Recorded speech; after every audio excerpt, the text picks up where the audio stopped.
Chapter 1 of Pride and Prejudice, by Jane Austen. Chapter 1. It is a truth universally acknowledged that a single man in possession of a good fortune must be in want of a wife. However little known the feelings or views of such a man may be on his first entering a neighbourhood, this truth is so well fixed in the minds of the surrounding families that he is considered the rightful property of some one or other of their daughters. "My dear Mr. Bennet," said his lady to him one day, "have you heard that Netherfield Park is let at last?" Mr. Bennet replied that he had not. "But it is," returned she, "for Mrs. Long has just been here, and she told me all about it." Mr. Bennet made no answer. "Do you not want to know who has taken it?" cried his wife impatiently. "You want to tell me, and I have no objection to hearing it." This was invitation enough. "Why, my dear, you must know. Mrs. Long says that Netherfield is taken by a young man of large fortune from the north of England; that he came down on Monday in a chaise and four to see the place, and was so much delighted with it that he agreed with Mr. Morris immediately; that he is to take possession before Michaelmas, and some of his servants are to be in the house by the end of next week." "And what is his name?" "Bingley." "Is he married or single?" "Oh, single, my dear, to be sure.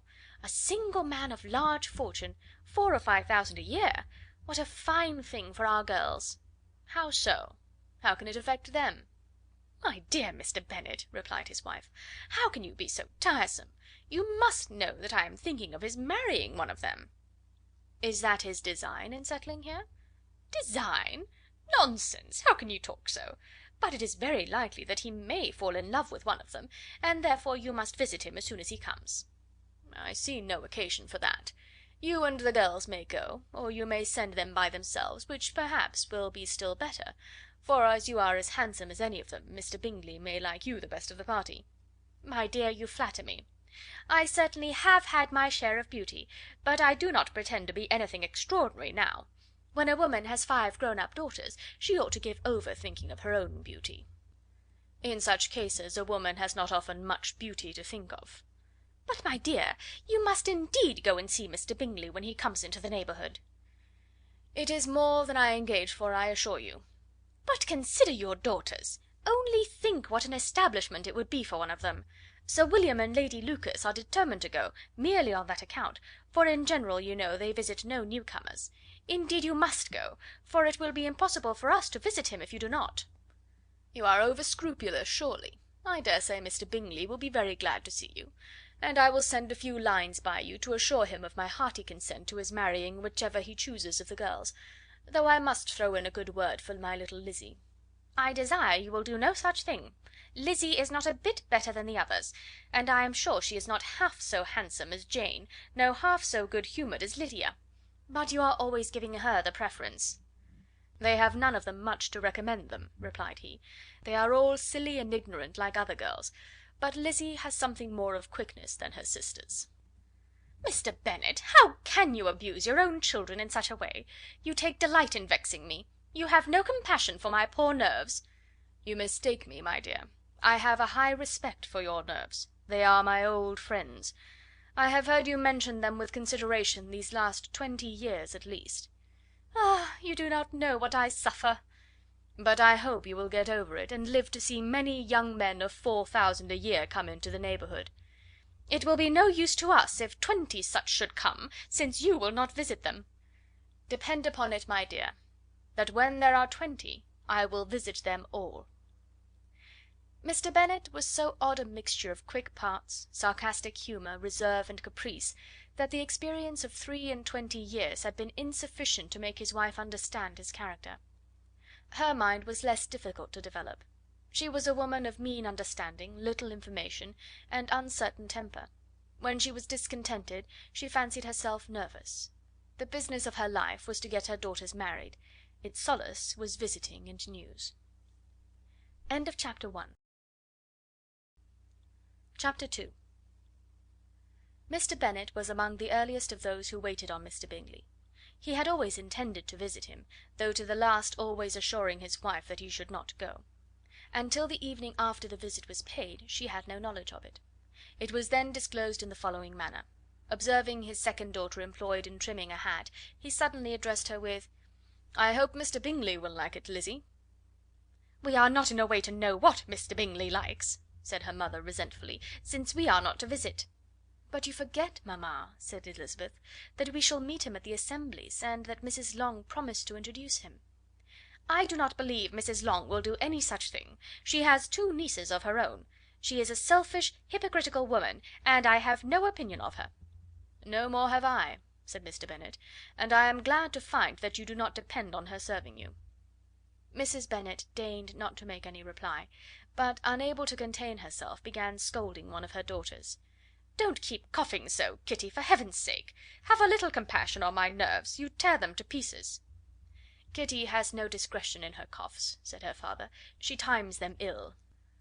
"I do not cough for my own amusement," replied Kitty fretfully. "When is your next ball to be, Lizzie?" "To-morrow fortnight." "Ay, so it is," cried her mother, "and Mrs Long does not come back till the day before, so it will be impossible for her to introduce him, for she will not know him herself." "Then, my dear, you may have the advantage of your friend, and introduce Mr Bingley to her." "Impossible, Mr Bennet, impossible, when I am not acquainted with him myself. How can you be so teasing?" "I honour your circumspection. A fortnight's acquaintance is certainly very little. One cannot know what a man really is by the end of a fortnight. But if we do not venture, somebody else will, and after all Mrs Long and her daughters must stand their chance; and therefore, as she will think it an act of kindness if you decline the office, I will take it on myself." The girls stared at their father. Mrs. Bennet said only, "Nonsense, nonsense!" "What can be the meaning of that emphatic exclamation?" cried he.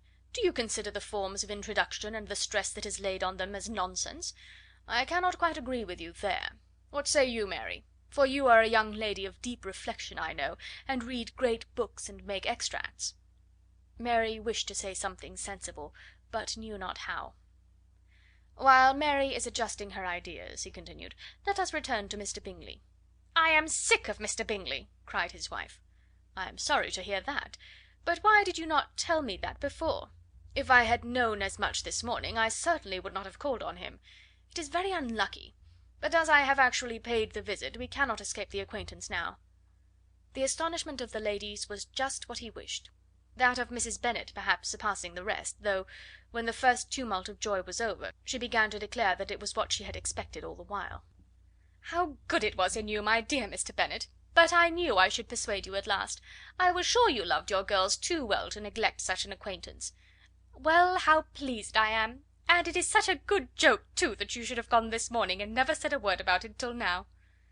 "Now, Kitty, you may cough as much as you choose," said Mr. Bennet, and as he spoke he left the room, fatigued with the raptures of his wife. "What an excellent father you have, girls!" said she, when the door was shut. "I do not know how you will ever make him amends for his kindness, or me either, for that matter.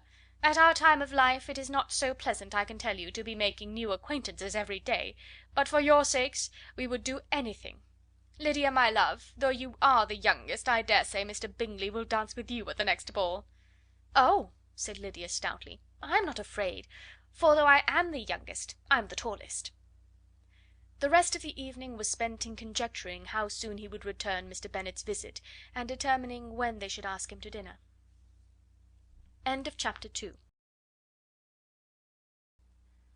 Chapter 3. Not all that Mrs. Bennet, however, with the assistance of her 5 daughters, could ask on the subject was sufficient to draw from her husband any satisfactory description of Mr. Bingley. They attacked him in various ways, with barefaced questions, ingenuous suppositions, and distant surmises, but he eluded the skill of them all, and they were at last obliged to accept the second-hand intelligence of their neighbour, Lady Lucas. Her report was highly favourable. Sir William had been delighted with him. He was quite young, wonderfully handsome, extremely agreeable, and, to crown the whole, he meant to be at the next assembly with a large party. Nothing could be more delightful. To be fond of dancing was a certain step towards falling in love, and very lively hopes of Mr. Bingley's heart were entertained. "If I can but see one of my daughters happily settled at Netherfield," said Mrs. Bennet to her husband, "and all the others equally well married, I shall have nothing to wish for." In a few days Mr. Bingley returned Mr. Bennet's visit, and sat about 10 minutes with him in his library. He had entertained hopes of being admitted to a sight of the young ladies, of whose beauty he had heard much, but he saw only the father. The ladies were somewhat more fortunate, for they had the advantage of ascertaining from an upper window that he wore a blue coat and rode a black horse. An invitation to dinner was soon afterwards dispatched, and already had Mrs. Bennet planned the courses that were to do credit to her housekeeping, when an answer arrived which deferred it all. Mr. Bingley was obliged to be in town the following day, and consequently unable to accept the honour of their invitation, etc. Mrs. Bennet was quite disconcerted. She could not imagine what business he could have in town so soon after his arrival in Hertfordshire, and she began to fear that he might be always flying about from one place to another, and never settled at Netherfield as he ought to be. Lady Lucas quieted her fears a little by stating the idea of his being gone to London only to get a large party for the ball, and a report soon followed that Mr. Bingley was to bring 12 ladies and 7 gentlemen with him to the assembly. The girls grieved over such a number of ladies, but were comforted the day before the ball by hearing that, instead of 12, he brought only 6 with him from London, his 5 sisters and a cousin; and when the party entered the assembly room it consisted only of 5 altogether: Mr. Bingley, his 2 sisters, the husband of the eldest, and another young man. Mr. Bingley was good looking and gentlemanlike. He had a pleasant countenance and easy unaffected manners. His sisters were fine women, with an air of decided fashion. His brother-in-law, Mr. Hurst, merely looked the gentleman, but his friend Mr. Darcy soon drew the attention of the room by his fine, tall person, handsome features, noble mien, and the report, which was in general circulation within 5 minutes after his entrance, of his having 10,000 a year. The gentlemen pronounced him to be a fine figure of a man, the ladies declared he was much handsomer than Mr. Bingley, and he was looked at with great admiration for about half the evening, till his manners gave a disgust which turned the tide of his popularity, for he was discovered to be proud, to be above his company, and above being pleased, and not all his large estate in Derbyshire could then save him from having a most forbidding, disagreeable countenance, and being unworthy to be compared with his friend. Mr. Bingley had soon made himself acquainted with all the principal people in the room. He was lively and unreserved, danced every dance, was angry that the ball closed so early, and talked of giving one himself at Netherfield. Such amiable qualities must speak for themselves. What a contrast between him and his friend!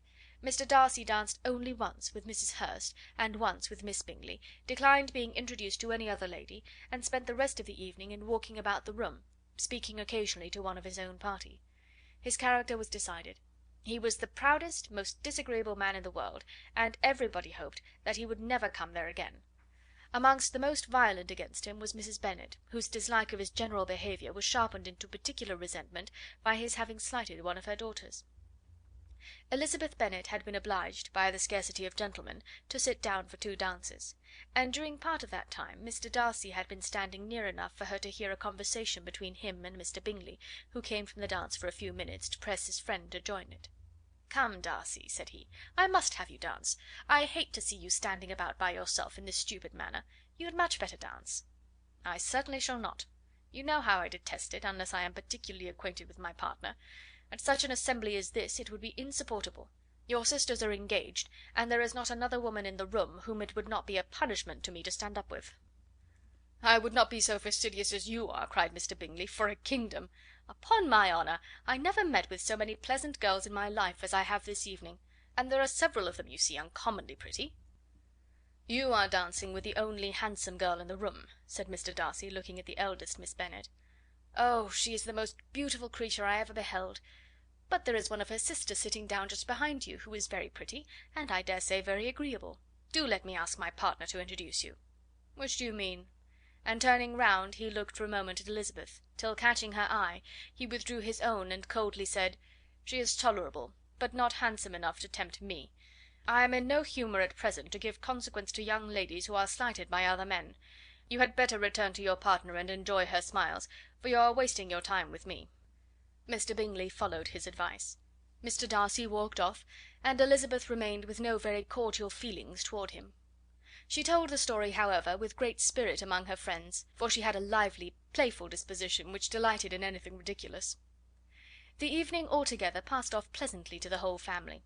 Mrs. Bennet had seen her eldest daughter much admired by the Netherfield party. Mr. Bingley had danced with her twice, and she had been distinguished by his sisters. Jane was as much gratified by this as her mother could be, though in a quieter way. Elizabeth felt Jane's pleasure. Mary had heard herself mentioned to Miss Bingley as the most accomplished girl in the neighbourhood, and Catherine and Lydia had been fortunate enough never to be without partners, which was all that they had yet learnt to care for at a ball. They returned, therefore, in good spirits to Longbourn, the village where they lived, and of which they were the principal inhabitants. They found Mr Bennet still up. With a book he was regardless of time, and on the present occasion he had a good deal of curiosity as to the events of an evening which had raised such splendid expectations. He had rather hoped that his wife's views on the stranger would be disappointed, but he soon found out that he had a different story to hear. "Oh, my dear Mr Bennet," as she entered the room, "we have had a most delightful evening, a most excellent ball. I wish you had been there. Jane was so admired, nothing could be like it. Everybody said how well she looked, and Mr Bingley thought her quite beautiful, and danced with her twice. Only think of that, my dear! He actually danced with her twice, and she was the only creature in the room that he asked a second time. First of all he asked Miss Lucas. I was so vexed to see him stand up with her. But, however, he did not admire her at all. Indeed, nobody can, you know. And he seemed quite struck with Jane as she was going down the dance. So he inquired who she was, and got introduced, and asked her for the two next. Then the 2/3 he danced with Miss King, and the 2/4 with Maria Lucas, and the 2/5 with Jane again, and the 2/6 with Lizzie, and the boulanger. If he had had any compassion for me," cried her husband impatiently, "he would not have danced half so much. For God's sake, say no more of his partners. Oh, that he had sprained his ankle in the first place!" "Oh, my dear, I am quite delighted with him. He is so excessively handsome, and his sisters are charming women. I never in my life saw anything more elegant than their dresses. I dare say the lace upon Mrs Hurst's gown—" Here she was interrupted again. Mr Bennet protested against any description of finery. She was therefore obliged to seek another branch of the subject, and related, with much bitterness of spirit and some exaggeration, the shocking rudeness of Mr Darcy. "But I can assure you," she added, "that Lizzie does not lose much by not suiting his fancy, for he is a most disagreeable, horrid man, not at all worth pleasing. So high and so conceited that there was no enduring him. He walked here and he walked there, fancying himself so very great. Not handsome enough to dance with. I wish you had been there, my dear, to have given him one of your set downs. I quite detest the man."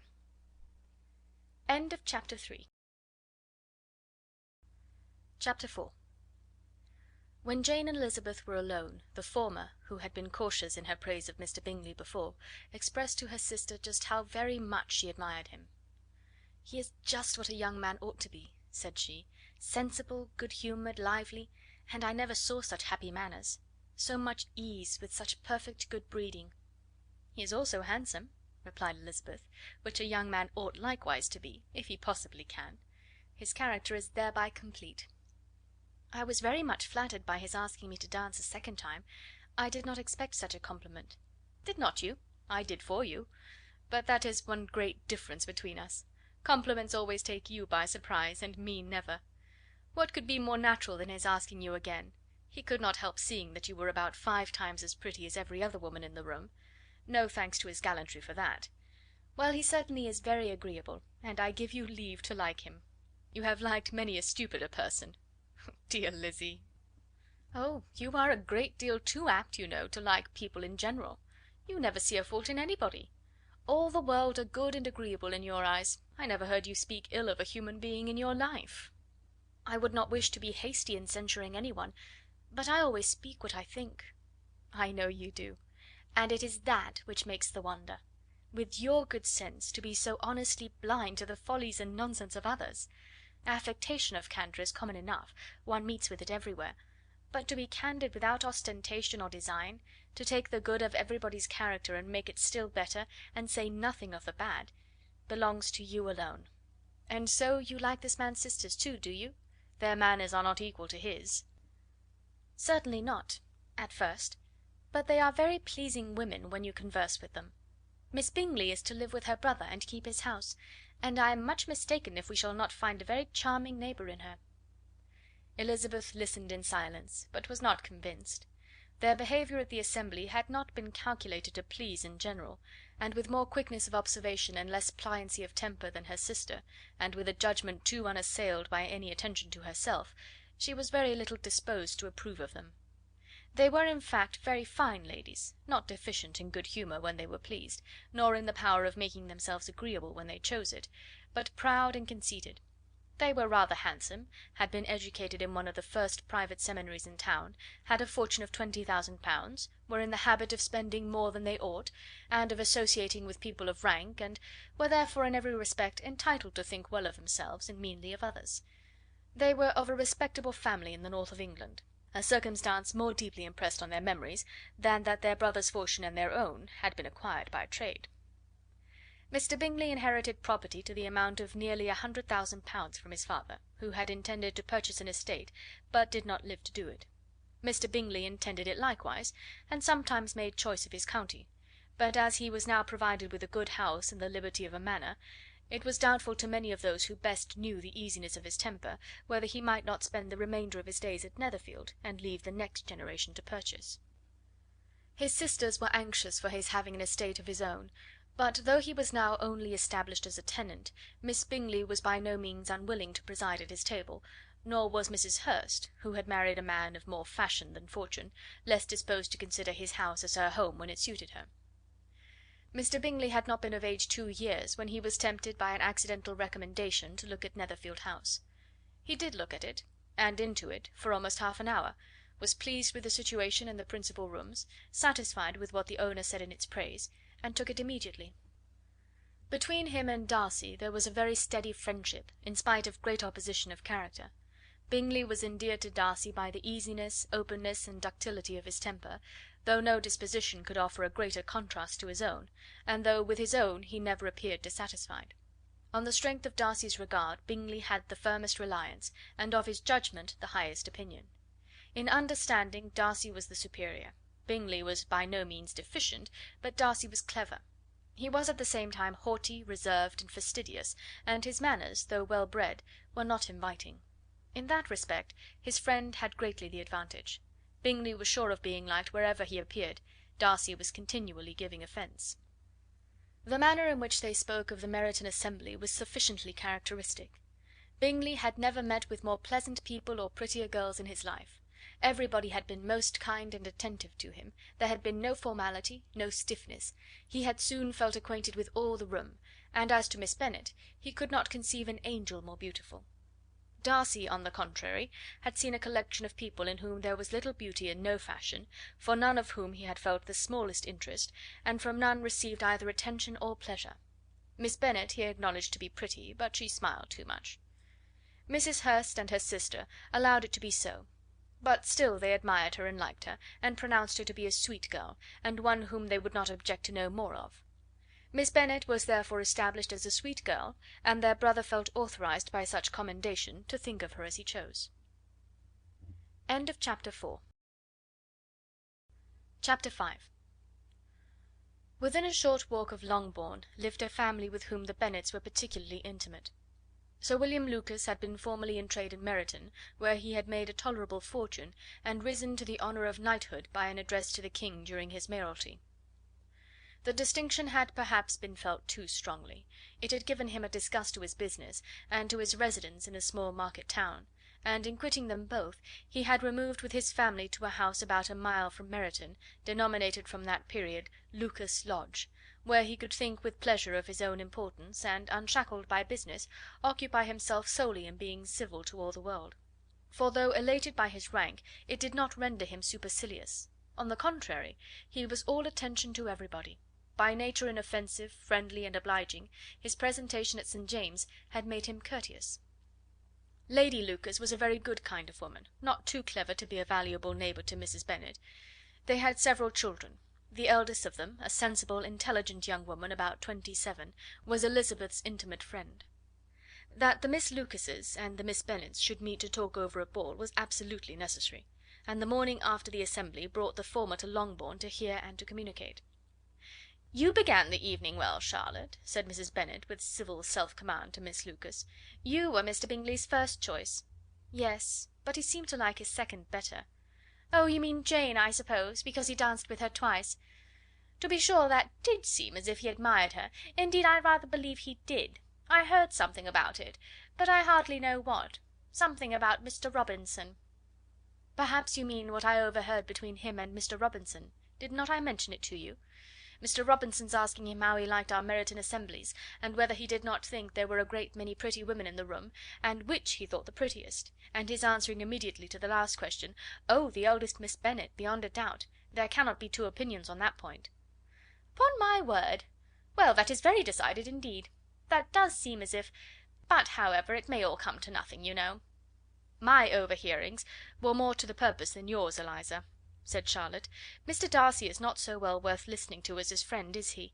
Poor Eliza! To be only just tolerable!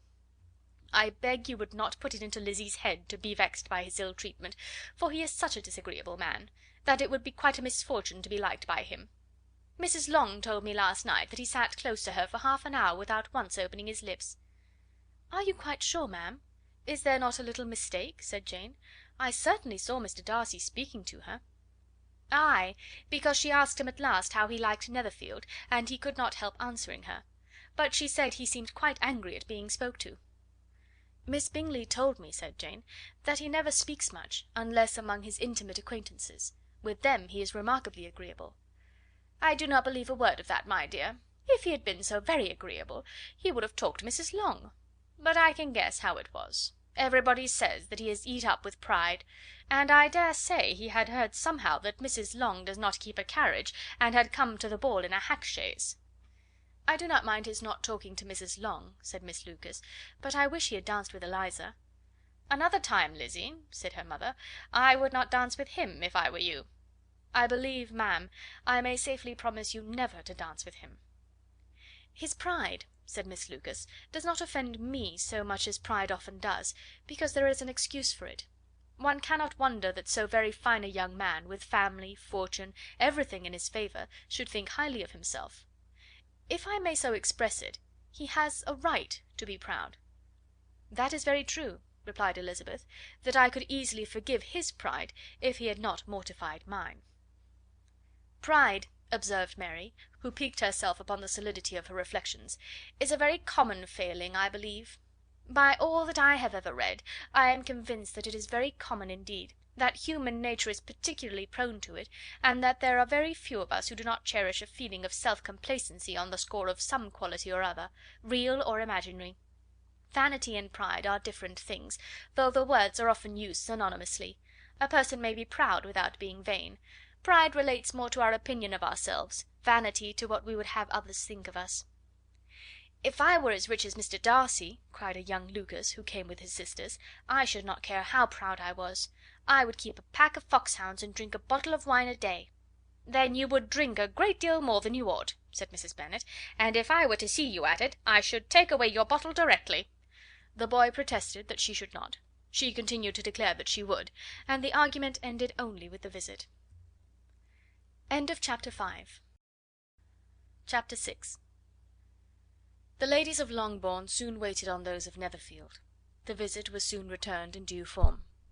Miss Bennet's pleasing manners grew on the goodwill of Mrs Hurst and Miss Bingley, and though the mother was found to be intolerable, and the younger sisters not worth speaking to, a wish of being better acquainted with them was expressed towards the two eldest. By Jane this attention was received with the greatest pleasure, but Elizabeth still saw superciliousness in their treatment of everybody, hardly excepting even her sister, and could not like them; though their kindness to Jane, such as it was, had a value as arising in all probability from the influence of their brother's admiration.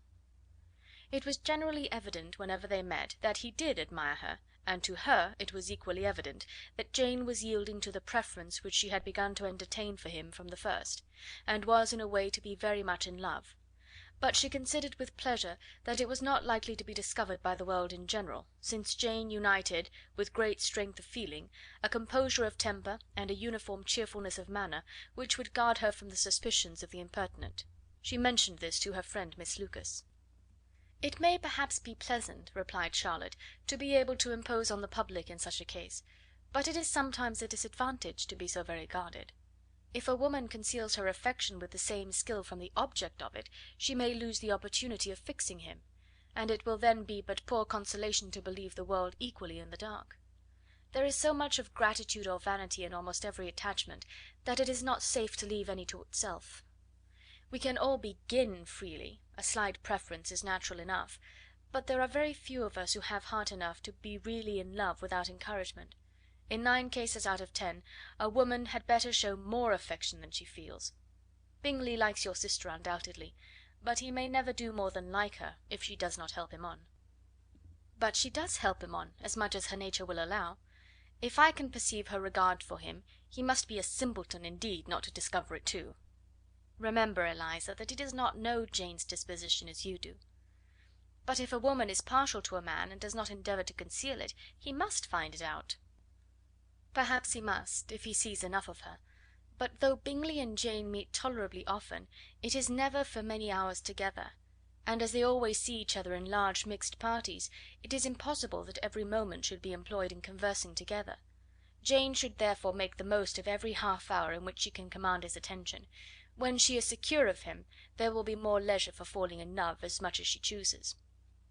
"Your plan is a good one," replied Elizabeth, "where nothing is in question but the desire of being well married, and if I were determined to get a rich husband, or any husband, I dare say I should adopt it. But these are not Jane's feelings. She is not acting by design. As yet she cannot even be certain of the degree of her own regard, nor of its reasonableness. She has known him only a fortnight. She danced 4 dances with him at Meryton, she saw him one morning at his own house, and has since dined with him in company 4 times. This is not quite enough to make her understand his character." "Not as you represent it. Had she merely dined with him, she might only have discovered whether he had a good appetite; but you must remember that 4 evenings have also been spent together, and 4 evenings may do a great deal." "Yes, these 4 evenings have enabled them to ascertain that they both like Vingt better than commerce, but with respect to any other leading characteristic, I do not imagine that much has been unfolded." "Well," said Charlotte, "I wish Jane success with all my heart, and if she were married to him to morrow, I should think she had as good a chance of happiness as if she were to be studying his character for a 12-month. Happiness in marriage is entirely a matter of chance. If the dispositions of the parties are ever so well known to each other, or ever so similar beforehand, it does not advance their felicity in the least. They always continue to grow sufficiently unlike afterwards to have their share of vexation, and it is better to know as little as possible of the defects of the person with whom you are to pass your life." "You make me laugh, Charlotte, but it is not sound. You know it is not sound, and that you would never act in this way yourself." Occupied in observing Mr Bingley's attentions to her sister, Elizabeth was far from suspecting that she was herself becoming an object of some interest in the eyes of his friend. Mr Darcy had at first scarcely allowed her to be pretty. He had looked at her without admiration at the ball, and when they next met he looked at her only to criticise. But no sooner had he made it clear to himself and his friends that she hardly had a good feature in her face, than he began to find it was rendered uncommonly intelligent by the beautiful expression of her dark eyes. To this discovery succeeded some others equally mortifying. Though he had detected with a critical eye more than one failure of perfect symmetry in her form, he was forced to acknowledge her figure to be light and pleasing, and in spite of his asserting that her manners were not those of the fashionable world, he was caught by their easy playfulness. Of this she was perfectly unaware. To her he was only the man who made himself agreeable nowhere, and who had not thought her handsome enough to dance with. He began to wish to know more of her, and as a step towards conversing with her himself, attended to her conversation with others. His doing so drew her notice. It was at Sir William Lucas's, where a large party were assembled. "What does Mr Darcy mean," said she to Charlotte, "by listening to my conversation with Colonel Forster?" "That is a question which Mr Darcy only can answer. But if he does it any more, I shall certainly let him know that I see what he is about. He has a very satirical eye, and if I do not begin by being impertinent myself, I shall soon grow afraid of him." On his approaching them soon afterwards, though without seeming to have any intention of speaking, Miss Lucas defied her friend to mention such a subject to him, which immediately provoking Elizabeth to do it, she turned to him and said: "Did you not think, Mr Darcy, that I expressed myself uncommonly well just now, when I was teasing Colonel Forster to give us a ball at Meryton?" "With great energy, but it is always a subject which makes a lady energetic." "You are severe on us." "It will be her turn soon to be teased," said Miss Lucas. "I am going to open the instrument, Eliza, and you know what follows." "You are a very strange creature by way of a friend, always wanting me to play and sing before anybody and everybody. If my vanity had taken a musical turn, you would have been invaluable; but as it is, I would really rather not sit down before those who must be in the habit of hearing the very best performers." On Miss Lucas's persevering, however, she added: "Very well, if it must be so, it must." And gravely glancing at Mr. Darcy: "There is a fine old saying, which everybody here is of course familiar with: 'Keep your breath to cool your porridge,' and I shall keep mine to swell my song." Her performance was pleasing, though by no means capital. After a song or two, and before she could reply to the entreaties of several that she should sing again, she was eagerly succeeded at the instrument by her sister Mary, who, having in consequence of being the only plain one in the family worked hard for knowledge and accomplishments, was always impatient for display. Mary had neither genius nor taste, and though vanity had given her application, it had given her likewise a pedantic air and conceited manner, which would have injured a higher degree of excellence than she had reached. Elizabeth, easy and unaffected, had been listened to with much more pleasure, though not playing half so well, and Mary, at the end of a long concerto, was glad to purchase praise and gratitude by Scotch and Irish airs, at the request of her younger sisters, who, with some of the Lucases and 2 or 3 officers, joined eagerly in dancing at one end of the room. Mr. Darcy stood near them in silent indignation at such a mode of passing the evening, to the exclusion of all conversation, and was too much engrossed by his thoughts to perceive that Sir William Lucas was his neighbour, till Sir William thus began: "What a charming amusement for young people this is, Mr. Darcy! There is nothing like dancing after all. I consider it as one of the first refinements of polished society." "Certainly, sir, and it has the advantage also of being in vogue amongst the less polished societies of the world. Every savage can dance." Sir William only smiled. "Your friend performs delightfully," he continued after a pause, on seeing Bingley join the group, "and I doubt not that you are an adept in the science yourself, Mr. Darcy." "You saw me dance at Meryton, I believe, sir?" "Yes, indeed, and received no inconsiderable pleasure from the sight. Do you often dance at St. James's?" "Never, sir." "Do you not think it would be a proper compliment to the place?" "It is a compliment which I never pay to any place, if I can avoid it." "You have a house in town, I conclude?" Mr. Darcy bowed.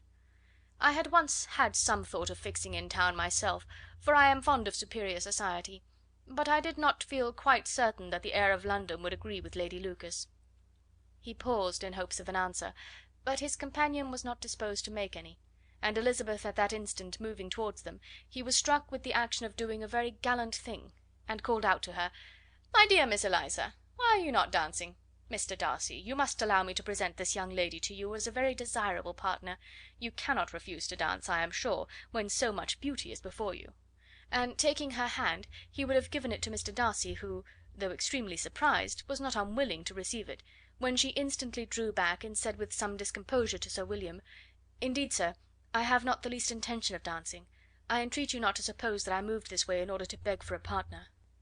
Mr. Darcy, with grave propriety, requested to be allowed the honour of her hand, but in vain. Elizabeth was determined, nor did Sir William at all shake her purpose by his attempt at persuasion. "You excel so much in the dance, Miss Eliza, that it is cruel to deny me the happiness of seeing you; and though this gentleman dislikes the amusement in general, he can have no objection, I am sure, to oblige us for 1/2 hour." "Mr. Darcy is all politeness," said Elizabeth, smiling. "He is indeed, but considering the inducement, my dear Miss Eliza, we cannot wonder at his complaisance, for who would object to such a partner?" Elizabeth looked archly, and turned away. Her resistance had not injured her with the gentleman, and he was thinking of her with some complacency, when thus accosted by Miss Bingley. "I can guess the subject of your reverie." "I should imagine not." "You are considering how insupportable it would be to pass many evenings in this matter in such society, and indeed I am quite sure of your opinion. I was never more annoyed. The insipidity, and yet the noise, the nothingness, and yet the self importance of all these people. What would I give to hear your strictures on them?" "Your conjecture is totally wrong, I assure you. My mind was more agreeably engaged. I have been meditating on the very great pleasure which a pair of fine eyes in the face of a pretty woman can bestow." Miss Bingley immediately fixed her eyes on his face, and desired he would tell her what lady had the credit of inspiring such reflections. Mr. Darcy replied with great intrepidity: "Miss Elizabeth Bennet." "Miss Elizabeth Bennet!" repeated Miss Bingley. "I am all astonishment. How long has she been such a favourite? And pray, when am I to wish you joy?" "That is exactly the question which I expected you to ask. A lady's imagination is very rapid. It jumps from admiration to love, from love to matrimony, in a moment. I knew you would be wishing me joy." "Nay, if you are serious about it, I shall consider the matter as absolutely settled. You will be having a charming mother in law indeed, and of course she will always be at Pemberley with you." He listened to her with perfect indifference while she chose to entertain herself in this matter, and as his composure convinced her that all was safe, her wit flowed long. Chapter 7. Mr Bennet's property consisted almost entirely in an estate of 2000 a year, which, unfortunately for his daughters, was entailed, in default of heirs male, on a distant relation; and their mother's fortune, though ample for her situation in life, could but ill supply the deficiency of his.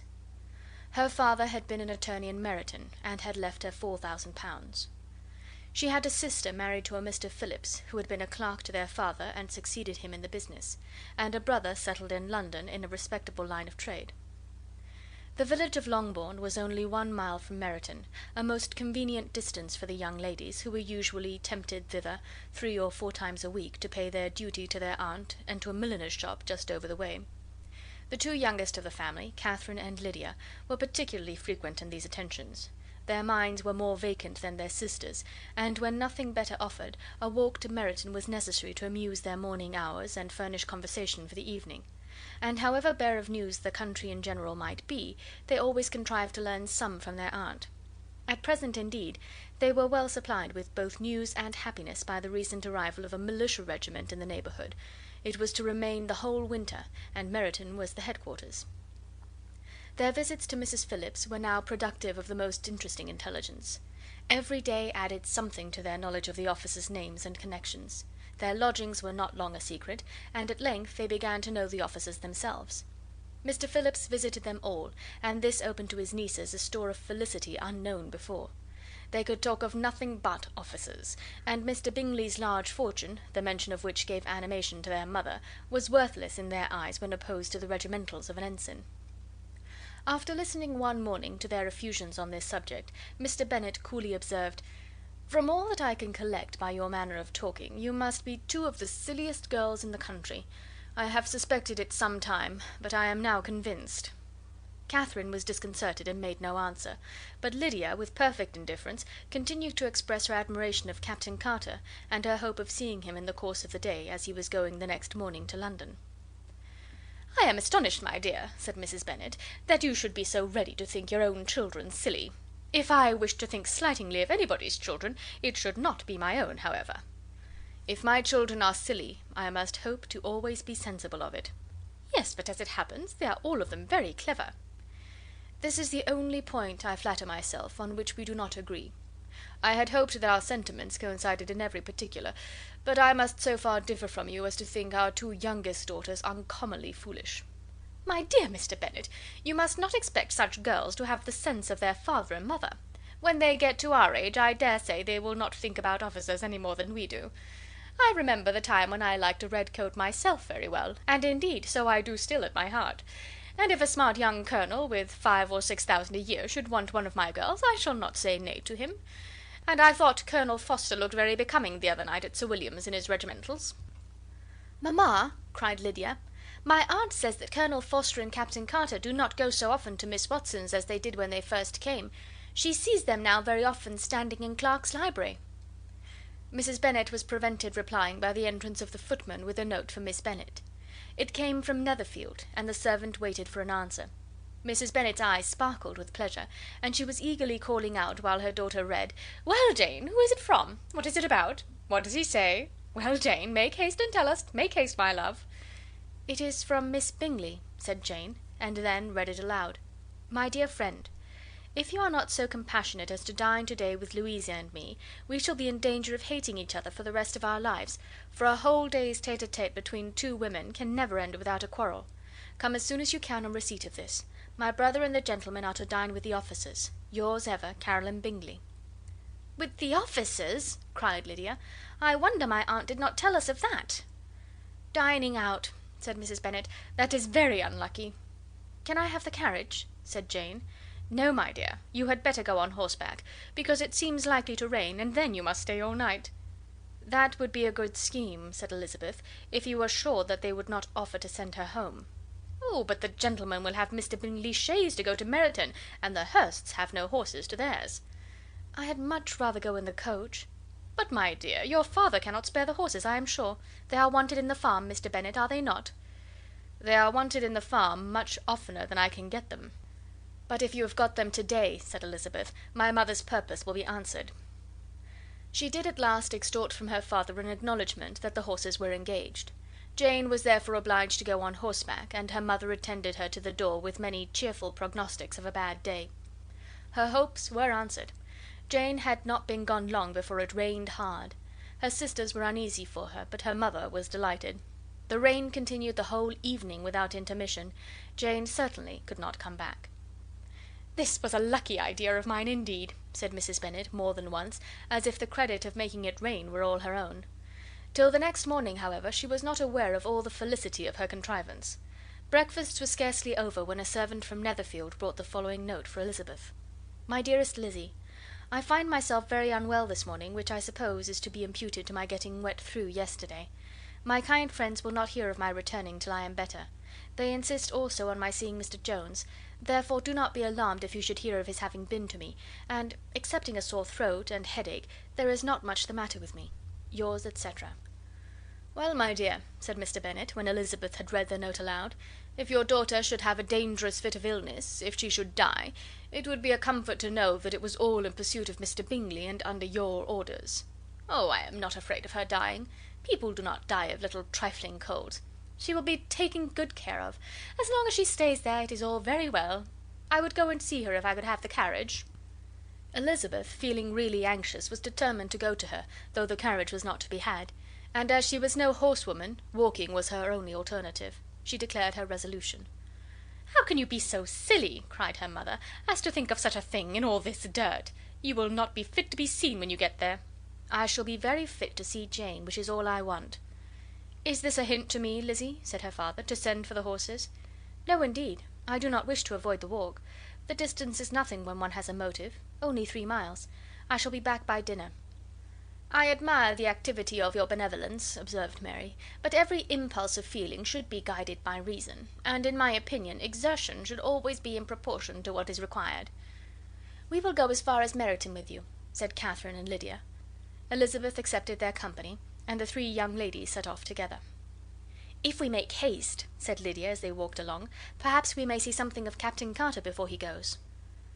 In Meryton they parted, the 2 youngest repaired to the lodgings of the officers' wives, and Elizabeth continued her walk alone, crossing field after field at a quick pace, jumping over stiles and springing over puddles with impatient activity, and finding herself at last within view of the house, with weary ankles, dirty stockings, and a face glowing with the warmth of exercise.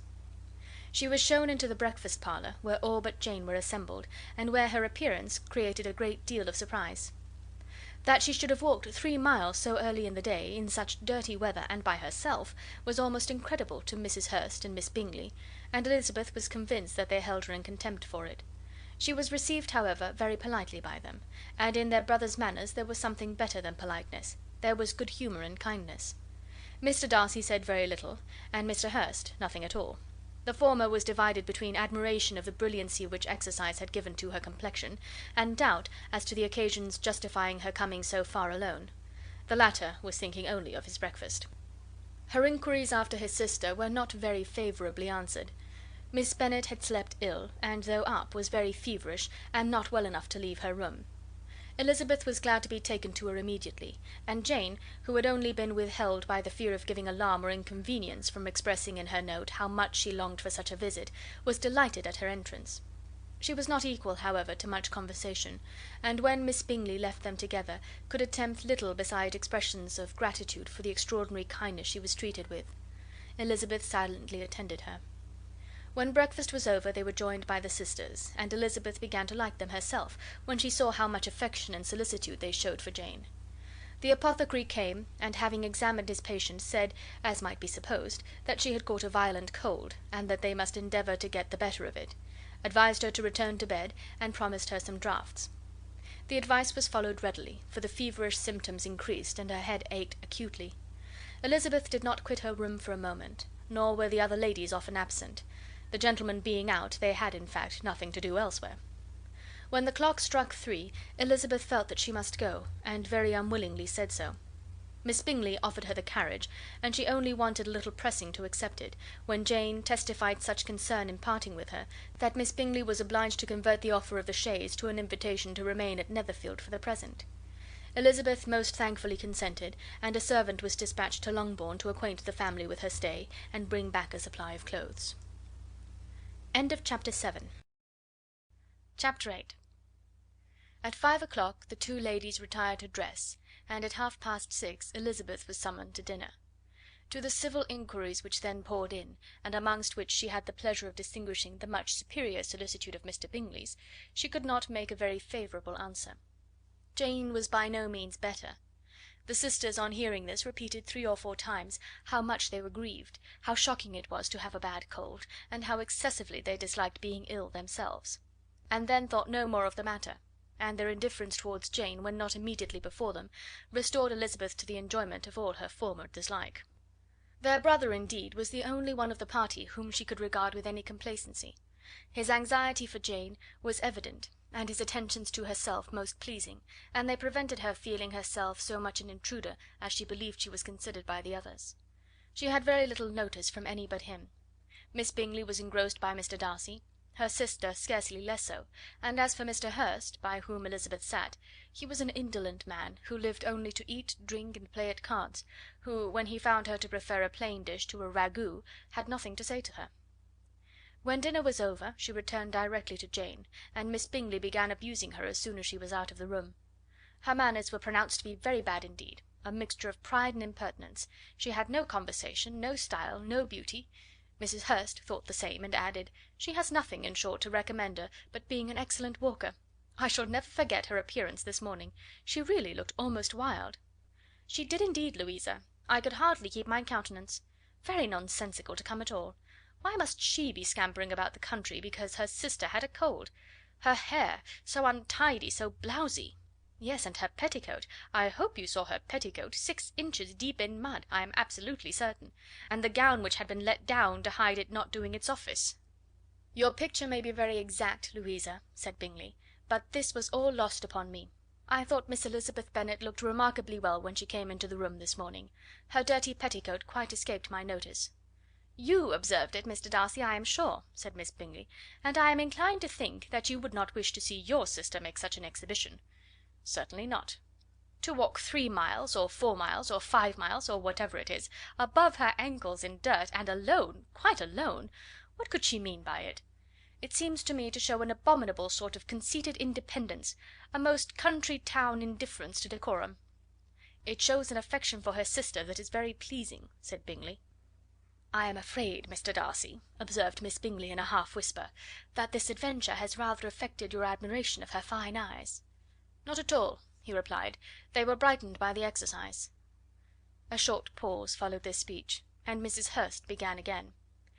"I have an excessive regard for Miss Jane Bennet. She is really a very sweet girl, and I wish with all my heart she were well settled; but with such a father and mother, and such low connections, I am afraid there is no chance of it."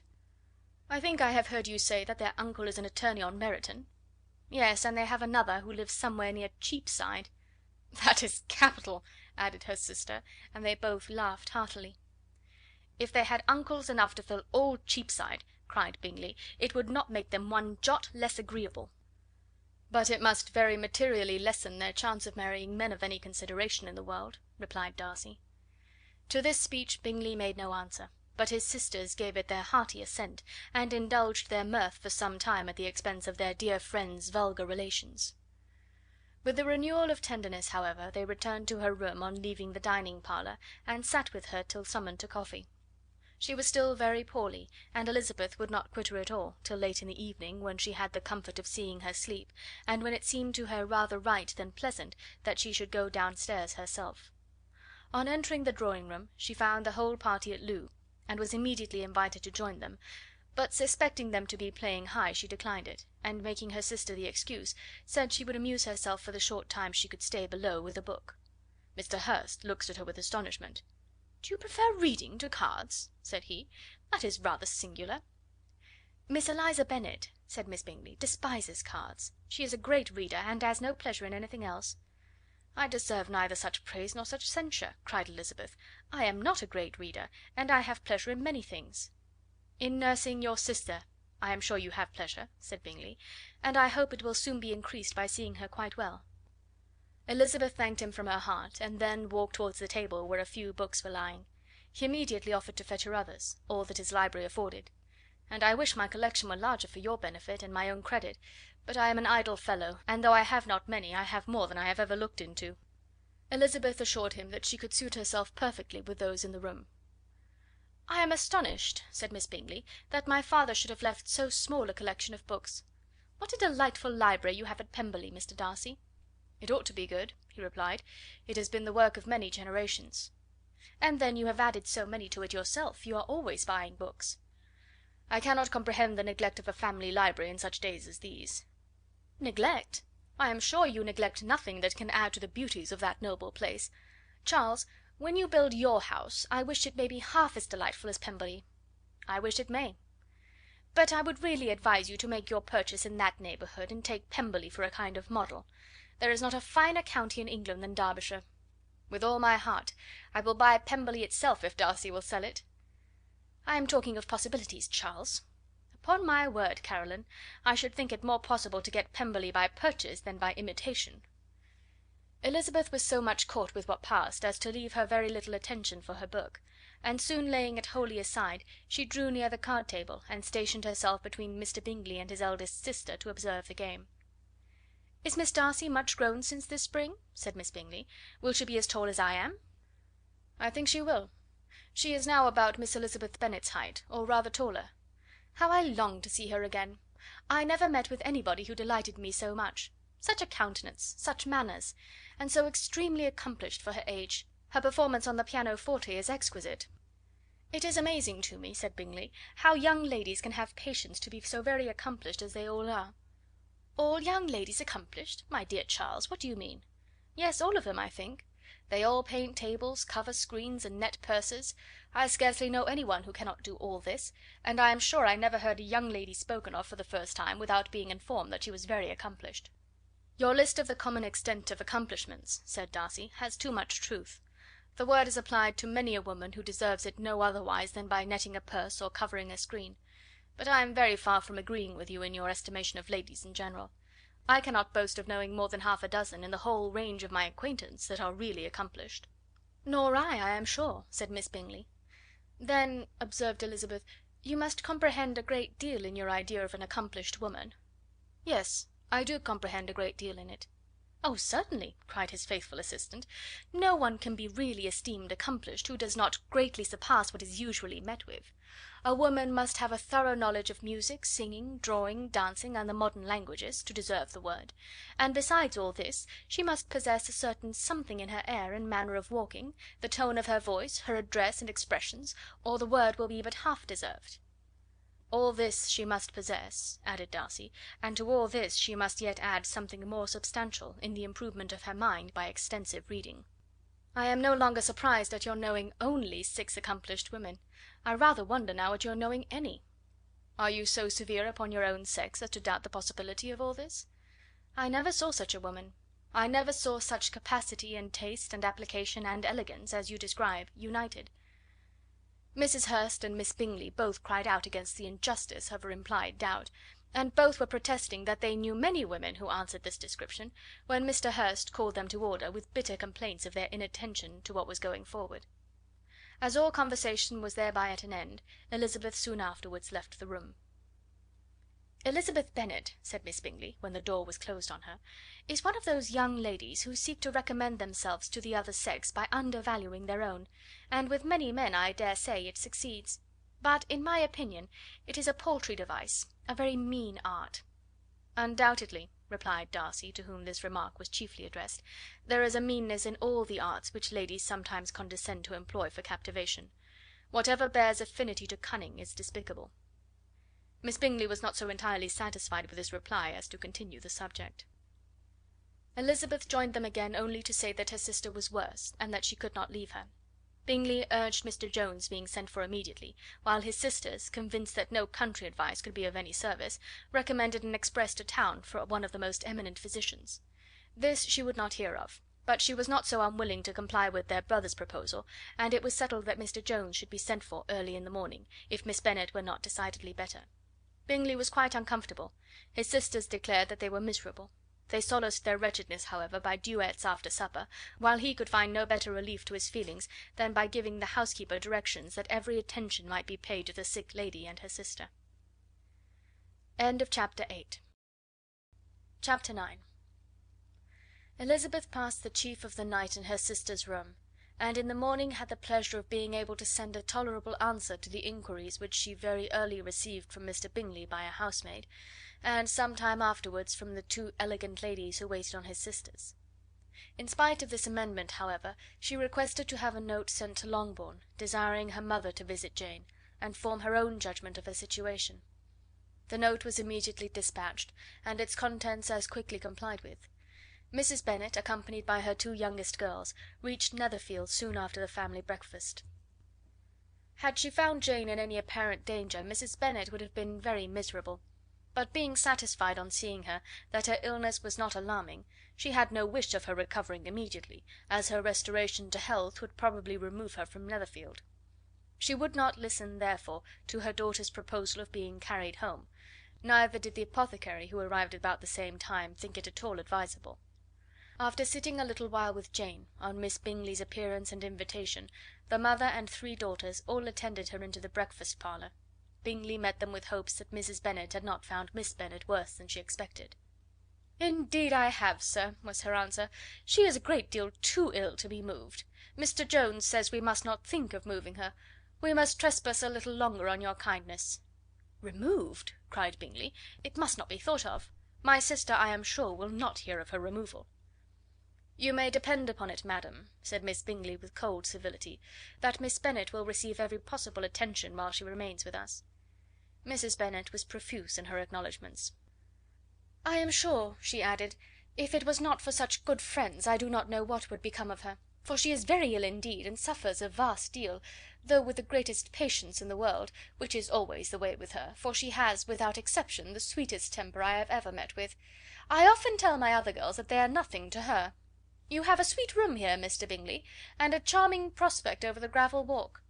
I do not know a place in the country that is equal to Netherfield.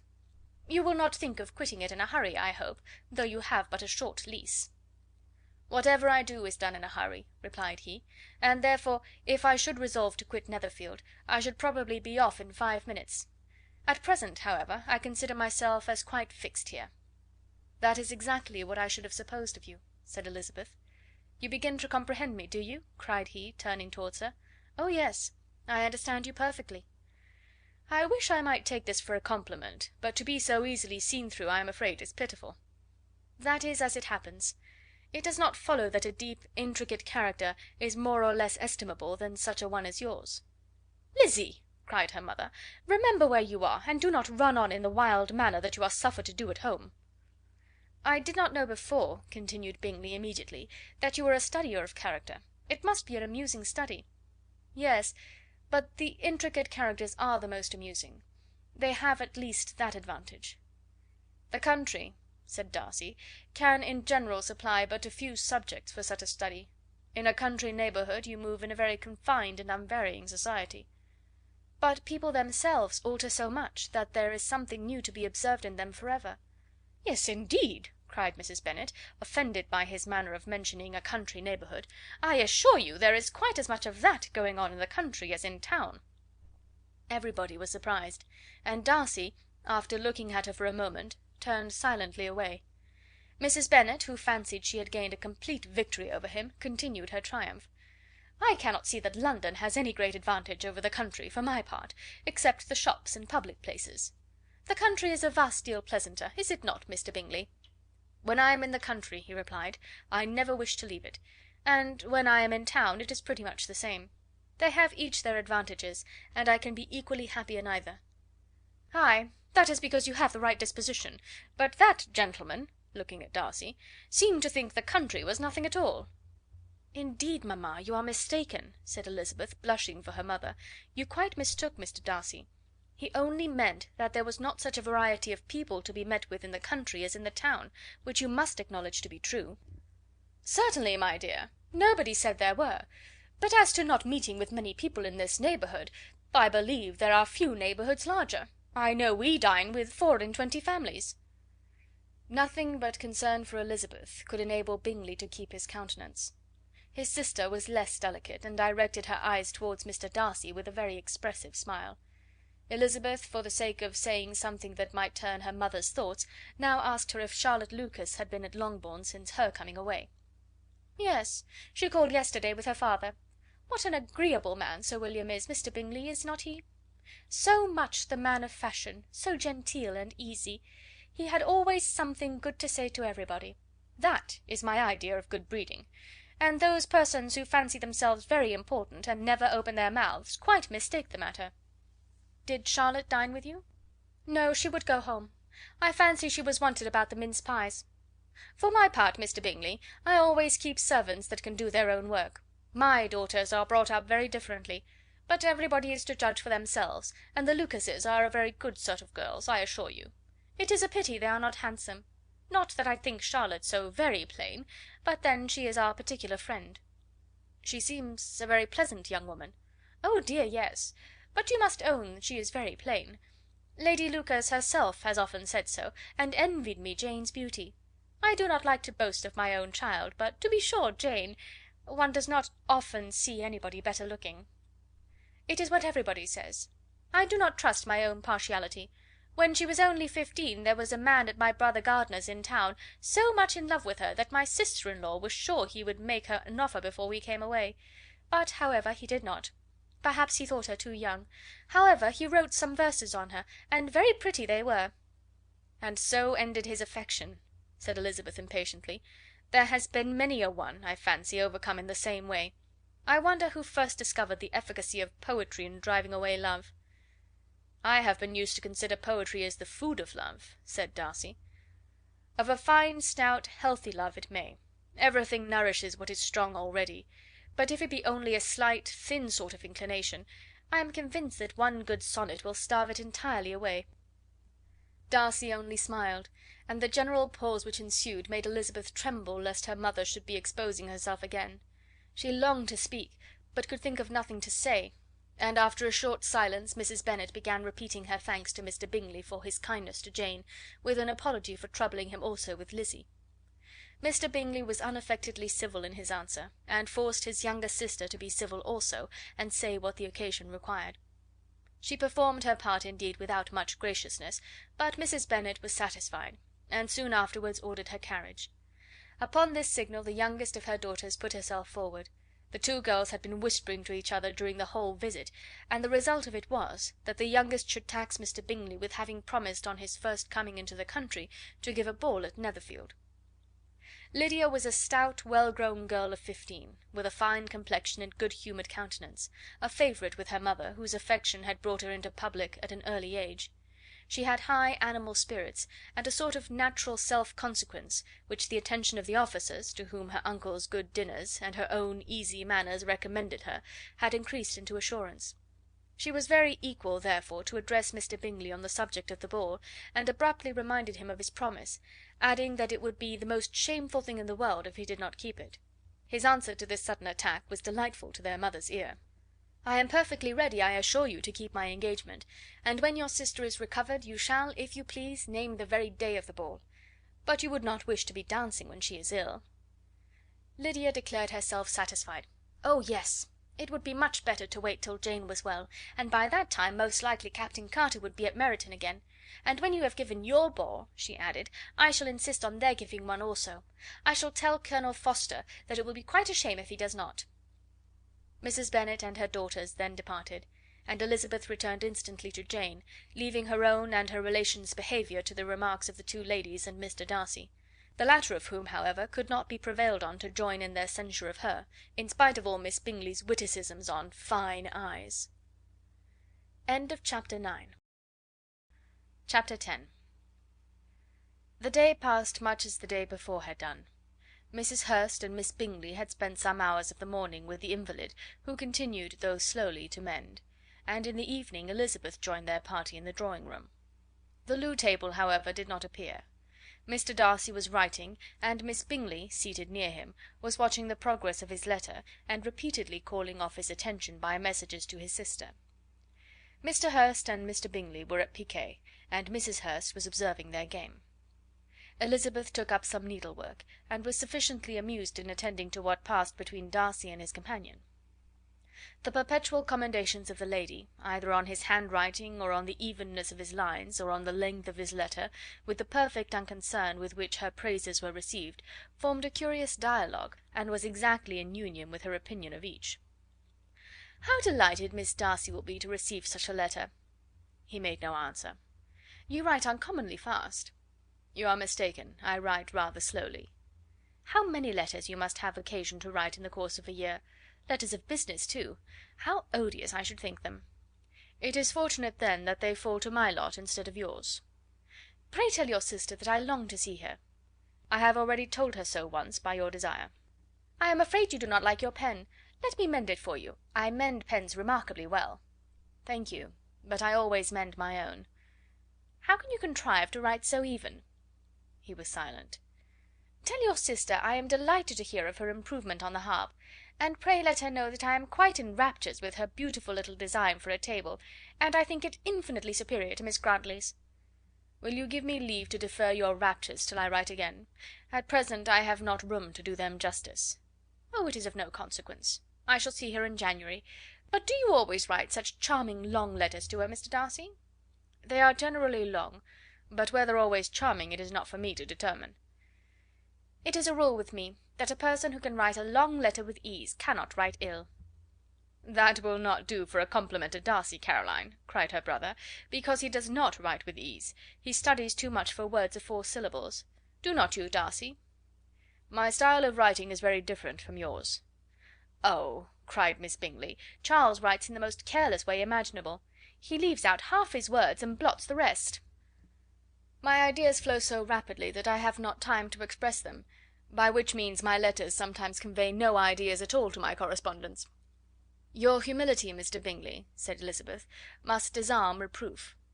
"Nothing is more deceitful," said Darcy, "than the appearance of humility.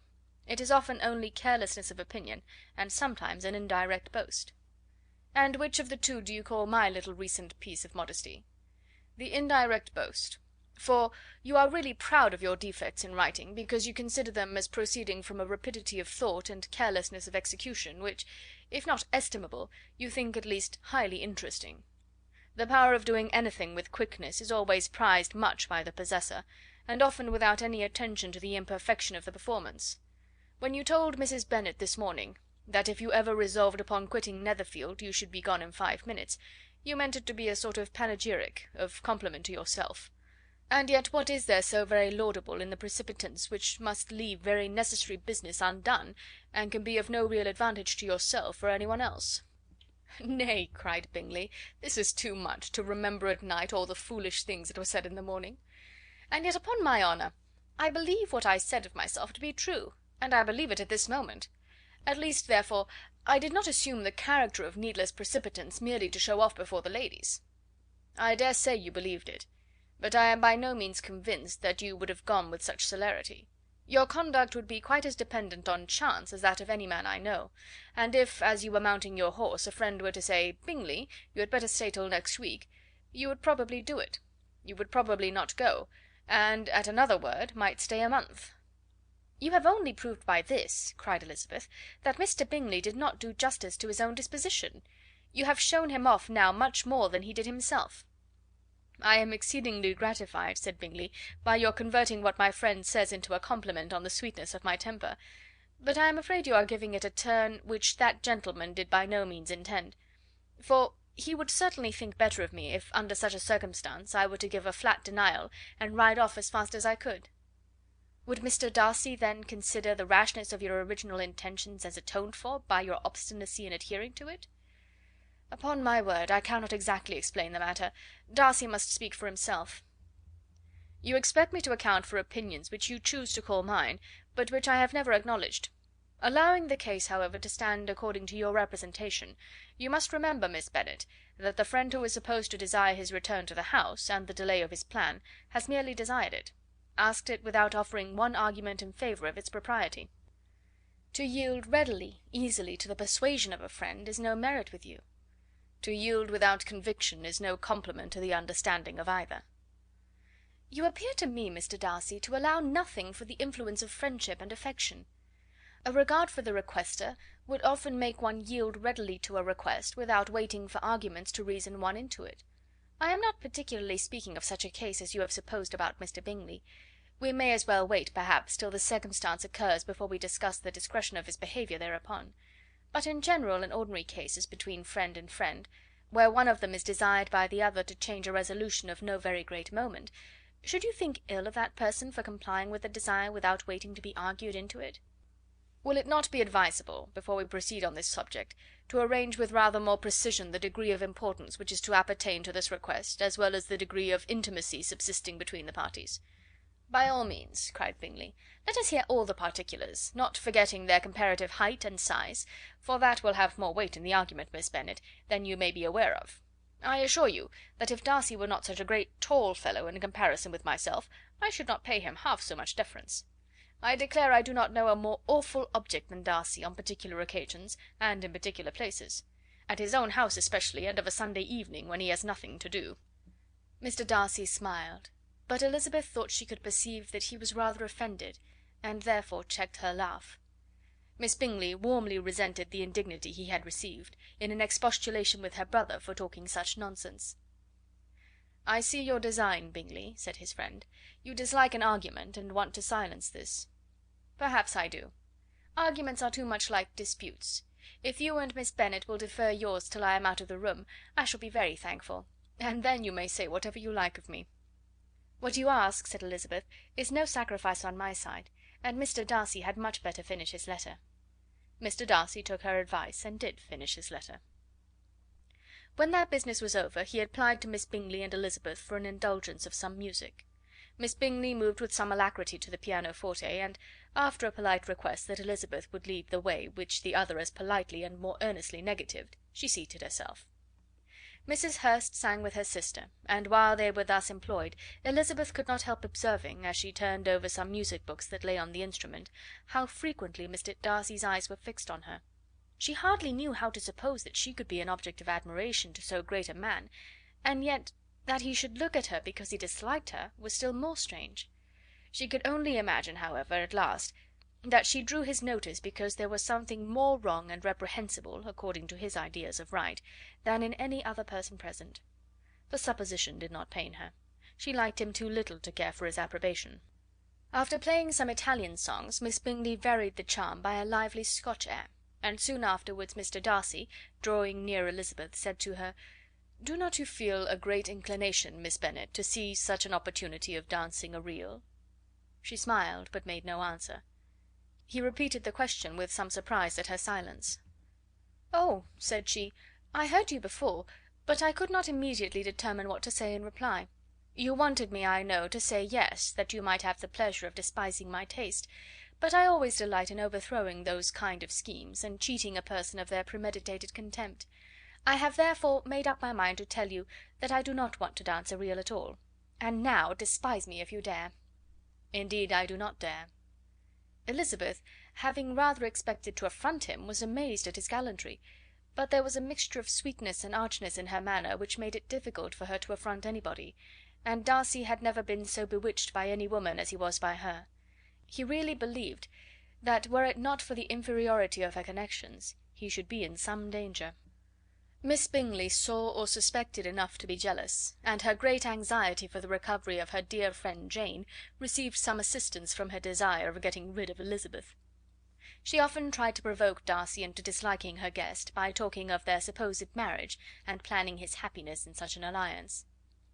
"I hope," said she, as they were walking together in the shrubbery the next day, "you will give your mother-in-law a few hints, when this desirable event takes place, as to the advantage of holding her tongue, and if you can compass it, do cure the younger girls of running after officers." And if I may mention so delicate a subject, endeavour to check that little something bordering on conceit and impertinence which your lady possesses." "Have you anything else to propose for my domestic felicity?" "Oh, yes. Do let the portraits of your uncle and aunt Phillips be placed in the gallery at Pemberley. Put them next to your great uncle the judge. They are in the same profession, you know, only in different lines. As for your Elizabeth's picture, you must not have it taken, for what painter could do justice to those beautiful eyes?" "It would not be easy, indeed, to catch their expression, but their colour and shape, and the eyelashes, so remarkably fine, might be copied." At that moment they were met from another walk by Mrs. Hurst and Elizabeth herself. "I did not know that you intended to walk," said Miss Bingley, in some confusion, lest they had been overheard. "You used us abominably ill," answered Mrs. Hurst, "running away without telling us that you were coming out." Then, taking the disengaged arm of Mr. Darcy, she left Elizabeth to walk by herself. The path just admitted three. Mr. Darcy felt their rudeness, and immediately said, "This walk is not wide enough for our party. We had better go into the avenue." But Elizabeth, who had not the least inclination to remain with them, laughingly answered, "No, no, stay where you are. You are charmingly grouped, and appear to uncommon advantage. The picturesque would be spoiled by admitting a fourth. Good bye." She then ran gaily off, rejoicing, as she rambled about, in the hope of being at home again in a day or two. Jane was already so much recovered as to intend leaving her room for a couple of hours that evening. Chapter 11. When the ladies removed after dinner, Elizabeth ran up to her sister, and seeing her well guarded from cold, attended her into the drawing room, where she was welcomed by her two friends with many professions of pleasure. And Elizabeth had never seen them so agreeable as they were during the hour which passed before the gentlemen appeared. Their powers of conversation were considerable. They could describe an entertainment with accuracy, relate an anecdote with humour, and laugh at their acquaintance with spirit. But when the gentlemen entered, Jane was no longer the first object. Miss Bingley's eyes were instantly turned toward Darcy, and she had something to say to him before he had advanced many steps. He addressed himself to Miss Bennet with a polite congratulation. Mr. Hurst also made her a slight bow, and said he was very glad, but diffuseness and warmth remained for Bingley's salutation. He was full of joy and attention. The first half hour was spent in piling up the fire, lest she should suffer from the change of room, and she removed at his desire to the other side of the fireplace, that she might be further from the door. He then sat down by her, and talked scarcely to any one else. Elizabeth, at work in the opposite corner, saw it all with great delight. When tea was over, Mr. Hurst reminded his sister-in-law of the card table, but in vain. She had obtained private intelligence that Mr. Darcy did not wish for cards, and Mr. Hurst soon found even his open petition rejected. She assured him that no one intended to play, and the silence of the whole party on the subject seemed to justify her. Mr. Hurst had therefore nothing to do but to stretch himself on one of the sofas and go to sleep. Darcy took up a book, Miss Bingley did the same, and Mrs. Hurst, principally occupied in playing with her bracelets and rings, joined now and then in her brother's conversation with Miss Bennet. Miss Bingley's attention was quite as much engaged in watching Mr. Darcy's progress through his book as in reading her own, and she was perpetually either making some inquiry or looking at his page. She could not win him, however, to any conversation. He merely answered her question and read on. At length, quite exhausted by the attempt to be amused with her own book, which she had only chosen because it was the second volume of his, she gave a great yawn and said, "How pleasant it is to spend an evening in this way! I declare, after all, there is no enjoyment like reading. How much sooner one tires of anything than of a book! When I have a house of my own, I shall be miserable if I have not an excellent library." No one made any reply. She then yawned again, threw aside her book, and cast her eyes round the room in quest for some amusement, when, hearing her brother mentioning a ball to Miss Bennet, she turned suddenly towards him and said, "By the by, Charles, are you really serious in meditating a dance at Netherfield? I would advise you, before you determine on it, to consult the wishes of the present party. I am much mistaken if there are not some among us to whom a ball would be rather a punishment than a pleasure." "If you mean Darcy," cried her brother, "he may go to bed, if he chooses, before it begins; but as for the ball, it is quite a settled thing, and as soon as Nicholls has made white soup enough, I shall send round my cards." "I should like balls infinitely better," she replied, "if they were carried on in a different manner; but there is something insufferably tedious in the usual process of such a meeting. It would surely be much more rational if conversation instead of dancing were made the order of the day." "Much more rational, my dear Caroline, I dare say, but it would not be near so much like a ball." Miss Bingley made no answer, and soon afterwards she got up and walked about the room. Her figure was elegant, and she walked well; but Darcy, at whom it was all aimed, was still inflexibly studious. In the desperation of her feelings she resolved on one effort more, and turning to Elizabeth, said, "Miss Eliza Bennet, let me persuade you to follow my example and take a turn about the room. I assure you it is very refreshing after sitting so long in one attitude." Elizabeth was surprised, but agreed to it immediately. Miss Bingley succeeded no less in the real object of her civility. Mr. Darcy looked up. He was as much awake to the novelty of attention in that quarter as Elizabeth herself could be, and unconsciously closed his book. He was directly invited to join their party, but he declined it, observing that he could imagine but two motives for their choosing to walk up and down the room together, with either of which motives his joining them would interfere. What could he mean? She was dying to know what could be his meaning, and asked Elizabeth whether she could at all understand him. "Not at all," was her answer; "but depend upon it, he means to be severe on us, and our surest way of disappointing him will be to ask nothing about it." Miss Bingley, however, was incapable of disappointing Mr. Darcy in anything, and persevered therefore in requiring an explanation of his two motives. "I have not the smallest objection to explaining them," said he, as soon as she allowed him to speak. "You either choose this method of passing the evening because you are in each other's confidence, and have secret affairs to discuss, or because you are conscious that your figures appear to the greatest advantage in walking. If the first, I would be completely in your way, and if the second, I can admire you much better as I sit by the fire." "Oh, shocking!" cried Miss Bingley. "I never heard anything so abominable. How shall we punish him for such a speech?" "Nothing so easy, if you have but the inclination," said Elizabeth. "We can all plague and punish one another. Tease him, laugh at him. Intimate as you are, you must know how it is to be done." "But upon my honour I do not. I do assure you that my intimacy has not yet taught me that. Tease calmness of temper and presence of mind? No, no, I feel he may defy us there. And as to laughter, we will not expose ourselves, if you please, by attempting to laugh without a subject. Mr. Darcy may hug himself." "Mr. Darcy is not to be laughed at?" cried Elizabeth. "That is an uncommon advantage, and uncommon I hope it will continue, for it would be a great loss to me to have many such acquaintances. I dearly love a laugh." "Miss Bingley," said he, "has given me credit for more than can be.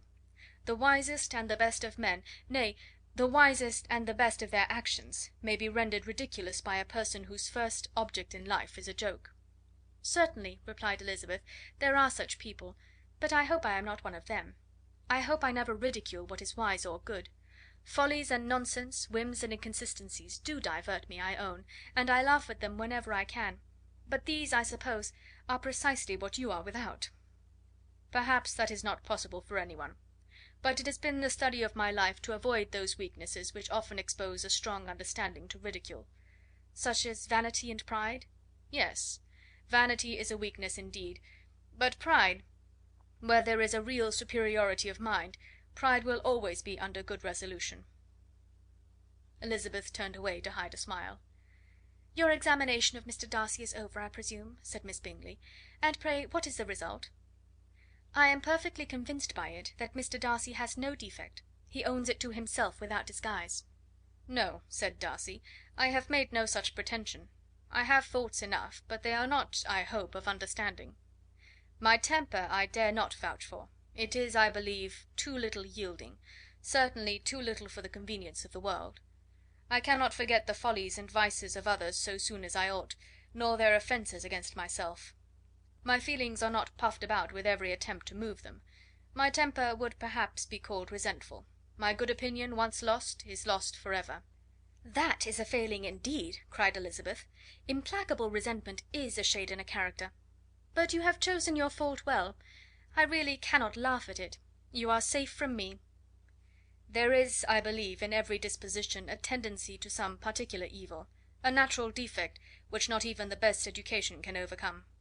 "And your defect is a propensity to hate everybody." "And yours," he replied with a smile, "is wilfully to misunderstand them."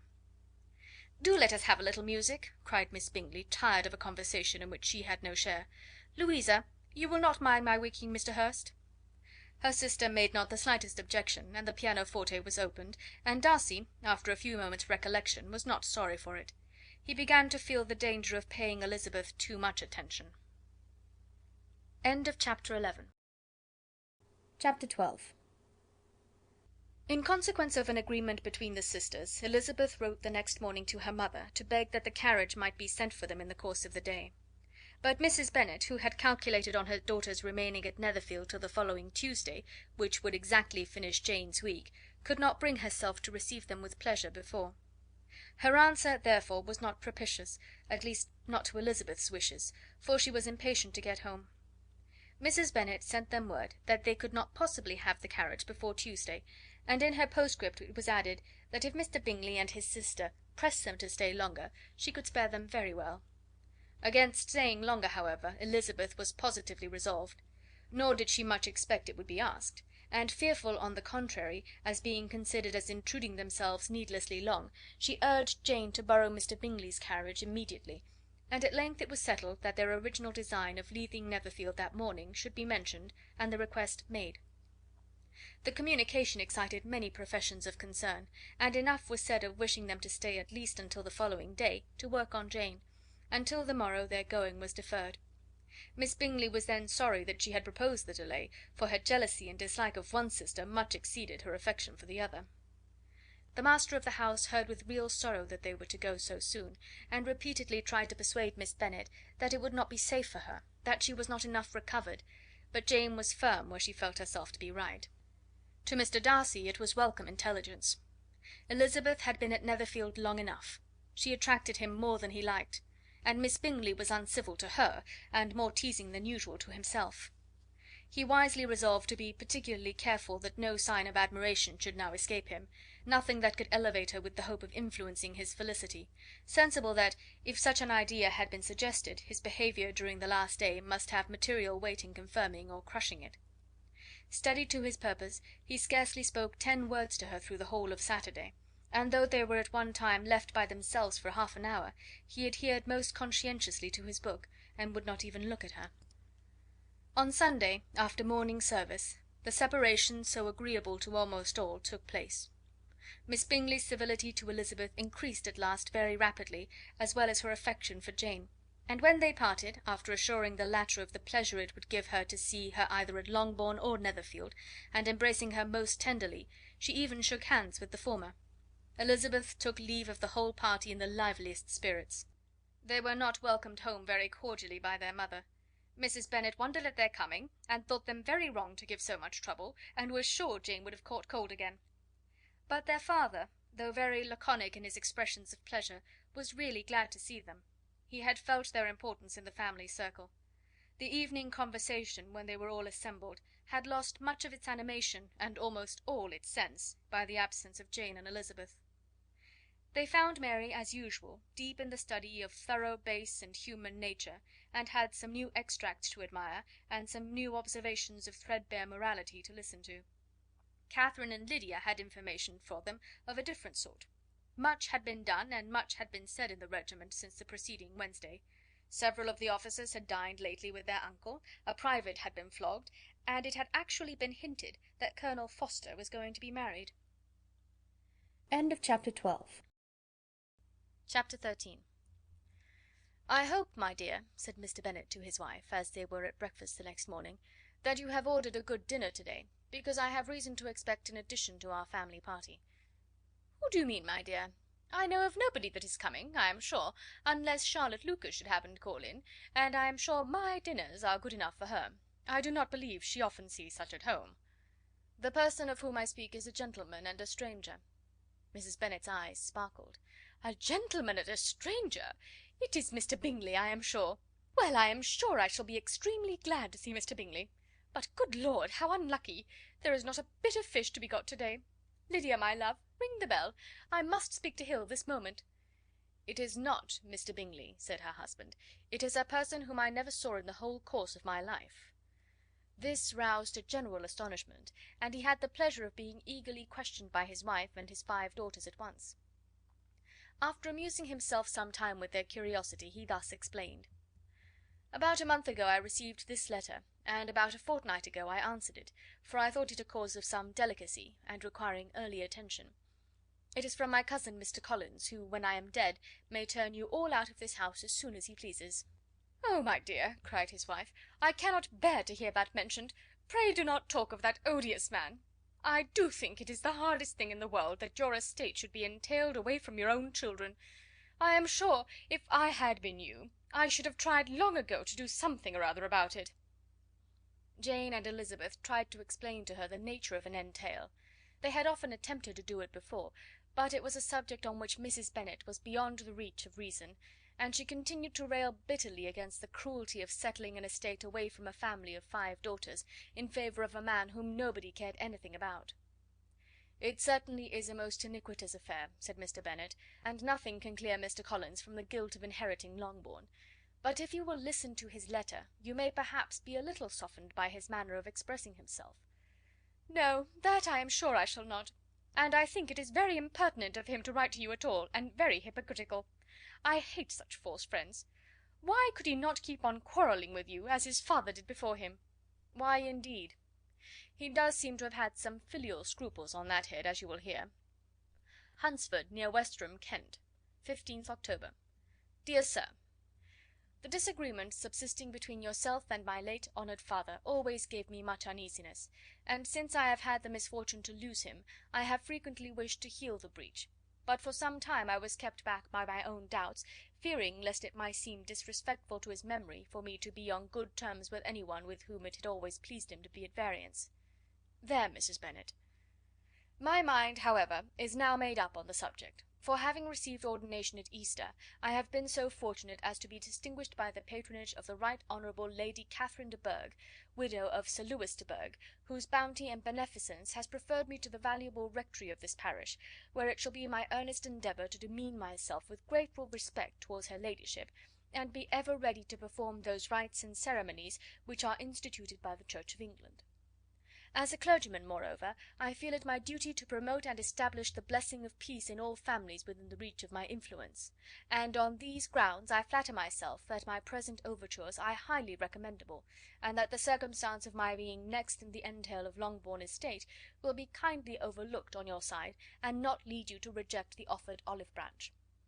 I cannot be otherwise than concerned at being the means of injuring your amiable daughters, and beg leave to apologize for it, as well as to assure you of my readiness to make them every possible amends, but of this hereafter. If you should have no objection to receive me into your house, I propose myself the satisfaction of waiting on you and your family Monday, November 18th, by 4 o'clock, and shall probably trespass on your hospitality till the Saturday se'nnight following, which I can do without any inconvenience, as Lady Catherine is far from objecting to my occasional absence on a Sunday, provided that some other clergyman is engaged to do the duty of the day. I remain, dear sir, with respectful compliments to your lady and daughters, your well-wisher and friend, William Collins. "At 4 o'clock, therefore, we may expect this peace-making gentleman," said Mr Bennet, as he folded up the letter. "He seems to be a most conscientious and polite young man, upon my word, and I doubt not will prove a valuable acquaintance, especially if Lady Catherine should be so indulgent as to let him come to us again. There is some sense in what he says about the girls, however, and if he is disposed to make them any amends, I shall not be the person to discourage him." "Though it is difficult," said Jane, "to guess in what way he can mean to make us the atonement he thinks our due, the wish is certainly to his credit." Elizabeth was chiefly struck by his extraordinary deference for Lady Catherine, and his kind intention of christening, marrying, and burying his parishioners whenever it were required. "He must be an oddity, I think," said she. "I cannot make him out. There is something very pompous in his style. And what can he mean by apologizing for being next in the entail? We cannot suppose he would help it if he could.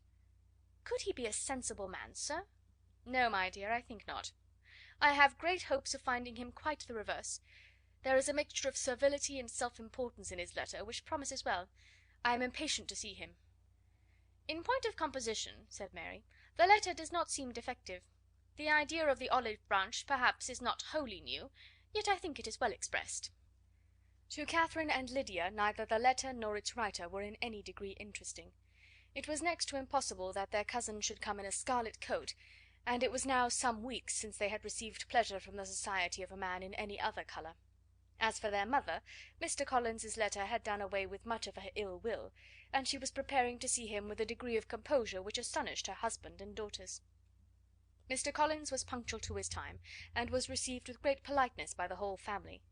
Mr. Bennet, indeed, said little, but the ladies were ready enough to talk, and Mr. Collins seemed neither in need of encouragement nor inclined to be silent himself. He was a tall, heavy-looking young man of 25. His air was grave and stately, and his manners were very formal. He had not been long seated before he complimented Mrs. Bennet on having so fine a family of daughters; said he had heard much of their beauty, but that in this instance fame had fallen short of the truth; and added that he did not doubt her seeing them all in due time disposed of in marriage. This gallantry was not much to the taste of some of his hearers, but Mrs. Bennet, who quarrelled with no compliments, answered most readily, "You are very kind, I am sure, and I wish with all my heart it may prove so, for else they will be destitute enough. Things are settled so oddly." "You allude, perhaps, to the entail of this estate?" "Ah, sir, I do indeed. It is a grievous affair to my poor girls, you must confess. Not that I mean to find fault with you, for such things I know are all chance in this world. There is no knowing how estates will go once they come to be entailed." "I am very sensible, madam, to the hardship of my fair cousins, and could say much on the subject, but that I am cautious of appearing forward and precipitate. But I can assure the young ladies that I come prepared to admire them. At present I will not say more, but perhaps when we are better acquainted—" He was interrupted by a summons to dinner, and the girls smiled on each other. They were not the only objects of Mr. Collins's admiration. The hall, the dining room, and all its furniture were examined and praised, and his commendation of everything would have touched Mrs. Bennet's heart, but for the mortifying supposition of his viewing it all as his own future property. The dinner, too, in its turn, was highly admired, and he begged to know to which of his fair cousins the excellency of its cooking was owing; but he was set right there by Mrs. Bennet, who assured him with some asperity that they were very well able to keep a cook, and that her daughters had nothing to do in the kitchen. He begged pardon for having displeased her. In a softened tone she declared herself not at all offended, but he continued to apologise for about a quarter of an hour. Chapter 14. During dinner Mr. Bennet scarcely spoke at all, but when the servants were withdrawn he thought it time to have some conversation with his guest, and therefore started a subject in which he expected him to shine, by observing that he seemed very fortunate in his patroness. Lady Catherine de Bourgh's attention to his wishes, and consideration for his comfort, appeared very remarkable. Mr. Bennet could not have chosen better. Mr. Collins was eloquent in her praise. The subject elevated him to more than usual solemnity of manner, and with a most important aspect he protested that he had never in his life witnessed such behaviour in a person of rank, such affability and condescension, as he had himself experienced from Lady Catherine. She had been graciously pleased to approve of both of the discourses which he had already had the honour of preaching before her. She had also asked him twice to dine at Rosings, and had sent for him only the Saturday before, to make up her pool of quadrille in the evening. Lady Catherine was reckoned proud by many people he knew, but he had never seen anything but affability in her. She had always spoken to him as she would to any other gentleman. She made not the smallest objection to his joining in the society of the neighbourhood, nor to his leaving the parish occasionally for a week or two to visit his relations. She had even condescended to advise him to marry as soon as he could, provided he chose with discretion, and had once paid him a visit in his humble parsonage, where she had perfectly approved all the alterations he had been making, and had even vouchsafed to suggest some herself, some shelves in the closet upstairs. "That is all very proper and civil, I am sure," said Mrs. Bennet, "and I dare say she is a very agreeable woman. It is a pity that great ladies in general are not more like her. Does she live near you, sir?" "The garden in which stands my humble abode is separated only by a lane from Rosings Park, her ladyship's residence." "I think you said she was a widow, sir. Has she any family?" "She has only one daughter, the heiress of Rosings, and a very extensive property." "Ah," said Mrs. Bennet, shaking her head, "then she is better off than many girls. And what sort of young lady is she? Is she handsome?" "She is a most charming young lady indeed. Lady Catherine herself says that, in point of true beauty, Miss de Bourgh is far superior to the handsomest of her sex, because there is that in her features which marks the young lady of distinguished birth. She is unfortunately of a sickly constitution, which has prevented her from making that progress in many accomplishments which she could not have otherwise failed of, as I am informed by the lady who superintended her education, and who still resides with them. But she is perfectly amiable, and often condescends to drive by my humble abode in her little phaeton and ponies." "Has she been presented? I do not remember her name among the ladies at court." "Her indifferent state of health unhappily prevents her being in town, and by that means, as I told Lady Catherine one day, has deprived the British court of its brightest ornaments. Her ladyship seemed pleased with the idea, and you may imagine that I am happy on every occasion to offer those little delicate compliments which are always acceptable to ladies. I have more than once observed to Lady Catherine that her charming daughter seemed born to be a duchess, and that the most elevated rank, instead of giving her consequence, would be adorned by her. These are the kind of little things which please her ladyship, and it is a sort of attention which I conceive myself peculiarly bound to pay." "You judge very properly," said Mr. Bennet, "and it is happy for you that you possess the talent of flattering with delicacy. May I ask whether these pleasing attentions proceed from the impulse of the moment, or are the result of previous study?" "They arise chiefly from what is passing at the time, and though I sometimes amuse myself with suggesting and arranging such little elegant compliments as may be adapted to ordinary occasions, I always wish to give them as unstudied an air as possible." Mr. Bennet's expectations were fully answered. His cousin was as absurd as he had hoped, and he listened to him with the keenest enjoyment, maintaining at the same time the most resolute composure of countenance, and, except in an occasional glance at Elizabeth, requiring no partner in his pleasure. By tea time, however, the dose had been enough, and Mr. Bennet was glad to take his guest into the drawing room again, and, when tea was over, glad to invite him to read aloud to the ladies. Mr. Collins readily assented, and a book was produced, but on beholding it, for everything announced it to be from a circulating library, he started back, and, begging pardon, protested that he never read novels. Kitty stared at him, and Lydia exclaimed. Other books were produced, and after some deliberation he chose Fordyce's Sermons. Lydia gaped as he opened the volume, and before he had, with very monotonous solemnity, read 3 pages, she interrupted him with: "Do you know, mamma, that my uncle Phillips talks of turning away Richard, and if he does, Colonel Forster will hire him. My aunt told me so herself on Saturday. I shall walk to Meryton to-morrow to hear more about it, and to ask when Mr. Denny comes back from town." Lydia was bid by her 2 eldest sisters to hold her tongue, but Mr. Collins, much offended, laid aside his book and said: "I have often observed how little young ladies are interested by books of a serious stamp, though written solely for their benefit. It amazes me, I confess, for certainly there can be nothing so advantageous to them as instruction. But I will no longer importune my young cousin." Then, turning to Mr. Bennet, he offered himself as his antagonist at backgammon. Mr. Bennet accepted the challenge, observing that he acted very wisely in leaving the girls to their own trifling amusements. Mrs. Bennet and her daughters apologized most civilly for Lydia's interruption, and promised that it should not occur again, if he would resume his book; but Mr. Collins, after assuring them that he bore his young cousin no ill will, and should never resent her behaviour as any affront, seated himself at another table with Mr. Bennet, and prepared for backgammon. Chapter 15.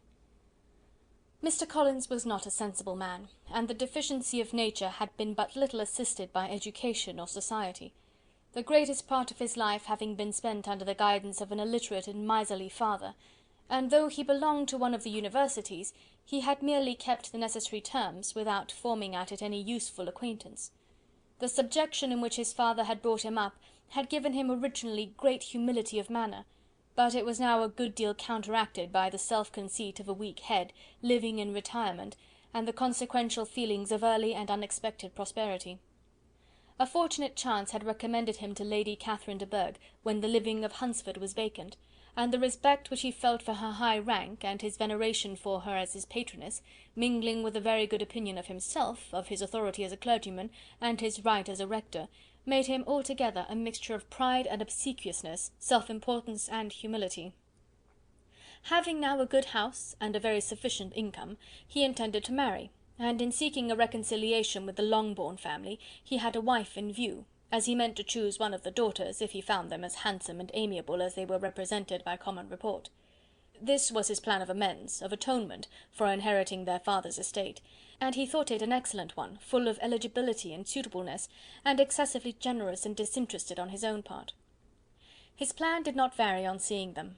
Miss Bennet's lovely face confirmed his views, and established all his strictest notions of what was due to seniority, and for the first evening she was his settled choice. The next morning, however, made an alteration, for in a quarter of an hour's tete-a-tete with Mrs. Bennet before breakfast, a conversation beginning with his parsonage house, and leading naturally to the avowal of his hopes that a mistress might be found for it at Longbourn, produced from her, amid very complaisant smiles and general encouragement, a caution against the very Jane he had fixed on. As to her younger daughters, she could not take upon her to say, she could not positively answer, but she did not know of any prepossession. Her eldest daughter, she must just mention, she felt it incumbent on her to hint, was likely to be very soon engaged. Mr. Collins had only to change from Jane to Elizabeth, and it was soon done while Mrs. Bennet was stirring the fire. Elizabeth, equal next to Jane in birth and beauty, succeeded her, of course. Mrs. Bennet treasured up the hint, and trusted that she might soon have 2 daughters married, and the man whom she could not bear to speak of the day before was now high in her good graces. Lydia's intention of walking to Meryton was not forgotten. Every sister except Mary agreed to go with her, and Mr. Collins was to attend them, at the request of Mr. Bennet, who was most anxious to get rid of him, and have his library to himself. For thither Mr. Collins had followed him after breakfast, and there he would continue, nominally engaged with one of the largest folios in the collection, but really talking to Mr. Bennet, with little cessation, of his house and garden at Hunsford. Such doings discomposed Mr. Bennet exceedingly. In his library he had been always sure of leisure and tranquillity, and though prepared, as he told Elizabeth, to meet with folly and conceit in every other room of the house, he was used to be free from them there. His civility, therefore, was most prompt in inviting Mr. Collins to join his daughters in their walk, and Mr. Collins, being in fact much better fitted for a walker than a reader, was extremely pleased to close his large book and go. In pompous nothings on his side, and civil assents on that of his cousins, their time passed till they entered Meryton. The attention of the younger ones was then no longer to be gained by him. Their eyes were immediately wandering up in the street in quest of the officers, and nothing less than a very smart bonnet indeed, or a really new muslin in a shop window, could recall them. But the attention of every lady was soon caught by a young man whom they had never seen before, of most gentlemanlike appearance, walking with another officer on the other side of the way. The officer was the very Mr. Denny concerning whose return from London Lydia came to inquire, and he bowed as they passed. All were struck with the stranger's air. All wondered who he could be, and Kitty and Lydia, determined if possible to find out, led the way across the street, under pretence of wanting something in an opposite shop, and fortunately had just gained the pavement when the 2 gentlemen, turning back, had reached the same spot. Mr. Denny addressed them directly, and entreated permission to introduce his friend Mr. Wickham, who had returned with him the day before from town, and he was happy to say had accepted a commission in their corps. This was exactly as it should be, for the young man wanted only regimentals to make him completely charming. His appearance was greatly in his favour. He had all the best part of beauty, a fine countenance, a good figure, and very pleasing address. The introduction was followed up on his side by a happy readiness of conversation, a readiness at the same time perfectly correct and unassuming, and the whole party was still standing and talking together very agreeably when the sound of horses drew their notice, and Darcy and Bingley were seen riding down the street. On distinguishing the ladies of the group, the 2 gentlemen came directly towards them, and began the usual civilities. Bingley was the principal spokesman, and Miss Bennet the principal object. He was then, he said, on his way to Longbourn on purpose to inquire after her. Mr. Darcy corroborated it with a bow, and was beginning to determine not to fix his eyes on Elizabeth, when they were suddenly arrested by the sight of the stranger, and Elizabeth, happening to see the countenance of both as they looked at each other, was all astonishment at the effect of the meeting. Both changed colour. One looked white, the other red. Mr Wickham, after a few moments, touched his hat, a salutation which Mr Darcy just deigned to return. What could be the meaning of it? It was impossible to imagine. It was impossible not to long to know. In another minute Mr Bingley, but without seeming to have noticed what passed, took leave and rode on with his friend. Mr Denny and Mr Wickham walked with the young ladies to the door of Mr Phillips's house, and then made their bows, in spite of Miss Lydia's pressing entreaties that they should come in, and even in spite of Mrs Phillips throwing up the parlour window and loudly seconding the invitation. Mrs Phillips was always glad to see her nieces, and the two eldest, from their recent absence, were particularly welcome, and she was eagerly expressing her surprise at their sudden return home, which, as their own carriage had not fetched them, she should have known nothing about, if she had not happened to see Mr Jones's shop-boy in the street, who had told her that they were not to send any more draughts to Netherfield, because the Miss Bennets were come away, when her civility was claimed towards Mr Collins by Jane's introduction of him. She received him with her very best politeness, which he returned with as much more, apologizing for his intrusion without any previous acquaintance with her, which he could not help flattering himself, however, might be justified by his relationship to the young ladies who introduced him to her notice. Mrs Phillips was quite awed by such an excess of good breeding, but her contemplation of one stranger was soon put to an end by exclamations and inquiries about the other, of whom, however, she could only tell her nieces what they already knew, that Mr Denny had brought him from London, and that he was to have a lieutenant's commission in the shire. She had been watching him the last hour, she said, as he walked up and down the street, and had Mr Wickham appeared, Kitty and Lydia would certainly have continued the occupation; but unluckily no one passed the windows now except a few of the officers, who, in comparison with a stranger, were become stupid, disagreeable fellows. Some of them were to dine with the Phillipses the next day, and their aunt promised to make her husband call on Mr Wickham, and give him an invitation also, if the family from Longbourn would come in the evening. This was agreed to, and Mrs Phillips protested that they would have a nice, comfortable, noisy game of lottery tickets, and a little bit of hot supper afterwards. The prospect of such delights was very cheering, and they parted in mutual good spirits. Mr Collins repeated his apologies in quitting the room, and was assured with unwearying civility that they were perfectly needless. As they walked home, Elizabeth related to Jane what she had seen pass between the two gentlemen, but though Jane would have defended either or both had they appeared to be in the wrong, she could no more explain such behaviour than her sister. Mr Collins, on his return, highly gratified Mrs Bennet by admiring Mrs Phillips's manners and politeness. He protested that, except Lady Catherine and her daughter, he had never seen a more elegant woman, for she had not only received him with the utmost civility, but even pointedly included him in her invitation for the next evening, although utterly unknown to her before. Something, he supposed, might be attributed to his connection with them, but yet he had never met with so much attention in the whole course of his life. End of chapter 15. Chapter 16. As no objection was made to the young people's engagement with their aunt, and all Mr Collins' scruples of leaving Mr and Mrs Bennet for a single evening during his visit were most steadily resisted, the coach conveyed him and his 5 cousins at a suitable hour to Meryton, and the girls had the pleasure of hearing, as they entered the drawing-room, that Mr Wickham had accepted their uncle's invitation, and was then in the house.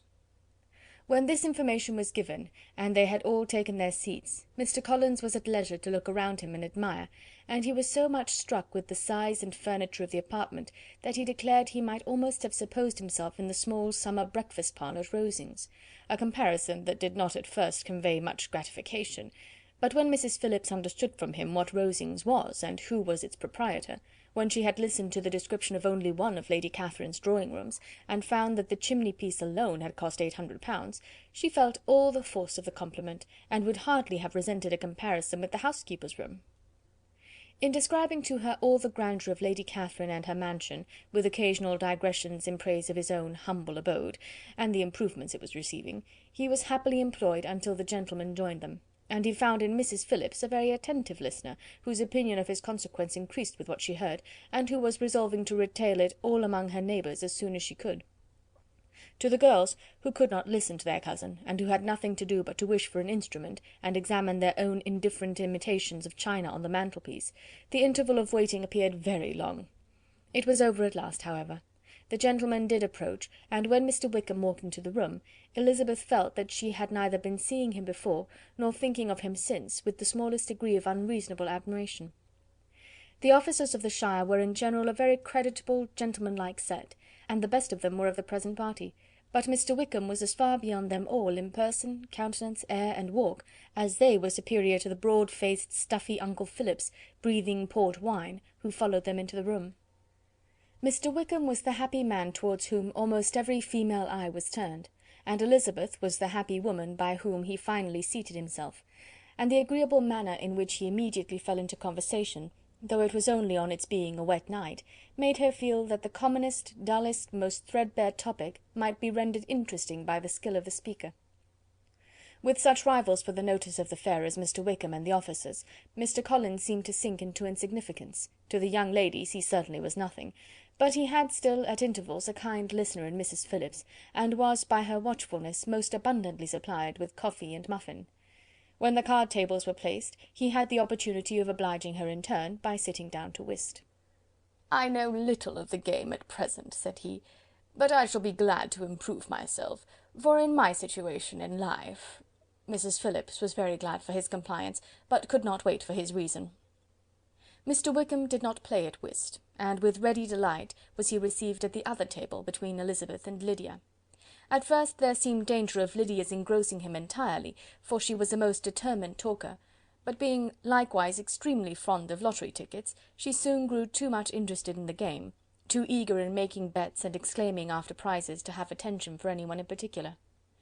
Allowing for the common demands of the game, Mr Wickham was therefore at leisure to talk to Elizabeth, and she was very willing to hear him, though what she chiefly wished to hear she could not hope to be told: the history of his acquaintance with Mr Darcy.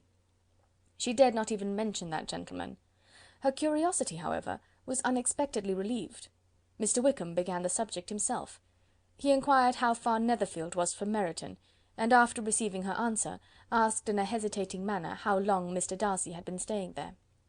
"About a month," said Elizabeth, and then, unwilling to let the subject drop, added, "He is a man of very large property in Derbyshire, I understand."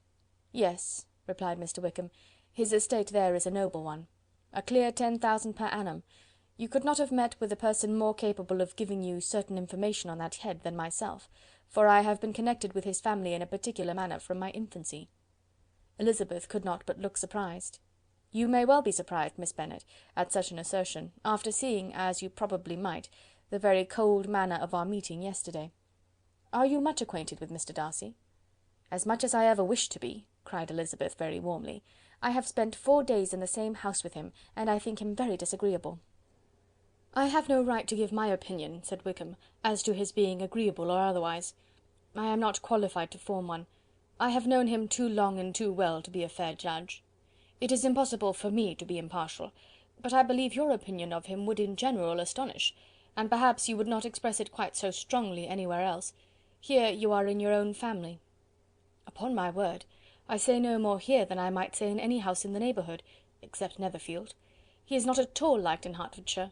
Everybody is disgusted with his pride. You will not find him more favourably spoken of by anyone." "I cannot pretend to be sorry," said Wickham, after a short interruption, "that he or that any man should not be estimated beyond their deserts, but with him, I believe, it does not often happen.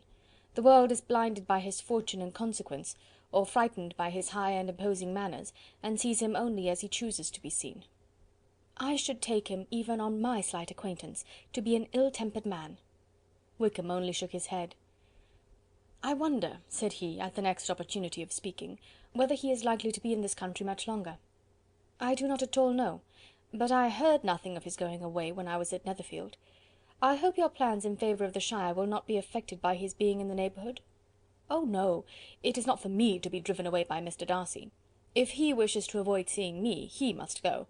We are not on friendly terms, and it always gives me pain to meet him, but I have no reason for avoiding him, but what I might proclaim before all the world, a sense of a very great ill-usage, and most painful regrets at his being what he is.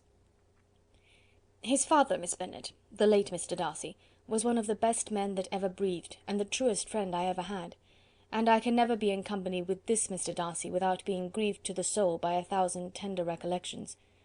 His behaviour to myself has been scandalous, but I verily believe I could forgive him anything and everything, rather than his disappointing the hopes and disgracing the memory of his father." Elizabeth found the interest of the subject increase, and listened with all her heart, but the delicacy of it prevented further inquiry. Mr. Wickham began to speak on more general topics, Meryton, the neighbourhood, the society, appearing highly pleased with all that he had yet seen, and speaking of the latter with gentle but very intelligible gallantry. It was the prospect of constant society, and good society, he added, which was my chief inducement to enter the shire. I knew it to be a most respectable, agreeable corps, and my friend Denny tempted me further by his account of their present quarters, and the very great attentions and excellent acquaintances Meryton had procured them. Society, I own, is necessary to me. I have been a disappointed man, and my spirits will not bear solitude. I must have employment and society. A military life is not what I was intended for, but circumstances have now made it eligible. The Church ought to have been my profession. I was brought up for the Church, and I should at this time have been in possession of a most valuable living, had it pleased the gentleman we were speaking of just now. Indeed? Yes. The late Mr. Darcy bequeathed me the next presentation of the best living in his gift. He was my godfather, and excessively attached to me. I cannot do justice to his kindness. He meant to provide for me amply, and thought he had done it, but when the living fell, it was given elsewhere. Good heavens! cried Elizabeth. But how could that be? How could his will be disregarded? Why did you not seek legal redress? There was just such an informality in the terms of the bequest as to give me no hope from law. A man of honour could not have doubted the intention, but Mr. Darcy chose to doubt it, or to treat it as a merely conditional recommendation, and to assert that I had forfeited all claim to it by extravagance, imprudence, in short, anything or nothing. Certain it is that the living became vacant 2 years ago, exactly as I was of an age to hold it, and that it was given to another man. And no less certain is it, that I cannot accuse myself of having really done anything to deserve to lose it. I have a warm, unguarded temper, and I may have spoken my opinion of him and to him too freely. I can recall nothing worse, but the fact is, that we are very different sort of men, and that he hates me. This is quite shocking. He deserves to be publicly disgraced. Some time or other he will be, but it shall not be by me. Till I can forget his father, I can never defy or expose him. Elizabeth honoured him for such feelings, and thought him handsomer than ever as he expressed them. But what, said she after a pause, can have been his motive? What can have induced him to behave so cruelly? A thorough determined dislike of me, a dislike which I cannot but attribute in some measure to jealousy. Had the late Mr. Darcy liked me less, his son might have borne with me better, but his father's uncommon attachment to me irritated him, I believe, very early in life. He had not a temper to bear the sort of competition in which we stood, the sort of preference which was often given to me. I had not thought Mr. Darcy so bad as this, though I have never liked him. I had not thought so very ill of him. I had supposed him to be despising his fellow creatures in general, but did not suspect him of descending to such malicious revenge, such injustice, such inhumanity as this. After a few minutes' reflection, however, she continued, I do remember his boasting one day at Netherfield of the implacability of his resentments, of his having an unforgiving temper. His disposition must be dreadful. I will not trust myself on the subject, replied Wickham. I can hardly be just to him. Elizabeth was again deep in thought, and after a time exclaimed, To treat in such a manner the godson, the friend, the favourite of his father! She could have added, a young man too, like you, whose very countenance may vouch for your being amiable, but she contented herself with, and one too, who had probably been his companion from childhood, connected together, as I think you said, in the closest manner. We were born in the same parish, within the same park. The greatest part of our youth was passed together, inmates of the same house, sharing the same amusements, objects of the same parental care. My father began life in the profession which your uncle, Mr. Phillips, appears to do so much credit to, but he gave up everything to be of use to the late Mr. Darcy, and devoted all his time to the care of the Pemberley property. He was most highly esteemed by Mr. Darcy, a most intimate confidential friend. Mr. Darcy often acknowledged himself to be under the greatest obligations to my father's active superintendence, and when, immediately before my father's death, Mr. Darcy gave him a voluntary promise of providing for me, I am convinced that he felt it to be as much a debt of gratitude to him as of his affection to myself. How strange, cried Elizabeth, how abominable! I wonder that the very pride of this Mr. Darcy has not made him just to you. If from no better motive, that he should not have been too proud to be dishonest, for dishonesty I must call it." "It is wonderful," replied Wickham, "for almost all his actions may be traced to pride, and pride had often been his best friend. It has connected him nearer with virtue than with any other feeling. But we are none of us consistent, and in his behaviour to me there were stronger impulses even than pride." "Can such abominable pride as his have ever done him good?" "Yes. It has often led him to be liberal and generous, to give his money freely, to display hospitality, to assist his tenants and relieve the poor. Family pride and filial pride, for he is very proud of what his father was, have done this.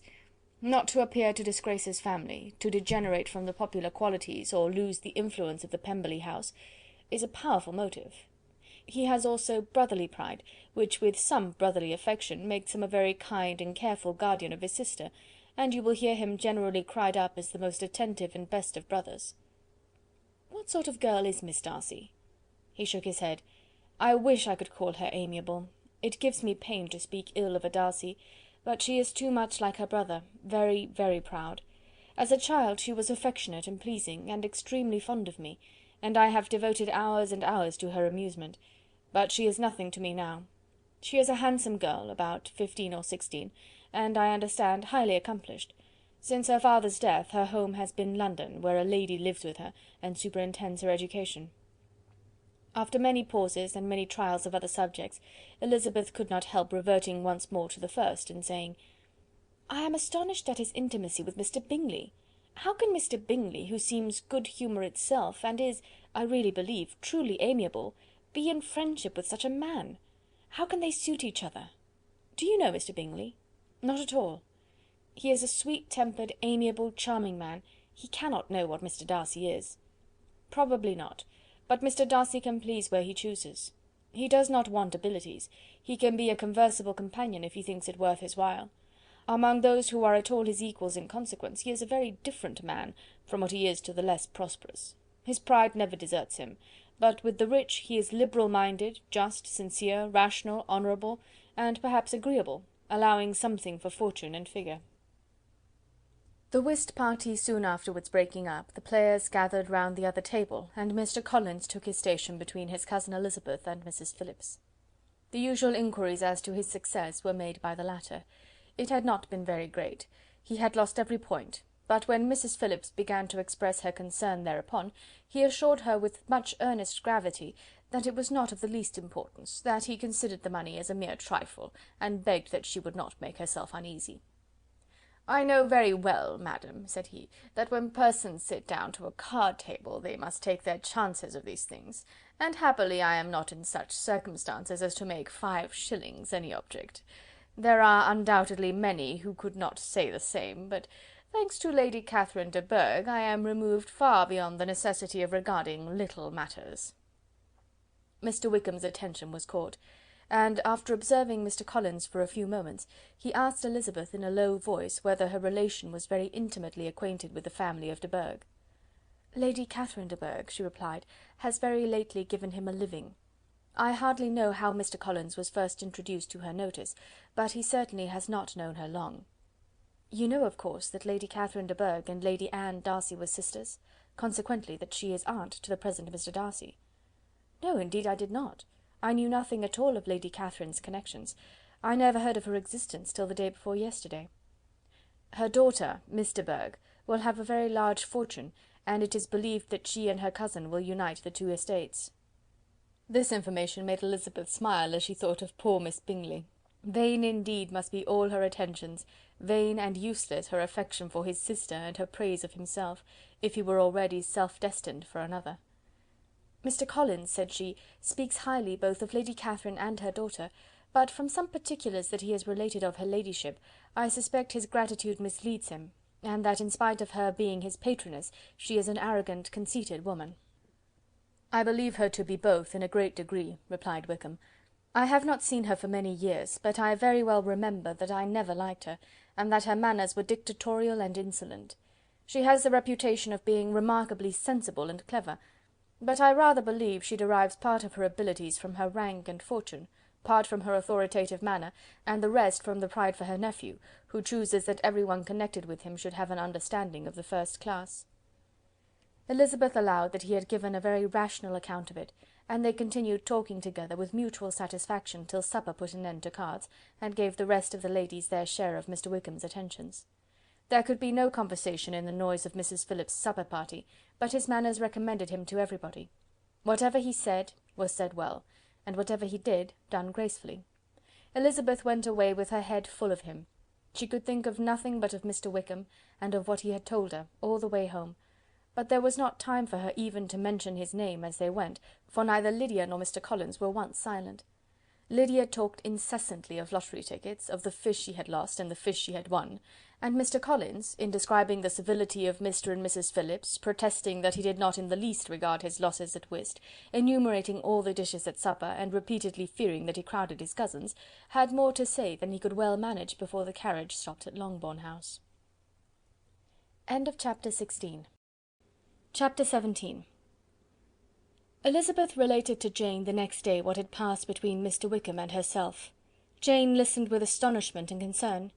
She knew not how to believe that Mr Darcy could be so unworthy of Mr Bingley's regard, and yet it was not in her nature to question the veracity of a young man of such amiable appearance as Wickham.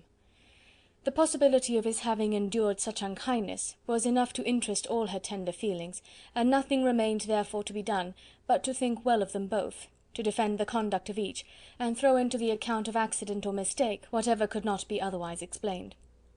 "They have both," said she, "been deceived, I dare say, in some way or other, of which we can form no idea. Interested people have perhaps misrepresented each to the other. It is, in short, impossible for us to conjecture the causes or circumstances which may have alienated them, without actual blame on either side." "Very true indeed. And now, my dear Jane, what have you got to say on behalf of the interested people who have probably been concerned in the business? Do clear them too, or we shall be obliged to think ill of somebody." "Laugh as much as you choose, but you will not laugh me out of my opinion. My dearest Lizzy, do but consider in what a disgraceful light it places Mr Darcy, to be treating his father's favourite in such a manner, one whom his father had promised to provide for. It is impossible. No man of common humanity, no man who had any value for his character, could be capable of it. Can his most intimate friends be so excessively deceived in him? Oh no! I can much more easily believe Mr Bingley's being imposed on, than that Mr Wickham should invent such a history of himself as he gave me last night. Names, facts, everything mentioned without ceremony. If it be not so, let Mr Darcy contradict it. Besides, there was truth in his looks. It is difficult indeed. It is distressing. One does not know what to think. I beg your pardon, one knows exactly what to think. But Jane could think with certainty on only one point, that Mr Bingley, if he had been imposed on, would have much to suffer when the affair became public. The two young ladies were summoned from the shrubbery where this conversation passed, by the arrival of the very persons of whom they had been speaking. Mr Bingley and his sisters came to give their personal invitation for the long-expected ball at Netherfield, which was fixed for the following Tuesday. The two ladies were delighted to see their dear friend again, called it an age since they had met, and repeatedly asked what she had been doing with herself since their separation. To the rest of the family they paid little attention, avoiding Mrs Bennet as much as possible, saying not much to Elizabeth, and nothing at all to the others. They were soon gone again, rising from their seats with an activity which took their brother by surprise, and hurrying off as if eager to escape from Mrs Bennet's civilities. The prospect of the Netherfield ball was extremely agreeable to every female of the family. Mrs Bennet chose to consider it as given in compliment to her eldest daughter, and was particularly flattered by receiving the invitation from Mr Bingley himself, instead of a ceremonious card. Jane pictured to herself a happy evening in the society of her two friends, and the attentions of their brother, and Elizabeth thought with pleasure of dancing a great deal with Mr Wickham, and of seeing a confirmation of everything in Mr Darcy's look and behaviour. The happiness anticipated by Catherine and Lydia depended less on any single event, or any particular person, for though they each, like Elizabeth, meant to dance half the evening with Mr Wickham, he was by no means the only partner who could satisfy them, and a ball was, at any rate, a ball, and even Mary could assure her family that she had no disinclination for it. "While I can have my mornings to myself," said she, "it is enough. I think it is no sacrifice to join occasionally in evening engagements. Society has claims on us all, and I profess myself one of those who consider intervals of recreation and amusement as desirable for everybody."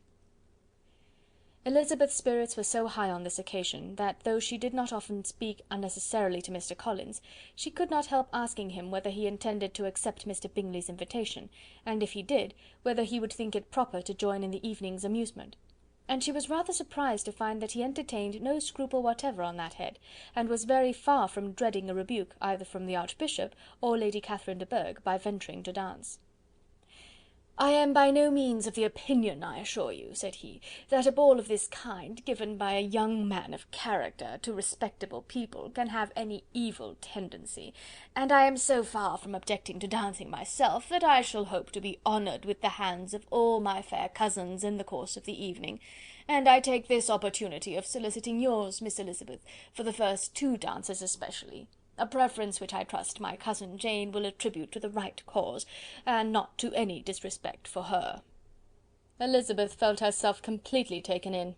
She had fully proposed being engaged by Mr. Wickham for those very dances, and to have Mr. Collins instead! Her liveliness had never been worse timed. There was no help for it, however. Mr. Wickham's happiness and her own were perforce delayed a little longer, and Mr. Collins' proposal accepted with as good a grace as she could. She was not the better pleased with his gallantry from the idea it suggested of something more. It now first struck her that she was selected from among her sisters as worthy of being mistress of Hunsford Parsonage, and of assisting to form a quadrille table at Rosings, in the absence of more eligible visitors. The idea soon reached to conviction, as she observed his increasing civilities towards herself, and heard his frequent attempt at a compliment on her wit and vivacity; and though more astonished than gratified herself by this effect of her charms, it was not long before her mother gave her to understand that the probability of their marriage was extremely agreeable to her. Elizabeth, however, did not choose to take the hint, being well aware that a serious dispute must be the consequence of any reply. Mr. Collins might never make the offer, and till he did, it was useless to quarrel about him. If there had not been a Netherfield ball to prepare for and talk of, the younger Miss Bennets would have been in a very pitiable state at this time, for from the day of the invitation to the day of the ball, there was such a succession of rain as prevented their walking to Meryton once. No aunt, no officers, no news could be sought after. The very shoe roses for Netherfield were got by proxy. Even Elizabeth might have found some trial of her patience in weather which totally suspended the improvement of her acquaintance with Mr. Wickham, and nothing less than a dance on Tuesday could have made such a Friday, Saturday, Sunday, and Monday endurable to Kitty and Lydia. End of chapter 17. Chapter 18. Till Elizabeth entered the drawing-room at Netherfield, and looked in vain for Mr. Wickham among the cluster of red coats there assembled, a doubt of his being present had never occurred to her. The certainty of meeting him had not been checked by any of those recollections that might not unreasonably have alarmed her. She had dressed with more than usual care, and prepared in the highest spirits for the conquest of all that remained unsubdued of his heart, trusting that it was not more than might be won in the course of the evening. But in an instant arose the dreadful suspicion of his being purposely omitted for Mr. Darcy's pleasure in the Bingleys' invitation to the officers; and though this was not exactly the case, the absolute fact of his absence was pronounced by his friend Denny, to whom Lydia eagerly applied, and who told them that Wickham had been obliged to go to town on business the day before, and was not yet returned; adding with a significant smile, "I do not imagine his business would have called him away just now, if he had not wanted to avoid a certain gentleman here." This part of his intelligence, though unheard by Lydia, was caught by Elizabeth, and as it assured her that Darcy was not less answerable for Wickham's absence than if her first surmise had been just, every feeling of displeasure against the former was so sharpened by immediate disappointment, that she could hardly reply with tolerable civility to the polite inquiries which he directly afterwards approached to make. Attendance, forbearance, patience with Darcy, was injury to Wickham. She was resolved against any sort of conversation with him, and turned away with a degree of ill humour which she could not wholly surmount even in speaking to Mr. Bingley, whose blind partiality provoked her. But Elizabeth was not formed for ill humour, and though every prospect of her own was destroyed for the evening, it could not dwell long on her spirits, and having told all her griefs to Charlotte Lucas, whom she had not seen for a week, she was soon able to make a voluntary transition to the oddities of her cousin, and to point him out to her particular notice. The first 2 dances, however, brought a return of distress. They were dances of mortification. Mr. Collins, awkward and solemn, apologising instead of attending, and often moving wrong without being aware of it, gave her all the shame and misery which a disagreeable partner for a couple of dances can give. The moment of her release from him was ecstasy. She danced next with an officer, and had the refreshment of talking of Wickham, and of hearing that he was universally liked. When those dances were over, she returned to Charlotte Lucas, and was in conversation with her, when she found herself suddenly addressed by Mr. Darcy, who took her so much by surprise in his application for her hand, that, without knowing what she did, she accepted him. He walked away again immediately, and she was left to fret over her own want of presence of mind. Charlotte tried to console her. "I dare say you will find him very agreeable." "Heaven forbid! That would be the greatest misfortune of all. To find a man agreeable whom one is determined to hate! Do not wish me such an evil." When the dancing recommenced, however, and Darcy approached to claim her hand, Charlotte could not help cautioning her in a whisper not to be a simpleton, and allow her fancy for Wickham to make her appear unpleasant in the eyes of a man 10 times his consequence. Elizabeth made no answer, and took her place in the set, amazed at the dignity to which she was arrived in being allowed to stand opposite Mr. Darcy, and reading in her neighbours' looks their equal amazement in beholding it. They stood for some time without speaking a word, and she began to imagine that their silence was to last through the 2 dances, and at first was resolved not to break it, till suddenly, fancying that it would make the greater punishment to her partner to oblige him to talk, she made some slight observation on the dance. He replied, and was again silent. After a pause of some minutes, she addressed him a second time with: "It is your turn to say something now, Mr. Darcy. I talked about the dance, and you ought to make some sort of remark on the size of the room, or the number of couples." He smiled, and assured her that whatever she wished him to say should be said. "Very well, that reply will do for the present. Perhaps by and by I may observe that private balls are much pleasanter than public ones. But now we may be silent." "Do you talk by rule, then, while you are dancing?" "Sometimes. One must speak a little, you know. It would look odd to be entirely silent for half an hour together, and yet, for the advantage of some, conversation ought to be so arranged as that they might have the trouble of saying as little as possible." "Are you consulting your own feelings in the present case, or do you imagine that you are gratifying mine?" "Both," replied Elizabeth archly, "for I have always seen a great similarity in the turn of our minds. We are each of an unsocial, taciturn disposition, unwilling to speak unless we expect to say something that will amaze the whole room, and be handed down to posterity with all the eclat of a proverb." "This is no very striking resemblance of your own character, I am sure," said he. "How near it may be to mine, I cannot pretend to say. You think it a faithful portrait, undoubtedly." "I must not decide on my own performance." He made no answer, and they were again silent till they had gone down the dance, when he asked her if she and her sisters did not very often walk to Meryton. She answered in the affirmative, and, unable to resist the temptation, added: "When you met us there the other day, we had just been forming a new acquaintance." The effect was immediate. A deeper shade of hauteur overspread his features, but he said not a word, and Elizabeth, though blaming herself for her own weakness, could not go on. At length Darcy spoke, and in a constrained manner said: "Mr. Wickham is blessed with such happy manners as may ensure his making friends. Whether he may be equally capable of retaining them is less certain." "He has been so unlucky as to lose your friendship," replied Elizabeth with emphasis, "and in a manner which he is likely to suffer from all his life." Darcy made no answer, and seemed desirous of changing the subject. At that moment Sir William Lucas appeared close to them, meaning to pass through the set to the other side of the room, but on perceiving Mr. Darcy, he stopped with a bow of superior courtesy to compliment him on his dancing and his partner. "I have been most highly gratified indeed, my dear sir. Such very superior dancing is not often seen. It is evident that you belong to the first circles. Allow me to say, however, that your fair partner does not disgrace you, and that I must hope to have this pleasure often repeated, especially when a certain desirable event, my dear Eliza," glancing at her sister and Bingley, "shall take place. What congratulations will then flow in! I appeal to Mr. Darcy... But let me not interrupt you, sir. You will not thank me for detaining you from the bewitching converse of that young lady, whose bright eyes are also upbraiding me." The latter part of this address was scarcely heard by Darcy, but Sir William's allusion to his friend seemed to strike him forcibly, and his eyes were directed with a very serious expression towards Bingley and Jane, who were dancing together. Recovering himself, however, shortly, he turned to his partner and said: "Sir William's interruption has made me forget what we were talking of." "I do not think we were speaking at all. Sir William could not have interrupted two people in the room who had less to say for themselves. We have tried 2 or 3 subjects already without success, and what we are to talk of next I cannot imagine." "What think you of books?" said he, smiling. "Books? Oh no! I am sure we never read the same, or not with the same feelings." "I am sorry you think so, but if that be the case, there can at least be no want of subject. We may compare our different opinions." "No, I cannot talk of books in a ball-room. My head is always full of something else." "The present always occupies you in such scenes, does it?" said he, with a look of doubt. "Yes, always," she replied, without knowing what she said, for her thoughts had wandered far from the subject, as soon afterwards appeared by her suddenly exclaiming, "I remember hearing you once say, Mr. Darcy, that you hardly ever forgave, that your resentment once created was unappeasable.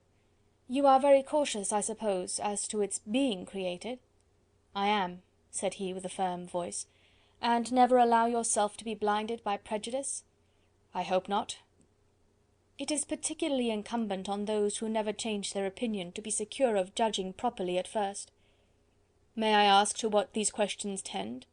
"Merely to the illustration of your character," said she, endeavouring to shake off her gravity. "I am trying to make it out." "And what is your success?" She shook her head. "I do not get on at all. I hear such different accounts of you as puzzle me exceedingly." "I can readily believe," answered he, gravely, "that reports may vary greatly with respect to me, and I could wish, Miss Bennet, that you were not to sketch my character at the present moment, as there is reason to fear that the performance would reflect no credit on either." "But if I do not take your likeness now, I may never have another opportunity." "I would by no means suspend any pleasure of yours," he coldly replied. She said no more, and they went down the other dance and parted in silence, and on each side dissatisfied, though not to an equal degree, for in Darcy's breast there was a tolerable powerful feeling towards her, which soon procured her pardon, and directed all his anger against another. They had not long separated when Miss Bingley came towards her, and with an expression of civil disdain accosted her. "So, Miss Eliza, I hear you are quite delighted with George Wickham. Your sister has been talking to me about him, and asking me 1,000 questions, and I find that the young man quite forgot to tell you, among his other communication, that he was the son of old Wickham, the late Mr. Darcy's steward. Let me recommend you, however, as a friend, not to give implicit confidence to all his assertions, for as to Mr. Darcy's using him ill, it is perfectly false, for on the contrary, he has always been remarkably kind to him, though George Wickham has treated Mr. Darcy in a most infamous manner. I do not know the particulars, but I know very well that Mr. Darcy is not in the least to blame, that he cannot bear to hear George Wickham mentioned, and that though my brother thought he could not well avoid including him in his invitation to the officers, he was excessively glad to find that he had taken himself out of the way. His coming into the country at all is a most insolent thing indeed, and I wonder how he could presume to do it. I pity you, Miss Eliza, for this discovery of your favourite's guilt, but really, considering his descent, one could not expect much better." "His guilt and his descent appear by your account to be the same," said Elizabeth angrily, "for I have heard you accuse him of nothing worse than of being the son of Mr. Darcy's steward, and of that, I can assure you, he informed me himself." "I beg your pardon," replied Miss Bingley, turning away with a sneer. "Excuse my interference, it was kindly meant."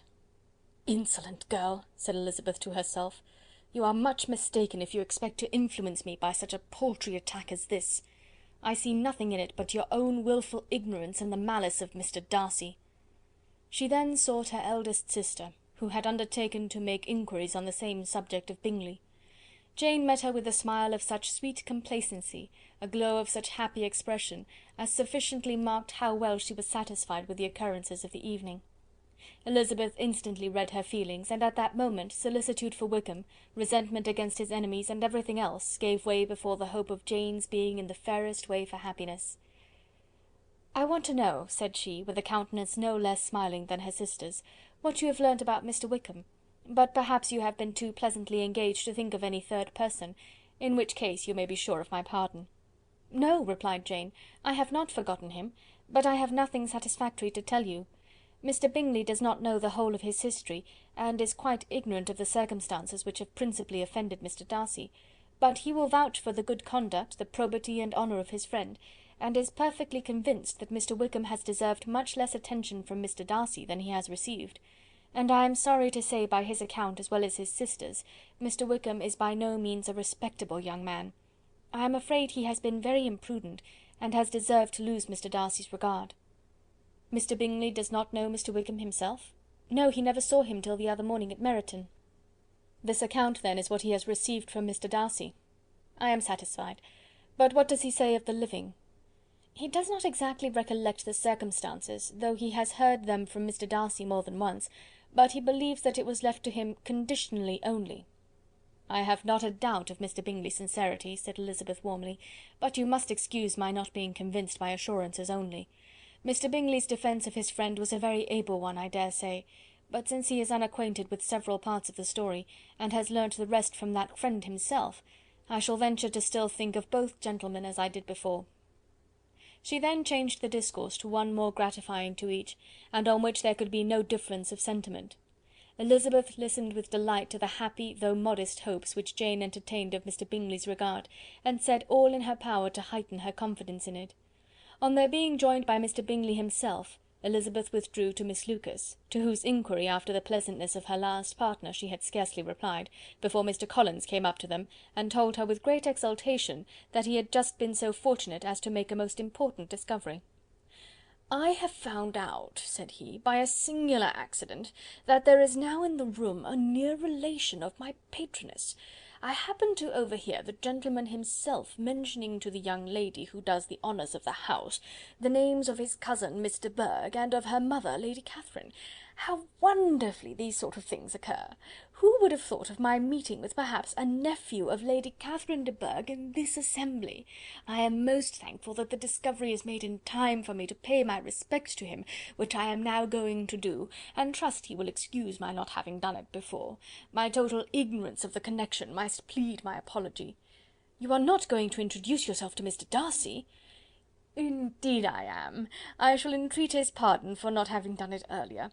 I believe him to be Lady Catherine's nephew. It will be in my power to assure him that her ladyship was quite well yesterday se'nnight."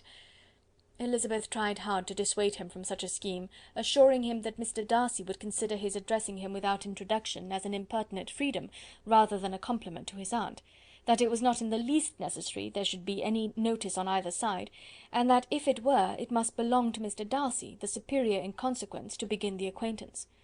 Mr. Collins listened to her with a determined air of following his own inclination, and when she ceased speaking, replied thus: "My dear Miss Elizabeth, I have the highest opinion in the world in your excellent judgment in all matters within the scope of your understanding, but permit me to say that there must be a wide difference between the established forms of ceremony amongst the laity and those which regulate the clergy, for give me leave to observe that I consider the clerical office as equal in point of dignity with the highest rank in the kingdom, provided that a proper humility of behaviour is at the same time maintained.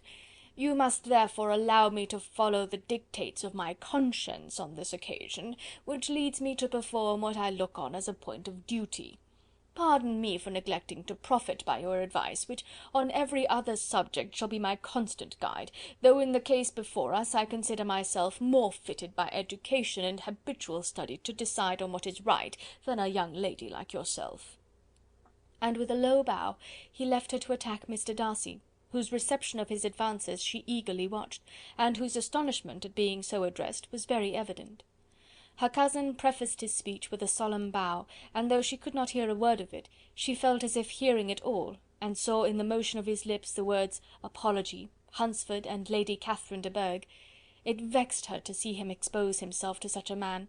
Mr. Darcy was eyeing him with unrestrained wonder, and when at last Mr. Collins allowed him time to speak, replied with an air of distant civility. Mr. Collins, however, was not discouraged from speaking again, and Mr. Darcy's contempt seemed abundantly increasing with the length of his second speech, and at the end of it he only made him a slight bow, and moved another way. Mr. Collins then returned to Elizabeth. "I have no reason, I assure you," said he, "to be dissatisfied with my reception. Mr. Darcy seemed much pleased with the attention. He answered me with the utmost civility, and even paid me the compliment of saying that he was so well convinced of Lady Catherine's discernment as to be certain she could never bestow a favour unworthily." It was really a very handsome thought. Upon the whole, I am much pleased with him." As Elizabeth had no longer any interest of her own to pursue, she turned her attention almost entirely on her sister and Mr Bingley. The train of agreeable reflections which her observations gave birth to made her perhaps almost as happy as Jane. She saw her in idea settled in that very house, in all the felicity which a marriage of true affection could bestow, and she felt capable, under such circumstances, of endeavouring even to like Bingley's two sisters. Her mother's thoughts she plainly saw were bent the same way, and she determined not to venture near her, lest she might hear too much.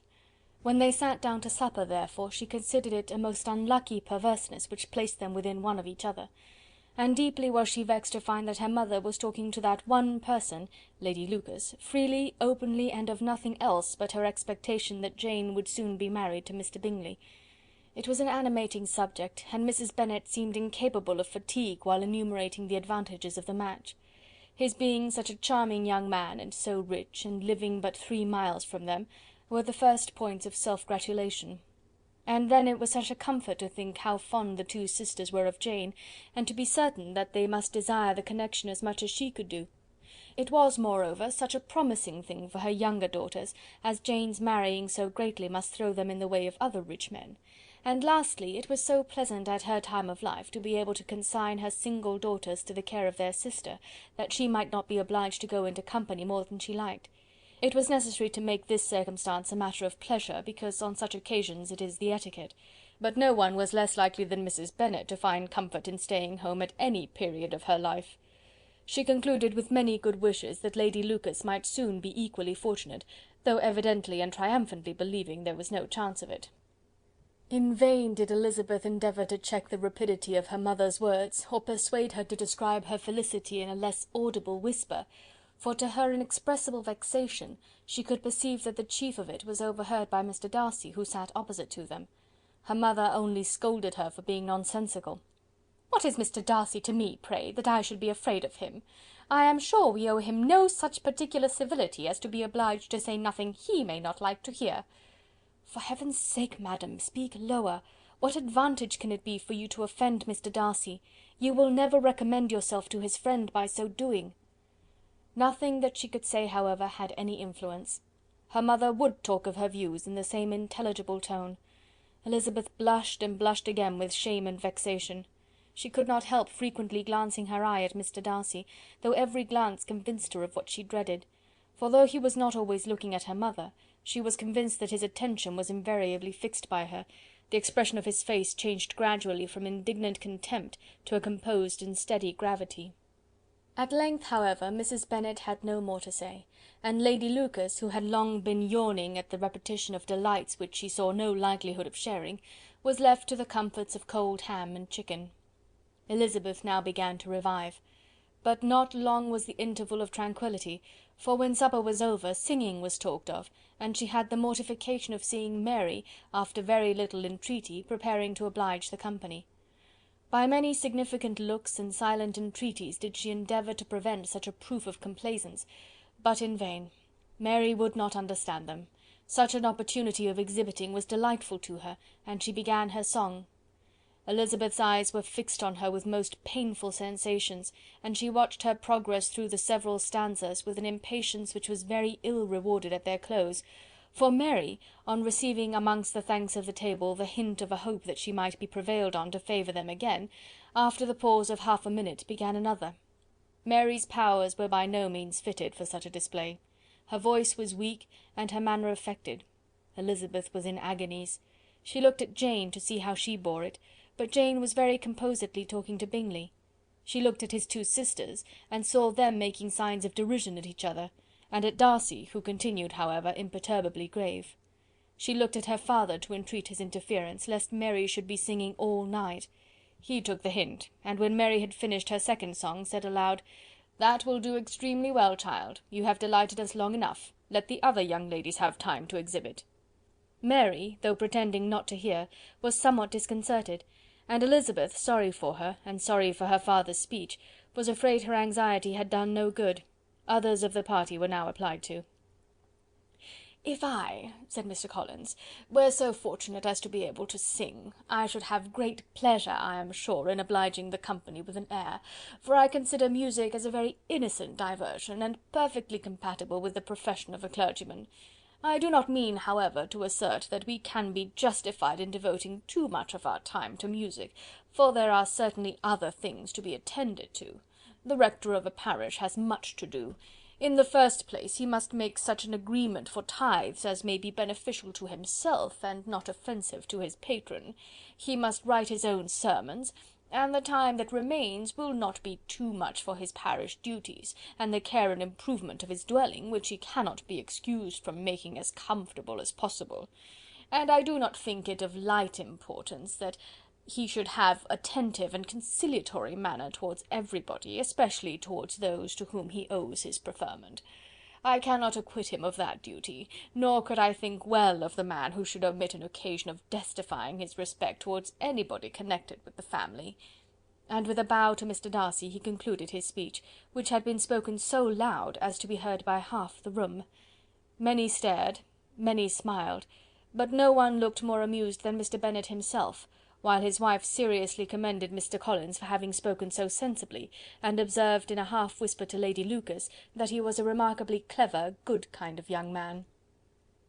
To Elizabeth it appeared that, had her family made an agreement to expose themselves as much as they could during the evening, it would have been impossible for them to play their parts with more spirit or finer success, and happy did she think it for Bingley and her sister that some of the exhibition had escaped his notice, and that his feelings were not of a sort to be much distressed by the folly which he must have witnessed. That his two sisters and Mr. Darcy, however, should have such an opportunity of ridiculing her relations was bad enough, and she could not determine whether the silent contempt of the gentlemen or the insolent smiles of the ladies were more intolerable.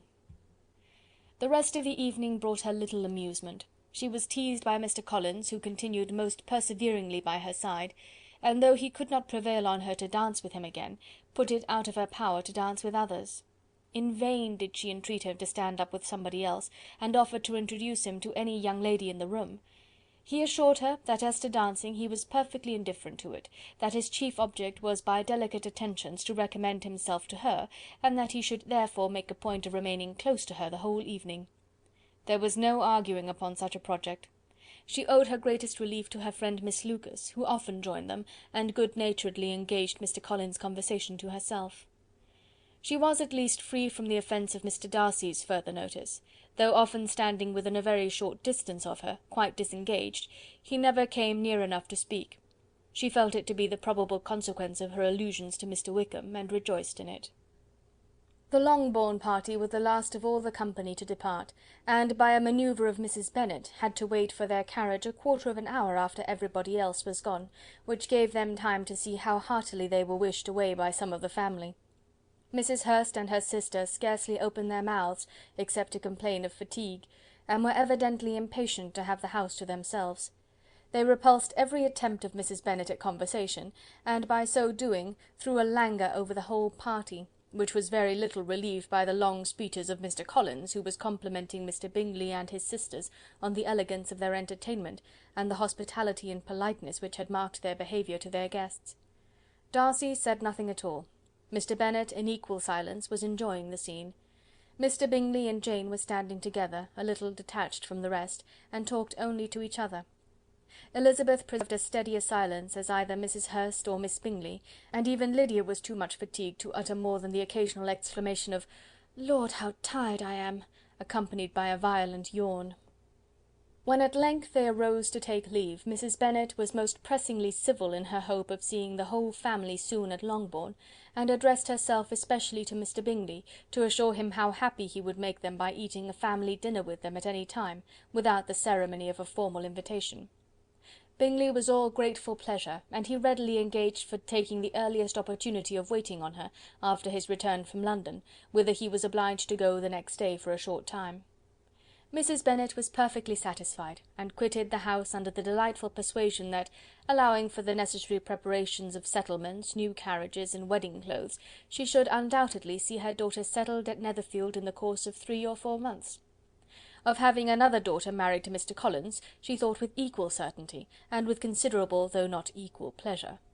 Elizabeth was the least dear to her of all her children, and though the man and the match were quite good enough for her, the worth of each was eclipsed by Mr Bingley and Netherfield. Chapter 19. The next day opened a new scene at Longbourn. Mr Collins made his declaration in form. Having resolved to do it without loss of time, as his leave of absence extended only to the following Saturday, and having no feelings of diffidence to make it distressing to himself even at the moment, he set about it in a very orderly manner, with all the observances, which he supposed a regular part of the business. On finding Mrs Bennet, Elizabeth, and one of the younger girls together, soon after breakfast, he addressed the mother in these words: "May I hope, madam, that for your interest with your fair daughter Elizabeth, when I solicit for the honour of a private audience with her in the course of this morning?" Before Elizabeth had time for anything but a blush of surprise, Mrs Bennet answered instantly: "Oh dear, yes, certainly. I am sure Lizzy will be very happy. I am sure she can have no objection. Come, Kitty, I want you upstairs." And gathering her work together, she was hastening away, when Elizabeth called out: "Dear madam, do not go. I beg you will not go. Mr Collins must excuse me. He can have nothing to say to me that anybody need not hear. I am going away myself." "No, no, nonsense, Lizzy. I desire you to stay where you are."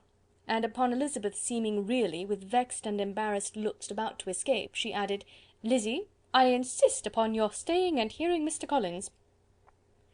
Elizabeth would not oppose such an injunction, and a moment's consideration making her also sensible that it would be wisest to get it over as soon and as quietly as possible, she sat down again and tried to conceal by incessant employment the feelings which were divided between distress and diversion. Mrs Bennet and Kitty walked off, and as soon as they were gone, Mr Collins began: "Believe me, my dear Miss Elizabeth, that your modesty, so far from doing you any disservice, rather adds to your other perfections. You would have been less amiable in my eyes, had there not been this little unwillingness, but allow me to assure you that I have your respected mother's permission for this address. You can hardly doubt the purport of my discourse, however your natural delicacy may lead you to dissemble. My attentions have been too marked to be mistaken. Almost as soon as I entered the house, I singled you out as the companion of my future life. But before I am run away with by my feelings on this subject, perhaps it would be advisable for me to state my reasons for marrying, and moreover for coming into Hertfordshire with the design of selecting a wife, as I certainly did." The idea of Mr Collins, with all his solemn composure, being run away with by his feelings, made Elizabeth so near laughing that she could not use the short pause he allowed in any attempt to stop him further, and he continued: "My reasons for marrying are, first, that I think it a right thing for every clergyman in easy circumstances, like myself, to set the example of matrimony in his parish. Secondly, that I am convinced that it will add very greatly to my happiness, and thirdly, which perhaps I ought to have mentioned earlier, that it is the particular advice and recommendation of the very noble lady whom I have the honour of calling patroness.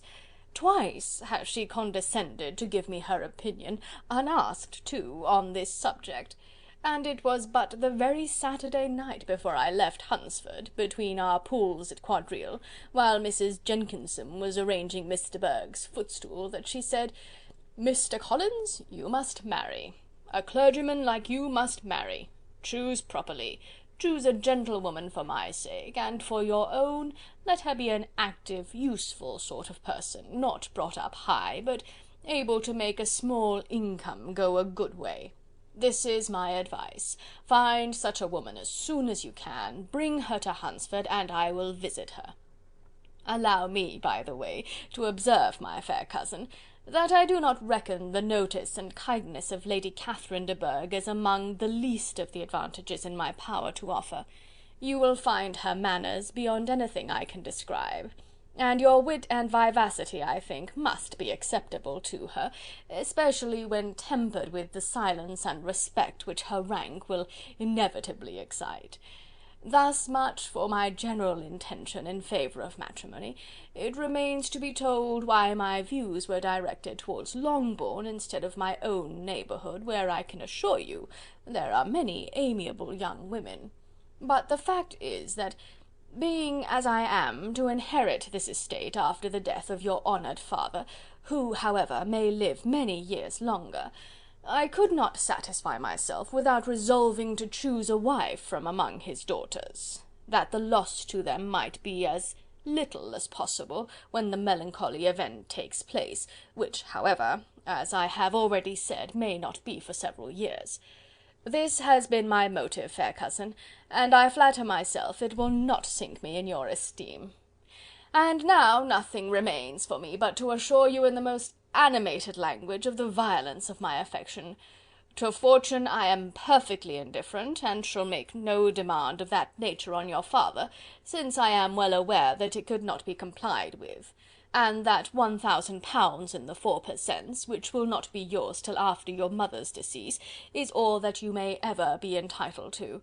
On that head, therefore, I shall be uniformly silent, and you may assure yourself that no ungenerous reproach shall ever pass my lips when we are married." It was absolutely necessary to interrupt him now. "You are too hasty, sir," she cried. "You forget that I have made no answer. Let me do it without further loss of time. Accept my thanks for the compliment you are paying me. I am very sensible of the honour of your proposals, but it is impossible for me to do otherwise than to decline them." "I am not now to learn," replied Mr. Collins, with a formal wave of the hand, "that it is usual with young ladies to reject the addresses of the man whom they secretly mean to accept, when he first applies for their favour, and that sometimes the refusal is repeated a second or even a third time. I am therefore by no means discouraged by what you have just said, and shall hope to lead you to the altar ere long." "Upon my word, sir," cried Elizabeth, "your hope is a rather extraordinary one after my declaration. I do assure you that I am not one of those young ladies, if such young ladies there are, who are so daring as to risk their happiness on the chance of being asked a second time. I am perfectly serious in my refusal. You could not make me happy, and I am convinced that I am the last woman in the world who could make you so. Nay, were your friend Lady Catherine to know me, I am persuaded she would find me in every respect ill qualified for the situation." "Were it certain that Lady Catherine would think so," said Mr. Collins very gravely, "but I cannot imagine that her ladyship would at all disapprove of you, and you may be certain when I have the honour of seeing her again, I shall speak in the very highest terms of your modesty, economy, and other amiable qualification." "Indeed, Mr. Collins, all praise of me will be unnecessary. You must give me leave to judge for myself, and pay me the compliment of believing what I say. I wish you very happy and very rich, and by refusing your hand, do all in my power to prevent your being otherwise. In making me the offer, you must have satisfied the delicacy of your feelings with regard to my family, and may take possession of Longbourn estate whenever it falls, without any self-reproach. This matter may be considered, therefore, as finally settled." And rising as she thus spoke, she would have quitted the room, had Mr. Collins not thus addressed her. "When I do myself the honour of speaking to you next on the subject, I shall hope to receive a more favourable answer than you have now given me, though I am far from accusing you of cruelty at present, because I know it to be the established custom of your sex to reject a man on the first application, and perhaps you have even now said as much to encourage my suit as would be consistent with the true delicacy of the female character." "Really, Mr. Collins," cried Elizabeth with some warmth, "you puzzle me exceedingly. If what I have hitherto said can appear to you in the form of encouragement, I know not how to express my refusal in such a way as to convince you of its being one." "You must give me leave to flatter myself, my dear cousin, that your refusal of my addresses is merely words of course. My reasons for believing it are briefly these. It does not appear to me that my hand is unworthy of your acceptance, or that the establishment I can offer would be any other than highly desirable. My situation in life, my connections with the family of de Bourgh, and my relationship to your own, are circumstances highly in my favour, and you should take it into further consideration that in spite of your manifold attractions, it is by no means certain that another offer of marriage may ever be made you. Your portion is unhappily so small that it will in all likelihood undo the effects of your loveliness and amiable qualifications.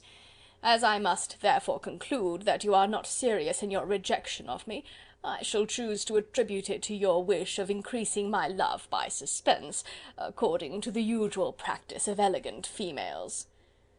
"I do assure you, sir, that I have no pretensions whatever to that kind of elegance which consists in tormenting a respectable man. I would rather be paid the compliment of being believed sincere. I thank you again and again for the honour you have done me in your proposals, but to accept them is absolutely impossible. My feelings in every respect forbid it. Can I speak plainer? Do not consider me now as an elegant female intending to plague you, but as a rational creature speaking the truth from her heart." "You are uniformly charming," cried he, with an air of awkward gallantry, "and I am persuaded that when sanctioned by the express authority of both your excellent parents, my proposals will not fail of being acceptable."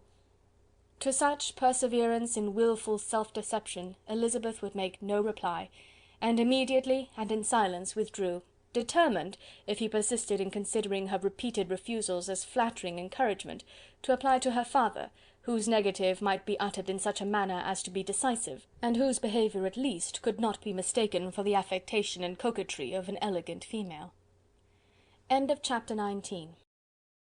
Chapter 20. Mr. Collins was not left long to the silent contemplation of his successful love, for Mrs. Bennet, having dawdled about in the vestibule to watch for the end of the conference, no sooner saw Elizabeth open the door and with quick step pass her towards the staircase, than she entered the breakfast-room, and congratulated both him and herself in warm terms on the happy prospect of their nearer connection. Mr. Collins received and returned these felicitations with equal pleasure, and then proceeded to relate the particulars of their interview, with the result of which he trusted he had every reason to be satisfied, since the refusal which his cousin had steadfastly given him would naturally flow from her bashful modesty and the genuine delicacy of her character. This information, however, startled Mrs. Bennet. She would have been glad to be equally satisfied that her daughter had meant to encourage him by protesting against his proposals, but she dared not believe it, and could not help saying so.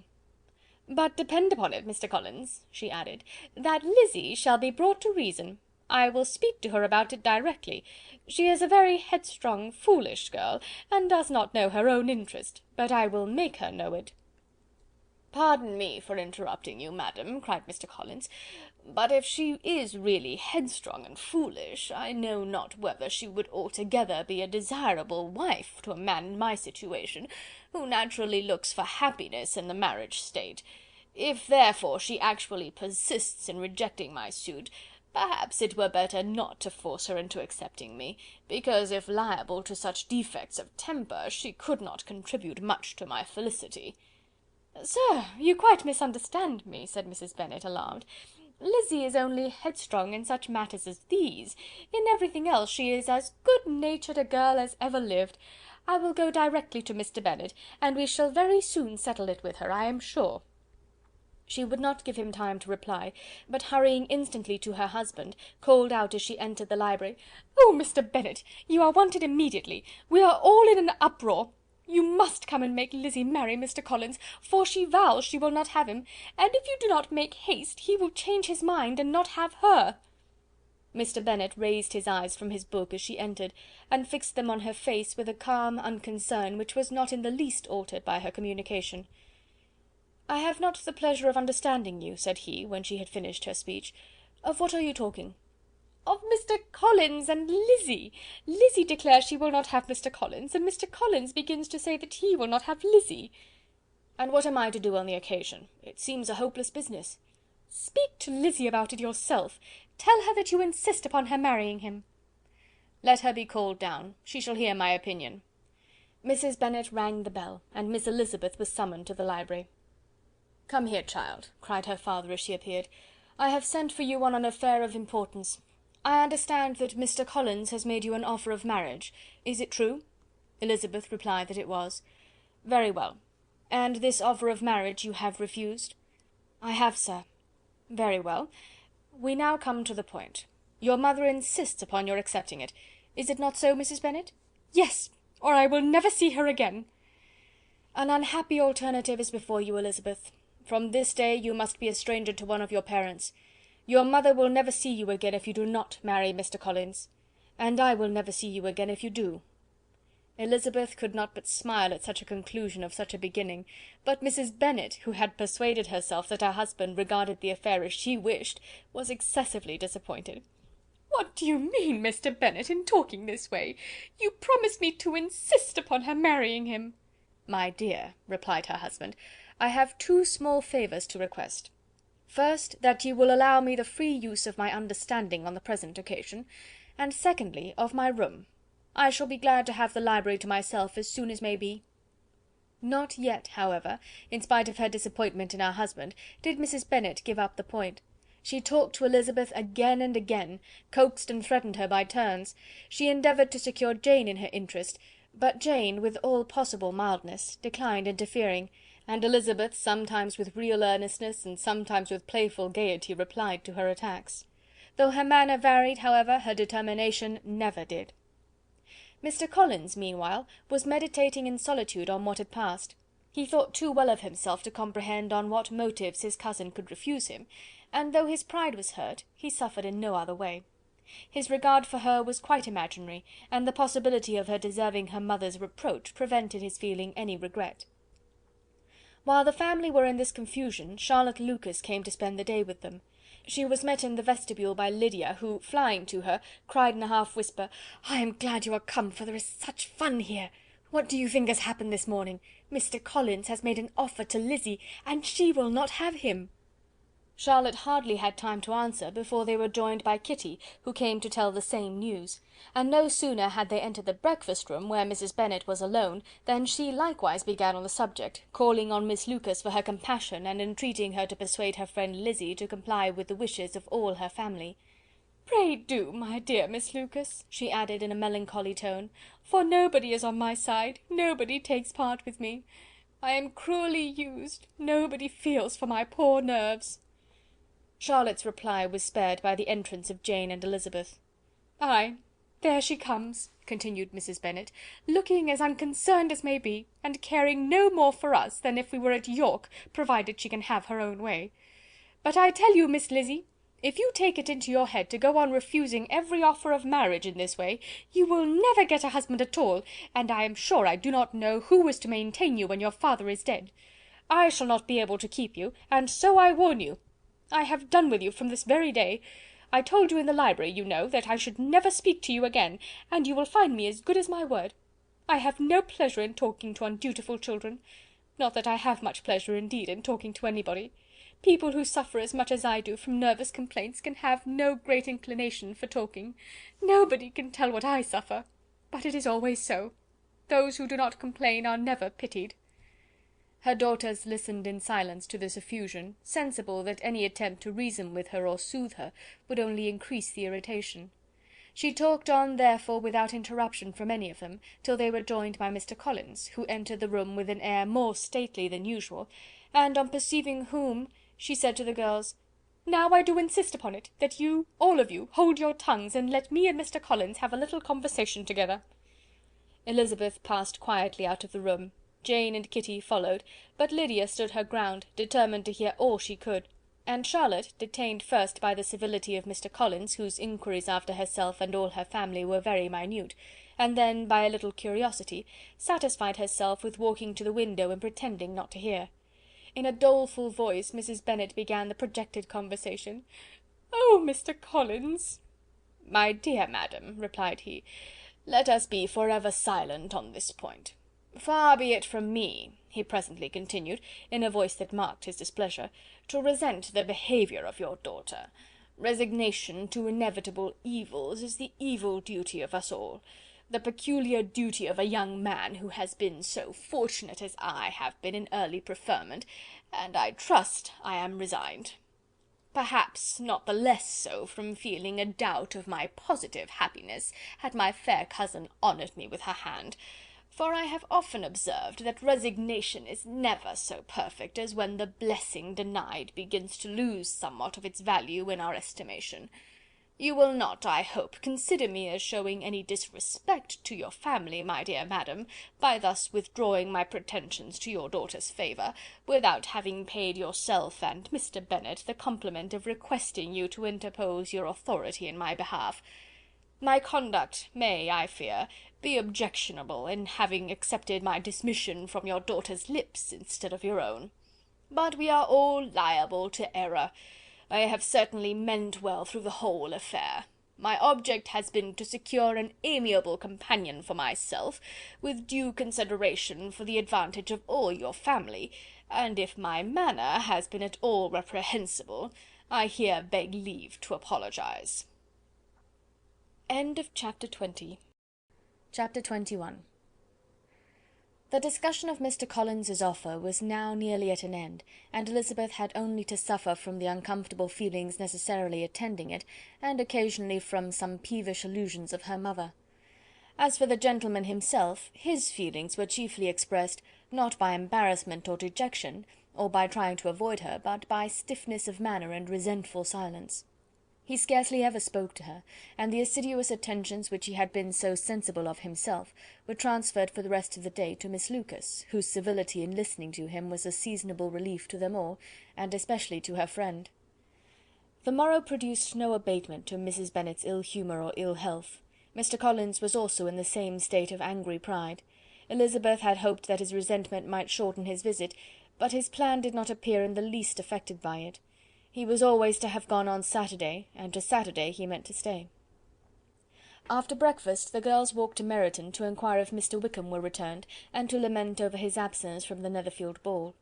He joined them on their entering the town, and attended them to their aunt's, where his regret and vexation, and the concern of everybody, was well talked over. To Elizabeth, however, he voluntarily acknowledged that the necessity of his absence had been self-imposed. "I found," said he, as the time drew near, "that I had better not meet Mr. Darcy, that to be in the same room, the same party with him for so many hours together, might be more than I could bear, and that scenes might arise unpleasant to more than myself." She highly approved his forbearance, and they had leisure for a full discussion of it, and for all the commendation which they civilly bestowed on each other, as Wickham and another officer walked back with them to Longbourn, and during the walk he particularly attended to her. His accompanying them was a double advantage. She felt all the compliment it offered to herself, and it was most acceptable as an occasion of introducing him to her father and mother. Soon after their return a letter was delivered to Miss Bennet. It came from Netherfield. The envelope contained a sheet of elegant, little, hot-pressed paper, well covered with the lady's fair flowing hand, and Elizabeth saw her sister's countenance change as she read it, and saw her dwelling intently on some particular passages. Jane recollected herself soon, and putting the letter away, tried to join with her usual cheerfulness in the general conversation, but Elizabeth felt an anxiety on the subject which drew off her attention even from Wickham, and no sooner had he and his companion taken leave, than a glance from Jane invited her to follow her upstairs. When they had gained their own room, Jane, taking out the letter, said, "This is from Caroline Bingley. What it contains has surprised me a good deal. The whole party have left Netherfield by this time, and are on their way back to town, and without any intention of coming back again. You shall hear what she says." She then read the first sentence aloud, which comprised the information of their having just resolved to follow their brother to town directly, and of their meaning to dine in Grosvenor Street, where Mr. Hurst had a house. The next was in these words: "I do not pretend to regret anything I shall leave in Hertfordshire, except your society, my dearest friend. But we will hope, at some future period, to enjoy many returns of that delightful intercourse we have known, and in the meanwhile may lessen the pain of separation by a very frequent and most unreserved correspondence. I depend on you for that." To these high-flown expressions Elizabeth listened with all the insensibility of distrust, and though the suddenness of their removal surprised her, she saw nothing in it really to lament.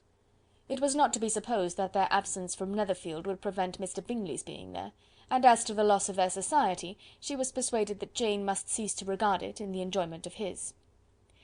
"It is unlucky," said she, after a short pause, "that you should not be able to see your friends before they leave the country. But may we not hope that the period of future happiness to which Miss Bingley looks forward may arrive earlier than she is aware, and that the delightful intercourse you have known as friends will be renewed with yet greater satisfaction as sisters? Mr Bingley will not be detained in London by them. Caroline decidedly says that none of the party will return into Hertfordshire this winter. I will read it to you. When my brother left us yesterday, he imagined that the business which took him to London might be concluded in 3 or 4 days, but as we are certain it cannot be so, and at the same time convinced that when Charles gets to town he will be in no hurry to leave it again, we have determined on following him thither, that he may not be obliged to spend his vacant hours in a comfortless hotel. Many of my acquaintances are already there for the winter. I wish that I could hear that you, my dearest friend, had any intention of making one of the crowd, but of that I despair. I sincerely hope your Christmas in Hertfordshire may abound in the gaieties which that season generally brings, and that your beaux will be so numerous as to prevent your feeling the loss of the 3 of whom we shall deprive you. It is evident by this, added Jane, that he comes back no more this winter. It is only evident that Miss Bingley does not mean that he should. Why will you think so? It must be his own doing. He is his own master. But you do not know all. I will read you the passage which particularly hurts me. I will have no reserves from you. Mr Darcy is impatient to see his sister, and, to confess the truth, we are scarcely less eager to meet her again. I really do not think Georgiana Darcy has her equal for beauty, elegance, and accomplishments, and the affection she inspires in Louisa and myself is heightened into something still more interesting from the hope we dare entertain of her being hereafter our sister. I do not know whether I ever before mentioned to you my feelings on this subject, but I will not leave the country without confiding them, and I trust you will not esteem them unreasonable. My brother admires her greatly already. He will have frequent opportunity now of seeing her on the most intimate footing. Her relations all wish the connection as much as his own, and a sister's partiality is not misleading me, I think, when I call Charles most capable of engaging any woman's heart. With all these circumstances to favour an attachment, and nothing to prevent it, am I wrong, my dearest Jane, in indulging the hope of an event which will secure the happiness of so many? What do you think of this sentence, my dear Lizzy? Said Jane as she finished it. Is it not clear enough? Does it not expressly declare that Caroline neither expects nor wishes me to be her sister, that she is perfectly convinced of her brother's indifference, and that, if she suspects the nature of my feelings for him, she means most kindly to put me on my guard? Can there be any other opinion on the subject? Yes, there can, for mine is totally different. Will you hear it? Most willingly. You shall have it in a few words. Miss Bingley sees that her brother is in love with you, and wants him to marry Miss Darcy. She follows him to town in hope of keeping him there, and tries to persuade you that he does not care about you. Jane shook her head. Indeed, Jane, you ought to believe me. No one who has ever seen you together can doubt his affection. Miss Bingley, I am sure, cannot. She is not such a simpleton. Could she have seen half as much love in Mr Darcy for herself, she would have ordered her wedding clothes. But the case is this. We are not rich enough or grand enough for them, and she is the more anxious to get Miss Darcy for her brother, from the notion that when there has been one intermarriage, she may have less trouble in achieving a second, in which there is certainly more ingenuity, and I dare say it would succeed, if Mr Burgh were out of the way. But, my dearest Jane, you cannot seriously imagine that because Miss Bingley tells you her brother greatly admires Miss Darcy, he is in the smallest degree less sensible of your merit than when he took leave of you on Tuesday, or that it will be in her power to persuade him that, instead of being in love with you, he is very much in love with her friend. If we thought alike of Miss Bingley, replied Jane, your representation of all this might make me quite easy, but I know the foundation is unjust. Caroline is incapable of wilfully deceiving anyone, and all that I can hope in this case is that she is deceiving herself. That is right. You could not have started a more happy idea, since you will not take comfort in mine. Believe her to be deceived by all means. You have now done your duty by her, and must fret no longer. But, my dear sister, can I be happy, even supposing the best, in accepting a man whose sisters and friends are all wishing him to marry elsewhere? You must decide for yourself, said Elizabeth, and if upon mature deliberation you find that the misery of disobliging his 2 sisters is more than equivalent to the happiness of being his wife, I advise you by all means to refuse him. How can you talk so? Said Jane, faintly smiling. You must know that though I should be exceedingly grieved at their disapprobation, I could not hesitate. I did not think you would, and that being the case, I cannot consider your situation with much compassion. But if he returns no more this winter, my choice will never be required. 1,000 things may arise in 6 months." The idea of his returning no more Elizabeth treated with the utmost contempt. It appeared to her merely the suggestion of Caroline's interested wishes, and she could not for a moment suppose that those wishes, however openly or artfully spoken, could influence a young man so totally independent of every one. She represented to her sister as forcibly as possible what she felt on the subject, and had soon the pleasure of seeing its happy effect. Jane's temper was not desponding, and she was gradually led to hope, though the diffidence of affection sometimes overcame the hope, that Bingley would return to Netherfield and answer every wish of her heart. They agreed that Mrs. Bennet should only hear of the departure of the family, without being alarmed on the score of the gentleman's conduct. But even this partial communication gave her a great deal of concern, and she bewailed it as exceedingly unlucky that the ladies should happen to go away just as they were all getting so intimate together. After lamenting it, however, at some length, she had the consolation that Mr. Bingley would soon be down again, and soon dining at Longbourn, and the conclusion of all was the comfortable declaration that, though he had been invited only to a family dinner, she would take care to have 2 full courses. Chapter 21. Chapter 22. The Bennets were engaged to dine with the Lucases, and again during the chief of the day was Miss Lucas so kind as to listen to Mr. Collins. Elizabeth took an opportunity of thanking her. "It keeps him in good humour," said she, "and I am more obliged to you than I can express." Charlotte assured her friend of her satisfaction in being useful, and that it amply repaid her for the little sacrifice of her time. This was very amiable, but Charlotte's kindness extended farther than Elizabeth had any conception of. Its object was nothing else than to secure her from any return of Mr. Collins's addresses, by engaging them towards herself. Such was Miss Lucas's scheme, and appearances were so favourable that when they parted at night she would have felt almost secure of success if he had not been to leave Hertfordshire so very soon.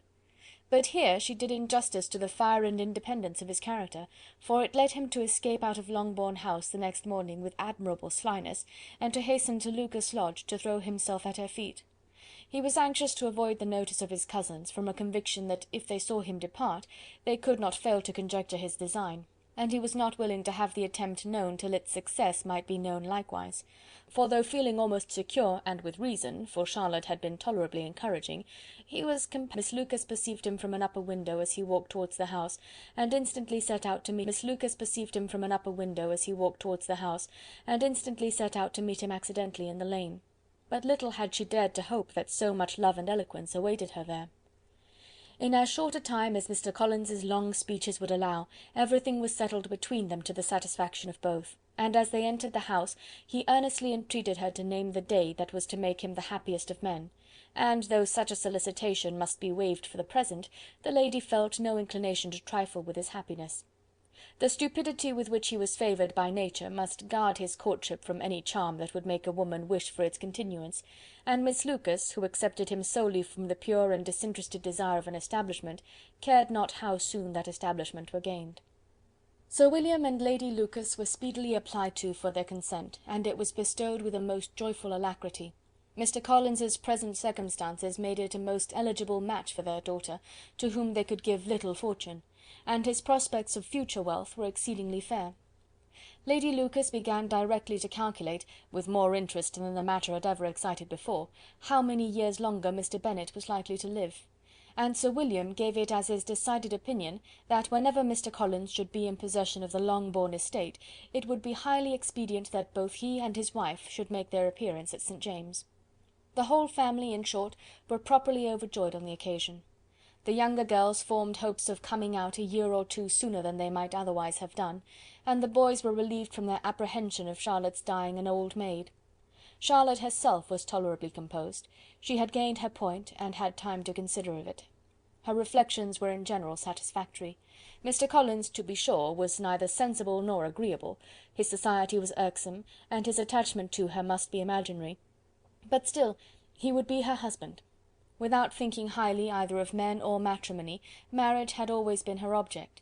It was the only provision for well-educated young women of small fortune, and however uncertain of giving happiness, must be their pleasantest preservative from want. This preservative she had now obtained, and at the age of 27, without having ever been handsome, she felt all the good luck of it. The least agreeable circumstance in the business was the surprise it must occasion to Elizabeth Bennet, whose friendship she valued beyond that of any other person. Elizabeth would wonder and probably would blame her, and though her resolution was not to be shaken, her feelings must be hurt by such a disapprobation. She resolved to give her the information herself, and therefore charged Mr. Collins, when he returned to Longbourn to dinner, to drop no hint of what had passed before any of the family.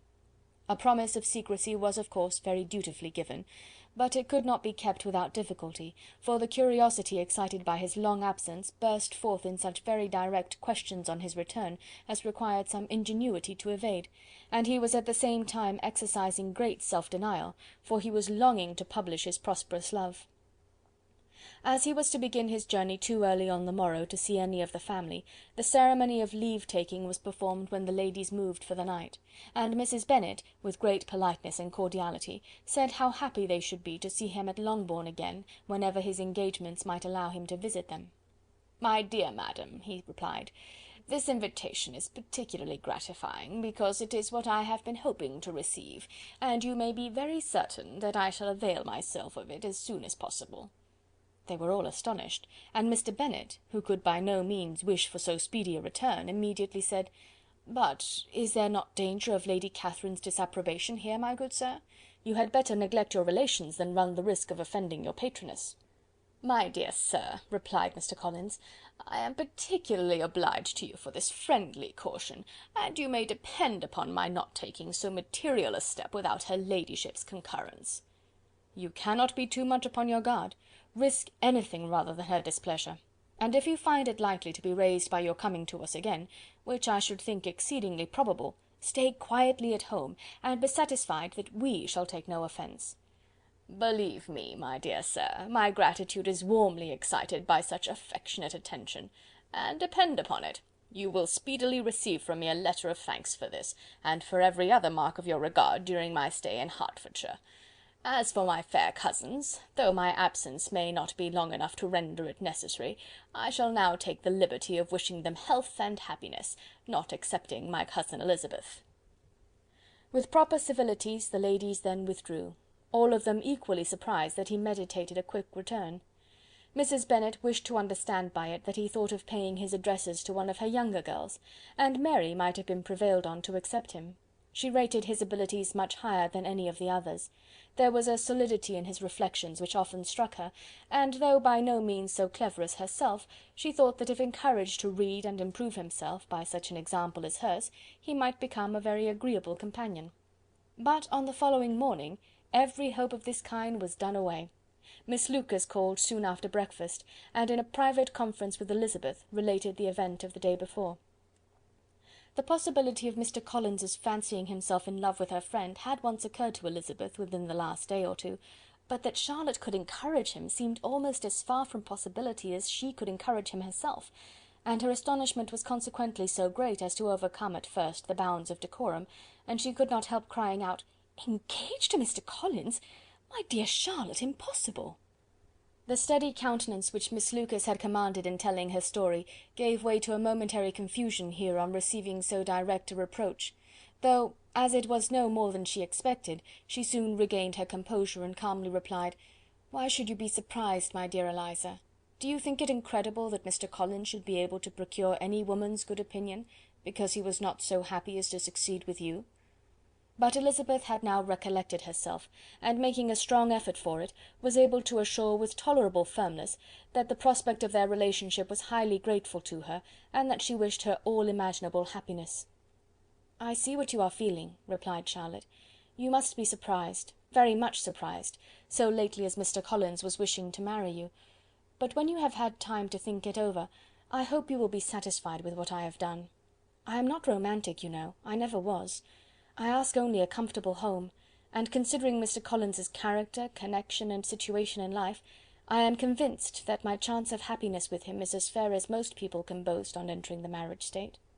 Elizabeth quietly answered, "Undoubtedly." and after an awkward pause they returned to the rest of the family. Charlotte did not stay much longer, and Elizabeth was then left to reflect on what she had heard. It was a long time before she became at all reconciled to the idea of so unsuitable a match. The strangeness of Mr. Collins's making 2 offers of marriage within 3 days was nothing in comparison of his being now accepted. She had always felt that Charlotte's opinion of matrimony was not exactly like her own, but she had not supposed it to be possible that, when called into action, she would have sacrificed every better feeling to worldly advantage.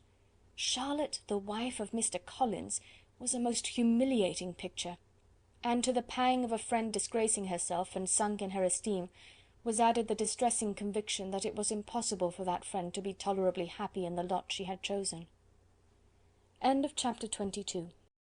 Chapter 23.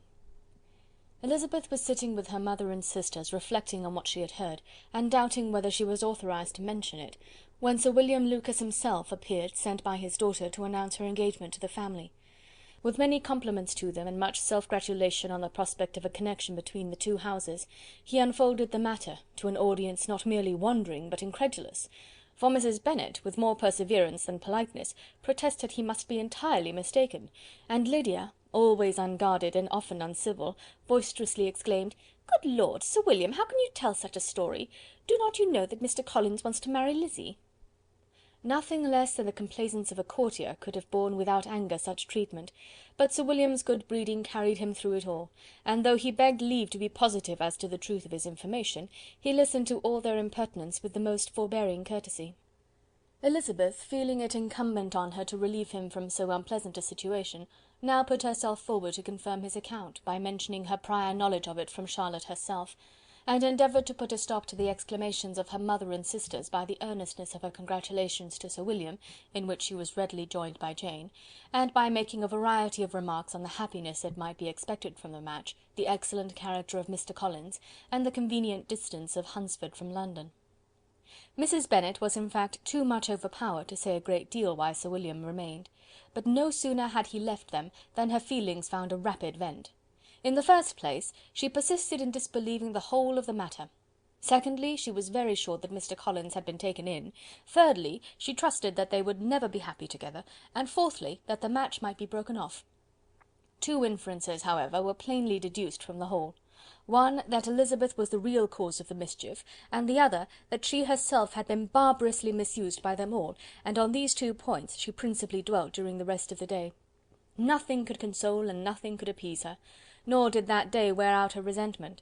A week elapsed before she could see Elizabeth without scolding her, a month passed before she could speak to Sir William or Lady Lucas without being rude, and many months were gone before she could at all forgive their daughter. Mr. Bennet's emotions were much more tranquil on the occasion, and such as he did experience he pronounced to be of a most agreeable sort, for it gratified him, he said, to discover that Charlotte Lucas, whom he had used to think tolerably sensible, was as foolish as his wife, and more foolish than his daughter. Jane confessed herself a little surprised at the match, but she said less of her astonishment than of her earnest desire for their happiness, nor could Elizabeth persuade her to consider it as improbable. Kitty and Lydia were far from envying Miss Lucas, for Mr. Collins was only a clergyman, and it affected them in no other way than as a piece of news to spread at Meryton.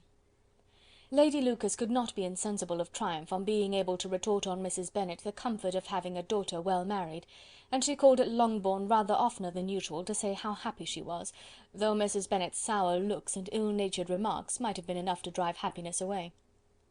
Between Elizabeth and Charlotte there was a restraint which kept them mutually silent on the subject, and Elizabeth felt persuaded that no real confidence could ever subsist between them again.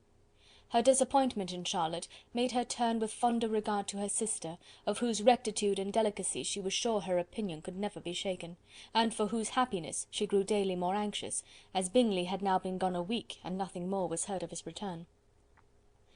Jane had sent Caroline an early answer to her letter, and was counting the days till she might reasonably hope to hear again. The promised letter of thanks from Mr. Collins arrived on Tuesday, addressed to their father, and written with all the solemnity of gratitude which a 12-month's abode in the family might have prompted. After discharging his conscience on that head, he proceeded to inform them, with many rapturous expressions, of his happiness in having obtained the affection of their amiable neighbour, Miss Lucas, and then explained that it was merely with the view of enjoying her society that he had been so ready to close with their kind wish of seeing him again at Longbourn, whither he hoped to be able to return on Monday fortnight, for Lady Catherine, he added, so heartily approved his marriage, that she wished it to take place as soon as possible, which he trusted would be an unanswerable argument with his amiable Charlotte to name an early day for making him the happiest of men. Mr. Collins's return to Hertfordshire was no longer a matter of pleasure to Mrs. Bennet. On the contrary, she was as much disposed to complain of it as her husband. It was very strange that he should come to Longbourn instead of to Lucas Lodge. It was also very inconvenient and exceedingly troublesome. She hated having visitors in the house while her health was so indifferent, and lovers were of all people the most disagreeable. Such were the gentle murmurs of Mrs. Bennet, and they gave way only to the greater distress of Mr. Bingley's continued absence. Neither Jane nor Elizabeth were comfortable on this subject. Day after day passed away without bringing any other tidings of him than the report which shortly prevailed in Meryton of his coming no more to Netherfield the whole winter, a report which highly incensed Mrs. Bennet, and which she never failed to contradict as a most scandalous falsehood. Even Elizabeth began to fear, not that Bingley was indifferent, but that his sisters would be successful in keeping him away. Unwilling as she was to admit an idea so destructive of Jane's happiness, and so dishonourable to the stability of her lover, she could not prevent its frequent occurring. The united efforts of his two unfeeling sisters and of his overpowering friend, assisted by the attractions of Miss Darcy and the amusements of London, might be too much, she feared, for the strength of his attachment. As for Jane, her anxiety under this suspense was, of course, more painful than Elizabeth's. But whatever she felt, she was desirous of concealing, and between herself and Elizabeth, therefore, the subject was never alluded to. But as no such delicacy restrained her mother, an hour seldom passed in which she did not talk of Bingley, express her impatience for his arrival, or even require Jane to confess that if he did not come back she would think herself very ill-used. It needed all Jane's steady mildness to bear these attacks with tolerable tranquillity. Mr. Collins returned most punctually on Monday fortnight, but his reception at Longbourn was not quite so gracious as it had been on his first introduction. He was too happy, however, to need much attention, and luckily for the others, the business of love-making relieved them from a great deal of his company.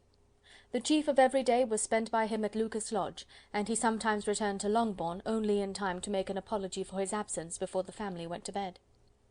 Mrs. Bennet was really in a most pitiable state. The very mention of anything concerning the match threw her into an agony of ill humour, and wherever she went she was sure of hearing it talked of. The sight of Miss Lucas was odious to her. As her successor in that house, she regarded her with jealous abhorrence. Whenever Charlotte came to see them, she concluded her to be anticipating the hour of possession, and whenever she spoke in a low voice to Mr. Collins, was convinced that they were talking of the Longbourn estate, and resolving to turn herself and her daughters out of the house as soon as Mr. Bennet were dead. She complained bitterly of all this to her husband. "Indeed, Mr. Bennet," said she, "it is very hard to think that Charlotte Lucas should ever be mistress of this house, that I should be forced to make way for her, and live to see her take her place in it." "My dear, do not give way to such gloomy thoughts. Let us hope for better things. Let us flatter ourselves that I may be the survivor." This was not very consoling to Mrs. Bennet, and therefore, instead of making any answer, she went on as before. "I cannot bear to think that they should have all this estate. If it was not for the entail, I should not mind it." "What should not you mind?" "I should not mind anything at all." "Let us be thankful that you are preserved from a state of such insensibility." "I never can be thankful, Mr. Bennet, for anything about the entail. How anyone could have the conscience to entail away an estate from one's own daughters, I cannot understand, and all for the sake of Mr. Collins, too. Why should he have it more than anybody else?" "I leave it to yourself to determine," said Mr. Bennet. Chapter 23. Chapter 24. Miss Bingley's letter arrived and put an end to doubt. The very first sentence conveyed the assurance of their being all settled in London for the winter, and concluded with her brother's regret at not having had time to pay his respects to his friends in Hertfordshire before he left the country. Hope was over, entirely over, and when Jane could attend to the rest of the letter, she found little, except the professed affection of the writer, that could give her any comfort. Miss Darcy's praise occupied the chief of it, her many attractions were again dwelt on, and Caroline boasted joyfully of their increasing intimacy, and ventured to predict the accomplishment of the wishes which had been unfolded in her former letter. She wrote also with great pleasure of her brother's being an inmate of Mr Darcy's house, and mentioned with raptures some plans of the latter with regard to new furniture. Elizabeth, to whom Jane very soon communicated the chief of all this, heard it in silent indignation. Her heart was divided between concern for her sister and resentment against all others.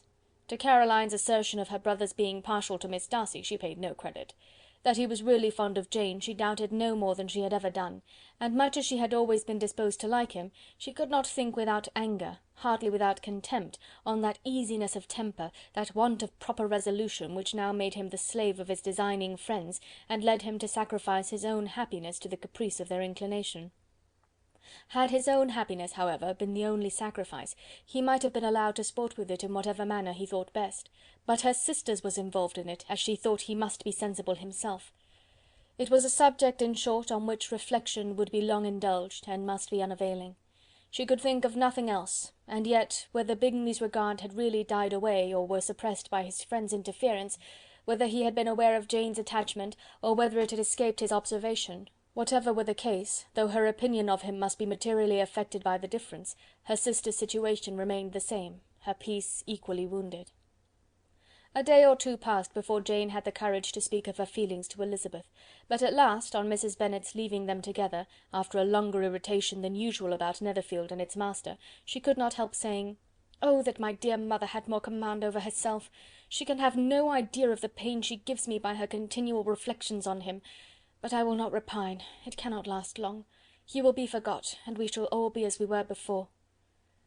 Elizabeth looked at her sister with incredulous solicitude, but said nothing. "You doubt me," cried Jane, slightly colouring. "Indeed, you have no reason. He may live in my memory as the most amiable man of my acquaintance, but that is all. I have nothing either to hope or fear, and nothing to reproach him with. Thank God, I have not that pain. A little time, therefore, I shall certainly try to get the better." With a stronger voice she soon added, "I have this comfort immediately, that it has not been more than an error of fancy on my side, and that it has done no harm to anyone but myself." "My dear Jane," exclaimed Elizabeth, "you are too good. Your sweetness and disinterestedness are really angelic. I do not know what to say to you. I feel as if I had never done you justice, or loved you as you deserve." Miss Bennet eagerly disclaimed all extraordinary merit, and threw back the praise on her sister's warm affection. "Nay," said Elizabeth, "this is not fair. You wish to think all the world respectable, and are hurt if I speak ill of anybody. I only want to think you perfect, and you set yourself against it. Do not be afraid of my running into any excess, of my encroaching on your privilege of universal goodwill. You need not. There are few people whom I really love, and still fewer of whom I think well. The more I see of the world, the more I am dissatisfied with it, and every day confirms my belief of the inconsistency of all human characters, and of the little dependence that can be placed on the appearance of merit or sense. I have met with 2 instances lately, one I will not mention, the other is Charlotte's marriage. It is unaccountable, in every view it is unaccountable. My dear Lizzy, do not give way to such feelings as these, they will ruin your happiness. You do not make allowance enough for difference of situation and temper. Consider Mr. Collins's respectability, and Charlotte's steady, prudent character. Remember that she is one of a large family, that as to fortune it is a most eligible match, and be ready to believe, for everybody's sake, that she may feel something like regard and esteem for our cousin. To oblige you, I would try to believe almost anything, but no one else could be benefited by such a belief as this, for were I persuaded that Charlotte had any regard for him, I should only think worse of her understanding than I do now of her heart. My dear Jane, Mr. Collins is a conceited, pompous, narrow-minded, silly man. You know he is, as well as I do, and you must feel as well as I do, that the woman who married him cannot have a proper way of thinking. You shall not defend her, though it is Charlotte Lucas. You shall not, for the sake of one individual, change the meaning of principle and integrity, nor endeavour to persuade yourself or me that selfishness is prudence, and insensibility of danger security for happiness." "I must think your language too strong in speaking of both," replied Jane, "and I hope you will be convinced of it by seeing them happy together. But enough of this. You alluded to something else. You mentioned 2 instances. I cannot misunderstand you, but I entreat you, dear Lizzy, not to pain me by thinking that person to blame, and saying your opinion of him is sunk. We must not be so ready to fancy ourselves intentionally injured. We must not expect a lively young man to be always so guarded and circumspect. It is very often nothing but our own vanity that deceives us. Women fancy admiration means more than it does. And men take care that they should. If it is designedly done, they cannot be justified, but I have no idea of there being so much design in the world as some persons imagine. "I fear I am far from attributing any part of Mr Bingley's conduct to design," said Elizabeth, "but without scheming to do wrong, or to make others unhappy, there may be error, and there may be misery. Thoughtlessness, want of attention to other people's feelings, and want of resolution will do the business." "And do you impute it to either of those?" "Yes, to the last. But if I go on, I shall displease you by saying what I think of persons you esteem. Stop me whilst you can." "You persist, then, in supposing his sisters influence him?" "Yes, in conjunction with his friend." "I cannot believe it. Why should they try to influence him? They can only wish his happiness, and if he is attached to me, no other woman can secure it." "Your first position is false. They may wish many things besides his happiness. They may wish his increase of wealth and consequence. They may wish him to marry a girl who has all the importance of money, great connections, and pride." "Beyond a doubt, they do wish him to choose Miss Darcy," replied Jane, "but this may be from better feelings than you are supposing. They have known her much longer than they have known me. No wonder if they love her better. But whatever may be their own wishes, it is very unlikely they should have opposed their brother's. What sister would think herself at liberty to do it, unless there was something very objectionable? If they believed him attached to me, they would not try to part us. If he were so, they could not succeed. By supposing such an affection, you make everybody acting unnaturally and wrong, and me most unhappy. Do not distress me by the idea. I am not ashamed of having been mistaken, or at least it is light. It is nothing in comparison of what I should feel in thinking ill of him or his sisters. Let me take it in the best light, in the light in which it may be understood." Elizabeth could not oppose such a wish, and from this time Mr Bingley's name was scarcely ever mentioned between them. Mrs Bennet still continued to wonder and repine at his returning no more, and though a day seldom passed in which Elizabeth did not account for it clearly, there was little chance of her ever considering it with less perplexity. Her daughter endeavoured to convince her of what she did not believe herself, that his attentions to Jane had been merely the effect of a common and transient liking, which ceased when he saw her no more; but though the probability of the statement was admitted at the time, she had the same story to repeat every day. Mrs Bennet's best comfort was that Mr Bingley must be down again in the summer. Mr Bennet treated the matter differently. "So, Lizzy," said he one day, "your sister is crossed in love, I find. I congratulate her. Next to being married, a girl likes to be crossed a little in love now and then. It is something to think of, and it gives her a sort of distinction among her companions. When is your turn to come? You will hardly bear to be long outdone by Jane. Now is your time. Here are officers enough in Meryton to disappoint all the young ladies in the country. Let Wickham be your man. He is a pleasant fellow, and would jilt you creditably." "Thank you, sir, but a less agreeable man would satisfy me. We must not all expect Jane's good fortune." "True," said Mr Bennet, "but it is a comfort to think that whatever of that kind may befall you, you have an affectionate mother who will make the most of it." Mr Wickham's society was of material service in dispelling the gloom which the late perverse occurrences had thrown on many of the Longbourn family.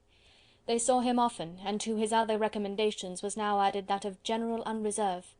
The whole of what Elizabeth had already heard, his claims on Mr Darcy, and all that he had suffered from him, was now openly acknowledged and publicly canvassed, and everybody was pleased to know how much they had always disliked Mr Darcy before they had known anything of the matter. Miss Bennet was the only creature who could suppose there might be any extenuating circumstances in the case, unknown to the society of Hertfordshire. Her mild and steady candour always pleaded for allowances, and urged the possibility of mistakes; but by everybody else Mr Darcy was condemned as the worst of men. Chapter 24. Chapter 25. After a week spent in professions of love and schemes of felicity, Mr Collins was called from his amiable Charlotte by the arrival of Saturday. The pain of separation, however, might be alleviated on his side by preparations for the reception of his bride, as he had reason to hope that shortly after his return into Hertfordshire the day would be fixed that was to make him the happiest of men. He took leave of his relations at Longbourn with as much solemnity as before, wished his fair cousins health and happiness again, and promised their father another letter of thanks. On the following Monday Mrs Bennet had the pleasure of receiving her brother and his wife, who came as usual to spend the Christmas at Longbourn. Mr. Gardiner was a sensible, gentlemanlike man, greatly superior to his sister, as well by nature as education. The Netherfield ladies would have had difficulty in believing that a man who lived by trade and within view of his own warehouses could have been so well bred and agreeable. Mrs. Gardiner, who was several years younger than Mrs. Bennet and Mrs. Phillips, was an amiable, intelligent, elegant woman, and a great favourite with all her long-born nieces. Between the two eldest and herself especially there subsisted a particular regard. They had frequently been staying with her in town. The first part of Mrs. Gardiner's business on her arrival was to distribute her presents and describe the newest fashions. When this was done, she had a less active part to play. It became her turn to listen. Mrs. Bennet had many grievances to relate, and much to complain of. They had all been very ill used since she last saw her sister. 2 of her girls had been upon the point of marriage, and after all there was nothing in it. "I do not blame Jane," she continued, "for Jane would have got Mr. Bingley if she could. But Lizzy! Oh, sister, it is very hard to think that she might have been Mr. Collins's wife by this time, had it not been for her own perverseness. He made her an offer in this very room, and she refused him. The consequence of it is, that Lady Lucas will have a daughter married before I have, and that the Longbourn estate is just as much entailed as ever. The Lucases are very artful people indeed, sister. They are all for what they can get. I am very sorry to say it of them, but so it is. It makes me very nervous and poorly to be thwarted so in my own family, and to have neighbours who think of themselves before anybody else. However, your coming just at this time is the greatest of comforts, and I am very glad to hear what you tell us of long sleeves." Mrs. Gardiner, to whom the chief of this news had been given before, in the course of Jane and Elizabeth's correspondence with her, made her sister a slight answer, and in compassion to her nieces, turned the conversation. When alone with Elizabeth afterwards, she spoke more on the subject. "It seems likely to have been a desirable match for Jane," said she. "I am sorry it went off. But these things happen so often. A young man, such as you describe Mr. Bingley, so easily falls in love with a pretty girl for a few weeks, and when accident separates them, so easily forgets her, that these sorts of inconsistencies are very frequent." "An excellent consolation in its way," said Elizabeth, "but it will not do for us. We do not suffer by accident. It does not often happen that the interference of friends will persuade a young man of independent fortune to think no more of a girl whom he was violently in love with only a few days before." "But that expression of violently in love is so hackneyed, so doubtful, so indefinite, that it gives me very little idea. It is as often applied to feelings which arise from a half-hour's acquaintance as to a real strong attachment. Pray, how violent was Mr. Bingley's love?" "I never saw a more promising inclination. He was growing quite inattentive to other people, and wholly engrossed by her. Every time they met, it was more decided and remarkable. At his own ball he offended 2 or 3 young ladies by not asking them to dance, and I spoke to him twice myself without receiving an answer. Could there be finer symptoms? Is not general incivility the very essence of love?" "Oh yes, of that kind of love which I suppose him to have felt. Poor Jane!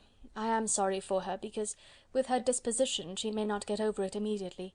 It had better have happened to you, Lizzy. You would have laughed yourself out of it sooner. But do you think she would be prevailed upon to go back with us? Change of scene might be of service, and perhaps a little relief from home may be as useful as anything."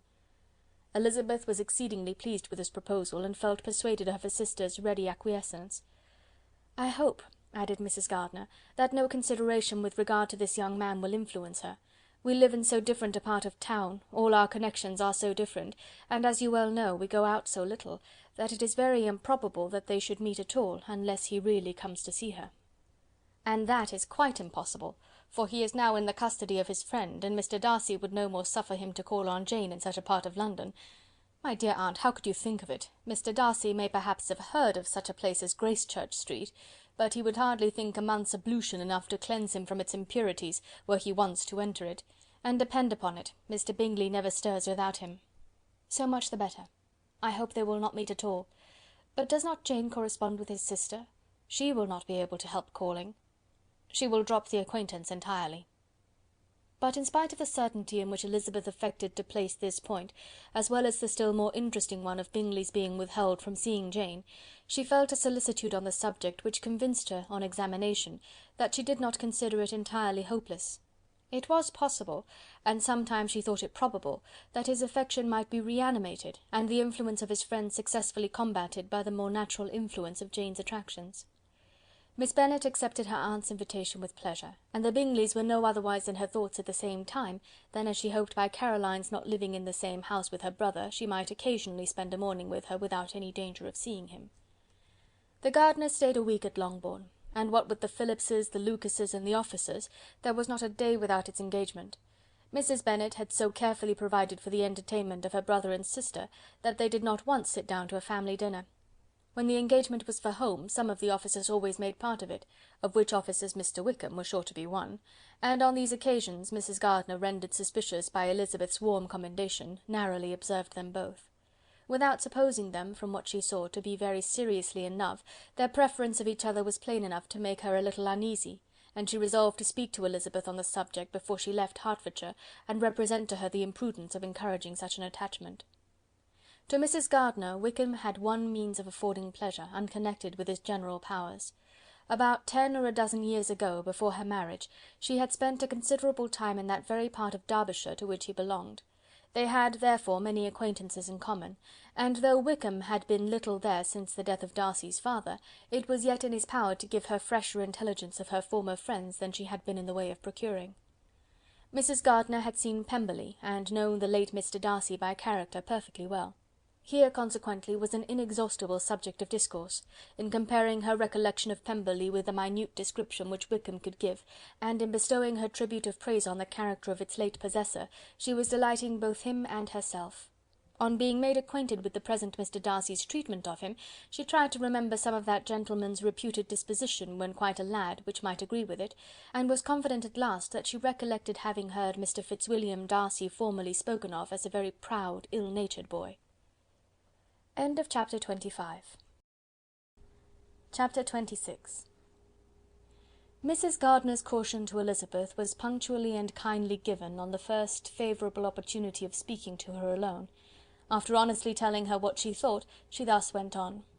"You are too sensible a girl, Lizzy, to fall in love merely because you are warned against it, and therefore I am not afraid of speaking openly. Seriously, I would have you be on your guard. Do not involve yourself, or endeavour to involve him in an affection which the want of fortune would make so very imprudent. I have nothing to say against him. He is a most interesting young man, and if he had the fortune he ought to have, I should think you could not do better. But as it is, you must not let your fancy run away with you. You have sense, and we all expect you to use it.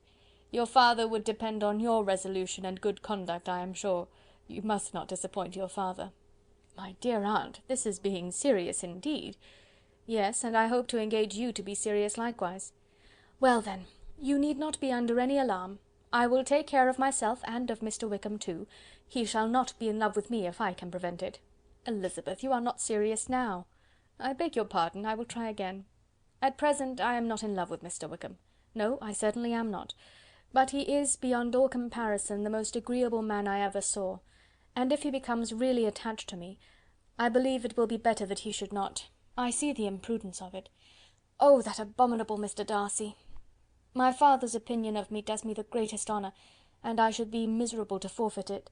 My father, however, is partial to Mr. Wickham. In short, my dear aunt, I should be very sorry to be the means of making any of you unhappy, but since we see every day that where there is affection young people are seldom withheld by immediate want of fortune from entering into engagements with each other, how can I promise to be wiser than so many of my fellow creatures if I am tempted, or how am I even to know that it would be wisdom to resist? All that I can promise you, therefore, is not to be in a hurry. I will not be in a hurry to believe myself his first object. When I am in company with him, I will not be wishing. In short, I will do my best. Perhaps it will be as well if you discourage his coming here so very often. At least, you should not remind your mother of inviting him." "As I did the other day," said Elizabeth with a conscious smile. "Very true. It will be wise in me to refrain from that. But do not imagine that he is always here so often. It is on your account that he has been so frequently invited this week. You know my mother's ideas as to the necessity of constant company for her friends. But really, and upon my honour, I will try to do what I think to be the wisest. And now I hope you are satisfied." Her aunt assured her that she was, and Elizabeth having thanked her for the kindness of her hints, they parted. A wonderful instance of advice being given on such a point without being resented. Mr. Collins returned to Hertfordshire soon after it had been quitted by the Gardiners and Jane, but as he took up his abode with the Lucases, his arrival was no great inconvenience to Mrs. Bennet. His marriage was now fast approaching, and she was at length so far resigned as to think it inevitable, and even repeatedly to say, in an ill-natured tone, that she wished they might be happy. Thursday was to be the wedding day, and on Wednesday Miss Lucas paid her farewell visit, and when she rose to take leave, Elizabeth, ashamed of her mother's ungracious and reluctant good wishes, and sincerely affected herself, accompanied her out of the room. As they went downstairs together, Charlotte said, "I shall depend on hearing from you very often, Eliza." "That you certainly shall. And I have another favour to ask you. Will you come and see me? We shall often meet, I hope, in Hertfordshire. I am not likely to leave Kent for some time. Promise me, therefore, to come to Hunsford." Elizabeth could not refuse, though she foresaw little pleasure in the visit. "My father and Maria are coming to me in March," added Charlotte, "and I hope you will consent to be of the party. Indeed, Eliza, you will be as welcome as either of them." The wedding took place, the bride and bridegroom set off for Kent from the church door, and everybody had as much to say or to hear on the subject as usual. Elizabeth soon heard from her friend, and their correspondence was as regular and frequent as it had ever been. That it should be equally unreserved was impossible. Elizabeth could never address her without feeling that all the comfort of intimacy was over, and though determined not to slacken as a correspondent, it was for the sake of what had been, rather than what was. Charlotte's first letters were received with a good deal of eagerness. There could not but be curiosity to know how she would speak of her new home, how she would like Lady Catherine, and how happy she would dare pronounce herself to be. Though, when the letters were read, Elizabeth felt that Charlotte expressed herself on every point exactly as she might have foreseen. She wrote cheerfully, seemed surrounded with comforts, and mentioned nothing which she could not praise. The house, the furniture, neighbourhood, and roads were all to her taste, and Lady Catherine's behaviour was most friendly and obliging. It was Mr. Collins's picture of Hunsford and Rosings rationally softened, and Elizabeth perceived that she must wait for her own visit there to know the rest. Jane had already written a few lines to her sister to announce their safe arrival in London, and when she wrote again, Elizabeth hoped it would be in her power to say something of the Bingleys. Her impatience for this second letter was as well rewarded as impatience generally is. Jane had been a week in town without either seeing or hearing from Caroline. She accounted for it, however, by supposing that her last letter to her friend from Longbourn had by some accident been lost. "My aunt," she continued, "is going to-morrow into that part of the town, and I shall take the opportunity of calling in Grosvenor Street." She wrote again when the visit was paid, and she had seen Miss Bingley. "I did not think Caroline in spirits," were her words, "but she was very glad to see me, and reproached me for giving her no notice of my coming to London. I was right, therefore, my last letter had never reached her. I inquired after their brother, of course. He was well, but so engaged with Mr. Darcy that they scarcely ever saw him. I found that Miss Darcy was expected to dinner. I wish I could see her. My visit was not long, as Caroline and Mrs. Hurst were going out. I dare say I shall see them soon here." Elizabeth shook her head over this letter. It convinced her that accident only could discover to Mr. Bingley her sister's being in town. 4 weeks passed away, and Jane saw nothing of him. She endeavoured to persuade herself that she did not regret it, but she could no longer be blind to Miss Bingley's inattention. After waiting at home every morning for a fortnight, and inventing every evening a fresh excuse for her, the visitor did at last appear, but the shortness of her stay, and yet more, the alteration of her manner, would allow Jane to deceive herself no longer. The letter which she wrote on this occasion to her sister will prove what she felt. "My dearest Lizzy will, I am sure, be incapable of triumphing in her better judgment at my expense, when I confess myself to have been entirely deceived in Miss Bingley's regard for me. But, my dear sister, though the event has proved you right, do not think me obstinate if I still assert that, considering what her behaviour was, my confidence was as natural as your suspicion. I do not at all comprehend her reason for wishing to be intimate with me, but if the same circumstances were to happen again, I am sure I should be deceived again. Caroline did not return my visit till yesterday, and not a note, not a line did I receive in the meantime. When she did come, it was very evident that she had no pleasure in it.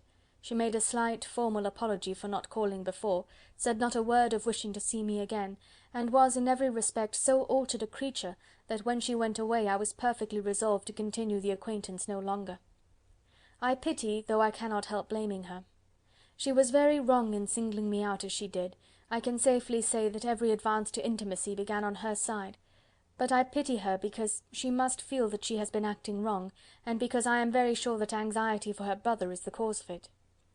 I need not explain myself farther, though we know this anxiety to be quite needless, yet if she feels it, it will easily account for her behaviour to me, and so deservedly dear as he is to his sister, whatever anxiety she must feel on his behalf is natural and amiable.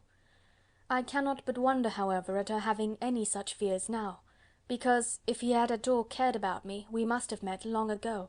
He knows of my being in town, I am certain, from something she said herself, and yet it would seem, by her manner of talking, as if she wanted to persuade herself that he is really partial to Miss Darcy. I cannot understand it. If I were not afraid of judging harshly, I should be almost tempted to say that there is a strong appearance of duplicity in all this, but I will endeavour to banish every painful thought, and think only of what will make me happy, your affection, and the invariable kindness of my dear uncle and aunt. Let me hear from you very soon. Miss Bingley said something of his never returning to Netherfield again, of giving up the house, but not with any certainty. We had better not mention it. I am extremely glad that you have such pleasant accounts from our friends at Hunsford. Pray go to see them with Sir William and Maria. I am sure you will be very comfortable there. Yours, etc. This letter gave Elizabeth some pain, but her spirits returned as she considered that Jane would no longer be duped, by the sister at least. All expectation from the brother was now absolutely over. She could not even wish for a renewal of his attentions. His character sunk on every review of it, and as a punishment for him, as well as a possible advantage to Jane, she seriously hoped that he might really soon marry Mr. Darcy's sister, as, by Wickham's account, she would make him abundantly regret what he had thrown away. Mrs. Gardiner about this time reminded Elizabeth of her promise concerning that gentleman, and required information, and Elizabeth had such to send as might rather give contentment to her aunt than to herself. His apparent partiality had subsided, his attentions were over, he was the admirer of someone else. Elizabeth was watchful enough to see it all, but she could see it and write of it without material pain. Her heart had been but slightly touched, and her vanity was satisfied with believing that she would have been his only choice, had fortune permitted it. The sudden acquisition of £10,000 was the most remarkable charm of the young lady to whom he was now rendering himself agreeable, but Elizabeth, less clear-sighted perhaps in this case than in Charlotte's, did not quarrel with him for his wish of independence. Nothing, on the contrary, could be more natural, and while able to suppose that it cost him a few struggles to relinquish her, she was ready to allow it a wise and desirable measure for both, and could very sincerely wish him happy. All this was acknowledged to Mrs. Gardiner, and after relating the circumstances, she thus went on. "I am now convinced, my dear aunt, that I have never been much in love, for had I really experienced that pure and elevating passion, I should at present detest his very name, and wish him all manner of evil. But my feelings are not only cordial towards him, they are even impartial towards Miss King. I cannot find out that I hate her at all, or that I am in the least unwilling to think her a very good sort of girl. There can be no love in all this. My watchfulness has been effectual, and though I certainly should be a more interesting object to all my acquaintances were I distractedly in love with him, I cannot say that I regret my comparative insignificance. Importance may sometimes be purchased too dearly. Kitty and Lydia take his defection much more to heart than I do. They are young in the ways of the world, and not yet open to the mortifying conviction that handsome young men must have something to live on as well as the plain." End of chapter 26. Chapter 27. With no greater events than these in the Longbourn family, and otherwise diversified by little beyond the walks to Meryton, sometimes dirty and sometimes cold, did January and February pass away. March was to take Elizabeth to Hunsford. She had not at first thought very seriously of going thither, but Charlotte, she soon found, was depending on the plan, and she gradually learned to consider it herself with greater pleasure as well as greater certainty. Absence had increased her desire of seeing Charlotte again, and weakened her disgust of Mr. Collins. There was novelty in the scheme, and as with such a mother and such uncompanionable sisters, home could not be faultless, a little change was not unwelcome for its own sake. The journey would, moreover, give her a peep at Jane, and in short, as the time drew near, she would have been very sorry for any delay. Everything, however, went on smoothly, and was finally settled according to Charlotte's first sketch. She was to accompany Sir William and his second daughter. The improvement of spending a night in London was added in time, and the plan became as perfect as plan could be. The only pain was in leaving her father, who would certainly miss her, and who, when it came to the point, so little liked her going, that he told her to write to him, and almost promised to answer her letter. The farewell between herself and Mr Wickham was perfectly friendly, on his side even more. His present pursuit could not make him forget that Elizabeth had been the first to excite and to deserve his attention, the first to listen and to pity, the first to be admired; and in his manner of bidding her adieu, wishing her every enjoyment, reminding her of what she was to expect in Lady Catherine de Bourgh, and trusting their opinion of her, their opinion of everybody, would always coincide, there was a solicitude, an interest, which she felt must ever attach her to him with a most sincere regard; and she parted from him convinced that, whether married or single, he must always be her model of the amiable and pleasing. Her fellow travellers the next day were not of a kind to make her think him less agreeable. Sir William Lucas and his daughter Maria, a good-humoured girl, but as empty-headed as himself, had nothing to say that could be worth hearing, and were listened to with about as much delight as the rattle of the chaise. Elizabeth loved absurdities, but she had known Sir William's too long. He could tell her nothing new of the wonders of his presentation and knighthood, and his civilities were worn out, like his information. It was a journey of only 24 miles, and they began it so early as to be in Gracechurch Street by noon. As they drove to Mr. Gardiner's door, Jane was at a drawing-room window, watching their arrival. When they entered the passage, she was there to welcome them, and Elizabeth, looking earnestly in her face, was pleased to see it healthful and lovely as ever. On the stairs were a troop of little boys and girls, whose eagerness for their cousin's appearance would not allow them to wait in the drawing-room, and whose shyness, as they had not seen her for a twelvemonth, prevented their coming lower. All was joy and kindness. The day passed most pleasantly away, the morning in bustle and shopping, and the evening at one of the theatres. Elizabeth then contrived to sit by her aunt. Their first object was her sister, and she was more grieved than astonished to hear, in reply to her minute inquiries, that though Jane always struggled to support her spirits, there were periods of dejection. It was reasonable, however, to hope that they would not continue long. Mrs. Gardiner gave her the particulars also of Miss Bingley's visit in Gracechurch Street, and repeated conversations occurring at different times between Jane and herself, which proved that the former had, from her heart, given up the acquaintance. Mrs. Gardiner then rallied her niece on Wickham's desertion, and complimented her on bearing it so well. "But, my dear Elizabeth," she added, "what sort of girl is Miss King? I should be sorry to think our friend mercenary." "Pray, my dear aunt, what is the difference in matrimonial affairs between the mercenary and the prudent motive? Where does discretion end and avarice begin? Last Christmas you were afraid of his marrying me because it would be imprudent, and now, because he is trying to get a girl with only 10,000 pounds, you want to find out that he is mercenary. If you will only tell me what sort of girl Miss King is, I shall know what to think. She is a very good kind of girl, I believe. I know no harm of her. But he paid her not the smallest attention till her grandfather's death made her mistress of this fortune. No, what should he? If it were not allowable for him to gain my affections because I had no money, what occasion could there be for making love to a girl whom he did not care about, and who was equally poor? But there seems an indelicacy in directing his attentions toward her so soon after this event. A man in distressed circumstances has not time for all those elegant decorums which other people may observe. If she does not object to it, why should we? Her not objecting to it does not justify him. It only shows her being deficient in something herself, sense or feeling. "Well," cried Elizabeth, "have it as you choose. He shall be mercenary and she shall be foolish." "No, Lizzy, that is what I do not choose. I should be sorry, you know, to think ill of a young man who has lived so long in Derbyshire." "Oh, if that is all, I have a very poor opinion of young men who live in Derbyshire, and their intimate friends who live in Hertfordshire are not much better. I am sick of them all. Thank Heaven, I am going to-morrow, where I shall find a man who has not one agreeable quality, who has neither manner nor sense to recommend him. Stupid men are the only ones worth knowing after all." "Take care, Lizzy, that speech savours strongly of disappointment." Before they were separated by the conclusion of the play, she had the unexpected happiness of an invitation to accompany her uncle and aunt in a tour of pleasure which they proposed taking in the summer. "We have not determined how far it shall carry us," said Mrs. Gardiner, "but perhaps to the Lakes." No scheme could have been more agreeable to Elizabeth, and her acceptance of the invitation was most ready and grateful. "Oh, my dear, dear aunt," she rapturously cried, "what delight! What felicity! You give me fresh life and vigour. Adieu to disappointment and spleen. What are young men to rocks and mountains? Oh, what hours of transport we shall spend! And when we do return, it shall not be like other travellers, without being able to give one accurate idea of anything. We will know where we have gone, we will recollect what we have seen.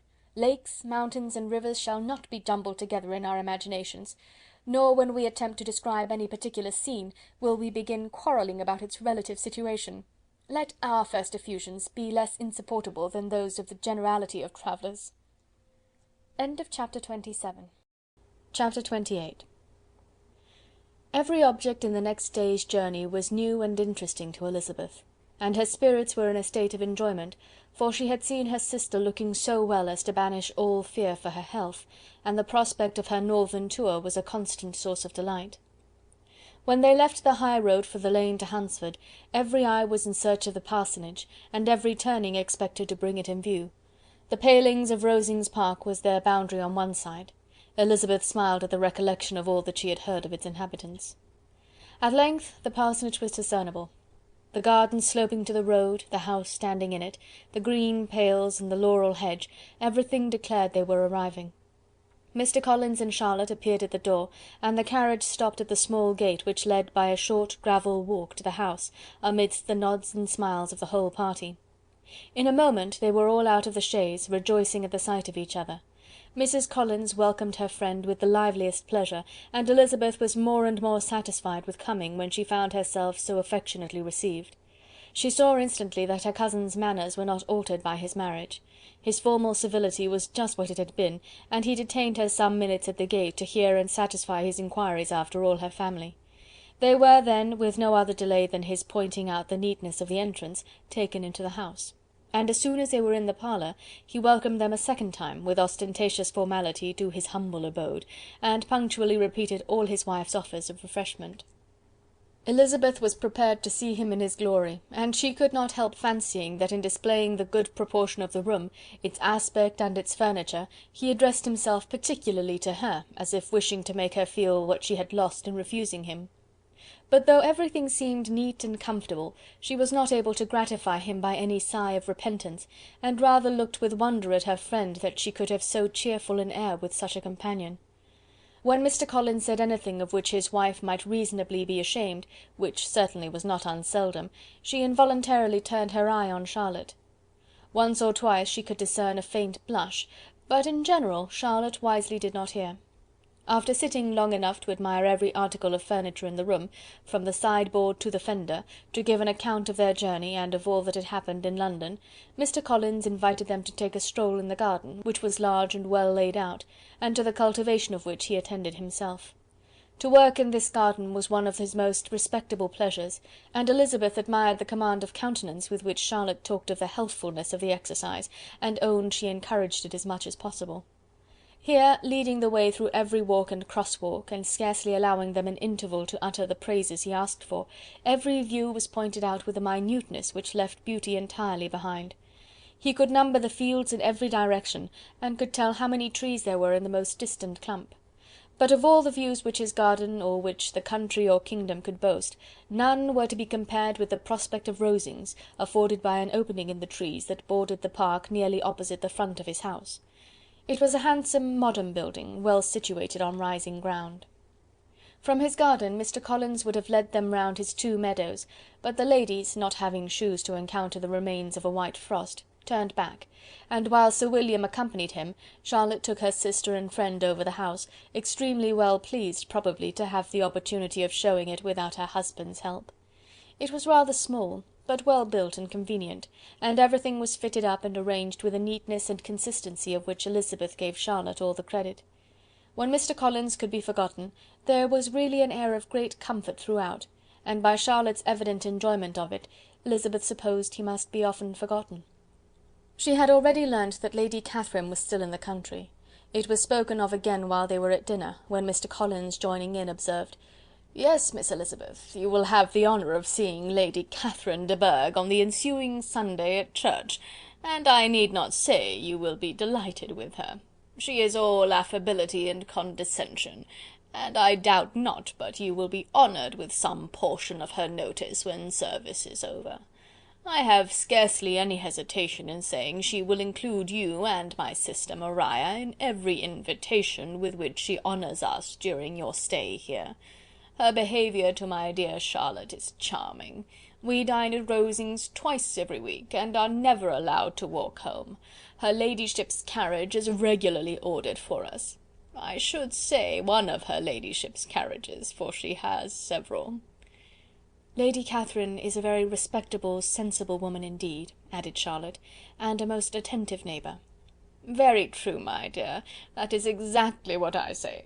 She is the sort of woman whom one cannot regard with too much deference."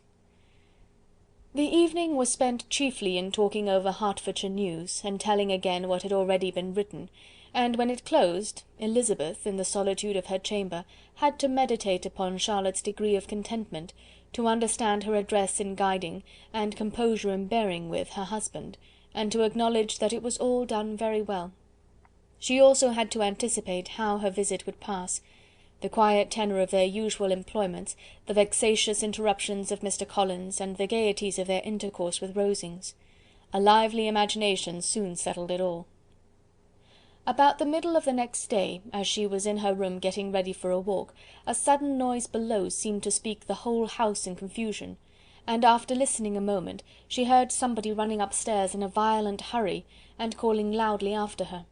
She opened the door and met Maria in the landing-place, who, breathless with agitation, cried out, "Oh, my dear Eliza, pray make haste and come into the dining-room, for there is such a sight to be seen, I will not tell you what it is. Make haste and come down this moment." Elizabeth asked questions in vain. Maria would tell her nothing more, and down they ran into the dining-room, which fronted the lane, in quest of this wonder. It was two ladies stopping in a low phaeton in the garden gate. "And is this all?" cried Elizabeth. "I expected at least that the pigs were got into the garden, and here is nothing but Lady Catherine and her daughter." "La, my dear," said Maria, quite shocked at the mistake, "it is not Lady Catherine. The old lady is Mrs. Jenkinson, who lives with them. The other is Mr. Burgh. Only look at her! She is quite a little creature. Who would have thought that she could be so thin and small? She is abominably rude to keep Charlotte out of doors in all this wind. Why does she not come in?" "Oh, Charlotte says she hardly ever does. It is the greatest of favours when Mr. Burgh comes in." "I like her appearance," said Elizabeth, struck with other ideas. "She looks sickly and cross. Yes, she will do for him very well. She will make him a very proper wife." Mr. Collins and Charlotte were both standing at the gate, in conversation with the ladies, and Sir William, to Elizabeth's high diversion, was stationed in the doorway, in earnest contemplation of the greatness before him, and constantly bowing whenever Mr. Burgh looked that way. At length there was nothing more to be said. The ladies drove on, and the others returned into the house. Mr. Collins no sooner saw the two girls than he began to congratulate them on their good fortune, which Charlotte explained by letting them know that the whole party was asked to dine at Rosings the next day. Chapter 28. Chapter 29. Mr. Collins's triumph, in consequence of this invitation, was complete. The power of displaying the grandeur of his patroness to his wandering visitors, and of letting them see her civility towards himself and his wife, was exactly what he had wished for, and that an opportunity of doing it should be given so soon, was such an instance of Lady Catherine's condescension, as he knew not how to admire enough. "I confess," said he, "that I should not have been at all surprised by her ladyship's asking us on Sunday to drink tea and spend the evening at Rosings. I rather expected, from my knowledge of her affability, that it would happen. But who could have foreseen such an attention as this?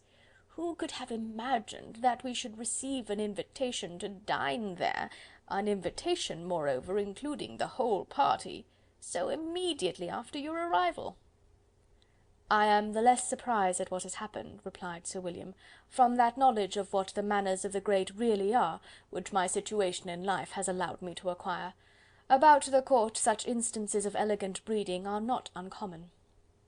Scarcely anything was talked of the whole day or next morning but their visit to Rosings. Mr. Collins was carefully instructing them in what they were to expect, that the sight of such rooms, so many servants, and so splendid a dinner might not wholly overpower them. When the ladies were separating for the toilette, he said to Elizabeth, "Do not make yourself uneasy, my dear cousin, about your apparel.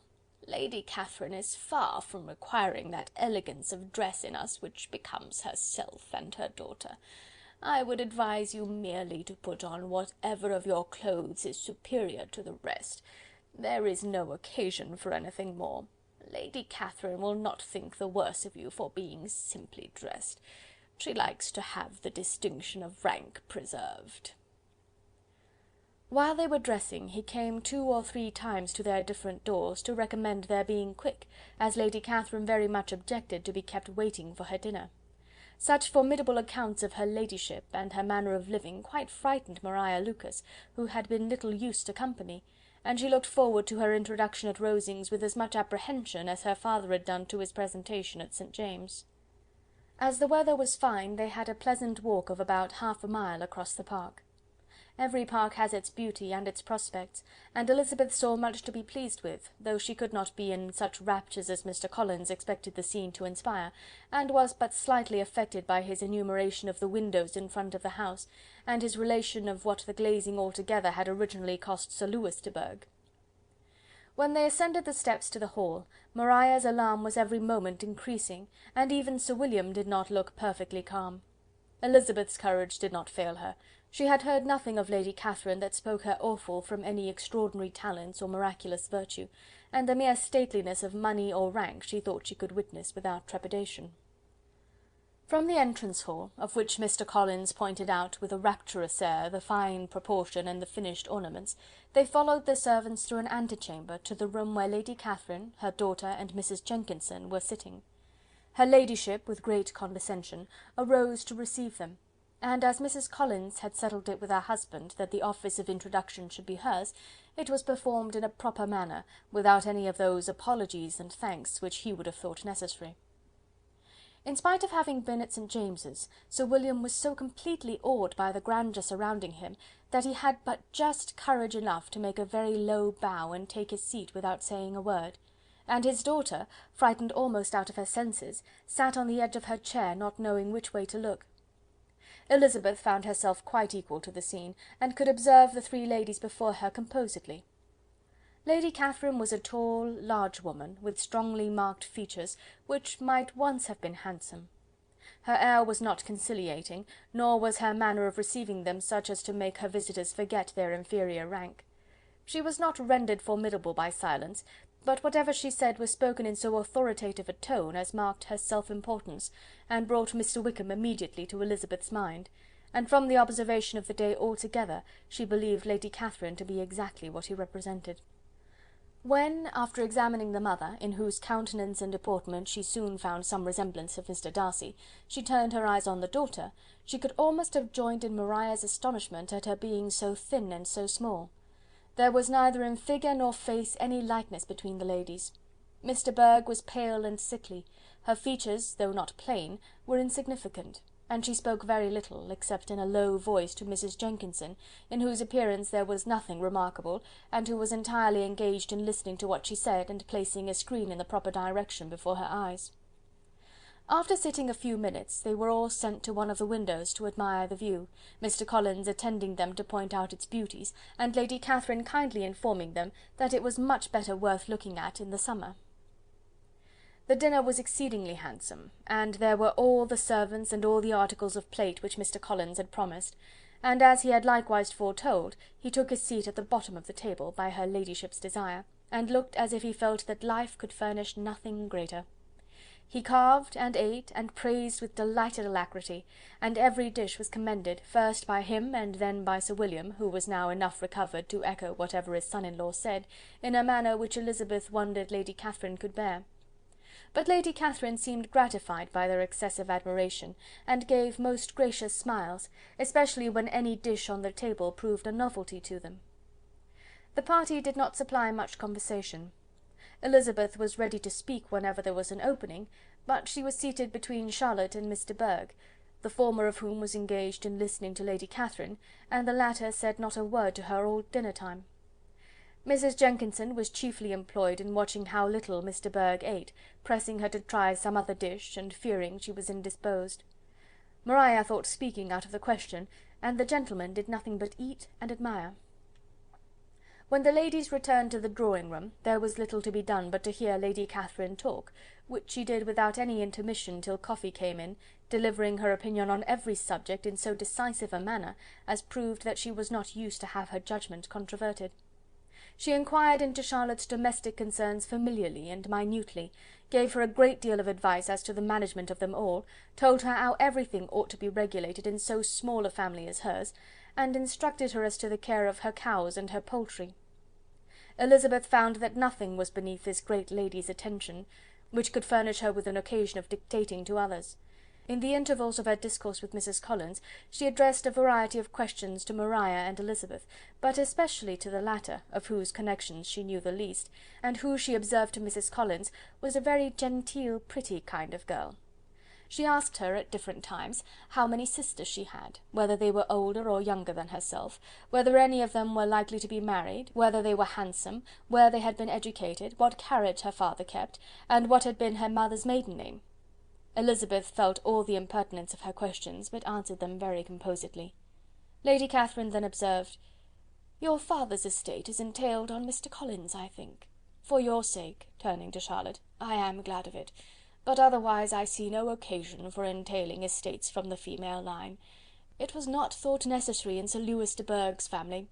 Do you play and sing, Miss Bennet?" "A little." "Oh, then some time or other we shall be happy to hear you. Our instrument is a capital one, probably superior to... You shall try it some day. Do your sisters play and sing?" "One of them does." "Why did not you all learn? You ought all to have learned. The Miss Webbs all play, and their father has not so good an income as yours. Do you draw?" "No, not at all." "What, none of you?" "Not one." "That is very strange. But I suppose you had no opportunity. Your mother should have taken you to town every spring for the benefit of masters." "My mother would have had no objection, but my father hates London." "Has your governess left you?" "We never had a governess."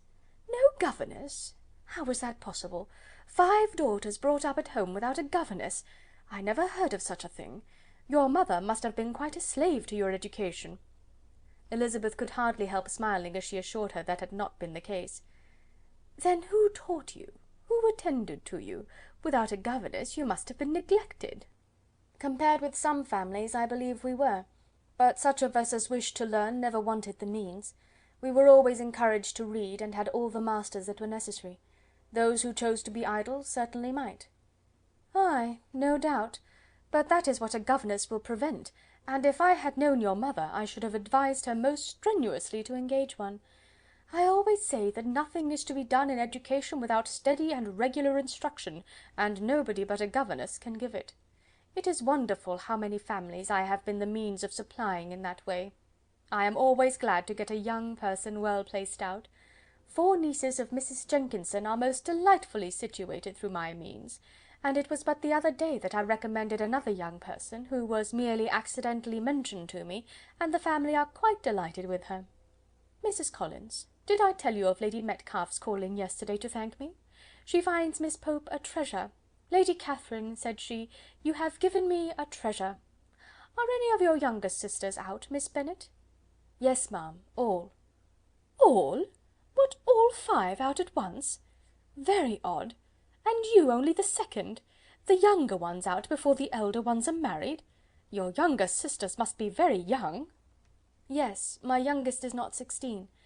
Perhaps she is full young to be much in company, but really, ma'am, I think it would be very hard upon younger sisters that they should not have their share of society and amusement, because the elder have not the means or inclination to marry early.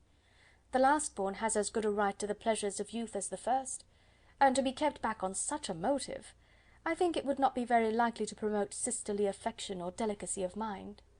"Upon my word," said her ladyship, "you give your opinion very decidedly for so young a person. Pray, what is your age?" "With 3 younger sisters grown up," replied Elizabeth, smiling, "your ladyship can hardly expect me to own it." Lady Catherine seemed quite astonished at not receiving a direct answer, and Elizabeth suspected herself to be the first creature who had ever dared to trifle with so much dignified impertinence. "You cannot be more than 20, I am sure, therefore you need not conceal your age." "I am not 21." When the gentlemen had joined them, and tea was over, the card tables were placed. Lady Catherine, Sir William, and Mr and Mrs Collins sat down to quadrille, and as Miss de Bourgh chose to play at casino, the two girls had the honour of assisting Mrs Jenkinson to make up her party. Their table was superlatively stupid. Scarcely a syllable was uttered that did not relate to the game, except when Mrs Jenkinson expressed her fears of Miss de Bourgh's being too hot or too cold, or having too much or too little light. A great deal more passed at the other table. Lady Catherine was generally speaking, stating the mistakes of the three others, or relating some anecdote of herself. Mr Collins was employed in agreeing to everything her ladyship said, thanking her for every fish he won, and apologizing if he thought he won too many. Sir William did not say much. He was storing his memory with anecdotes and noble names. When Lady Catherine and her daughter had played as long as they chose, the tables were broken up, the carriage was offered to Mrs Collins, gratefully accepted and immediately ordered. The party then gathered round the fire to hear Lady Catherine determine what weather they were to have on the morrow. From these instructions they were summoned by the arrival of the coach, and with many speeches of thankfulness on Mr Collins's side, and as many bows on Sir William's, they departed. As soon as they had driven from the door, Elizabeth was called on by her cousin to give her opinion of all that she had seen at Rosings, which, for Charlotte's sake, she made more favourable than it really was. But her commendation, though costing her some trouble, could by no means satisfy Mr Collins, and he was very soon obliged to take her ladyship's praise into his own hands. End of chapter 29. Chapter 30. Sir William stayed only a week at Hunsford, but his visit was long enough to convince him of his daughter's being most comfortably settled, and of her possessing such a husband and such a neighbour as were not often met with. While Sir William was with them, Mr Collins devoted his morning to driving him out in his gig and showing him the country, but when he went away, the whole family returned to their usual employments, and Elizabeth was thankful to find that they did not see more of her cousin by the alteration, for the chief of the time between breakfast and dinner was now passed by him either at work in the garden, or in reading and writing, and looking out of the window in his own book-room, which fronted the road. The room in which the ladies sat was backwards. Elizabeth had at first rather wondered that Charlotte should not prefer the dining-parlour for common use. It was a better-sized room, and had a more pleasant aspect, but she soon saw that her friend had an excellent reason for what she did, for Mr Collins would undoubtedly have been much less in his own apartment had they sat in one equally lively, and she gave Charlotte credit for the arrangement. From the drawing-room they could distinguish nothing in the lane, and were indebted to Mr Collins for the knowledge of what carriages went along, and how often especially Miss de Bourgh drove by in her phaeton, which he never failed coming to inform them of, though it happened almost every day. She not infrequently stopped at the parsonage, and had a few minutes' conversation with Charlotte, but was scarcely ever prevailed upon to get out. Very few days passed in which Mr Collins did not walk to Rosings, and not many in which his wife did not think it necessary to go likewise, and till Elizabeth recollected that there might be other family livings to be disposed of, she could not understand the sacrifice of so many hours. Now and then they were honoured with a call from her ladyship, and nothing escaped her observation that was passing in the room during these visits. She examined into their employments, looked at their work, and advised them to do it differently, found fault with the arrangement of the furniture, or detected the housemaid in negligence, and if she accepted any refreshment, seemed to do it only for the sake of finding out that Mrs Collins's joints of meat were too large for her family. Elizabeth soon perceived that though this great lady was not in commission of the peace of the county, she was a most active magistrate in her own parish, the minutest concerns of which were carried to her by Mr Collins, and whenever any of the cottagers were disposed to be quarrelsome, discontented, or too poor, she sallied forth into the village to settle their differences, silence their complaints, and scold them into harmony and plenty. The entertainment of dining at Rosings was repeated about twice a week, and allowing for the loss of Sir William and there being only one card-table in the evening, every such entertainment was the counterpart of the first. Their other engagements were few, as the style of living in the neighbourhood in general was beyond Mr Collins's reach. This, however, was no evil to Elizabeth, and upon the whole she spent her time comfortably enough. There were half-hours of pleasant conversation with Charlotte, and the weather was so fine for the time of year that she had often great enjoyment out of doors. Her favourite walk, and where she frequently went while the others were calling on Lady Catherine, was along the open grove which edged that side of the park, where there was a nice sheltered path, which no one seemed to value but herself, and where she felt beyond the reach of Lady Catherine's curiosity. In this quiet way the first fortnight of her visit soon passed away. Easter was approaching, and the week preceding it was to bring an addition to the family at Rosings, which in so small a circle must be important.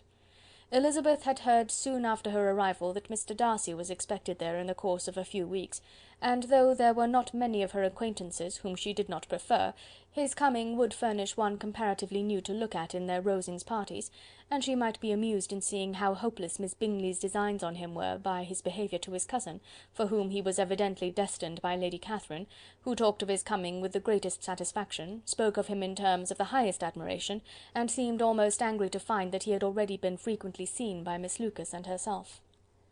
His arrival was soon known at the parsonage, for Mr Collins was walking the whole morning within view of the lodges opening into Hunsford Lane, in order to have the earliest assurance of it, and after making his bow as the carriage turned into the park, hurried home with the great intelligence. On the following morning he hastened to Rosings to pay his respects. There were two nephews of Lady Catherine to require them, for Mr Darcy had brought with him a Colonel Fitzwilliam, the younger son of his uncle Lord, and to the great surprise of all the party, when Mr Collins returned, the gentleman accompanied him. Charlotte had seen them from her husband's room, crossing the road, and immediately running into the other, told the girls what an honour they might expect, adding, "I may thank you, Eliza, for this piece of civility. Mr Darcy would never have come so soon to wait upon me." Elizabeth had scarcely time to disclaim all right to the compliment, before their approach was announced by the door-bell, and shortly afterwards the three gentlemen entered the room. Colonel Fitzwilliam, who led the way, was about 30, not handsome, but in person and address most truly the gentleman. Mr Darcy looked just as he had been used to look in Hertfordshire, paid his compliments with his usual reserve to Mrs Collins, and whatever might be his feelings towards her friend, met her with every appearance of composure. Elizabeth merely curtsied to him without saying a word. Colonel Fitzwilliam entered into conversation directly with the readiness and ease of a well-bred man, and talked very pleasantly, but his cousin, after having addressed a slight observation on the house and garden to Mrs Collins, sat for some time without speaking to anybody. At length, however, his civility was so far awakened as to inquire of Elizabeth after the health of her family. She answered him in the usual way, and after a moment's pause added, "My eldest sister has been in town these 3 months. Have you never happened to see her there?" She was perfectly sensible that he never had, but she wished to see whether he would betray any consciousness of what had passed between the Bingleys and Jane, and she thought he looked a little confused as he answered that he had never been so fortunate as to meet Miss Bennet. The subject was pursued no farther, and the gentlemen soon afterwards went away. Chapter 30. Chapter 31.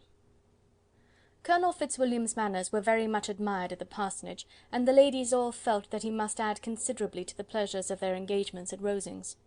It was some days, however, before they received any invitation thither, for while there were visitors in the house, they could not be necessary, and it was not till Easter Day, almost a week after the gentlemen's arrival, that they were honoured by such an attention, and then they were merely asked on leaving church to come there in the evening.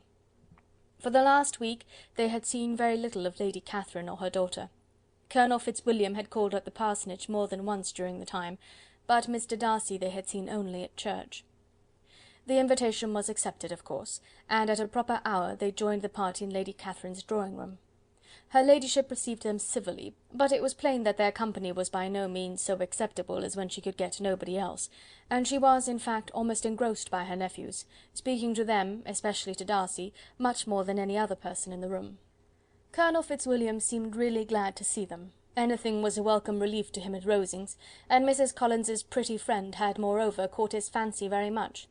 He now seated himself by her, and talked so agreeably of Kent and Hertfordshire, of travelling and staying at home, of new books and music, that Elizabeth had never been half so well entertained in that room before, and they conversed with so much spirit and flow as to draw the attention of Lady Catherine herself, as well as of Mr Darcy. His eyes had been soon and repeatedly turned towards them with a look of curiosity, and that her ladyship after a while shared the feeling was more openly acknowledged, for she did not scruple to call out, "What is it that you are saying, Fitzwilliam? What is it that you are talking of? What are you telling Miss Bennet? Let me hear what it is." "We are speaking of music, madam," said he, when no longer able to avoid a reply. "Of music? Then pray speak aloud. It is of all subjects my delight. I must have my share in the conversation, if you are speaking of music. There are few people in England, I suppose, who have more true enjoyment of music than myself, or a better natural taste. If I had ever learned, I should have been a great proficient. and so would Anne, if her health had allowed her to apply. I am confident that she would have performed delightfully. How does Georgiana get on, Darcy?" Mr. Darcy spoke with affectionate praise of his sister's proficiency. "I am very glad to hear such a good account of her," said Lady Catherine, "and pray tell her from me that she cannot expect to excel if she does not practise a good deal." "I assure you, madam," he replied, "that she does not need such advice. She practises very constantly." "So much the better. It cannot be done too much, and when I next write to her, I shall charge her not to neglect it on any account. I often tell young ladies that no excellence in music is to be acquired without constant practice. I have told Miss Bennet several times that she will never play really well unless she practises more, and though Mrs. Collins has no instrument, she is very welcome, as I have often told her, to come to Rosings every day and play on the pianoforte in Mrs. Jenkinson's room. She would be in nobody's way, you know, in that part of the house." Mr. Darcy looked a little ashamed of his aunt's ill-breeding, and made no answer. When coffee was over, Colonel Fitzwilliam reminded Elizabeth of having promised to play to him, and she sat down directly to the instrument. He drew a chair near her. Lady Catherine listened to half a song, and then talked, as before, to her other nephew, till the latter walked away from her, and making with his usual deliberation towards the pianoforte, stationed himself so as to command a full view of the fair performer's countenance. Elizabeth saw what he was doing, and at the first convenient pause turned to him with an arch smile, and said, "You mean to frighten me, Mr. Darcy, by coming in all this state to hear me? I will not be alarmed, though your sister does play so well. There is a stubbornness about me that can never bear to be frightened at the will of others. My courage always rises at every attempt to intimidate me." "I shall not say you are mistaken," he replied, "because you could not really believe me to entertain any design of alarming you, and I have had the pleasure of your acquaintance long enough to know that you find great enjoyment in occasionally professing opinions which, in fact, are not your own." Elizabeth laughed heartily at this picture of herself, and said to Colonel Fitzwilliam, "Your cousin will give you a very pretty notion of me, and teach you not to believe a word I say. I am particularly unlucky in meeting with a person so able to expose my real character in a part of the world where I had hoped to pass myself off with some degree of credit.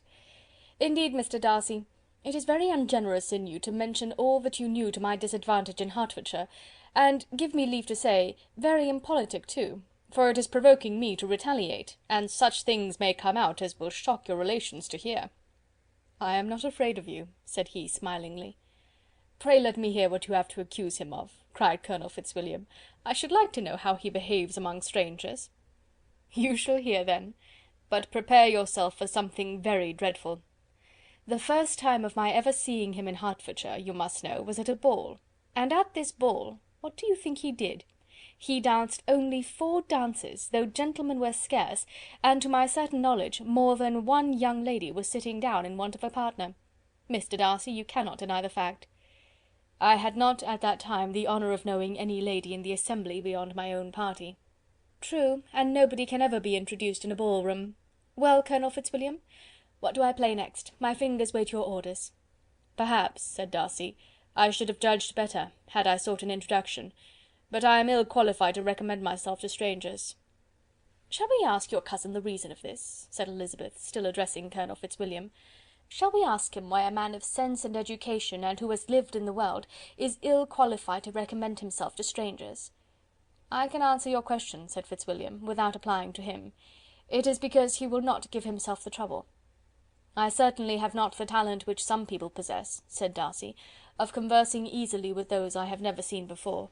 I cannot catch their tone of conversation, or appear interested in their concerns, as I often see done." "My fingers," said Elizabeth, "do not move over this instrument in the masterly manner which I see many women's do. They have not the same force or rapidity, and do not produce the same expression. But then I have always supposed it to be my own fault, because I will not take the trouble of practising. It is not that I do not believe my fingers as capable as any other woman's of superior execution." Darcy smiled and said, "You are perfectly right. You have employed your time much better. No one admitted to the privilege of hearing you can think anything wanting. We neither of us perform to strangers." Here they were interrupted by Lady Catherine, who called out to know what they were talking of. Elizabeth immediately began playing again. Lady Catherine approached, and after listening for a few minutes, said to Darcy, Miss Bennet would not play at all amiss if she practised more, and could have the advantage of a London master. She has a very good notion of fingering, though her taste is not equal to Anne's. Anne would have been a delightful performer, had her health allowed her to learn." Elizabeth looked at Darcy to see how cordially he assented to his cousin's praise, but neither at that moment nor at any other could she discern any symptom of love, and from the whole of his behaviour to Mr. Burke she derived this comfort for Miss Bingley, that he might have been just as likely to marry her had she been his relation. Lady Catherine continued her remarks on Elizabeth's performance, mixing them with many instructions on execution and taste. Elizabeth received them with all the forbearance of civility, and at the request of the gentlemen, remained at the instrument till her ladyship's carriage was ready to take them all home. Chapter 31. Chapter 32. Elizabeth was sitting by herself the next morning, and writing to Jane, while Mrs. Collins and Maria were gone on business into the village, when she was startled by a ring at the door, the certain signal of a visitor. As she had heard no carriage, she thought it not unlikely to be Lady Catherine, and under that apprehension was putting away her half-finished letter, that she might escape all impertinent questions, when the door opened, and to her very great surprise Mr. Darcy, and Mr. Darcy only, entered the room. He seemed astonished too on finding her alone, and apologized for his intrusion by letting her know that he had understood all the ladies were to be within. They then sat down, and when her inquiries after Rosings were made, seemed in danger of sinking into total silence. It was absolutely necessary, therefore, to think of something, and in this emergence recollecting when she had seen him last in Hertfordshire, and feeling curious to know what he would say on the subject of their hasty departure, she observed, "How very suddenly you all quitted Netherfield last November, Mr. Darcy. It must have been a most agreeable surprise to Mr. Bingley to see you all after him so soon, for if I recollect right, he went but the day before. He and his sisters were well, I hope, when you left London?" "Perfectly so, I thank you." She found that she was to receive no other answer, and after a short pause added, "I think I have understood that Mr. Bingley has not much idea of ever returning to Netherfield again." "I have heard him say so, but it is probable that he may spend very little of his time there in the future. He has many friends, and is at a time of life when friends and engagements are continually increasing." "If he means to be but little at Netherfield, it would be better for the neighbourhood that he should give up the place entirely, for then we might possibly get a settled family there. But perhaps Mr. Bingley did not take the house so much for the convenience of the neighbourhood as for his own, and we must expect him to keep it or quit it on the same principle." "I should not be surprised," said Darcy, "if he were to give it up as soon as any eligible purchase offers." Elizabeth made no answer. She was afraid of talking longer of his friend, and having nothing else to say, was now determined to leave the trouble of finding a subject to him. He took the hint, and soon began with, "This seems a very comfortable house. Lady Catherine, I believe, did a great deal to it when Mr. Collins first came to Hunsford." "I believe she did, and I am sure she could not have bestowed her kindness on a more grateful object." "Mr. Collins appears to be very fortunate in his choice of a wife." "Yes, indeed. His friends may well rejoice in his having met with one of the very few sensible women who would have accepted him, or have made him happy if they had. My friend has an excellent understanding, though I am not certain that I consider her marrying Mr. Collins as the wisest thing she ever did. She seems perfectly happy, however, and in a prudential light it is certainly a very good match for her." "It must be very agreeable for her to be settled within so easy a distance of her own family and friends." "An easy distance, do you call it? It is nearly 50 miles." "And what is 50 miles of good road? Little more than half a day's journey. Yes, I call it a very easy distance." "I should never have considered the distance as one of the advantages of the match," cried Elizabeth. "I should never have said Mrs. Collins was settled near her family." "It is a proof of your own attachment to Hertfordshire. Anything beyond the neighbourhood of Longbourn, I suppose, would appear far." As he spoke, there was a sort of smile which Elizabeth fancied she understood. He must be supposing her to be thinking of Jane and Netherfield, and she blushed as she answered, "I do not mean to say that a woman may not be settled too near her family. The far and the near must be relative, and depend on many varying circumstances. Where there is fortune to make the expenses of travelling unimportant, distance becomes no evil. But that is not the case here. Mr. and Mrs. Collins have a comfortable income, but not such a one as will allow of frequent journeys, and I am persuaded my friend would not call herself near her family under less than half the present distance. Mr. Darcy drew his chair a little towards her, and said, "You cannot have a right to such very strong local attachment. You cannot have been always at Longbourn." Elizabeth looked surprised. The gentleman experienced some change of feeling. He drew back his chair, took a newspaper from the table, and glancing over it, said in a colder voice, "Are you pleased with Kent?" A short dialogue on the subject of the country ensued, on either side calm and concise, and soon put an end to by the entrance of Charlotte and her sister, just returned from her walk. The tete-a-tete surprised them. Mr. Darcy related the mistake which had occasioned his intruding on Miss Bennet, and after sitting a few minutes longer without saying much to anybody, went away. "What can be the meaning of this?" said Charlotte, as soon as he was gone. "My dear Eliza, he must be in love with you, or he would never have called on us in this familiar way."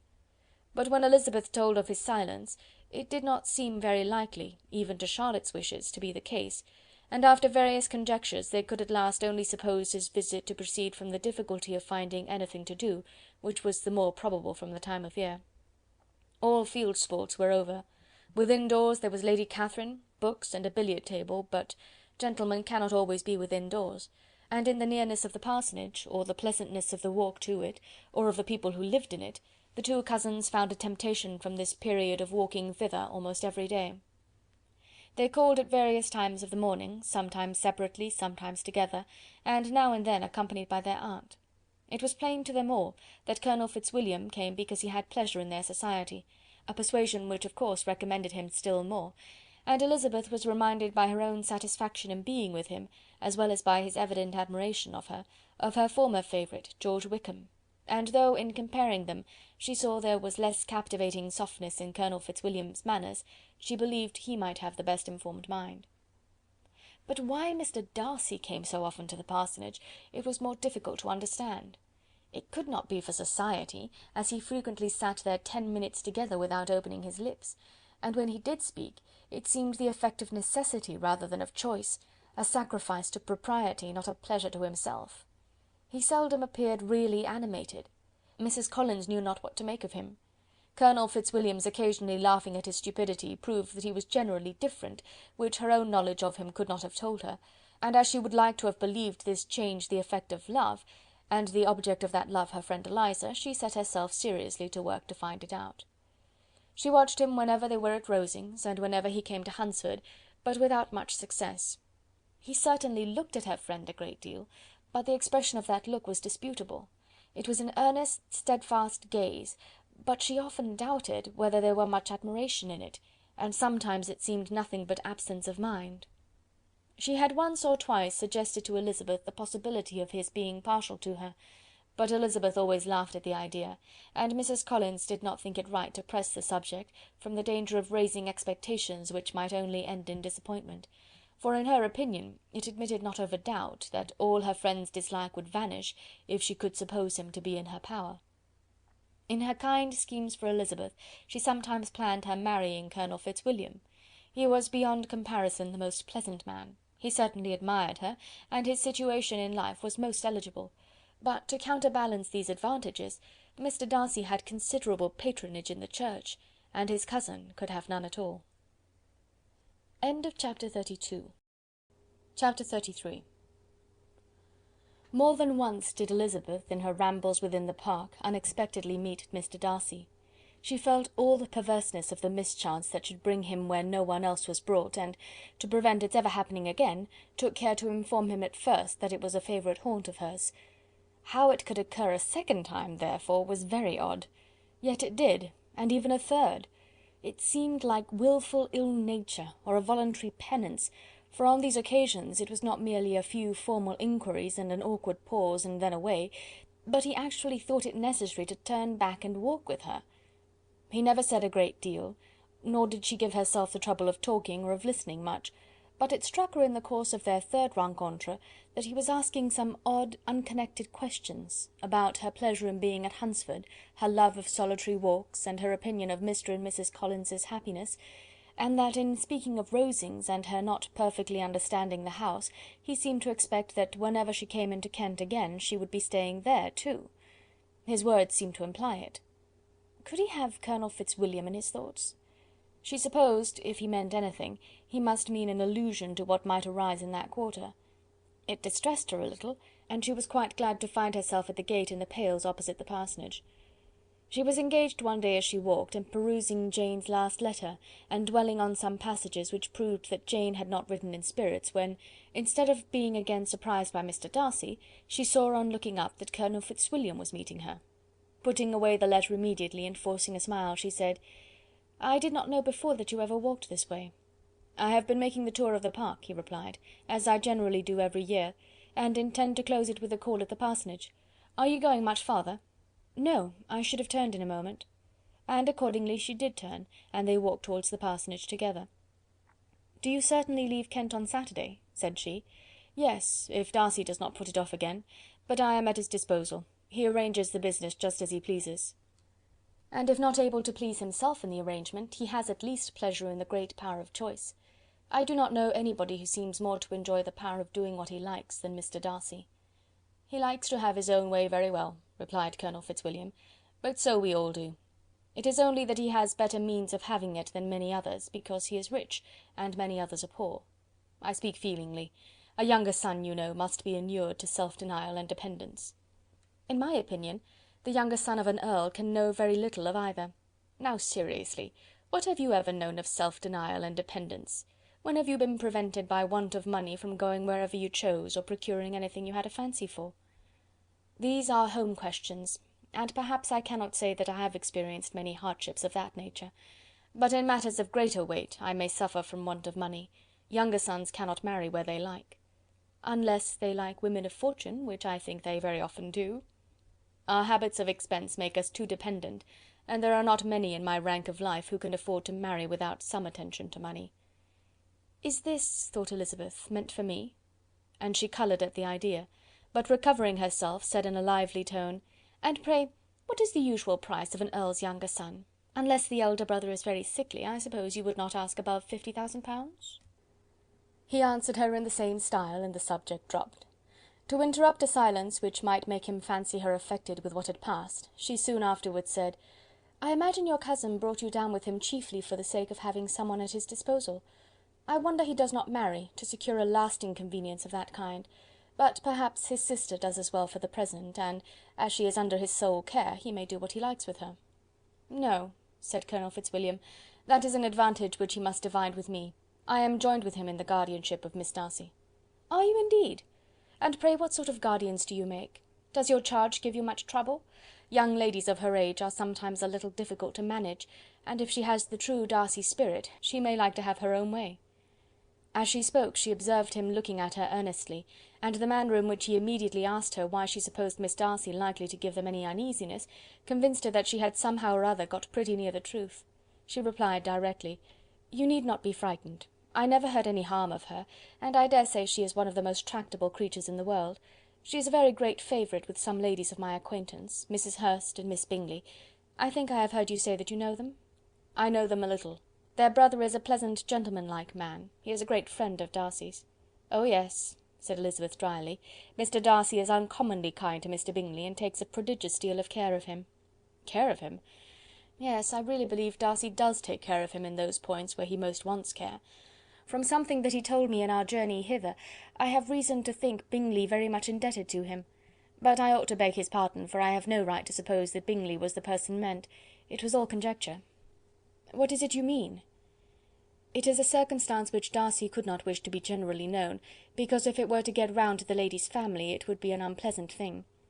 "You may depend upon my not mentioning it." "And remember that I have not much reason for supposing it to be Bingley. What he told me was merely this, that he congratulated himself on having lately saved a friend from the inconveniences of a most imprudent marriage, but without mentioning names or any other particulars, and I only suspected it to be Bingley from believing him the kind of young man to get into a scrape of that sort, and from knowing them to have been together the whole of last summer." "Did Mr. Darcy give you reasons for this interference?" "I understood that there were some very strong objections against the lady." "And what arts did he use to separate them?" "He did not talk to me of his own arts," said Fitzwilliam, smiling. "He only told me what I have now told you." Elizabeth made no answer, and walked on, her heart swelling with indignation. After watching her a little, Fitzwilliam asked her why she was so thoughtful. "I am thinking of what you have been telling me," said she. "Your cousin's conduct does not suit my feelings. Why was he to be the judge?" "You are rather disposed to call his interference officious?" "I do not see what right Mr. Darcy had to decide on the propriety of his friend's inclination, or why, upon his own judgment alone, he was to determine and direct in what manner his friend was to be happy. But," she continued, recollecting herself, "as we know none of the particulars, it is not fair to condemn him. It is not to be supposed that there was much affection in the case." "That is not an unnatural surmise," said Fitzwilliam, "but it is a lessening of the honour of my cousin's triumph very sadly." This was spoken jestingly, but it appeared to her so just a picture of Mr. Darcy, that she would not trust herself with an answer, and therefore, abruptly changing the conversation, talked on indifferent matters until they reached the parsonage. There, shut into her own room, as soon as their visitor left them, she could think without interruption of all that she had heard. It was not to be supposed that any other people could be meant than those with whom she was connected. There could not exist in the world two men over whom Mr. Darcy could have such boundless influence. That he had been concerned in the measures taken to separate Bingley and Jane she had never doubted, but she had always attributed to Miss Bingley the principal design and arrangement of them. If his own vanity, however, did not mislead him, he was the cause, his pride and caprice were the cause, of all that Jane had suffered, and still continued to suffer. He had ruined for a while every hope of happiness for the most affectionate, generous heart in the world, and no one could say how lasting an evil he might have inflicted. There were some very strong objections against the lady, were Colonel Fitzwilliam's words, and those strong objections probably were her having one uncle who was a country attorney, and another who was in business in London. To Jane herself, she exclaimed, there could be no possibility of objection. All loveliness and goodness as she is, her understanding excellent, her mind improved, and her manners captivating. Neither could anything be urged against my father, who, though with some peculiarities, has abilities Mr. Darcy himself need not disdain, and respectability which he will probably never reach. When she thought of her mother, her confidence gave way a little, but she would not allow that any objections there had material weight with Mr. Darcy, whose pride, she was convinced, would receive a deeper wound from the want of importance in his friend's connections, than from their want of sense, and she was quite decided at last, that he had been partly governed by this worst kind of pride, and partly by the wish of retaining Mr. Bingley for his sister. The agitation and tears which the subject occasioned brought on a headache, and it grew so much worse towards the evening that, added to her unwillingness to see Mr. Darcy, it determined her not to attend her cousins to Rosings, where they were engaged to drink tea.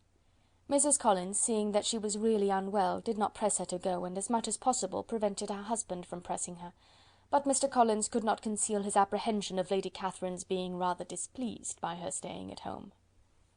Chapter 33. Chapter 34.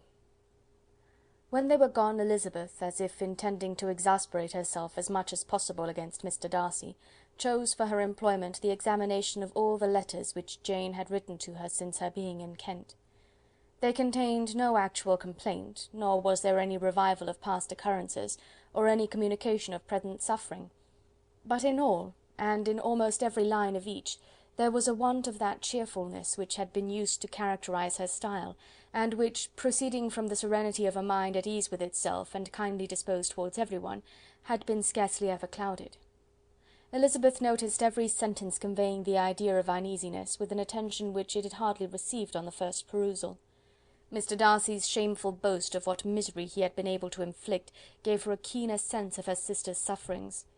It was some consolation to think that his visit to Rosings was to end on the day after the next, and a still greater, that in less than a fortnight she should herself be with Jane again, and enabled to contribute to the recovery of her spirits by all that affection could do.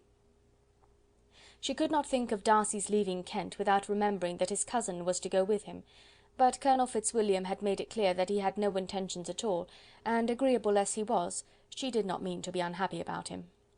While settling this point, she was suddenly roused by the sound of the door-bell, and her spirits were a little fluttered by the idea of its being Colonel Fitzwilliam himself, who had once before called late in the evening, and might now come to inquire particularly after her. But this idea was soon banished, and her spirits were very differently affected, when, to her utter amazement, she saw Mr. Darcy walk into the room. In an hurried manner he immediately began an inquiry after her health, imputing his visit to a wish of hearing that she were better. She answered him with cold civility. He sat down for a few moments, and then, getting up, walked about the room. Elizabeth was surprised, but said not a word. After a silence of several minutes, he came towards her in an agitated manner, and thus began: "In vain I have struggled. It will not do. My feelings will not be repressed. You must allow me to tell you how ardently I admire and love you." Elizabeth's astonishment was beyond expression. She stared, coloured, doubted, and was silent. This he considered sufficient encouragement, and the avowal of all that he felt, and had long felt for her, immediately followed. He spoke well, but there were feelings besides those of the heart to be detailed, and he was not more eloquent on the subject of tenderness than of pride. His sense of her inferiority, of its being a degradation, of the family obstacles which had always opposed to inclination, were dwelt on with a warmth which seemed due to the consequence he was wounding, but was very unlikely to recommend his suit. In spite of her deeply rooted dislike, she could not be insensible to the compliment of such a man's affection, and though her intentions did not vary for an instant, she was at first sorry for the pain he was to receive, till, roused to resentment by his subsequent language, she lost all compassion in anger. She tried, however, to compose herself to answer him with patience when he should have done. He concluded with representing to her the strength of that attachment which, in spite of all his endeavours, he had found impossible to conquer, and with expressing his hope that it would now be rewarded by her acceptance of his hand. As he said this, she could easily see that he had no doubt of a favourable answer. He spoke of apprehension and anxiety, but his countenance expressed real security. Such a circumstance could only exasperate farther, and, when he ceased, the colour rose into her cheeks, and she said: "In cases such as these, it is, I believe, the established mode to express a sense of obligation for the sentiments avowed, however unequally they may be returned. It is natural that obligation should be felt, and if I could feel gratitude, I would now thank you. But I cannot. I have never desired your good opinion, and you have certainly bestowed it most unwillingly. I am sorry to have occasioned pain to anyone. It has been most unconsciously done, however, and I hope will be of short duration. The feelings which, you tell me, have long prevented the acknowledgment of your regard, can have little difficulty in overcoming it after this explanation." Mr. Darcy, who was leaning against the mantelpiece with his eyes fixed on her face, seemed to catch her words with no less resentment than surprise. His complexion became pale with anger, and the disturbance of his mind was visible in every feature. He was struggling for the appearance of composure, and would not open his lips till he believed himself to have attained it. The pause was to Elizabeth's feelings dreadful. At length, with a voice of forced calmness, he said: "And this is all the reply which I am to have the honour of expecting? I might, perhaps, wish to be informed why, with so little endeavour at civility, I am thus rejected, but it is of small importance." "I might as well inquire," replied she, "why, with so evident a desire of offending and insulting me, you chose to tell me that you liked me against your will, against your reason, and even against your character. Was not this some excuse for incivility if I was uncivil? But I have other provocations. You know I have. Had not my feelings decided against you, had they been indifferent, or had they even been favourable, do you think that any consideration would tempt me to accept the man who has been the means of ruining, perhaps for ever, the happiness of a most beloved sister?" As she pronounced these words, Mr. Darcy changed colour, but the emotion was short, and he listened without attempting to interrupt her while she continued: "I have every reason in the world to think ill of you. No motive can excuse the unjust and ungenerous part you acted there. You dare not, you cannot deny, that you have been the principal, if not the only means of dividing them from each other, of exposing one to the censure of the world for caprice and instability, and the other to its derision for disappointed hopes, and involving them both in misery of the acutest kind." She paused, and saw with no slight indignation that he was listening with an air which proved him wholly unmoved by any feeling of remorse. He even looked at her with a smile of affected incredulity. "Can you deny that you have done it?" she repeated. With assumed tranquillity he then replied: "I have no wish of denying that I did everything in my power to separate my friend from your sister, or that I rejoice in my success. Towards him I have been kinder than towards myself." Elizabeth disdained the appearance of noticing this civil reflection, but its meaning did not escape, nor was it likely to conciliate her. "It is not merely this affair," she continued, "on which my dislike is founded. Long before it had taken place my opinion of you was decided. Your character was unfolded in the recital which I received many months ago from Mr Wickham. On this subject what can you have to say? In what imaginary act of friendship can you here defend yourself? Or under what misrepresentation can you here impose upon others?" "You take an eager interest in that gentleman's concerns," said Darcy, in a less tranquil tone, and with a heightened colour. "Who that knows what his misfortunes have been can help feeling an interest in him?" "His misfortunes!" repeated Darcy contemptuously. "Yes, his misfortunes have been great indeed." "And of your infliction," cried Elizabeth with energy, "you have reduced him to his present state of poverty, comparative poverty. You have withheld the advantages which you must know to have been designed for him. You have deprived the best years of his life of that independence which was no less his due than his desert. You have done all this, and yet you can treat the mention of his misfortune with contempt and ridicule." "And this," cried Darcy, as he walked with quick steps across the room, "is your opinion of me? This is the estimation in which you hold me? I thank you for explaining it so fully. My faults, according to this calculation, are heavy indeed. But perhaps," added he, stopping in his walk and turning towards her, "these offences might have been overlooked, had not your pride been hurt by my honest confession of the scruples that had long prevented my forming any serious design. These bitter accusations might have been suppressed, had I, with greater policy, concealed my struggles, and flattered you into the belief of my being impelled by unqualified, unalloyed inclination. By reason, by reflection, by everything. But disguise of every sort is my abhorrence. Nor am I ashamed of the feelings I related. They were natural and just. Could you expect me to rejoice in the inferiority of your connections? To congratulate myself on the hope of relations whose condition in life is so decidedly beneath my own?" Elizabeth felt herself growing more angry every moment, yet she tried to the utmost to speak with composure when she said, "You are mistaken, Mr. Darcy, if you suppose that the mode of your declaration affected me in any other way than as it spared the concern which I might have felt in refusing you, had you behaved in a more gentlemanlike manner." She saw him start at this, but he said nothing, and she continued, "You could not have made the offer of your hand in any possible way that would have tempted me to accept it." Again his astonishment was obvious, and he looked at her with an expression of mingled incredulity and mortification. She went on, "From the very beginning, from the first moment, I may almost say, of my acquaintance with you, your manners, impressing me with the fullest belief of your arrogance, your conceit, and your selfish disdain of the feelings of others, were such as to form the groundwork of disapprobation on which succeeding events have built so immovable a dislike. And I had not known you a month before I felt that you were the last man in the world whom I could ever be prevailed on to marry." "You have said quite enough, madam. I perfectly comprehend your feelings, and have now only to be ashamed of what my own have been. Forgive me for having taken up so much of your time, and accept my best wishes for your health and happiness." And with these words he hastily left the room, and Elizabeth heard him the next moment open the front door and quit the house. The tumult of her mind was now painfully great. She knew not how to support herself, and from actual weakness sat down and cried for half an hour. Her astonishment, as she reflected on what had passed, was increased by every review of it.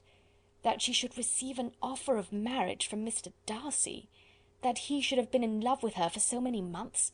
So much in love as to wish to marry her in spite of all the objections which had made him prevent his friends marrying her sister, and which must appear at least with equal force in his own case, was almost incredible.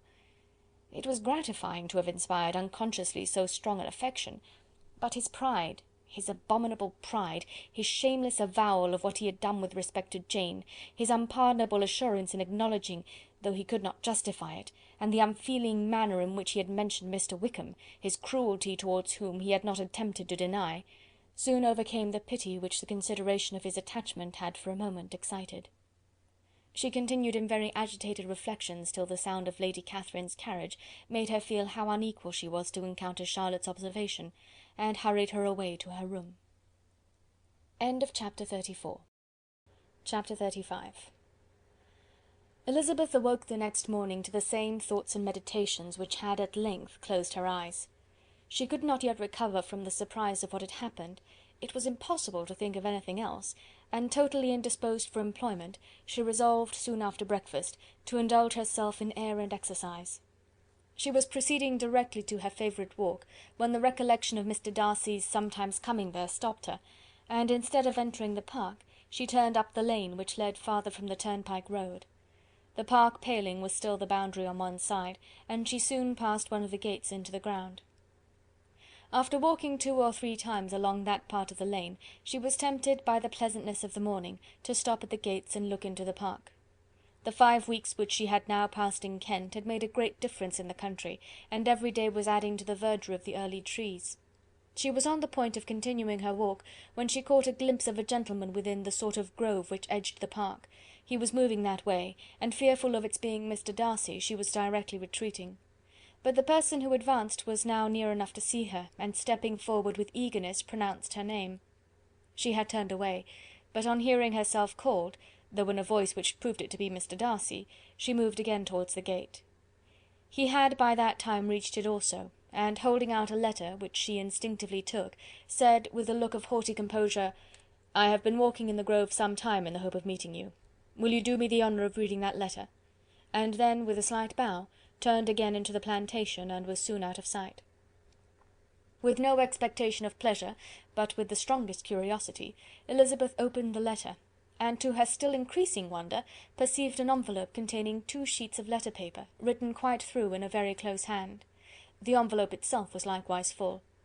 Pursuing her way along the lane, she then began it. It was dated from Rosings at 8 o'clock in the morning, and was as follows: "Be not alarmed, madam, on receiving this letter, by the apprehension of its containing any repetitions of those sentiments or renewal of those offers, which were last night so disgusting to you.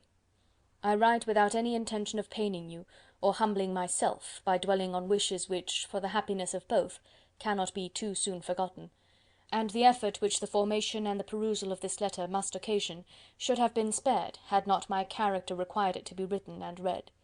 You must therefore pardon the freedom with which I demand your attention.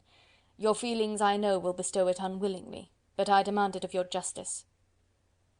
2 offences of a very different nature, and by no means of equal magnitude, you laid last night to my charge. The first mentioned was that, regardless of the sentiments of either, I had detached Mr Bingley from your sister, and the other, that I had, in defiance of various claims, in defiance of honour and humanity, ruined the immediate prosperity and blasted the prospects of Mr Wickham.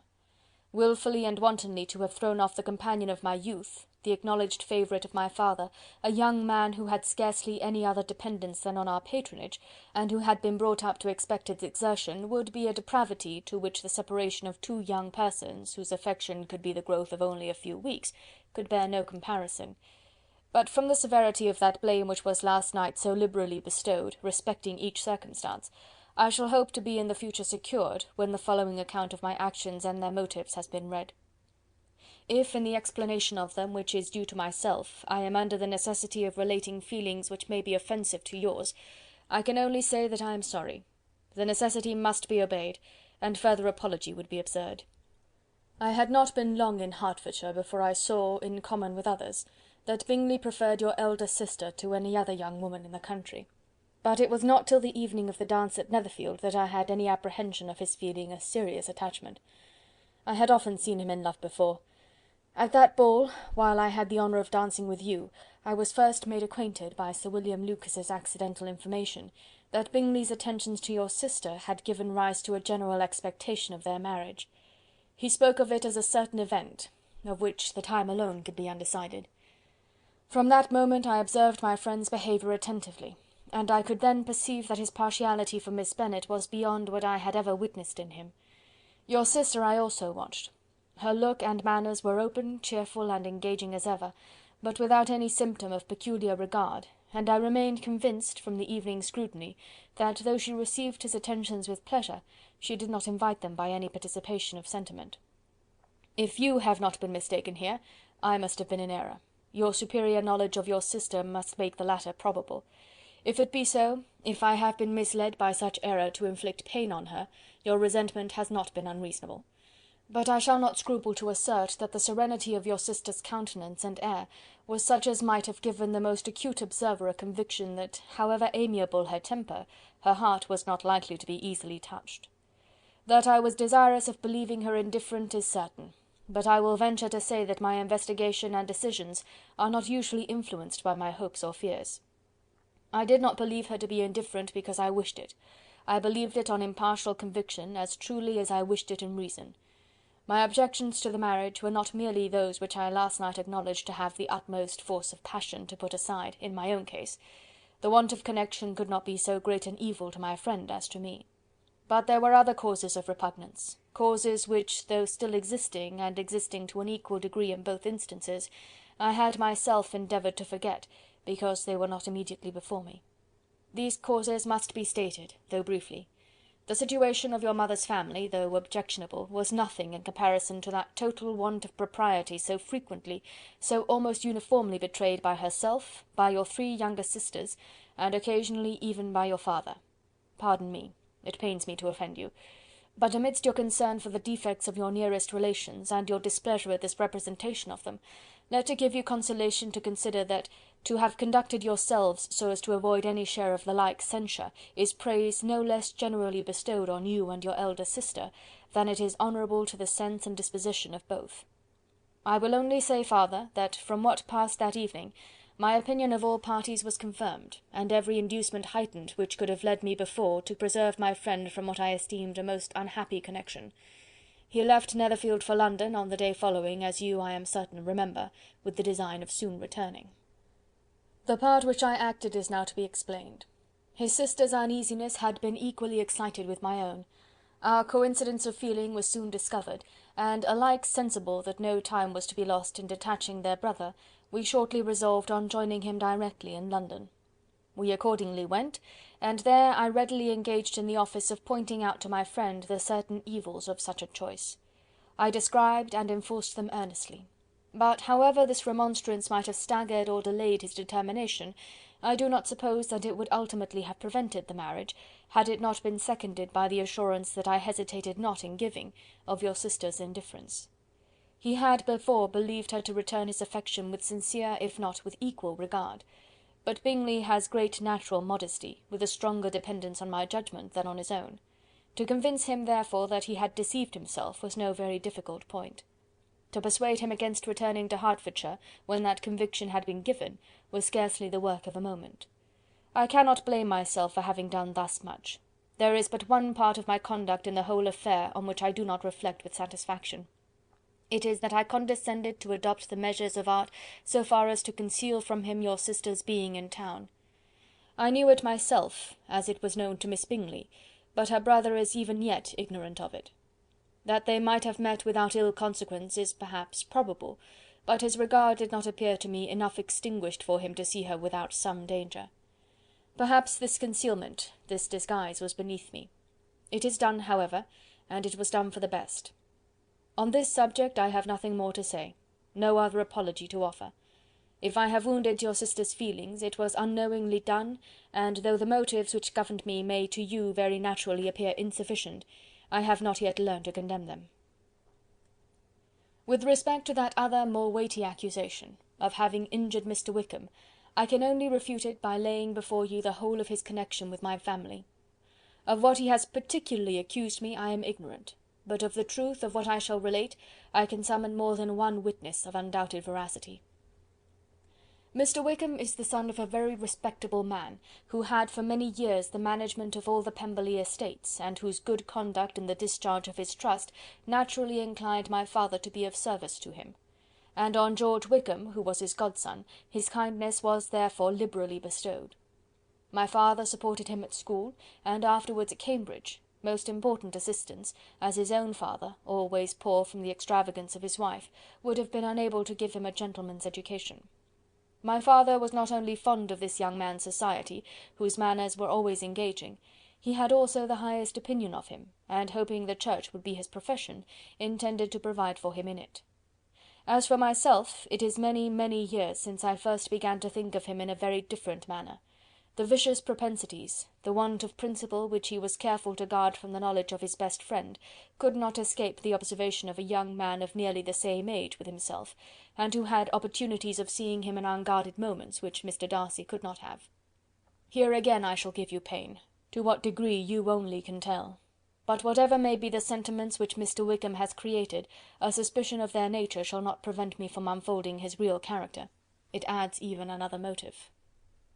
My excellent father died about 5 years ago, and his attachment to Mr. Wickham was to the last so steady that in his will he particularly recommended it to me to promote his advancement in the best manner that his profession might allow, and if he took orders, desired that a valuable family living might be his as soon as it became vacant. There was also a legacy of £1000. His own father did not long survive mine, and within half a year from these events Mr. Wickham wrote to inform me that, having finally resolved against taking orders, he hoped I should not think it unreasonable for him to expect some more immediate pecuniary advantage in lieu of the preferment by which he could not be benefited. He had some intention, he added, of studying law, and I must be aware that the interest of £1000 would be a very insufficient support therein.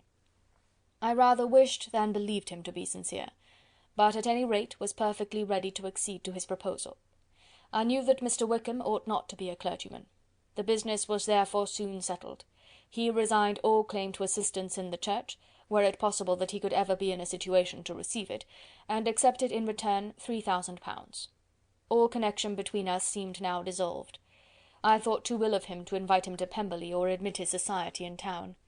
In town I believe he chiefly lived, but his studying the law was a mere pretence, and being now free from all restraint, his life was a life of idleness and dissipation.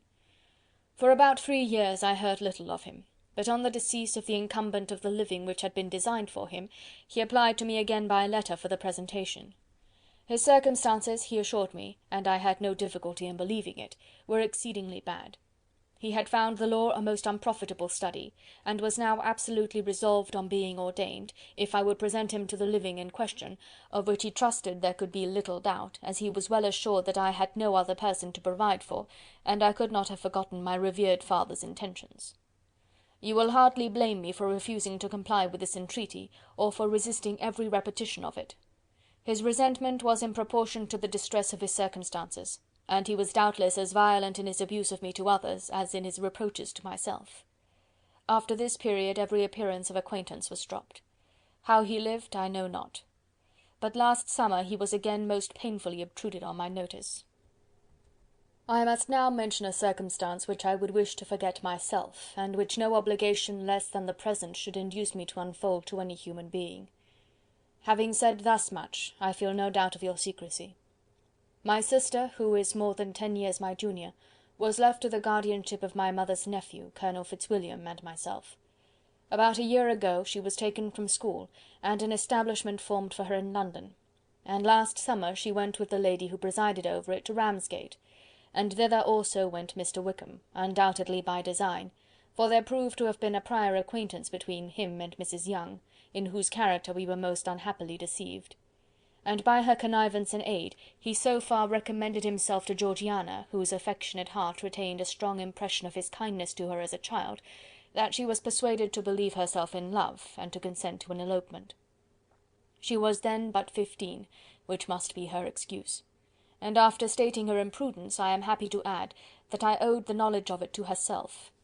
I joined them unexpectedly a day or two before the intended elopement, and then Georgiana, unable to support the idea of grieving and offending a brother whom she almost looked up to as a father, acknowledged the whole to me. You may imagine what I felt and how I acted. Regard for my sister's credit and feelings prevented any public exposure, but I wrote to Mr. Wickham, who left the place immediately, and Mrs. Young was of course removed from her charge. Mr. Wickham's chief object was unquestionably my sister's fortune, which is £30,000, but I cannot help supposing that the hope of revenging himself on me was a strong inducement. His revenge would have been complete indeed. This, madam, is a faithful narrative of every event in which we have been concerned together, and if you do not absolutely reject it as false, you will, I hope, acquit me henceforth of cruelty towards Mr. Wickham. I know not in what manner, under what form of falsehood he had imposed on you, but his success is not perhaps to be wondered at. Ignorant as you previously were of everything concerning either, detection could not be in your power, and suspicion certainly not in your inclination. You may possibly wonder why all this was not told you last night, but I was not then master enough of myself to know what could or ought to be revealed. For the truth of everything here related, I can appeal more particularly to the testimony of Colonel Fitzwilliam, who, from our near relationship and constant intimacy, and still more, as one of the executors of my father's will, has been unavoidably acquainted with every particular of these transactions. If your abhorrence of me should make my assertions valueless, you cannot be prevented by the same course from confiding in my cousin, and that there may be the possibility of consulting him, I shall endeavour to find some opportunity of putting this letter in your hands in the course of the morning. I will only add, God bless you. Fitzwilliam Darcy. End of chapter 35. Chapter 36. If Elizabeth, when Mr. Darcy gave her the letter, did not expect it to contain a renewal of his offers, she had formed no expectation at all of its contents. But such as they were, it may well be supposed how eagerly she went through them, and what a contrariety of emotion they excited. Her feelings as she read were scarcely to be defined. With amazement did she first understand that he believed any apology to be in his power, and steadfastly was she persuaded that he could have no explanation to give, which a just sense of shame would not conceal. With a strong prejudice against everything he might say, she began his account of what had happened at Netherfield. She read with an eagerness which hardly left her power of comprehension, and from impatience of knowing what the next sentence might bring, was incapable of attending to the sense of the one before her eyes. His belief of her sister's insensibility she instantly resolved to be false, and his account of the real, the worst objections to the match, made her too angry to have any wish of doing him justice. He expressed no regret for what he had done, which satisfied her. His style was not penitent, but haughty. It was all pride and insolence. But when this subject was succeeded by his account of Mr. Wickham, when she read with somewhat clearer attention a relation of events which, if true, must overthrow every cherished opinion of his worth, and which bore so alarming an affinity to his own history of himself, her feelings were yet more acutely painful and more difficult of definition. Astonishment, apprehension, and even horror oppressed her. She wished to discredit it entirely, repeatedly exclaiming, "This must be false, this cannot be, this must be the grossest falsehood," and when she had gone through the whole letter, though scarcely knowing anything of the last page or two, put it hastily away, protesting that she would not regard it, that she would never look in it again. In this perturbed state of mind, with thoughts that could rest on nothing, she walked on. But it would not do. In half a minute the letter was unfolded again, and collecting herself as well as she could, she again began the mortifying perusal of all that related to Wickham, and commanded herself so far as to examine the meaning of every sentence. The account of his connection with the Pemberley family was exactly what he had related himself, and the kindness of the late Mr. Darcy, though she had not before known its extent, agreed equally well with his own words. So far each recital confirmed the other, but when she came to the will, the difference was great. What Wickham had said of the living was fresh in her memory, and as she recalled his very words, it was impossible not to feel that there was gross duplicity on one side or the other, and for a few moments she flattered herself that her wishes did not err. But when she read and re-read with the closest attention the particulars immediately following, of Wickham's resigning all pretensions to the living, of his receiving in lieu so considerable a sum as £3000, again she was forced to hesitate. She put down the letter, weighed every circumstance with what she meant to be impartiality, deliberated on the probability of each statement, but with little success. On both sides it was only assertion. Again she read on, but every line proved more clearly that the affair, which she had believed it impossible that any contrivance could so represent as to render Mr. Darcy's conduct in it less than infamous, was capable of a turn which must make him entirely blameless throughout the whole. The extravagance and general profligacy which he scrupled not to lay at Mr. Wickham's charge exceedingly shocked her, the more so as she could bring no proof of its injustice. She had never heard of him before his entrance into the shire militia, in which he had engaged at the persuasion of the young man who, on meeting him accidentally in town, had there renewed a slight acquaintance. Of his former way of life nothing had been known in Hertfordshire but what he told himself. As to his real character, had information been in her power, she had never felt a wish of inquiring. His countenance, voice, and manner had established him at once in the possession of every virtue. She tried to recollect some instance of goodness, some distinguished trait of integrity or benevolence that might rescue him from the attacks of Mr. Darcy, or at least by the predominance of virtue atone for those charitable errors under which she would endeavour to class what Mr. Darcy had described as the idleness and vice of many years' continuance. But no such recollection befriended her. She could see him instantly before her, in every charm of air and address, but she could remember no more substantial good than the general approbation of the neighbourhood, and the regard which his social powers had gained him in the mess. After pausing on this point a considerable while, she once more continued to read. But alas! the story which followed of his designs on Miss Darcy received some confirmation from what had passed between Colonel Fitzwilliam and herself only the morning before, and at last she was referred for the truth of every particular to Colonel Fitzwilliam himself, from whom she had previously received the information of his near concern in all his cousin's affairs, and whose character she had no reason to question. At one time she had almost resolved on applying to him, but the idea was checked by the awkwardness of the application, and at length wholly banished by the conviction that Mr. Darcy would never have hazarded such a proposal if he had not been well assured of his cousin's corroboration. She perfectly remembered everything that had passed in conversation between Wickham and herself in their first evening at Mr. Phillips's. Many of his expressions were still fresh in her memory. She was now struck with the impropriety of such communications to a stranger, and wondered it had escaped her before. She saw the indelicacy of putting himself forward as he had done, and the inconsistency of his professions with his conduct. She remembered that he had boasted of having no fear of seeing Mr. Darcy, that Mr. Darcy might leave the country, but that he should stand his ground, yet he had avoided the Netherfield ball the very next week. She remembered also that, till the Netherfield family had quitted the country, he had told his story to no one but herself, but that after their removal it had been everywhere discussed, that he had then no reserves, no scruples in sinking Mr. Darcy's character, though he had assured her that respect for the father would always prevent his exposing the son. How differently did everything now appear in which he was concerned! His attentions to Miss King were now the consequence of views solely and hatefully mercenary, and the mediocrity of her fortune proved no longer the moderation of his wishes, but his eagerness to grasp at anything. His behaviour to herself could now have had no tolerable motive. He had either been deceived with regard to her fortune, or had been gratifying his vanity by encouraging the preference which she believed she had most incautiously shown. Every lingering struggle in his favour grew fainter and fainter, and in farther justification of Mr. Darcy, she could not but allow Mr. Bingley, when questioned by Jane, had long ago asserted his blamelessness in the affair. That proud and repulsive as were his manners, she had never, in the whole course of their acquaintance, an acquaintance which had latterly brought them much together, and given her a sort of intimacy with his ways, seen anything that betrayed him to be unprincipled or unjust, anything that spoke him of irreligious or immoral habits, that among his own connections he was esteemed and valued, that even Wickham had allowed him merit as a brother, and that she had often heard him speak so affectionately of his sister as to prove him capable of some amiable feeling. That, had his actions been what Mr. Wickham represented them, so gross a violation of everything right could hardly have been concealed from the world, and that friendship between a person capable of it and such an amiable man as Mr. Bingley was incomprehensible. She grew absolutely ashamed of herself. Of neither Darcy nor Wickham could she think without feeling she had been blind, partial, prejudiced, absurd. "How despicably I have acted!" she cried.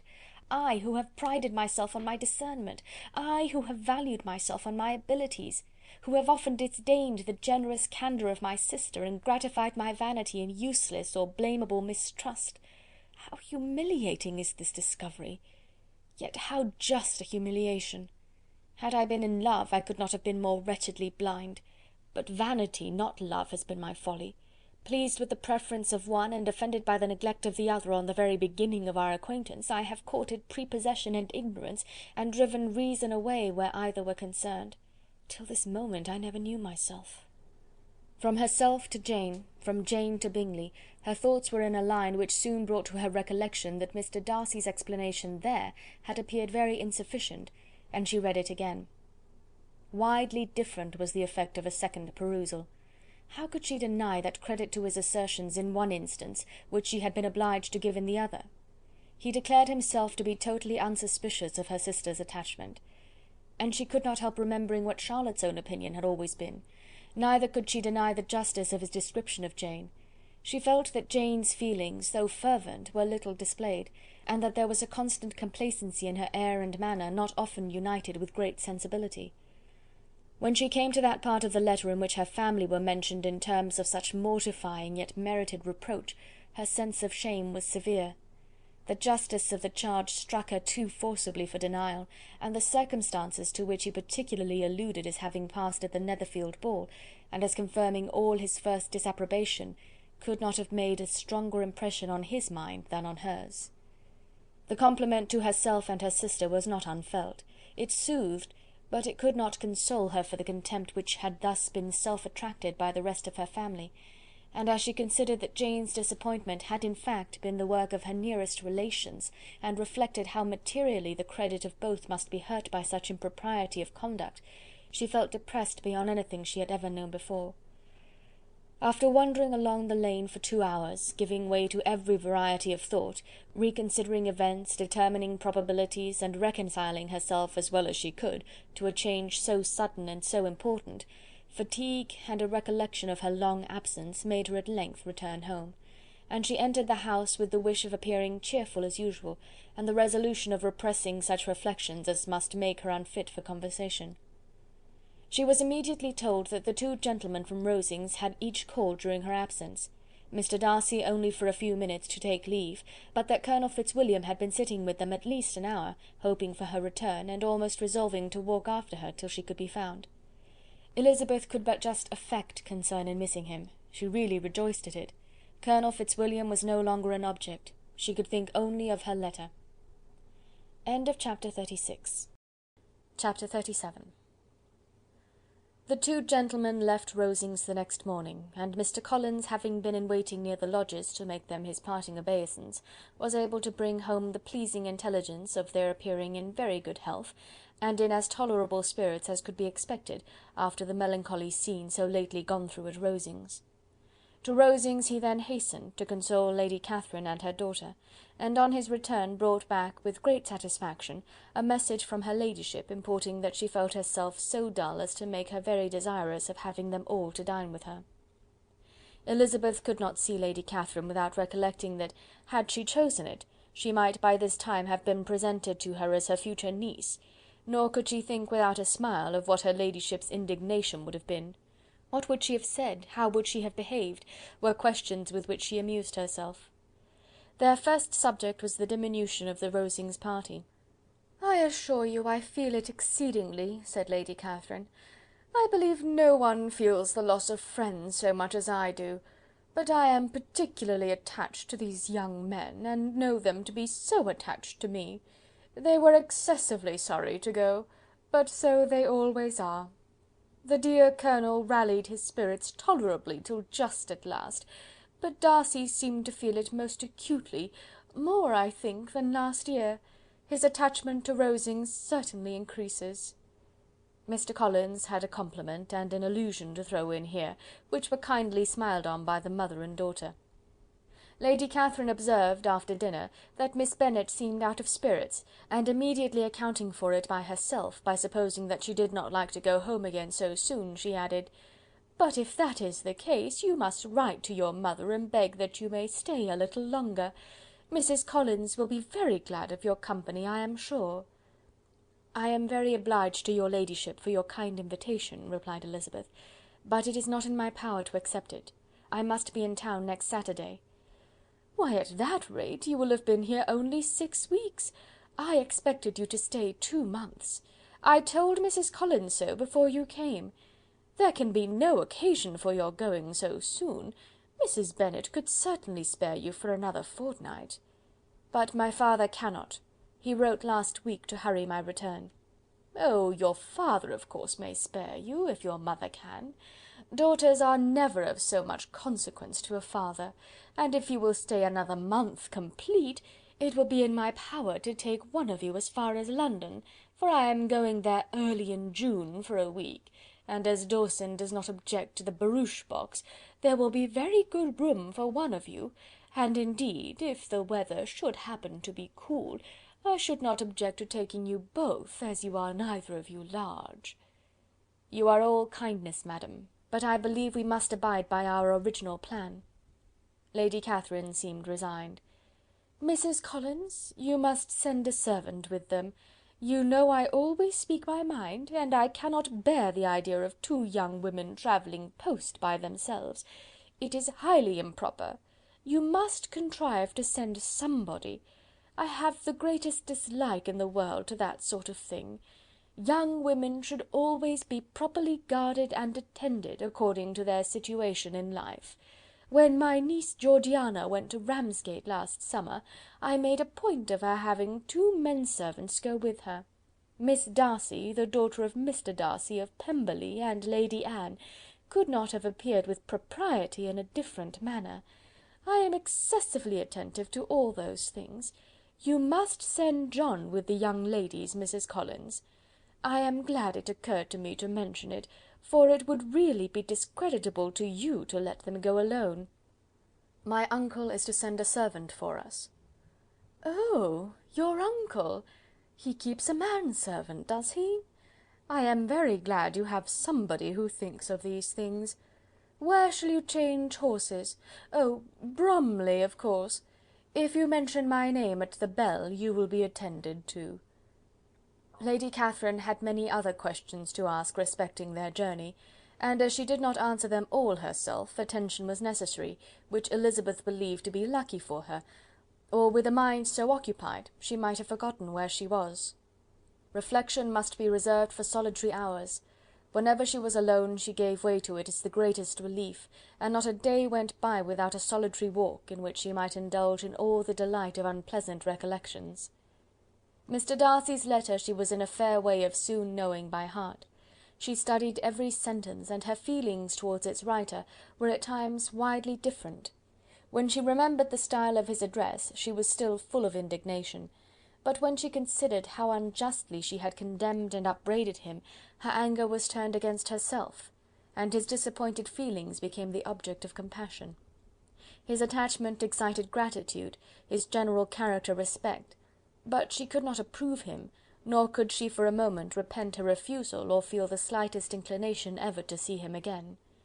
In her own past behaviour there was a constant source of vexation and regret, and in the unhappy defects of her family a subject of yet heavier chagrin. They were hopeless of remedy.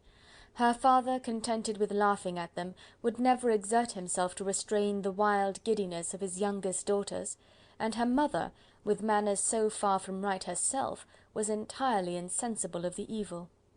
Elizabeth had frequently united with Jane in an endeavour to check the imprudence of Catherine and Lydia, but while they were supported by their mother's indulgence, what chance could there be of improvement?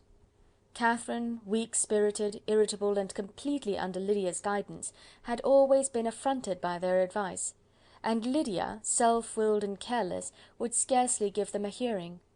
They were ignorant, idle, and vain. While there was an officer in Meryton, they would flirt with him, and while Meryton was within a walk of Longbourn, they would be going there for ever. Anxiety on Jane's behalf was another prevailing concern, and Mr. Darcy's explanation, by restoring Bingley to all her former good opinion, heightened the sense of what Jane had lost. His affection was proved to have been sincere, and his conduct cleared of all blame, unless any could attach to the implicitness of his confidence in his friend. How grievous, then, was the thought that, of a situation so desirable in every respect, so replete with advantage, so promising for happiness, Jane had been deprived by the folly and indecorum of her own family. When to these recollections was added the development of Wickham's character, it may be easily believed that the happy spirits which had seldom been depressed before were now so much affected as to make it almost impossible for her to appear tolerably cheerful. Their engagements at Rosings were as frequent during the last week of her stay as they had been at first. The very last evening was spent there, and her ladyship again inquired minutely into the particulars of their journey, gave them directions as to the best method of packing, and was so urgent on the necessity of placing gowns in the only right way, that Maria thought herself obliged, on her return, to undo all the work of the morning, and pack her trunk afresh. When they parted, Lady Catherine, with great condescension, wished them a good journey, and invited them to come to Hunsford again next year, and Miss de Bourgh exerted herself so far as to curtsy and hold out her hand to both. End of chapter 37. Chapter 38. On Saturday morning Elizabeth and Mr. Collins met for breakfast a few minutes before the others appeared, and he took the opportunity of paying the parting civilities which he deemed indispensably necessary. "I know not, Miss Elizabeth," said he, "whether Mrs. Collins has yet expressed her sense of your kindness in coming to us, but I am very certain you will not leave the house without receiving her thanks for it. The favour of your company has been much felt, I assure you. We know how little there is to tempt anyone to our humble abode.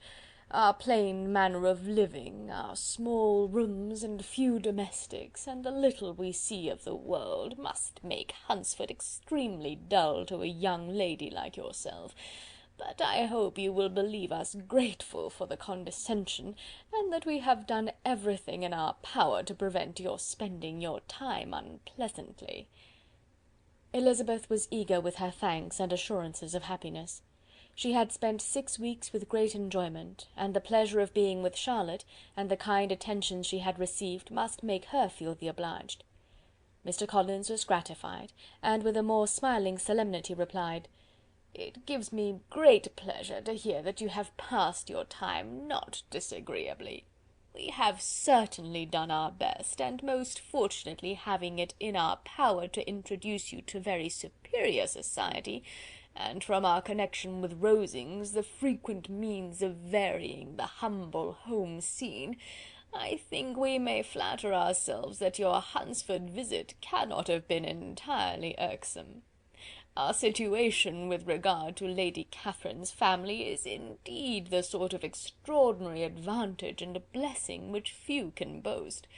You see on what a footing we are. You see how continually we are engaged there. In truth, I must acknowledge that, with all the disadvantages of this humble parsonage, I should not think any one abiding in it an object of compassion, while they are the sharers of our intimacy at Rosings." Words were insufficient for the elevation of his feelings, and he was obliged to walk about the room, while Elizabeth tried to unite civility and truth in a few short sentences. "You may, in fact, carry a very favourable report of us into Hertfordshire, my dear cousin. I flatter myself, at least, that you will be able to do so. Lady Catherine's great attentions to Mrs. Collins have been a daily witness of, and altogether, I trust, it does not appear that your friend has drawn an unfortunate... but on this point it will be as well to be silent. Only let me assure you, my dear Miss Elizabeth, that I can from my heart most cordially wish you equal felicity in marriage.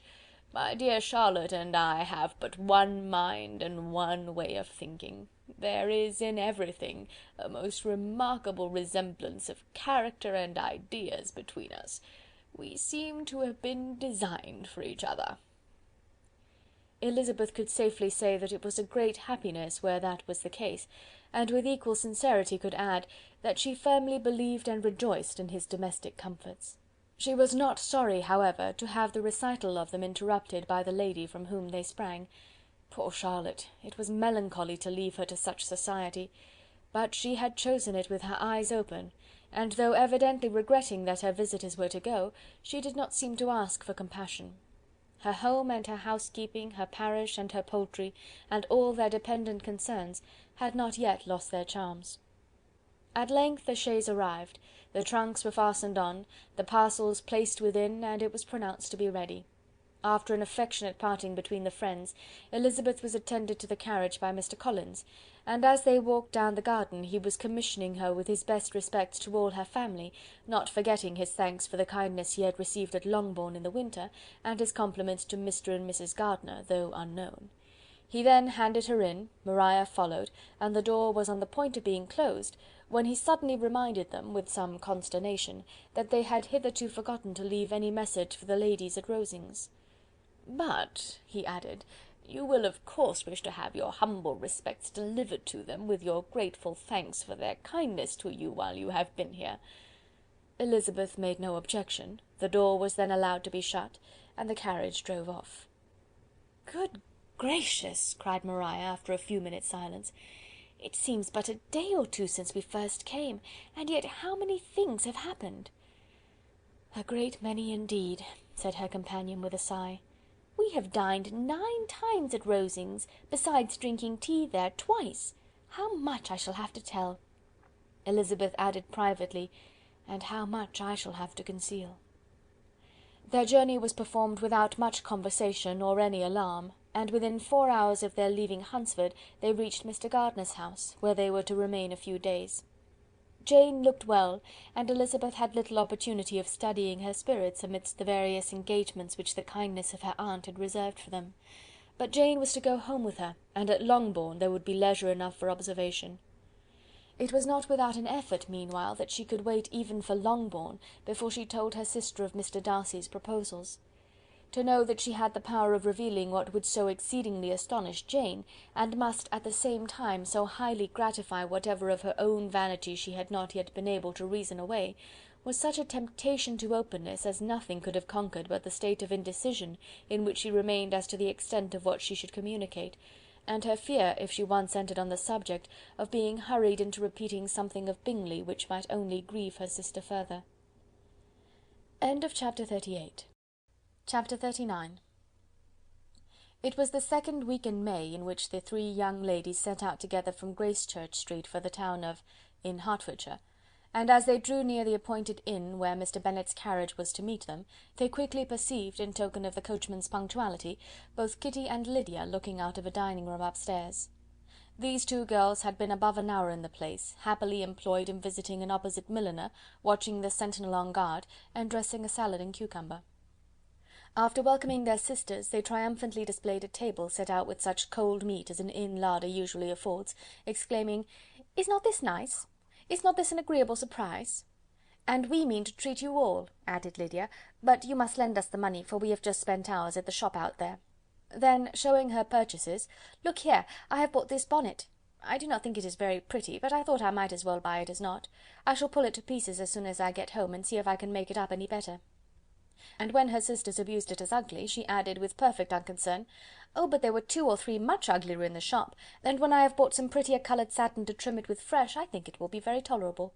Besides, it will not much signify what one wears this summer, after the Shire have left Meryton, and they are going in a fortnight." "Are they indeed?" cried Elizabeth, with the greatest satisfaction. "They are going to be encamped near Brighton, and I do so want papa to take us all there for the summer. It would be such a delicious scheme, and I dare say would hardly cost anything at all. Mamma would like to go too, of all things. Only think what a miserable summer else we shall have." Yes, thought Elizabeth, that would be a delightful scheme indeed, and completely do for us at once. Good heaven! Brighton and a whole campful of soldiers to us, who have been overset already by one poor regiment of militia and the monthly balls of Meryton. "Now I have got some news for you," said Lydia, as they sat down at table. "What do you think? It is excellent news, capital news, and about a certain person we all like." Jane and Elizabeth looked at each other, and the waiter was told he need not stay. Lydia laughed and said, "Ay, that is just like your formality and discretion. You thought the waiter must not hear, as if he cared. I dare say he often hears worse things said than I am going to say, but he is an ugly fellow. I am glad he is gone. I never saw such a long chin in my life. Well, but now for my news. It is about dear Wickham, too good for the waiter, is it not? There is no danger of Wickham's marrying Mary King. That's for you. She is gone down to her uncle at Liverpool, gone to stay. Wickham is safe." "And Mary King is safe," added Elizabeth, "safe from a connection imprudent as to fortune." "She's a great fool for going away if she liked him." "But I hope there is no strong attachment on either side," said Jane. "I'm sure there is not on his. I will answer for it, he never cared 3 straws about her. Who could about such a nasty little freckled thing?" Elizabeth was shocked to think that, however incapable of such coarseness of expression herself, the coarseness of the sentiment was little other than her own breast had harboured and fancied liberal. As soon as all had ate and the elder ones paid, the carriage was ordered, and after some contrivance, the whole party, with all their boxes, work-bags and parcels, and the unwelcome addition of Kitty's and Lydia's purchases, were seated in it. "How nicely we are all crammed in!" cried Lydia. "I am glad I bought my bonnet, if it is only for the fun of having another bandbox. Well, now let us be quite comfortable and snug, and talk and laugh all the way home. And in the first place, let us hear what has happened to you all since you went away. Have you seen any pleasant men? Have you had any flirting? I was in great hopes that one of you would have got a husband before you came back. Jane will be quite an old maid soon, I declare. She is almost 23. Lord, how ashamed I should be of not being married before 23. My Aunt Phillips wants you so to get husbands, you can't think. She says Lizzie had better have taken Mr. Collins, but I do not think there would have been any fun in it. Lord! how I should like to be married before any of you, and then I would chaperon you about to all the balls. Dear me, we had such a good piece of fun the other day at Colonel Forster's. Kitty and me were to spend the day there, and Mrs. Forster promised to have a little dance in the evening. By the by, Mrs. Forster and me are such friends, and so she asked the two Harringtons to come, but Harriet was ill, and so Pen was forced to come by herself. And then, what do you think we did? We dressed up Chamberlain in women's clothes, on purpose to pass for a lady. Only think what fun! Not a soul knew of it but Colonel and Mrs. Forster and Kitty and me, except my aunt, for we were forced to borrow one of her gowns, and you cannot imagine how well he looked. When Denny and Wickham and Pratt and 2 or 3 more of the men came in, they did not know him in the least. Lord, how I laughed, and so did Mrs. Forster. I thought I should have died, and that made the men suspect something, and they soon found out what was the matter. With such kinds of histories of their parties and good jokes did Lydia, assisted by Kitty's hints and additions, endeavour to amuse her companions all the way to Longbourn. Elizabeth listened as little as she could, but there was no escaping the frequent mention of Wickham's name. Their reception at home was most kind. Mrs. Bennet rejoiced to see Jane in undiminished beauty, and more than once during dinner did Mr. Bennet say voluntarily to Elizabeth, "I am glad you are come back, Lizzie." Their party in the dining-room was large, for almost all the Lucases came to meet Maria and hear the news, and various were the subjects that occupied them. Lady Lucas was inquiring of Maria after the welfare and poultry of her eldest daughter. Mrs. Bennet was doubly engaged, on one hand collecting an account of the present fashions from Jane, who sat some way below her, and on the other retailing them to all the younger Lucases, and Lydia, in a voice rather louder than any other person's, was enumerating the various pleasures of the morning to anybody who would hear her. "Oh, Mary," said she, "I wish you had gone with us, for we had such fun. As we went along, Kitty and I drew up the blinds and pretended there was nobody in the coach, and I should have gone so all the way if Kitty had not been sick, and when we got to the George I do think we behaved very handsomely, for we treated the other 3 with the nicest cold luncheon in the world, and if you had gone we would have treated you too. And then when we came away it was such fun, I thought we should never have got into the coach, I was ready to die of laughter, and then we were so merry all the way home, we talked and laughed so loud that anybody might have heard us 10 miles off." To this Mary gravely replied, "Far be it from me, my dear sister, to depreciate such pleasures. They would doubtless be congenial with the generality of female minds, but I confess they would have no charms for me. I should infinitely prefer a book." But of this answer Lydia heard not a word. She seldom listened to anybody for more than half a minute, and never attended to Mary at all. In the afternoon Lydia was urgent with the rest of the girls to walk to Meryton, and to see how everybody went on, but Elizabeth steadily opposed the scheme. It should not be said that the Miss Bennets could not be at home half a day before they were in pursuit of the officers. There was another reason, too, for her opposition. She dreaded seeing Mr. Wickham again, and was resolved to avoid it as long as possible. The comfort to her of the regiment's approaching removal was indeed beyond expression. In a fortnight they were to go, and once gone, she hoped there could be nothing more to plague her on his account. She had not been many hours at home before she found that the Brighton scheme, of which Lydia had given them a hint at the inn, was under frequent discussion between her parents. Elizabeth saw directly that her father had not the smallest intention of yielding, but his answers were at the same time so vague and equivocal that her mother, though often disheartened, had never yet despaired of succeeding at last. Chapter 39. Chapter 40. Elizabeth's impatience to acquaint Jane with what had happened could no longer be overcome, and at length, resolving to suppress every particular in which her sister was concerned, and preparing her to be surprised, she related to her the next morning the chief of the scene between Mr. Darcy and herself. Miss Bennet's astonishment was soon lessened by the strong sisterly partiality which made any admiration of Elizabeth appear perfectly natural, and all surprise was shortly lost in other feelings. She was sorry that Mr. Darcy should have delivered his sentiments in a manner so little suited to recommend them, but still more was she grieved for the unhappiness which her sister's refusal must have given him. "His being so sure of succeeding was wrong," said she, "and certainly ought not to have appeared, but consider how much it must increase his disappointment." "Indeed," replied Elizabeth, "I am heartily sorry for him, but he has other feelings, which will probably soon drive away his regard for me. You do not blame me, however, for refusing him?" "Blame you? Oh, no." "But you blame me for having spoken so warmly of Wickham?" "No, I do not know that you are wrong in saying what you did." but you will know it when I tell you what happened the very next day." She then spoke of the letter, repeating the whole of its contents as far as they concerned George Wickham. What a stroke was this for poor Jane, who would willingly have gone through the world without believing that so much wickedness existed in the whole race of mankind as were here collected in one individual. Nor was Darcy's vindication, though grateful to her feelings, capable of consoling her for such discovery. Most earnestly did she labour to prove the probability of error, and seek to clear the one without involving the other. "This will not do," said Elizabeth. "You will never be able to make both of them good for anything. Take your choice, but you must be satisfied with only one. There is but such a quantity of merit between them, just enough to make one good sort of man, and of late it has been shifting about pretty much. For my part, I am inclined to believe it all Darcy's, but you shall do as you choose." It was some time, however, before a smile could be extorted from Jane. "I do not know when I have been more shocked," said she. "Wickham so very bad! It is almost past belief. And poor Mr Darcy! Dear Lizzy, only consider what he must have suffered. Such a disappointment, and with the knowledge of your ill opinion too, and having to relate such a thing of his sister!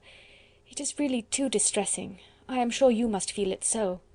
"Oh no, my regret and compassion are all done away by seeing you so full of both. I know you will do him such ample justice, that I am growing every moment more unconcerned and indifferent. Your profusion makes me saving, and if you lament over him much longer, my heart will be as light as a feather." "Poor Wickham! There is such an expression of goodness in his countenance, such an openness and gentleness in his manner." There certainly was some great mismanagement in the education of those two young men. One has got all the goodness, and the other all the appearance of it. "I never thought Mr Darcy so deficient in the appearance of it as you used to do. And yet I meant to be uncommonly clever in taking so decided a dislike to him without any reason. It is such a spur to one's genius, such an opening for wit, to have a dislike of that kind. One may be continually abusive without saying anything just, but one cannot always be laughing at a man without now and then stumbling on something witty. Lizzy, when you first read that letter, I am sure you could not treat the matter as you do now." "Indeed I could not. I was uncomfortable enough, I may say unhappy, and with no one to speak to about what I felt, no Jane to comfort me and say that I had not been so very weak and vain and nonsensical as I knew I had. Oh, how I wanted you! How unfortunate that you should have used such very strong expressions in speaking of Wickham to Mr Darcy, for now they do appear wholly undeserved." "Certainly, but the misfortune of speaking with bitterness is a most natural consequence of the prejudices I have been encouraging. There is one point on which I want your advice. I want to be told whether I ought or ought not to make our acquaintances in general understand Wickham's character." Miss Bennet paused a little, and then replied, "Surely there can be no occasion for exposing him so dreadfully. What is your opinion?" "That it ought not to be attempted. Mr Darcy has not authorized me to make his communication public. On the contrary, every particular relative to his sister was meant to be kept as much as possible to myself, and if I endeavour to undeceive people as to the rest of his conduct, who will believe me? The general prejudice against Mr Darcy is so violent, that it would be the death of half the good people in Meryton to attempt to place him in an amiable light. I am not equal to it.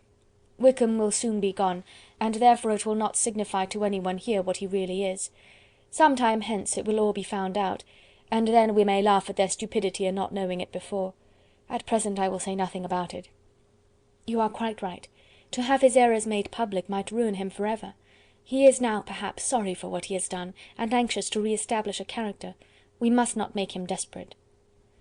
The tumult of Elizabeth's mind was allayed by this conversation.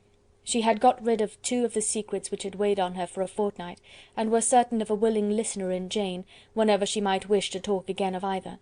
But there was still something lurking behind, of which prudence forbade the disclosure. She dared not relate the other half of Mr Darcy's letter, nor explain to her sister how sincerely she had been valued by her friend. Here was knowledge in which no one could partake, and she was sensible that nothing less than a perfect understanding between the parties could justify her in throwing off this last encumbrance of mystery. "And then," said she, "if that very improbable event should ever take place, I shall merely be able to tell what Bingley may tell in a much more agreeable manner himself. The liberty of communication cannot be mine till it has lost all its value." She was now, on being settled at home, at leisure to observe the real state of her sister's spirits. Jane was not happy. She still cherished a very tender affection for Bingley. Having never even fancied herself in love before, her regard had all the warmth of first attachment, and from her age and disposition, greater steadiness than most first attachments often boast; and so fervently did she value his remembrance, and prefer him to every other man, that all her good sense, and all her attention to the feelings of her friends, were requisite to check the indulgence of those regrets which must have been injurious to her own health and their tranquillity. "Well, Lizzy," said Mrs. Bennet one day, "what is your opinion now of this sad business of Jane's? For my part, I am determined never to speak of it again to anybody. I told my sister Philip so the other day. But I cannot find out that Jane saw anything of him in London. Well, he is a very undeserving young man, and I do not suppose there's the least chance in the world of her ever getting him now. There is no talk of his coming to Netherfield again in the summer, and I have inquired of everybody, too, who is likely to know." "I do not believe he will ever live at Netherfield any more." "Oh, well, it is just as he chooses. Nobody wants him to come, though I shall always say he used my daughter extremely ill, and if I was her, I would not have put up with it. Well, my comfort is, I am sure Jane will die of a broken heart, and then he will be sorry for what he has done." But as Elizabeth should not receive comfort from any such expectation, she made no answer. "Well, Lizzy," continued her mother soon afterwards, "and so the Collinses live very comfortable, do they? Well, well, I only hope it will last. And what sort of table do they keep? Charlotte is an excellent manager, I dare say. If she is half as sharp as her mother, she is saving enough. There is nothing extravagant in their housekeeping, I dare say." "No, nothing at all." "A great deal of good management, depend upon it. Yes, yes, they will take care not to outrun their income. They will never be distressed for money. Well, much good may it do them. And so, I suppose, they often talk of having Longbourn when your father is dead. They look upon it as quite their own, I dare say, whenever that happens." "It was a subject which they could not mention before me." "No, it would have been strange if they had. But I make no doubt they often talk of it between themselves. Well, if they can be easy with an estate that is not lawfully their own, so much the better. I should be ashamed of having one that was only entailed on me." Chapter 41. The first week of their return was soon gone. The second began. It was the last of the regiment's stay at Meryton, and all the young ladies in the neighbourhood were drooping apace. The dejection was almost universal. The elder Miss Bennets alone were still able to eat, drink, and sleep, and pursue the usual course of their employments. Very frequently they were reproached for this insensibility by Kitty and Lydia, whose own misery was extreme, and who could not comprehend such hard-heartedness in any of the family. "Good heaven! what is to become of us? What are we to do?" they would often exclaim in the bitterness of woe. "How can you be smiling so, Lizzy?" Their affectionate mother shared all of their grief. She remembered what she had herself endured on a similar occasion 25 years ago. "I am sure," said she, "I cried for 2 days together when Colonel Miller's regiment went away. I thought I should have broken my heart." "I am sure I shall break mine," said Lydia. "If one could but go to Brighton," observed Mrs. Bennet.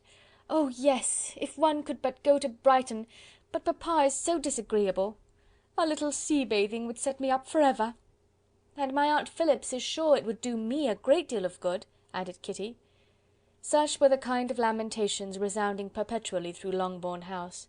Elizabeth tried to be diverted by them, but all sense of pleasure was lost in shame.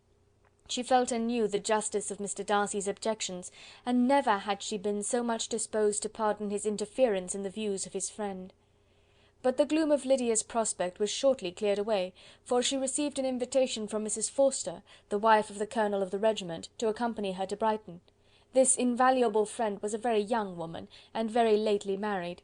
A resemblance in good humour and good spirits had recommended her and Lydia to each other, and out of their 3 months' acquaintance they had been intimate too. The rapture of Lydia on this occasion, her adoration of Mrs. Forster, the delight of Mrs. Bennet, and the mortification of Kitty, are scarcely to be described. Wholly inattentive to her sister's feelings, Lydia flew about the house in restless ecstasy, calling for everyone's congratulations, and laughing and talking with more violence than ever, whilst the luckless Kitty continued in the parlour, repined at her fate in terms as unreasonable as her accent was peevish. "I cannot see why Mrs. Forster should not ask me as well as Lydia," said she, "though I am not her particular friend. I have just as much right to be asked as she has, and more too, for I am 2 years older." In vain did Elizabeth attempt to make her reasonable, and Jane to make her resigned. As for Elizabeth herself, this invitation was so far from exciting in her the same feelings as in her mother and Lydia, that she considered it as the death warrant of all possibility of common sense for the latter; and detestable as such a step must make her if it were known, she could not help secretly advising her father not to let her go. She represented to him all the improprieties of Lydia's general behaviour, the little advantage she could derive from the friendship of such a woman as Mrs. Forster, and the probability of her being yet more imprudent with such a companion at Brighton, where the temptations must be greater than at home. He heard her attentively, and then said: "Lydia will never be easy until she has exposed herself in some public place or other, and we can never expect her to do it with so little expense or inconvenience to her family as under the present circumstances." "If you were aware," said Elizabeth, "of the very great disadvantage to us all which must arise from the public notice of Lydia's unguarded and imprudent manner, nay, which has already arisen from it, I am sure you would judge differently in the affair." "Already arisen?" repeated Mr. Bennet. "What, has she frightened away some of your lovers? Poor little Lizzy! But do not be cast down. Such squeamish youths as cannot bear to be connected with a little absurdity are not worth a regret. Come, let me see the list of pitiful fellows who have been kept aloof by Lydia's folly." "Indeed you are mistaken. I have no such injuries to resent. It is not of particular, but of general evils which I am now complaining. Our importance, our respectability in the world must be affected by the wild volatility, the assurance and disdain of all restraint which mark Lydia's character. Excuse me, for I must speak plainly. If you, my dear father, will not take the trouble of checking her exuberant spirits, and of teaching her that her present pursuits are not to be the business of her life, she will soon be beyond the reach of amendment. Her character will be fixed, and she will, at 16, be the most determined flirt that ever made herself or her family ridiculous. A flirt, too, in the worst and meanest degree of flirtation, without any attraction beyond youth and a tolerable person, and from the ignorance and emptiness of her mind, wholly unable to ward off any portion of that universal contempt which her rage for admiration will excite. In this danger Kitty also is comprehended. She will follow wherever Lydia leads. Vain, ignorant, idle, and absolutely uncontrolled. Oh, my dear father, can you suppose it possible that they will not be censured and despised wherever they are known, and that their sisters will not be often involved in the disgrace?" Mr. Bennet saw that her whole heart was in the subject, and affectionately taking her hand, said in reply: "Do not make yourself uneasy, my love. Wherever you and Jane are known, you must be respected and valued, and you will not appear to less advantage for having a couple of, or I may say 3, very silly sisters. We shall have no peace at Longbourn if Lydia does not go to Brighton. Let her go then. Colonel Forster is a sensible man, and will keep her out of any real mischief. And she is luckily too poor to be an object of prey to anybody. At Brighton she will be of less importance even as a common flirt than she has been here. The officers will find women better worth their notice. Let us hope, therefore, that her being there may teach her her own insignificance. At any rate, she cannot grow many degrees worse without authorizing us to lock her up for the rest of her life." With this answer Elizabeth was forced to be content, but her own opinion continued the same, and she left him disappointed and sorry. It was not in her nature, however, to increase her vexations by dwelling on them. She was confident of having performed her duty, and to fret over unavoidable evils, or augment them by anxiety, was no part of her disposition. Had Lydia and her mother known the substance of her conference with her father, their indignation would hardly have found expression in their united volubility.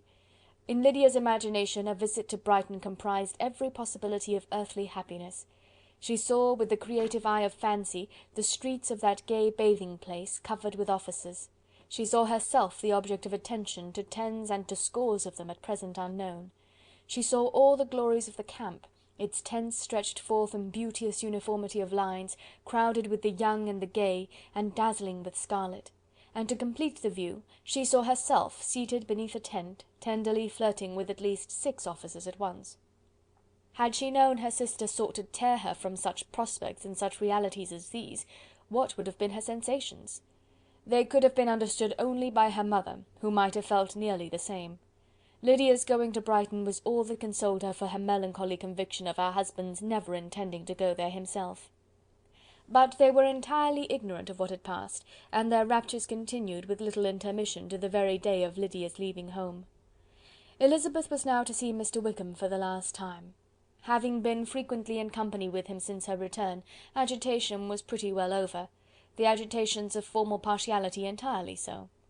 She had even learnt to detect, in the very gentleness which had at first delighted her, an affectation and a sameness to disgust and weary. In his present behaviour to herself, moreover, she had a fresh source of displeasure, for the inclination he soon testified of renewing those attentions which had marked the early part of their acquaintance could only serve, after what had since passed, to provoke her.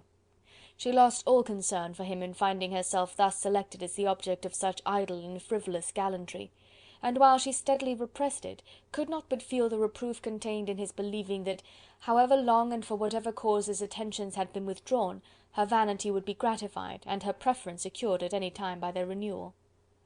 On the very last day of the regiment's remaining at Meryton, he dined, with other of the officers, at Longbourn, and so little was Elizabeth disposed to part from him in good humour, that on his making some inquiry as to the manner in which her time had passed at Hunsford, she mentioned Colonel Fitzwilliam's and Mr Darcy's having both spent 3 weeks at Rosings, and asked him if he was acquainted with the former.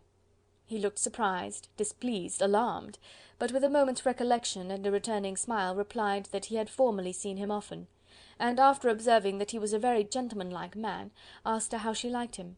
Her answer was warmly in his favour. With an air of indifference he soon afterwards added, "How long did you say he was at Rosings?" "Nearly 3 weeks." "And you saw him frequently?" "Yes, almost every day."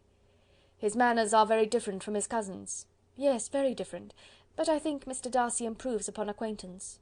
"Indeed!" cried Mr Wickham, with a look which did not escape her. "And pray, may I ask—" but checking himself, he added in a gayer tone, "is it in address that he improves? Has he deigned to add aught of civility to his ordinary style? For I dare not hope," he continued in a lower and more serious tone, "that he is improved in essentials." "Oh no," said Elizabeth, "in essentials, I believe, he is very much what he ever was." While she spoke, Wickham looked as if scarcely knowing whether to rejoice over her words, or to distrust their meaning.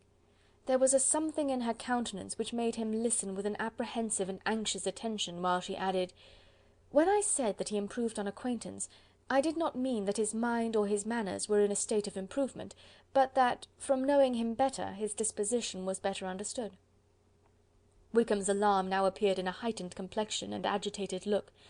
For a few minutes he was silent, till, shaking off his embarrassment, he turned to her again and said in the gentlest of accents, "You, who so well know my feelings towards Mr Darcy, will readily comprehend how sincerely I must rejoice that he is wise enough to assume even the appearance of what is right. His pride in that direction may be of service, if not to himself, to many others, for it must only deter him from such foul misconduct as I have suffered by. I only fear that the sort of cautiousness to which you, I imagine, have been alluding, is merely adopted on his visits to his aunt, of whose good opinion and judgment he stands much in awe. His fear of her has always operated, I know, when they were together, and a good deal is to be imputed to his wish of forwarding the match with Miss de Bourgh, which I am certain he has very much at heart." Elizabeth could not repress a smile at this, but she answered only by a slight inclination of the head. She saw that he wanted to engage her on the old subject of his grievances, and she was in no humour to indulge him. The rest of the evening passed with the appearance, on his side, of usual cheerfulness, but with no further attempt to distinguish Elizabeth, and they parted at last with mutual civility, and possibly a mutual desire of never meeting again. When the party broke up, Lydia returned with Mrs Forster to Meryton, from whence they were to set out early the next morning. The separation between her and her family was rather noisy than pathetic. Kitty was the only one who shed tears, but she did weep from vexation and envy. Mrs Bennet was diffuse in her good wishes for the felicity of her daughter, and impressive in her injunctions that she should not miss the opportunity of enjoying herself as much as possible, advice which there was every reason to believe would be well attended to. and in the clamorous happiness of Lydia herself in bidding farewell, the more gentle adieus of her sisters were uttered without being heard. Chapter 41. Chapter 42. Had Elizabeth's opinion been all drawn from her own family, she could not have formed a very pleasing opinion of conjugal felicity or domestic comfort. Her father, captivated by youth and beauty, and that appearance of good humour which youth and beauty generally give, had married a woman whose weak understanding and illiberal mind had very early in their marriage put an end to all real affection for her. Respect, esteem, and confidence had vanished for ever, and all his views of domestic happiness were overthrown. But Mr. Bennet was not of the disposition to seek comfort for the disappointment which his own imprudence had brought on, in any of those pleasures which too often console the unfortunate for their folly or their vice. He was fond of the country and of books, and from these tastes had arisen his principal enjoyments. To his wife he was very little otherwise indebted than as her ignorance and folly had contributed to his amusement. This is not the sort of happiness which a man would in general wish to owe to his wife, but where other powers of entertainment are wanting, the true philosopher will derive benefit from such as are given. Elizabeth, however, had never been blind to the impropriety of her father's behaviour as a husband. She had always seen it with pain, but respecting his abilities, and grateful for his affectionate treatment of herself, she endeavoured to forget what she could not overlook, and to banish from her thoughts that continual breach of conjugal obligation and decorum which, in exposing his wife to the contempt of her own children, was so highly reprehensible. But she had never felt so strongly as now the disadvantages which must attend the children of so unsuitable a marriage, nor ever been so fully aware of the evils arising from so ill-judged a direction of talents, talents which, rightly used, might at least have preserved the respectability of his daughters, even if incapable of enlarging the mind of his wife. When Elizabeth had rejoiced over Wickham's departure, she found little other cause for satisfaction in the loss of the regiment. Their parties abroad were less varied than before, and at home she had a mother and sister whose constant repinings at the dullness of everything around them threw a real gloom over their domestic circle. And though Kitty might in time regain her natural degree of sense, since the disturbers of her brain were removed, her other sister, from whose disposition greater evil might be apprehended, was likely to be hardened in all her folly and assurance by a situation of such double danger as a watering-place and a camp. Upon the whole, therefore, she found what has been sometimes found before, that an event to which she had been looking with impatient desire did not, in taking place, bring all the satisfaction she had promised herself. It was consequently necessary to name some other period for the commencement of actual felicity, to have some other point on which her wishes and hopes might be fixed, and by again enjoying the pleasure of anticipation, console herself for the present, and prepare for another disappointment. Her tour to the Lakes was now the object of her happiest thoughts. It was her best consolation for all the uncomfortable hours which the discontentedness of her mother and Kitty made inevitable, and could she have included Jane in the scheme, every part of it would have been perfect. But it is fortunate, thought she, that I have something to wish for. Were the whole arrangement complete, my disappointment would be certain, but here, by carrying with me one ceaseless source of regret in my sister's absence, I may reasonably hope to have all my expectations of pleasure realized.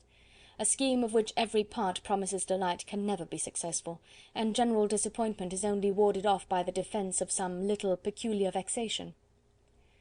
When Lydia went away, she promised to write very often, and very minutely, to her mother and Kitty, but her letters were always long expected and always very short. Those to her mother contained little else than that they were just returned from the library, where such and such officers had attended them, and where she had seen such beautiful ornaments as made her quite wild, that she had a new gown, or a new parasol, which she would have described more fully, but was obliged to leave off in a violent hurry, as Mrs. Forster called her, and they were going off to the camp. And from her correspondence with her sister, there was still less to be learnt, for her letters to Kitty, though rather longer, were much too full of lines under the words to be made public. After the first fortnight or 3 weeks of her absence, health, good humour, and cheerfulness began to reappear at Longbourn. Everything wore a happier aspect. The families who had been in town for the winter came back again, and summer finery and summer engagements arose. Mrs. Bennet was restored to her usual querulous serenity, and by the middle of June Kitty was so much recovered as to be able to enter Meryton without tears, an event of such happy promise as to make Elizabeth hope that, by the following Christmas, she might be so tolerably reasonable as not to mention an officer above once a day, unless, by some cruel and malicious arrangement at the War Office, another regiment should be quartered in Meryton. The time fixed for the beginning of their northern tour was now fast approaching, and a fortnight only was wanting of it, when a letter arrived from Mrs. Gardiner which at once delayed its commencement and curtailed its extent. Mr. Gardiner would be prevented by business from setting out till a fortnight later in July, and must be in London again within a month, and as that left too short a period for them to go so far and see so much as they had proposed, or at least to see it with the leisure and comfort they had built on, they were obliged to give up the Lakes, and substitute a more contracted tour, and, according to the present plan, were to go no farther northwards than Derbyshire. In that county there was enough to be seen to occupy the chief of their 3 weeks, and to Mrs. Gardiner it had a peculiarly strong attraction.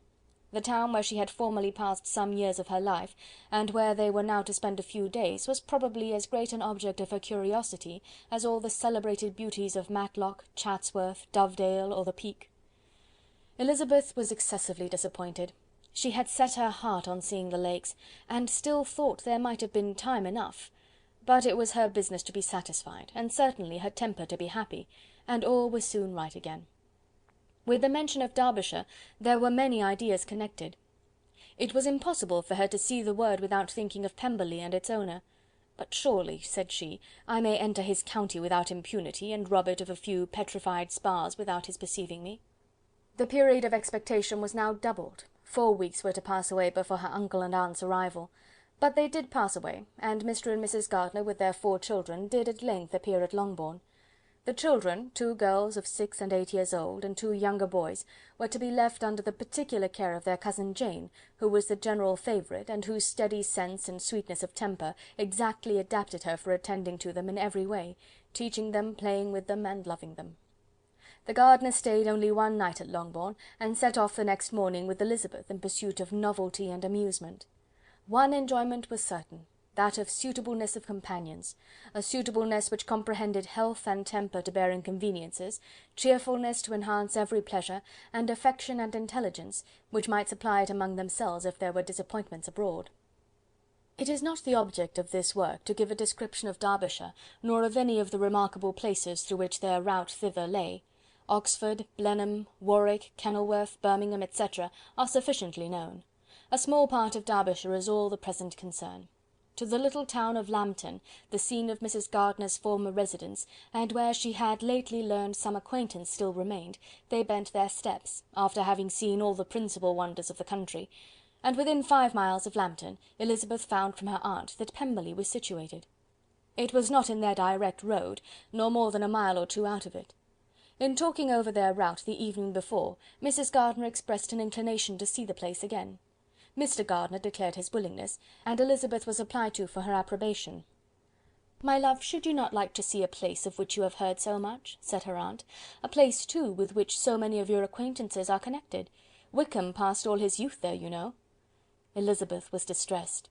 She felt that she had no business at Pemberley, and was obliged to assume a disinclination for seeing it.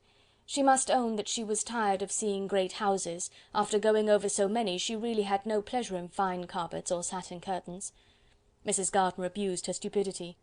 "If it were merely a fine house, richly furnished," said she, "I should not care about it myself, but the grounds are delightful. They have some of the finest woods in the country." Elizabeth said no more, but her mind could not acquiesce. The possibility of meeting Mr. Darcy while viewing the place instantly occurred. It would be dreadful. She blushed at the very idea, and thought it would be better to speak openly to her aunt than to run such a risk. But against this there were objections, and she finally resolved that it could be the last resource if her private inquiries to the absence of the family were unfavourably answered. Accordingly, when she retired at night, she asked the chambermaid whether Pemberley were not a very fine place. What was the name of its proprietor? And, with no little alarm, whether the family were down for the summer. A most welcome negative followed the last question, and her alarms now being removed, she was at leisure to feel a great deal of curiosity to see the house herself, and when the subject was revived the next morning, and she was again applied to, could readily answer, and with a proper air of indifference, that she had not really any dislike to the scheme. To Pemberley, therefore, they were to go. End of chapter 42. Chapter 43. Elizabeth, as they drove along, watched for the first appearance of Pemberley Woods with some perturbation, and when at length they turned in at the lodge, her spirits were in a high flutter. The park was very large, and contained great variety of ground. They entered it in one of its lowest points, and drove for some time through a beautiful wood, stretching over a wide extent. Elizabeth's mind was too full for conversation, but she saw and admired every remarkable spot and point of view. They gradually ascended for half a mile, and then found themselves at the top of a considerable eminence, where the wood ceased, and the eye was instantly caught by Pemberley House, situated on the opposite side of a valley, into which the road with some abruptness wound.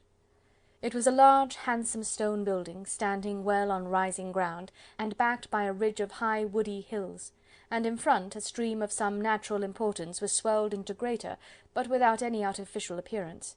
Its banks were neither formal nor falsely adorned. Elizabeth was delighted. She had never seen a place for which nature had done more, or where natural beauty had been so little counteracted by an awkward taste. They were all of them warm in their admiration, and at that moment she felt that to be mistress of Pemberley might be something. They descended the hill, crossed the bridge, and drove to the door, and while examining the nearer aspect of the house, all her apprehension of meeting its owner returned. She dreaded lest the chambermaid had been mistaken.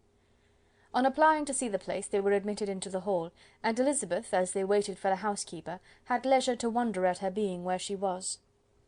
The housekeeper came, a respectable-looking elderly woman, much less fine and more civil than she had any notion of finding her. They followed her into the dining parlour. It was a large, well-proportioned room, handsomely fitted up. Elizabeth, after slightly surveying it, went to a window to enjoy its prospect. The hill, crowned with wood, which they had descended, receiving increased abruptness from the distance, was a beautiful object. Every disposition of the ground was good, and she looked on the whole scene, the river, the trees scattered on its banks, and the winding of the valley, as far as she could trace it, with delight. As they passed into other rooms, these objects were taking different positions, but from every window there were beauties to be seen. The rooms were lofty and handsome, and their furniture suitable to the fortune of its proprietor, but Elizabeth saw, with admiration of his taste, that it was neither gaudy nor uselessly fine, with less splendour and more real elegance than the furniture of Rosings. "And of this place," thought she, "I might have been mistress. With these rooms I might now have been familiarly acquainted. Instead of viewing them as a stranger, I might have rejoiced in them as my own, and welcomed to them as visitors my uncle and aunt. But no," recollecting herself, "that could never be. My uncle and aunt would have been lost to me. I should not have been allowed to invite them." This was a lucky recollection. It saved her from something very like regret. She longed to inquire of the housekeeper whether her master was really absent, but had not the courage for it. At length, however, the question was asked by her uncle, and she turned away with alarm, while Mrs. Reynolds replied that he was, adding, "But we expect him to-morrow, with a large party of friends." How rejoiced was Elizabeth that their own journey had not by any circumstance been delayed a day! Her aunt now called her to look at a picture. She approached and saw the likeness of Mr. Wickham, suspended amongst several other miniatures, over the mantelpiece. Her aunt asked her smilingly how she liked it. The housekeeper came forward and told them it was a picture of a young gentleman, the son of her late master's steward, who had been brought up by him at his own expense. "He is now gone into the army," she added, "but I am afraid he has turned out very wild." Mrs. Gardiner looked at her niece with a smile, but Elizabeth could not return it. "And that," said Mrs. Reynolds, pointing to another of the miniatures, "is my master, and very like him. It was drawn at the same time as the other, about 8 years ago." "I have heard much of your master's fine person," said Mrs. Gardiner, looking at the picture. "It is a handsome face. But, Lizzy, you can tell us whether it is like or not." Mrs. Reynolds' respect for Elizabeth seemed to increase on this intimation of her knowing her master. "Does that young lady know Mr. Darcy?" Elizabeth coloured, and said, "A little." "And do not you think him a very handsome gentleman, ma'am?" "Yes, very handsome." "I am sure I know none so handsome. But in the gallery upstairs you will see a finer, larger picture of him than this. This room was my late master's favourite room, and these miniatures are just as they used to be then. He was very fond of them." This accounted to Elizabeth for Mr. Wickham's being among them. Mrs. Reynolds then directed their attention to one of Miss Darcy, drawn when she was only 8 years old. "And is Miss Darcy as handsome as her brother?" said Mrs. Gardiner. "Oh, yes! The handsomest young lady that ever was seen, and so accomplished. She plays and sings all day long. In the next room is a new instrument just come down for her, a present from my master. She comes here to-morrow with him." Mr. Gardiner, whose manners were very easy and pleasant, encouraged her communicativeness by his questions and remarks. Mrs. Reynolds, either by pride or attachment, had evidently great pleasure in talking of her master and his sister. "Is your master much at Pemberley in the course of the year?" "Not so much as I could wish, sir, but I dare say he may spend half his time here, and Miss Darcy is always down for the summer months." "Except," thought Elizabeth, "when she goes to Ramsgate." "If your master would marry, you might see more of him." "Yes, sir, but I do not know when that will be. I do not know who is good enough for him." Mr and Mrs Gardiner smiled. Elizabeth could not help saying, "It is very much to his credit, I am sure, that you should think so." "I say no more than the truth, and everybody will say that knows him," replied the other. Elizabeth thought this was going pretty far, and she listened with increasing astonishment as the housekeeper added, "I have never known a cross word from him in my life, and I have known him ever since he was 4 years old." This was praise, of all others most extraordinary, most opposite to her ideas. That he was not a good-tempered man had been her firmest opinion. Her keenest attention was awakened. She longed to hear more, and was grateful to her uncle for saying, "There are several people of whom so much can be said. You are lucky in having such a master." "Yes, sir, I know I am. If I were to go through the world, I could not meet with a better. But I have always observed that they who are good-natured when children are good-natured when they grow up, and he was always the sweetest-tempered, most generous-hearted boy in the world." Elizabeth almost stared at her. "Can this be Mr. Darcy?" thought she. "His father was an excellent man," said Mrs. Gardiner. "Yes, ma'am, that he was indeed, and his son will be just like him, just as affable to the poor." Elizabeth listened, wondered, doubted, and was impatient for more. Mrs. Reynolds could interest her on no other point. She related the subjects of the pictures, the dimensions of the rooms, and the price of the furniture in vain. Mr. Gardiner, highly amused by the kind of family prejudice to which he attributed her excessive commendation of her master, soon led again to the subject, and she dwelt with energy on his many merits as they proceeded together up the great staircase. "He is the best landlord and the best master," said she, "that ever lived. Not like the wild young men nowadays, who think of nothing but themselves. There is not one of his tenants or servants but will give him a good name. Some people call him proud, but I am sure I never saw anything of it. To my fancy, it is only because he does not rattle away like other young men." "In what an amiable light does this place him!" thought Elizabeth. "This fine account of him," whispered her aunt as they walked, "is not quite consistent with his behaviour to our poor friend. Perhaps we might be deceived. That is not very likely, our authority was too good." On reaching the spacious lobby above, they were shown into a very pretty sitting-room, lately fitted up with greater elegance and lightness than the apartments below, and were informed that it was but just done to give pleasure to Miss Darcy, who had taken a liking to the room when last at Pemberley. "He is certainly a good brother," said Elizabeth, as they walked towards one of the windows. Mrs. Reynolds anticipated Miss Darcy's delight when she should enter the room. "And this is always the way with him," she added. "Whatever can give his sister any pleasure is sure to be done in a moment. There is nothing he would not do for her." The picture gallery and 2 or 3 of the principal bedrooms were all that remained to be shown.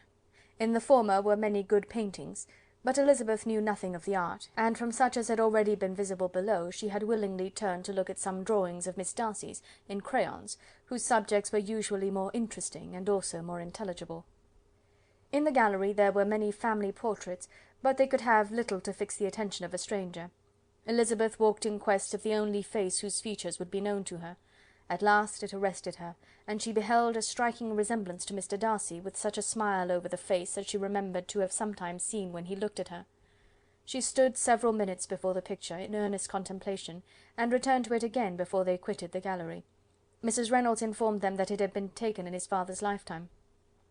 There was certainly at this moment, in Elizabeth's mind, a more gentle sensation towards the original than she had ever felt at the height of their acquaintance. The commendation bestowed on him by Mrs. Reynolds was of no trifling nature. What praise is more valuable than the praise of an intelligent servant? As a brother, a landlord, a master, she considered how many people's happiness were in his guardianship. How much of pleasure or pain was it in his power to bestow? How much of good or evil must be done by him? Every idea that had been brought forward by the housekeeper was favourable to his character, and as she stood before the canvas on which he was represented, and fixed his eyes upon herself, She thought of his regard with a deeper sentiment of gratitude than it had ever raised before. She remembered its warmth, and softened its impropriety of expression. When all of the house that was open to general inspection had been seen, they returned downstairs, and taking leave of the housekeeper, were consigned over to the gardener, who met them at the hall door. As they walked across the hall towards the river, Elizabeth turned back to look again. Her uncle and aunt stopped also, and while the former was conjecturing as to the date of the building, the owner of it himself suddenly came forward from the road which led behind it to the stables. They were within 20 yards of each other, and so abrupt was his appearance that it was impossible to avoid his sight. Their eyes instantly met, and the cheeks of both were overspread with the deepest blush. He absolutely started, and for a moment seemed immovable from surprise, but shortly recovering himself, advanced towards the party and spoke to Elizabeth, if not in terms of perfect composure, at least of perfect civility. She had instinctively turned away, but stopping on his approach, received his compliments with an embarrassment impossible to be overcome. Had his first appearance, or his resemblance to the picture they had just been examining, been insufficient to assure the other two that they now saw Mr. Darcy, the gardener's expression of surprise, on beholding his master, must immediately have told it. They stood a little aloof while he was talking to their niece, who, astonished and confused, scarcely dared lift her eyes to his face, and knew not what answer she returned to his civil inquiries after her family. Amazed at the alteration of his manner since they last parted, every sentence that he uttered was increasing her embarrassment, and every idea of the impropriety of her being found there recurring to her mind, the few minutes in which they continued were some of the most uncomfortable in her life. Nor did he seem much more at ease. When he spoke, his accent had none of its usual sedateness, and he repeated his inquiries as to the time of her having left Longbourn, and of her having stayed in Derbyshire so often, and in so hurried a way, as plainly spoke the distraction of his thoughts. At length every idea seemed to fail him, and after standing a few moments without saying a word, he suddenly recollected himself, and took leave. The others then joined her, and expressed admiration of his figure, but Elizabeth heard not a word, and wholly engrossed by her own feelings, followed them in silence. She was overpowered by shame and vexation. Her coming there was the most unfortunate, the most ill-judged thing in the world. How strange it must appear to him! In what a disgraceful light might it not strike so vain a man! It might seem as if she had purposely thrown herself in his way again. Oh, why did she come? Or why did he thus come a day before he was expected? Had they been only 10 minutes sooner, they could have been beyond the reach of his discrimination, for it was plain that he was that moment arrived, that moment alighted from his horse or his carriage. She blushed again and again over the perverseness of the meeting, and his behaviour, so strikingly altered, what could it mean? That he should even speak to her was amazing, but to speak with such civility, to inquire after her family, never in her life had she seen his manners so little dignified, never had he spoken with such gentleness as on this unexpected meeting. What a contrast did it offer to his last address in Rosings Park, when he put his letter into her hand! She knew not what to think, or how to account for it.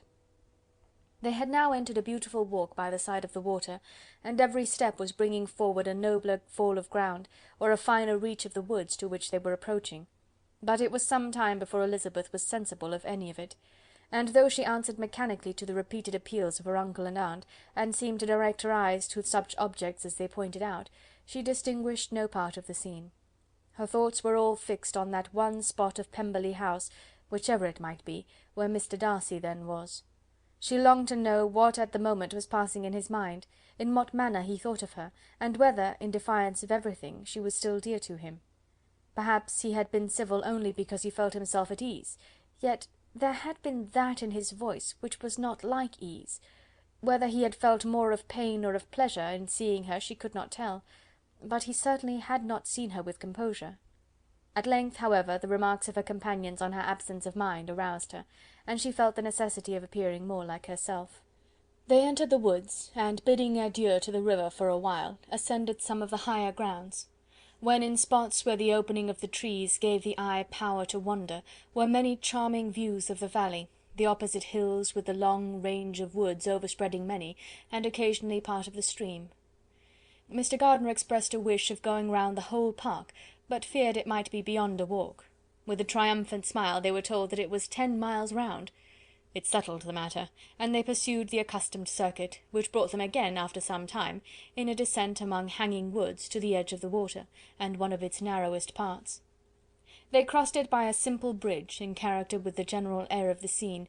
It was a spot less adorned than any they had yet visited, and the valley, here contracted into a glen, allowed room only for the stream, and a narrow walk amidst the rough coppice wood which bordered it.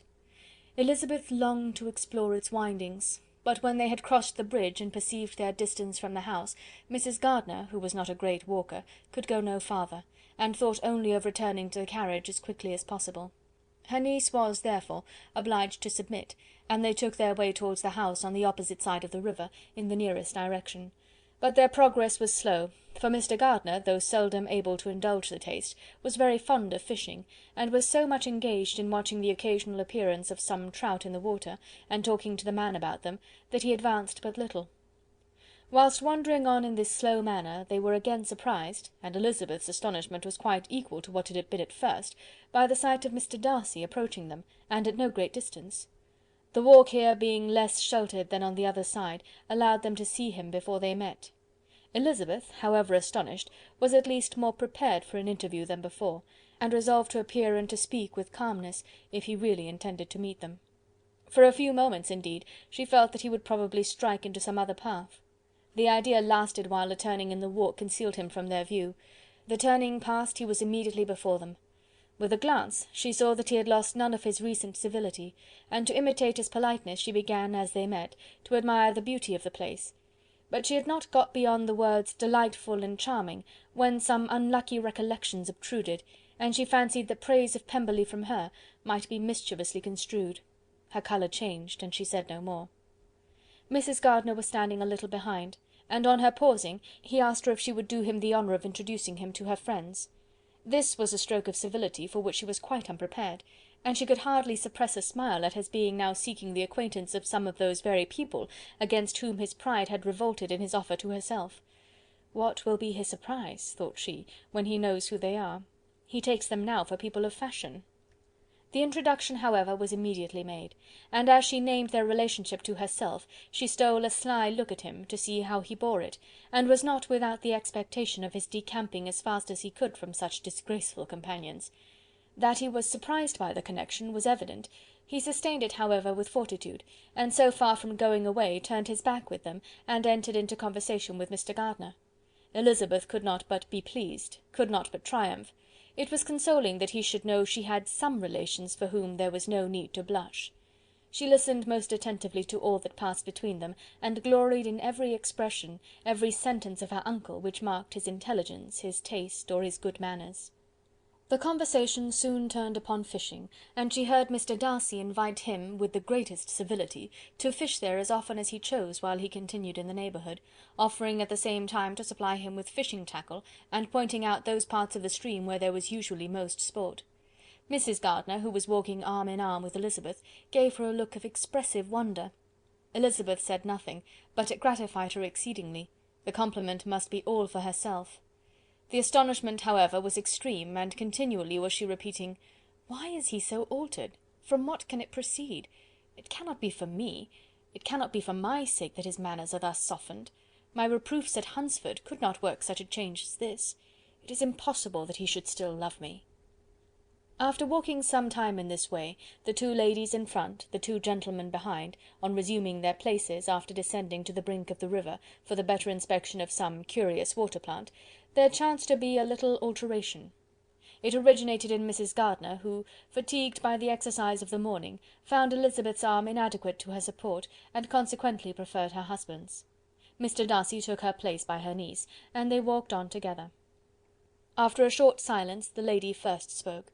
She wished him to know that she had been assured of his absence before she came to the place, and accordingly began by observing that his arrival had been very unexpected. "For your housekeeper," she added, "informed us that you would certainly not be here till tomorrow, and indeed, before we left Bakewell, we understood that you were not immediately expected in the country." He acknowledged the truth of it all, and said that business with his steward had occasioned his coming forward a few hours before the rest of the party with whom he had been travelling. "They will join me early tomorrow," he continued, "and among them are some who will claim an acquaintance with you, Mr. Bingley and his sisters." Elizabeth answered only by a slight bow. Her thoughts were instantly driven back to the time when Mr. Bingley's name had been the last mentioned between them, and if she might judge by his complexion, his mind was not very differently engaged. There is also one other person in the party," he continued after a pause, "who more particularly wishes to be known to you. Will you allow me, or do I ask too much, to introduce my sister to your acquaintance during your stay at Lambton?" The surprise of such an application was great indeed. It was too great for her to know in what manner she acceded to it.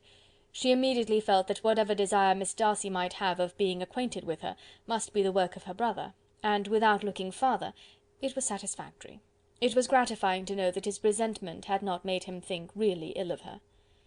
They now walked on in silence, each of them deep in thought. Elizabeth was not comfortable.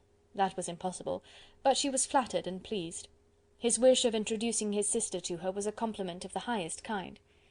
They soon outstripped the others, and when they had reached the carriage, Mr and Mrs Gardiner were half a quarter of a mile behind. He then asked her to walk into the house, but she declared herself not tired, and they stood together on the lawn. At such a time much might have been said, and silence was very awkward. She wanted to talk, but there seemed to be an embargo on every subject. At last she recollected that she had been travelling, and they talked of Matlock and Dovedale with great perseverance. Yet time and her aunt moved slowly, and her patience and her ideas were nearly worn out before the tete-a-tete was over. On Mr and Mrs Gardiner's coming up, they were all pressed to go into the house and take some refreshment, but this was declined, and they parted on each side with utmost politeness. Mr Darcy handed the ladies into the carriage, and when it drove off, Elizabeth saw him walking slowly towards the house. The observations of her aunt and uncle now began, and each of them pronounced him to be infinitely superior to anything they had expected. "He is perfectly well behaved, polite and unassuming," said her uncle. "There is something a little stately in him, to be sure," replied her aunt, "but it is confined to his air, and is not unbecoming. I can now say with his housekeeper, that though some people may call him proud, I have seen nothing of it. I was never more surprised by his behaviour to us. It was more than civil, it was really attentive, and there was no necessity for such attention. His acquaintance with Elizabeth was very trifling." "To be sure, Lizzy," said her aunt, "he is not so handsome as Wickham, or rather, he has not Wickham's countenance, for his features are perfectly good. But how came you to tell me that he was so disagreeable?" Elizabeth excused herself as well as she could, said that she had liked him better when they had met in Kent than before, and that she had never seen him so pleasant as this morning. "But perhaps he may be a little whimsical in his civilities," replied her uncle. "Your great men often are, and therefore I shall not take him at his word, as he might change his mind another day and warn me off his grounds." Elizabeth felt that they had entirely misunderstood his character, but said nothing.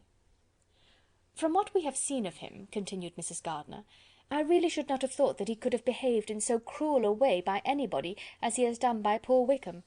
He has not an ill-natured look. On the contrary, there is something pleasing about his mouth when he speaks, and there is something of dignity in his countenance that would not give one an unfavourable idea of his heart. But, to be sure, the good lady who showed us his house did give him a most flaming character. I could hardly help laughing aloud sometimes. But he is a liberal master, I suppose, and that, in the eye of a servant, comprehends every virtue." Elizabeth here felt herself called on to say something in vindication of his behaviour to Wickham, and therefore gave them to understand, in as guarded a manner as she could, that, by what she had heard from his relations in Kent, his actions were capable of a very different construction, and that his character was by no means so faulty, nor Wickham's so amiable, as they had been considered in Hertfordshire. In confirmation of this, she related the particulars of all the pecuniary transactions in which they had been connected, without actually naming her authority, but stating it to be such as might be relied on. Mrs Gardiner was surprised and concerned, but as they were now approaching the scene of her former pleasures, every idea gave way to the charm of recollection, and she was too much engaged in pointing out to her husband all the interesting spots in its environs to think of anything else. Fatigued as she had been by the morning's walk, they had no sooner dined than she set off again in quest of her former acquaintance, and the evening was spent in the satisfactions of an intercourse renewed after many years' discontinuance. The occurrences of the day were too full of interest to leave Elizabeth much attention for any of these new friends, and she could do nothing but think, and think with wonder, of Mr Darcy's civility, and above all, of his wishing her to be acquainted with his sister. Chapter 43. Chapter 44. Elizabeth had settled it that Mr Darcy would bring his sister to visit her the very day after her reaching Pemberley, and was consequently resolved not to be out of sight of the inn the whole of that morning. But her conclusion was false, for on the very morning after their arrival at Lambton these visitors came. They had been walking about the place with some of their new friends, and were just returning to the inn to dress themselves for dining with the same family, when the sound of a carriage drew them to a window, and they saw a gentleman and a lady in a curricle driving up the street. Elizabeth, immediately recognising the livery, guessed what it meant, and imparted no small degree of her surprise to her relations by acquainting them with the honour which she expected. Her uncle and aunt were all amazement, and the embarrassment of her manner as she spoke, joined to the circumstance itself and many of the circumstances of the preceding day, opened to them a new idea on the business.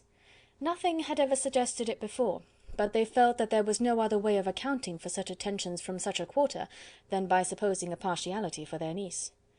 While these newly born notions were passing in their heads, the perturbation of Elizabeth's feelings was at every moment increasing.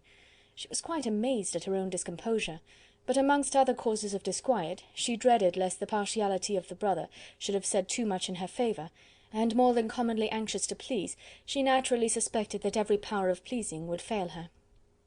She retreated from the window, fearful of being seen, and as she walked up and down the room, endeavouring to compose herself, saw such looks of inquiring surprise in her uncle and aunt as made everything worse. Miss Darcy and her brother appeared, and this formidable introduction took place. With astonishment did Elizabeth see that her new acquaintance was at least as much embarrassed as herself. Since her being at Lambton, she had heard that Miss Darcy was exceedingly proud, but the observation of a very few minutes convinced her that she was only exceedingly shy. She found it difficult to obtain even a word from her beyond a monosyllable. Miss Darcy was tall, and on a larger scale than Elizabeth, and, though little more than 16, her figure was formed, and her appearance womanly and graceful. She was less handsome than her brother, but there was sense and good humour in her face, and her manners were perfectly unassuming and gentle. Elizabeth, who had expected to find in her as acute and unembarrassed an observer as ever Mr. Darcy had been, was much relieved by discerning such different feelings. They had not been long together before Mr. Darcy told her that Bingley was also coming to wait on her, and she had barely time to express her satisfaction and prepare for such a visitor, when Bingley's quick step was heard on the stairs, and in a moment he entered the room. All Elizabeth's anger against him had been long done away, but had she still felt any, it could hardly have stood its ground against the unaffected cordiality with which he expressed himself on seeing her again. He inquired in a friendly though general way after her family, and looked and spoke with the same good-humoured ease that he had ever done. To Mr and Mrs Gardiner he was scarcely a less interesting personage than to herself. They had long wished to see him. The whole party before them, indeed, excited a lively attention. The suspicions which had just arisen of Mr. Darcy and their niece directed their observation towards each with an earnest though guarded inquiry, and they soon drew from those inquiries the full conviction that one of them at least knew what it was to love. Of the lady's sensations they remained a little in doubt, but that the gentleman was overflowing with admiration was evident enough. Elizabeth on her side had much to do. She wanted to ascertain the feelings of each of her visitors. She wanted to compose her own, and to make herself agreeable to all, and in the latter object, where she feared most to fail, she was most sure of success, for those to whom she endeavoured to give pleasure were prepossessed in her favour. Bingley was ready, Georgiana was eager, and Darcy determined to be pleased. In seeing Bingley her thoughts naturally flew to her sister, and oh, how ardently did she long to know whether any of his were directed in a like manner. Sometimes she could fancy that he talked less than on former occasions, and once or twice pleased herself with the notion that, as he looked at her, he was trying to trace a resemblance. But though this might be imaginary, she could not be deceived as to his behaviour to Miss Darcy, who had been set up as a rival to Jane. No look appeared on either side that spoke particular regard. Nothing occurred between them that could justify the hopes of his sister. On this point she was soon satisfied, and 2 or 3 little circumstances occurred ere they parted, which, in her anxious interpretation, denoted a recollection of Jane not untinctured by tenderness, and a wish of saying more that might lead to the mention of her, had he dared. He observed to her, at a moment when the others were talking together, and in a tone which had something of real regret, that it was a very long time since he had had the pleasure of seeing her, and before she could reply, he added, "It is above 8 months. We have not met since the 26th of November, when we were all dancing together at Netherfield." Elizabeth was pleased to find his memory so exact, and he afterwards took occasion to ask her, when unattended to by any of the rest, whether all her sisters were at Longbourn. There was not much in the question, nor in the preceding remark, but there was a look and a manner which gave them meaning.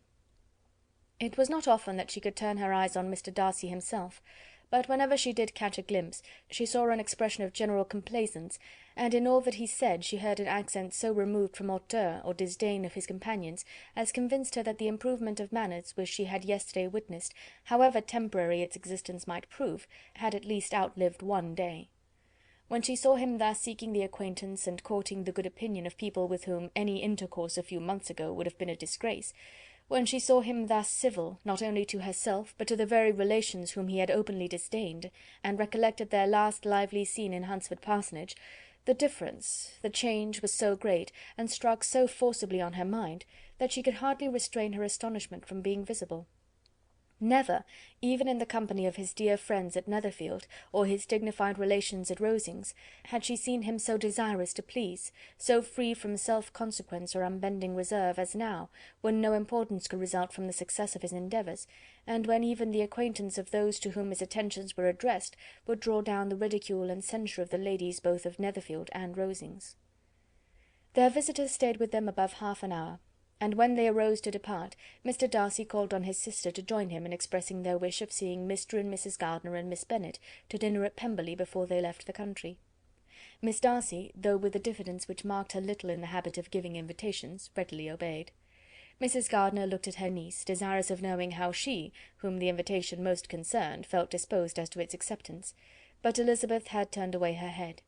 Presuming, however, that this studied avoidance spoke rather a momentary embarrassment than any dislike of the proposal, and seeing in her husband, who was fond of society, a perfect willingness to accept it, she ventured to engage for her attendance, and the day after the next was fixed on. Bingley expressed great pleasure in the certainty of seeing Elizabeth again, having still a great deal to say to her, and many inquiries to make after all their Hertfordshire friends. Elizabeth, construing all this into a wish of hearing her speak of her sister, was pleased, and on this account, as well as some others, found herself, when their visitors left them, capable of considering the last half-hour with some satisfaction, though while it was passing, the enjoyment of it had been little. Eager to be alone, and fearful of inquiries or hints from her uncle and aunt, she stayed with them only long enough to hear their favourable opinion of Bingley, and then hurried away to dress. But she had no reason to fear Mr. and Mrs. Gardiner's curiosity. It was not their wish to force her communication. It was evident that she was much better acquainted with Mr. Darcy than they had before any idea of. It was evident that he was very much in love with her. They saw much to interest, but nothing to justify inquiry. Of Mr. Darcy it was now a matter of anxiety to think well, and as far as their acquaintance reached, there was no fault to find. They could not be untouched by his politeness, and had they drawn his character from their own feelings and his servant's report, without any reference to any other account, the circle in Hertfordshire, to which he was known, would not have recognised it for Mr. Darcy. There was now an interest, however, in believing the housekeeper, and they soon became sensible that the authority of a servant who had known him since he was 4 years old, and whose own manners indicated respectability, was not to be hastily rejected. Neither had anything occurred in the intelligence of their Lambton friends that could materially lessen its weight. They had nothing to accuse him of but pride. Pride he probably had, and if not, it would certainly be imputed by the inhabitants of a small market town where the family did not visit. It was acknowledged, however, that he was a liberal man, and did much good among the poor.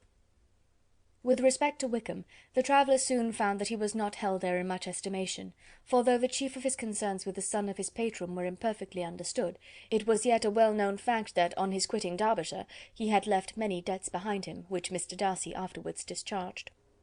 As for Elizabeth, her thoughts were at Pemberley this evening more than the last, and the evening, though as it passed it seemed long, was not long enough to determine her feelings towards one in that mansion, and she lay awake 2 whole hours endeavouring to make them out. She certainly did not hate him. No, hatred had vanished long ago, and she had almost as long been ashamed of ever feeling a dislike against him that could so be called. The respect created by the conviction of his valuable qualities, though at first unwillingly admitted, had for some time ceased to be repugnant to her feeling, and it was now heightened into somewhat of a friendlier nature by the testimony so highly in his favour, and bringing forward his disposition in so amiable a light, which yesterday had produced. But above all, above respect and esteem, there was a motive within her of good will which could not be overlooked. It was gratitude.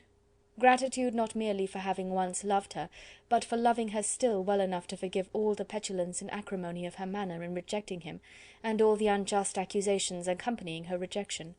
He who, she had been persuaded, would avoid her as his greatest enemy, seemed on this accidental meeting most eager to preserve the acquaintance, and without any indelicate display of regard, or any peculiarity of manner, where their two selves only were concerned, was soliciting the good opinion of her friends, and bent on making her known to his sister. Such a change in a man of so much pride excited not only astonishment but gratitude, for to love, ardent love, it must be attributed, and as such its impression on her was of a sort to be encouraged as by no means unpleasing, though it could not be exactly defined. She respected, she esteemed, she was grateful to him, she felt a real interest in his welfare, and she only wanted to know how far she wished that welfare to depend upon herself, and how far it would be for the happiness of both that she should employ the power, which her fancy told her she still possessed, of bringing on the renewal of his addresses. It had been settled in the evening between the aunt and the niece, that such a striking civility as Miss Darcy's in coming to see them on the very day of her arrival at Pemberley, for she had reached it only to a late breakfast, ought to be imitated, though it could not be qualified, by some exertion of politeness on their side, and consequently that it would be highly expedient to wait on her at Pemberley the following morning. They were therefore to go. Elizabeth was pleased, though when she asked herself the reason, she had very little to say in reply. Mr. Gardiner left them soon after breakfast. The fishing scheme had been renewed the day before, and a positive engagement made of his meeting some of the gentlemen at Pemberley before noon. Chapter 44. Chapter 45. Convinced as Elizabeth now was that Miss Bingley's dislike of her had originated in jealousy, she could not help feeling how unwelcome her appearance at Pemberley must be to her, and was curious to know with how much civility on that lady's side the acquaintance would now be renewed. On reaching the house, they were shown through the hall into the saloon, whose northern aspect rendered it delightful for summer. Its windows opening to the ground admitted a most refreshing view of the high woody hills behind the house, and of the beautiful oaks and Spanish chestnuts which were scattered over the intermediate lawn. In this house they were received by Miss Darcy, who was sitting there with Mrs. Hurst and Miss Bingley, and the lady with whom she lived in London.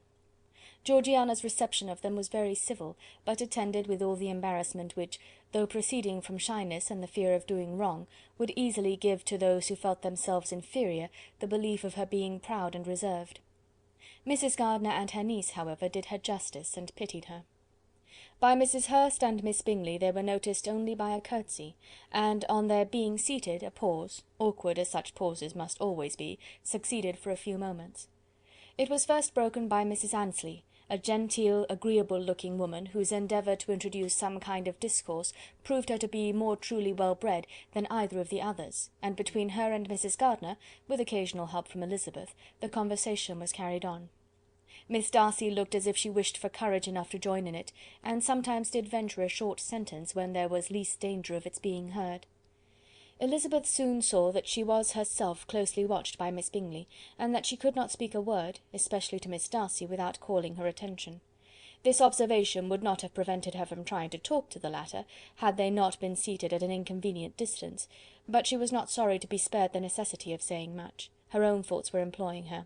She expected every moment that some of the gentlemen would enter the room. She wished, she feared, that the master of the house might be amongst them, and whether she wished or feared it most, she could scarcely determine. After sitting in this manner a quarter of an hour without hearing Miss Bingley's voice, Elizabeth was roused by receiving from her a cold inquiry after the health of her family. She answered with equal indifference and brevity, and the others said no more. The next variation which their visit afforded was produced by the entrance of servants with cold meat, cake, and a variety of all the finest fruits in season, but this did not take place till after many a significant look and smile from Mrs. Annesley to Miss Darcy had been given, to remind her of her post. There was now employment for the whole party, for though they could not all talk, they could all eat, and the beautiful pyramids of grapes, nectarines, and peaches soon collected them around the table. While thus engaged, Elizabeth had a fair opportunity of deciding whether she most feared or wished for the appearance of Mr. Darcy, by the feelings which prevailed on his entering the room, and then, though but a moment before she had believed her wishes to predominate, she began to regret that he came.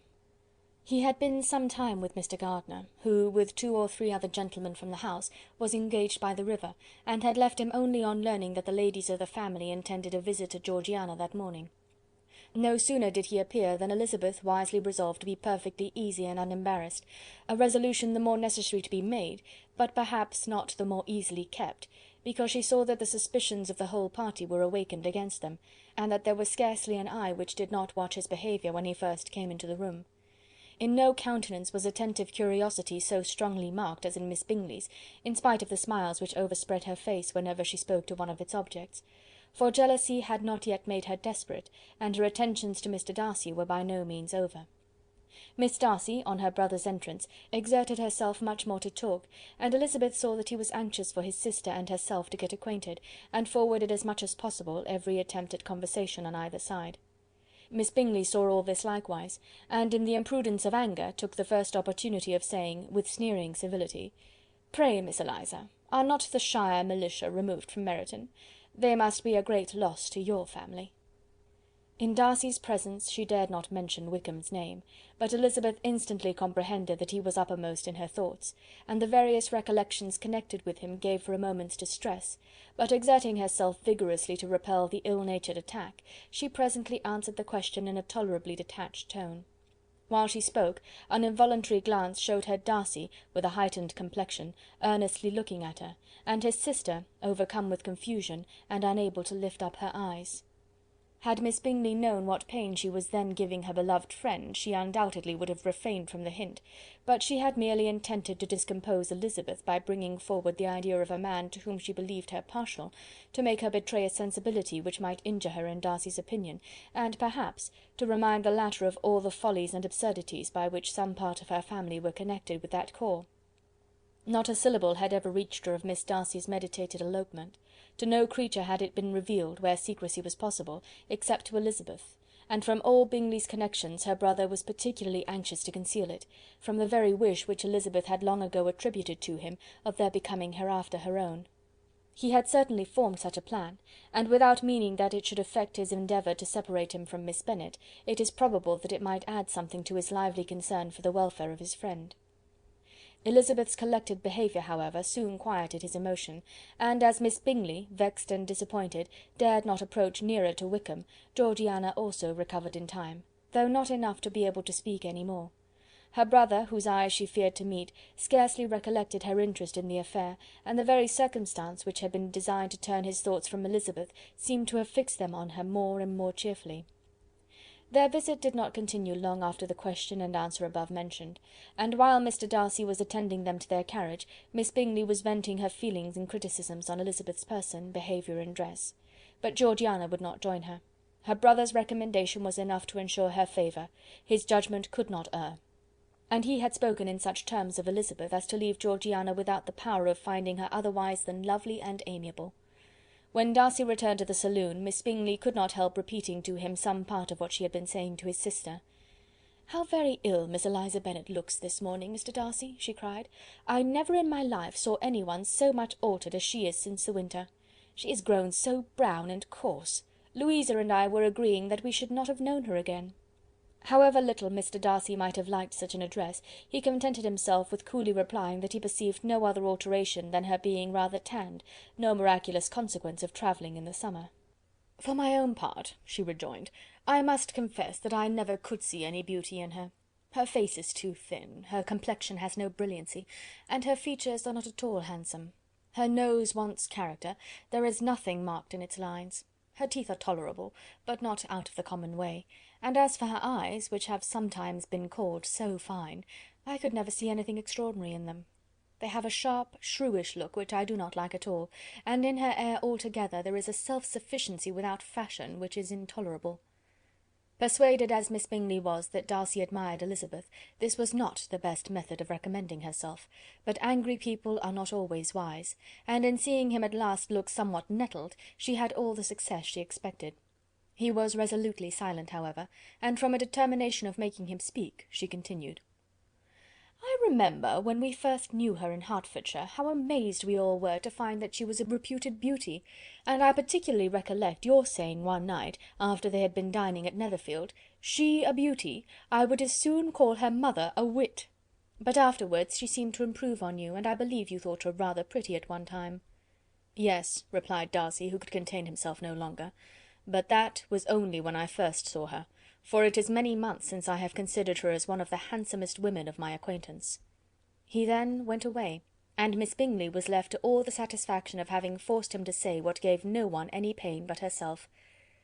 Mrs. Gardiner and Elizabeth talked of all that had occurred during their visit, as they returned, except what had particularly interested them both. The look and behaviour of everybody they had seen were discussed, except of the person who had mostly engaged their attention. They talked of his sister, his friends, his house, his fruit, of everything but himself. Yet Elizabeth was longing to know what Mrs. Gardiner thought of him, and Mrs. Gardiner would have been highly gratified by her niece's beginning the subject. Chapter 45. Chapter 46. Elizabeth had been a good deal disappointed in not finding a letter from Jane on their first arrival at Lambton, and this disappointment had been renewed on each of the mornings that had now been spent there. But on the third her repining was over, and her sister justified, by the receipt of 2 letters from her at once, on one of which was marked that it had been missent elsewhere. Elizabeth was not surprised at it, as Jane had written the direction remarkably ill. They had just been preparing to walk as the letters came in, and her uncle and aunt, leaving her to enjoy them in quiet, set off by themselves. The one missent must first be attended to. It had been written 5 days ago. The beginning contained an account of all their little parties and engagements, with such news as the country afforded, but the latter half, which was dated a day later, and written in evident agitation, gave more important intelligence. It was to this effect: "Since writing the above, dearest Lizzy, something has occurred of a most unexpected and serious nature, but I am afraid of alarming you. Be assured that we are all well. What I have to say relates to poor Lydia. An express came at 12 last night, just as we were all gone to bed, from Colonel Forster, to inform us that she was gone off to Scotland with one of his officers. To own the truth, with Wickham. Imagine our surprise. To Kitty, however, it does not seem so wholly unexpected. I am very, very sorry. So imprudent a match on both sides. But I am willing to hope the best, and that his character has been misunderstood. Thoughtless and indiscreet, I can easily believe him, but this step, and let us rejoice over it, marks nothing bad at heart. His choice is disinterested at least, for he must know my father can give her nothing. Our poor mother is sadly grieved. My father bears it better. How thankful am I that we never let them know what has been said against him. We must forget it ourselves. They were off Saturday night about 12, as is conjectured, but were not missed till yesterday morning at 8. The express was sent off directly. My dear Lizzy, they must have passed within 10 miles of us. Colonel Forster gives us reason to expect him here soon. Lydia left a few lines for his wife, informing her of their intention. I must conclude, for I cannot be long from my poor mother. I am afraid you will not be able to make it out, but I hardly know what I have written." Without allowing herself time for consideration, and scarcely knowing what she felt, Elizabeth, on finishing this letter, instantly seized the other, and opening it with the utmost impatience, read as follows. It had been written a day later than the conclusion of the first. "By this time, my dearest sister, you have received my hurried letter. I wish this may be more intelligible, but though not confined for time, my head is so bewildered that I cannot answer for being coherent. Dearest Lizzy, I hardly know what I would write, but I have bad news for you, and it cannot be delayed. Imprudent as the marriage between Mr. Wickham and our poor Lydia would be, we are now anxious to be assured it has taken place, for there is but too much reason to fear they are not gone to Scotland. Colonel Forster came yesterday, having left Brighton the day before, not many hours after the express. Though Lydia's short letter to Mrs. F. gave them to understand that they were going to Gretna Green, something was dropped by Denny expressing his belief that W. never intended to go there, or to marry Lydia at all, which was repeated to Colonel F., who, instantly taking the alarm, set off from B., intending to trace their route. He did trace them easily to Clapham, but no further, for on entering that place they removed into a hackney coach, and dismissed the chaise that brought them from Epsom. All that is known after this is that they were seen to continue the London road. I know not what to think. After making every possible inquiry on that side London, Colonel F. came on into Hertfordshire, anxiously renewing them at all the turnpikes, and at the inns in Barnet and Hatfield, but without any success. No such people had been seen to pass through. With the kindest concern he came on to Longbourn, and broke his apprehensions to us in a manner most creditable to his heart. I am sincerely grieved for him and Mrs. F., but no one can throw any blame on them. Our distress, my dear Lizzy, is very great. My father and mother believe the worst, but I cannot think so ill of him. Many circumstances might make it more eligible for them to be married privately in town than to pursue their first plan, and even if he could form such a design against a young woman of Lydia's connections, which is not likely, can I suppose her so lost to everything? Impossible. I grieve to find, however, that Colonel F. is not disposed to depend upon their marriage. He shook his head when I expressed my hopes, and said he feared W. was not a man to be trusted. My poor mother is really ill, and keeps her room. Could she exert herself, it would be better, but this is not to be expected. And as to my father, I never in my life saw him so affected. Poor Kitty has anger for having concealed their attachment, but as it was a matter of confidence, one cannot wonder. I am truly glad, dearest Lizzy, that you have been spared something of these distressing scenes. But now, as the first shock is over, shall I own that I long for your return? I am not so selfish, however, as to press for it, if inconvenient. Adieu. I take up my pen again to do what I have just told you I would not, but circumstances are such that I cannot help earnestly begging you all to come here as soon as possible. I know my dear uncle and aunt so well that I am not afraid of requesting it, though I have still something more to ask of the former. My father is going to London with Colonel Forster instantly, to try to discover her. What he means to do I am sure I know not, but his excessive distress will not allow him to pursue any measure in the best and safest way, and Colonel Forster is obliged to be at Brighton again to-morrow evening. In such an exigence my uncle's advice and assistance would be everything in the world. He will immediately comprehend what I must feel, and I rely upon his goodness.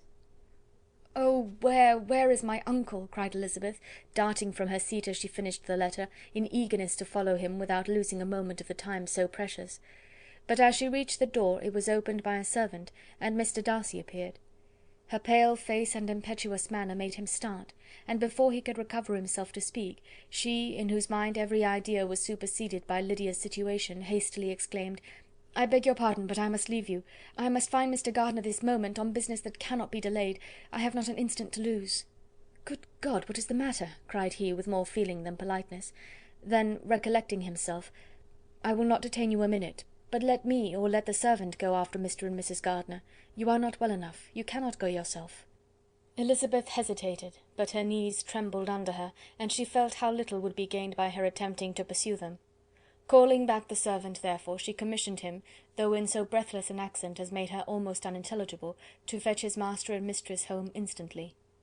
On his quitting the room she sat down, unable to support herself, and looking so miserably ill that it was impossible for Darcy to leave her, or to refrain from saying, in a tone of gentleness and commiseration, "Let me call your maid.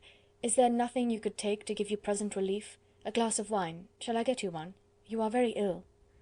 "No, I thank you," she replied, endeavouring to recover herself. "There is nothing the matter with me. I am quite well. I am only distressed by some dreadful news which I have just received from Longbourn." She burst into tears as she alluded to it, and for a few minutes could not speak another word. Darcy, in wretched suspense, could only say something indistinctly of his concern, and observe her in compassionate silence. At length she spoke again. "I have just had a letter from Jane with such dreadful news. It cannot be concealed from anyone.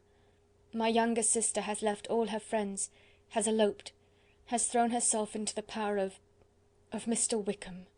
They are gone off together from Brighton. You know him too well to doubt the rest. She has no money, no connections, nothing that can tempt him to... She is lost for ever." Darcy was fixed in astonishment. "When I consider," she added in a yet more agitated voice, "that I might have prevented it, I who knew what he was, had I but explained some part of it only, some part of what I learned, to my own family, had his character been known, this could not have happened. But it is all too late now." "I am grieved indeed," cried Darcy. "Grieved, shocked. But is it certain, absolutely certain?" "Oh, yes. They left Brighton together on Sunday night, and were traced almost to London, but not beyond. They are certainly not gone to Scotland." "And what has been done, what has been attempted to recover her?" My father is gone to London, and Jane has written to beg my uncle's immediate assistance, and we shall be off, I hope, in half an hour. But nothing can be done. I know very well that nothing can be done. How is such a man to be worked on? How are they even to be discovered? I have not the smallest hope. It is every way horrible." Darcy shook his head in silent acquiescence. "When my eyes were opened to his real character, oh, had I known what I ought, what I dared to do! But I knew not, I was afraid of doing too much. Wretched, wretched mistake!" Darcy made no answer. He seemed scarcely to hear her, and was walking up and down the room in earnest meditation, his brow contracted, his air gloomy. Elizabeth soon observed, and instantly understood it. Her power was sinking. Everything must sink under such a proof of family weakness, such an assurance of the deepest disgrace. She could neither wonder nor condemn, but the belief of his self-conquest brought nothing consolatory to her bosom, afforded no palliation of her distress. It was, on the contrary, exactly calculated to make her understand her own wishes, and never had she so honestly felt that she could have loved him as now, when all love must be vain. But self, though it would intrude, could not engross her. Lydia, the humiliation, the misery she was bringing on them all, soon swallowed up every private care, and covering her face with her handkerchief, Elizabeth was soon lost to everything else, and after a pause of several minutes was only recalled to a sense of her situation by the voice of her companion, who, in a manner which, though it spoke compassion, spoke likewise restraint, said, "I am afraid you have been long desiring my absence, nor have I anything to plead in excuse of my stay but real though unavailing concern. Would to heaven that anything could be either said or done on my part that might offer consolation to such distress. But I will not torment you with vain wishes, which may seem purposely to ask for your thanks. This unfortunate affair will, I fear, prevent my sister's having the pleasure of seeing you at Pemberley to-day. Oh yes, be so kind as to apologise for us to Miss Darcy. Say that urgent business calls us home immediately. Conceal the unhappy truth as long as it is possible. I know it cannot be long." He readily assured her of his secrecy, again expressed his sorrow for her distress, wished it a happier conclusion than there was at present reason to hope, and leaving his compliments for her relations, with only one serious parting look, went away. As he quitted the room, Elizabeth felt how improbable it was that they should ever see each other again on such terms of cordiality as had marked their several meetings in Derbyshire, and as she threw a retrospective glance over the whole of their acquaintance, so full of contradictions and varieties, sighed at the perverseness of those feelings which would now have promoted its continuance, and would formerly have rejoiced in its termination. If gratitude and esteem are good foundations of affection, Elizabeth's change of sentiment will be neither improbable nor faulty. But if otherwise, if regard springing from such sources is unreasonable or unnatural in comparison of what is so often described as arising on a first interview with its object, and even before 2 words have been exchanged, nothing can be said in her defence, except that she had given somewhat of a trial to the latter method in her partiality for Wickham, and that its ill success might, perhaps, authorise her to seek the other less interesting mode of attachment. Be that as it may, she saw him go with regret, and in this early example of what Lydia's infamy must produce, found additional anguish as she reflected on that wretched business.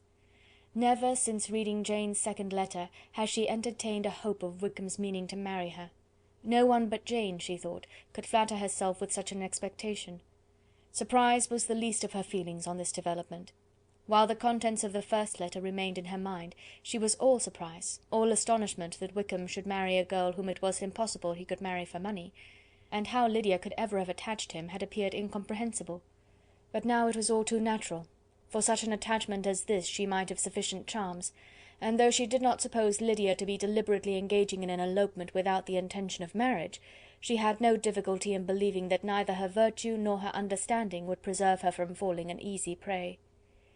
She had never perceived, while the regiment was in Hertfordshire, that Lydia had any partiality for him, but she was convinced that Lydia wanted only encouragement to attach herself to anybody.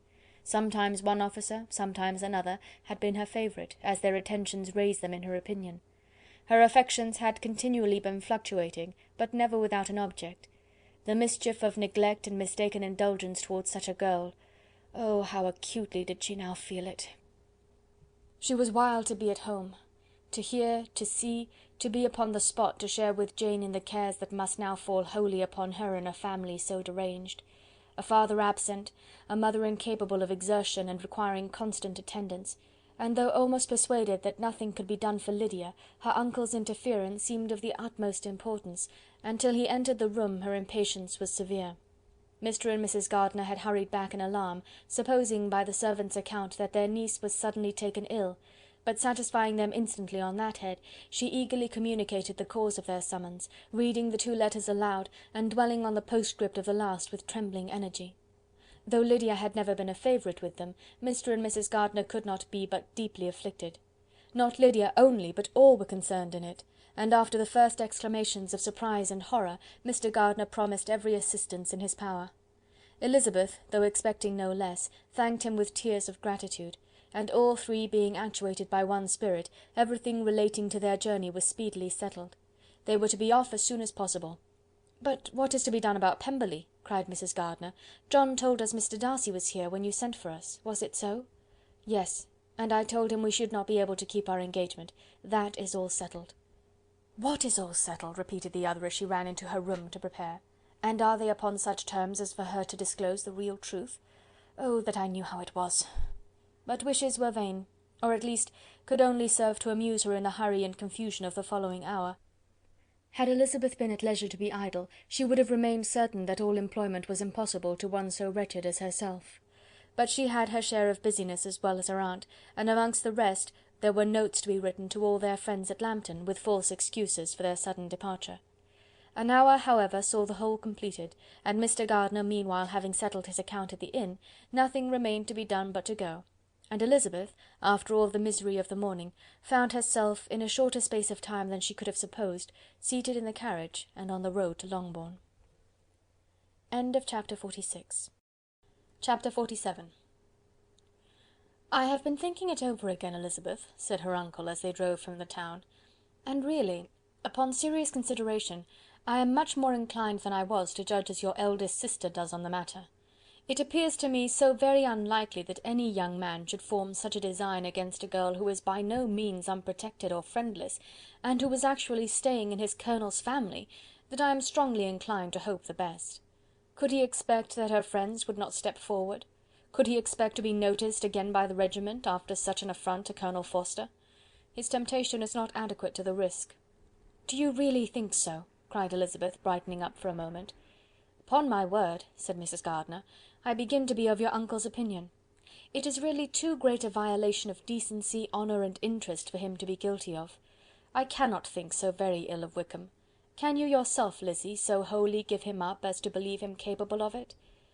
"Not, perhaps, of neglecting his own interest, but of every other neglect I can believe him capable, if indeed it should be so. But I dare not hope it. Why should they not go on to Scotland, if that had been the case?" "In the first place," replied Mr Gardiner, "there is no absolute proof that they are not gone to Scotland." "Oh, but their removing from the chaise into a hackney coach is such a presumption! And besides, no traces of them were to be found on the Barnet road." "Well then, supposing them to be in London. They may be there, though for the purpose of concealment, for no more exceptional purpose. It is not likely that money should be very abundant on either side, and it might strike them that they could be more economically, though less expeditiously married in London than in Scotland." "But why all this secrecy? Why any fear of detection? Why must their marriage be private? Oh no, no, this is not likely. His most particular friend, you see by Jane's account, was persuaded of his never intending to marry her. Wickham will never marry a woman without some money. He cannot afford it. And what claims has Lydia, what attraction has she beyond youth, health, and good humour, that could make him, for her sake, forego every chance of benefiting himself by marrying well? As to what restraint the apprehensions of disgrace in the corps might throw on a dishonourable elopement with her, I am not able to judge, for I know nothing of the effects that such a step might produce. But as to your other objection, I am afraid it will hardly hold good. Lydia has no brothers to step forward, and he might imagine from my father's behaviour, from his indolence and the little attention he has ever seemed to give to what was going forward in his family, that he would do as little, and think as little about it, as any father could do in such a matter. But can you think that Lydia is so lost to everything but love of him as to consent to live with him on any terms other than marriage?" "It does seem, and it is most shocking indeed," replied Elizabeth, with tears in her eyes, that a sister's sense of decency and virtue in such a point should admit of doubt. But really I know not what to say. Perhaps I am not doing her justice, but she is very young. She has never been taught to think on serious subjects, and for the last half year, nay, for a twelvemonth, she has been given up to nothing but amusement and vanity. She has been allowed to dispose of her time in the most idle and frivolous manner, and to adopt any opinions that came in her way. Since the Shire were first quartered in Meryton, nothing but love, flirtation, and officers have been in her head. She has been doing everything in her power by thinking and talking on the subject to give greater, what shall I call it, susceptibility to her feelings, which are naturally lively enough. And we all know that Wickham has every charm of person and address that can captivate a woman. "But you see that Jane," said her aunt, "does not think so very ill of Wickham as to believe him capable of the attempt." "Of whom does Jane ever think ill? And who is there, whatever might be their former conduct, that she would think capable of such an attempt, till it were proved against them? But Jane knows, as well as I do, what Wickham really is. We both know that he has been profligate in every sense of the word, that he has neither integrity nor honour, that he is as false and deceitful as he is insinuating." "And you really know all this?" cried Mrs. Gardiner, whose curiosity as to the mode of her intelligence was all alive. "I do indeed," replied Elizabeth, colouring. "I told you the other day of his infamous behaviour to Mr. Darcy, and you yourself, when last at Longbourn, heard in what manner he spoke of the man who had behaved with such forbearance and liberality towards him. And there are other circumstances which I am not at liberty, which it is not worth while to relate. But his lies about the whole Pemberley family are endless. From what he said of Miss Darcy, I was thoroughly prepared to see a proud, reserved, disagreeable girl, yet he knew to the contrary himself. He must know that she was as amiable and unpretending as we have found her." "But does Lydia know nothing of this? Can she be ignorant of what you and Jane seem so well to understand?" "Oh, yes. That is the worst of all. Till I was in Kent, and saw so much of both Mr. Darcy and his relation, Colonel Fitzwilliam, I was ignorant of the truth myself. And when I returned home, the Shire was to leave Meryton in a week or fortnight's time. As that was the case, neither Jane, to whom I related the whole, nor I, thought it necessary to make our knowledge public, for of what use could it apparently be to anyone, that the good opinion which all the neighbourhood had of him should then be overthrown? And even if it was settled that Lydia should go with Mrs. Forster, the necessity of opening her eyes to his character never occurred to me. That she could be in any danger from the deception never entered my head. That such a consequence as this could ensue, you may easily believe, was far enough from my thoughts." "When they all removed to Brighton, therefore, you had no reason, I suppose, to believe them fond of each other?" "Not the slightest. I can remember no symptom of affection on either side, and had anything of the kind been perceptible, you must be aware that ours is not a family on which it could be thrown away. When first he entered the corps, she was ready enough to admire him, but so we all were. Every girl in or near Meryton was out of her senses about him for the first 2 months, but he never distinguished her by any particular attention, and consequently, after a moderate period of extravagant and wild admiration, her fancy for him gave way, and others of the regiment, who treated her with more distinction, again became her favourites." It may be easily believed that however little of novelty could be added to their fears, hopes, and conjectures on this interesting subject by its repeated discussion, no other could detain them from it long during the whole of the journey. From Elizabeth's thoughts it was never absent. Fixed there by the keenest of all anguish, self-reproach, she could find no interval of ease or forgetfulness. They travelled as expeditiously as possible, and sleeping one night on the road, reached Longbourn by dinner-time the next day. It was a comfort to Elizabeth to consider that Jane could not have been wearied by long expectations. The little Gardiners, attracted by the sight of a chaise, were standing on the steps of the house as they entered the paddock, and when the carriage drove up to the door, the joyful surprise that lighted up their faces and displayed itself over their whole bodies in a variety of capers and frisks was the first pleasing earnest of their welcome. Elizabeth jumped out, and after giving each of them a hasty kiss, hurried into the vestibule, where Jane, who came running down from her mother's apartment, immediately met her. Elizabeth, as she affectionately embraced her, whilst tears filled the eyes of both, lost not a moment in asking whether anything had been heard of the fugitives. "Not yet," replied Jane, "but now that my dear uncle has come, I hope everything will be well. Is my father in town?" "Yes, he went on Tuesday, as I wrote you word." "And have you heard from him often?" "We have heard only twice. He wrote me a few lines on Wednesday to say that he had arrived in safety, and to give me his directions, which I particularly begged him to do. He merely added that he should not write again till he had something of importance to mention. And my mother, how is she? How are you all? My mother is tolerably well, I trust, though her spirits are greatly shaken. She is upstairs, and will have great satisfaction in seeing you all.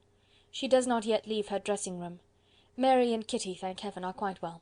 "But you, how are you?" cried Elizabeth. "You look pale. How much you must have gone through." Her sister, however, assured her of her being perfectly well, and their conversation, which had been passing while Mr and Mrs Gardiner were engaged with their children, was now put an end to by the approach of the whole party. Jane ran to her uncle and aunt, and welcomed and thanked them both, with alternate smiles and tears.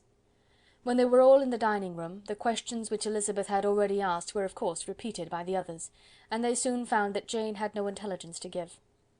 The sanguine hope of good, however, which the benevolence of her heart suggested, had not yet deserted her. She still expected that it would all end well, and that every morning would bring some letter, either from Lydia or her father, to explain their proceedings, and perhaps announce their marriage. Mrs. Bennet, to whose apartment they all repaired after a few minutes' conversation together, received them exactly as might be expected, with tears and lamentations of regret, invectives against the villainous conduct of Wickham, and complaints of her own sufferings and ill usage, blaming everybody but the person to whose ill-judging indulgence the errors of her daughter must principally be owing. "If I had been able," said she, "to carry my point in going to Brighton with all my family, this would not have happened.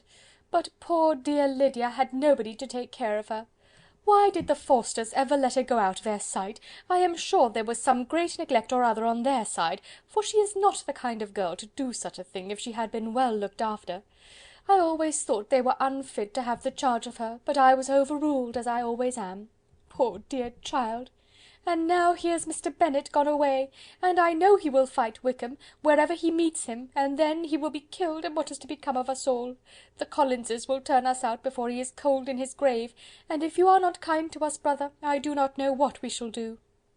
They all exclaimed against such terrific ideas, and Mr. Gardiner, after general assurances of his affection for her and all her family, told her that he meant to be in London the very next day, and would assist Mr. Bennet in every endeavour for recovering Lydia. "Do not give way to useless alarm," added he. "Though it is right to be prepared for the worst, there is no occasion to look on it as certain. It is not quite a week since they left Brighton. In a few days more we may gain some news of them, and till we know that they are not married, and have no design of marrying, do not let us give the matter over as lost. As soon as I get to town I shall go to my brother, and make him come home with me to Gracechurch Street, and then we may consult together as to what is to be done." "Oh, my dear brother," replied Mrs. Bennet, "that is exactly what I could most wish for. And now do, when you get to town, find them out, wherever they may be, and if they are not married already, make them marry. And as for wedding clothes, do not let them wait for that, but tell Lydia she shall have as much money as she chooses to buy them, after they are married. And above all, keep Mr. Bennet from fighting. Tell him what a dreadful state I am in, that I am frighted out of my wits, and have such tremblings, such flutterings all over me, such spasms in my side, and pains in my head, and such beatings at heart, that I can get no rest by night nor by day. And tell my dear Lydia not to give any directions about her clothes till she has seen me, for she does not know which are the best warehouses. Oh, brother, how kind you are! I know you will contrive it all."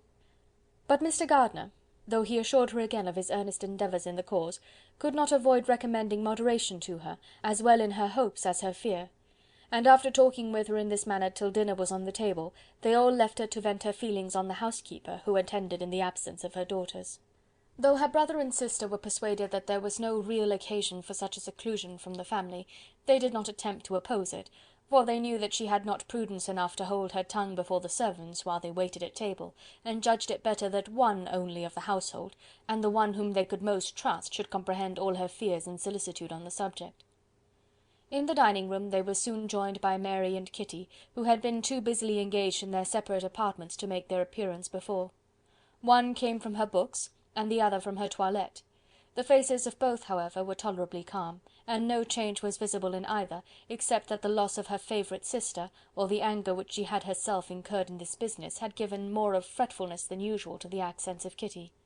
As for Mary, she was mistress enough of herself to whisper to Elizabeth, with a countenance of grave reflection, soon after they were seated at table, "This is a most unfortunate affair, and will probably be much talked of, but we must stem the tide of malice, and pour into the wounded bosoms of each other the balm of sisterly consolation." Then, perceiving in Elizabeth no inclination of replying, she added, "Unhappy as the event must be for Lydia, we may draw from it this useful lesson, that loss of virtue in a female is irretrievable, that one false step involves her in endless ruin, that her reputation is no less brittle than it is beautiful, and that she cannot be too much guarded in her behaviour towards the undeserving of the other sex." Elizabeth lifted up her eyes in amazement, but was too much oppressed to make any reply. Mary, however, continued to console herself with such kind of moral extractions from the evil before them. In the afternoon the two elder Miss Bennets were able to be for half an hour by themselves, and Elizabeth instantly availed herself of the opportunity of making any inquiries which Jane was equally eager to satisfy. After joining in general lamentations over the dreadful sequel of this event, which Elizabeth considered as all but certain, and Miss Bennet could not assert to be wholly impossible, the former continued the subject by saying, "But tell me all and everything about it which I have not already heard. Give me further particulars. What did Colonel Forster say?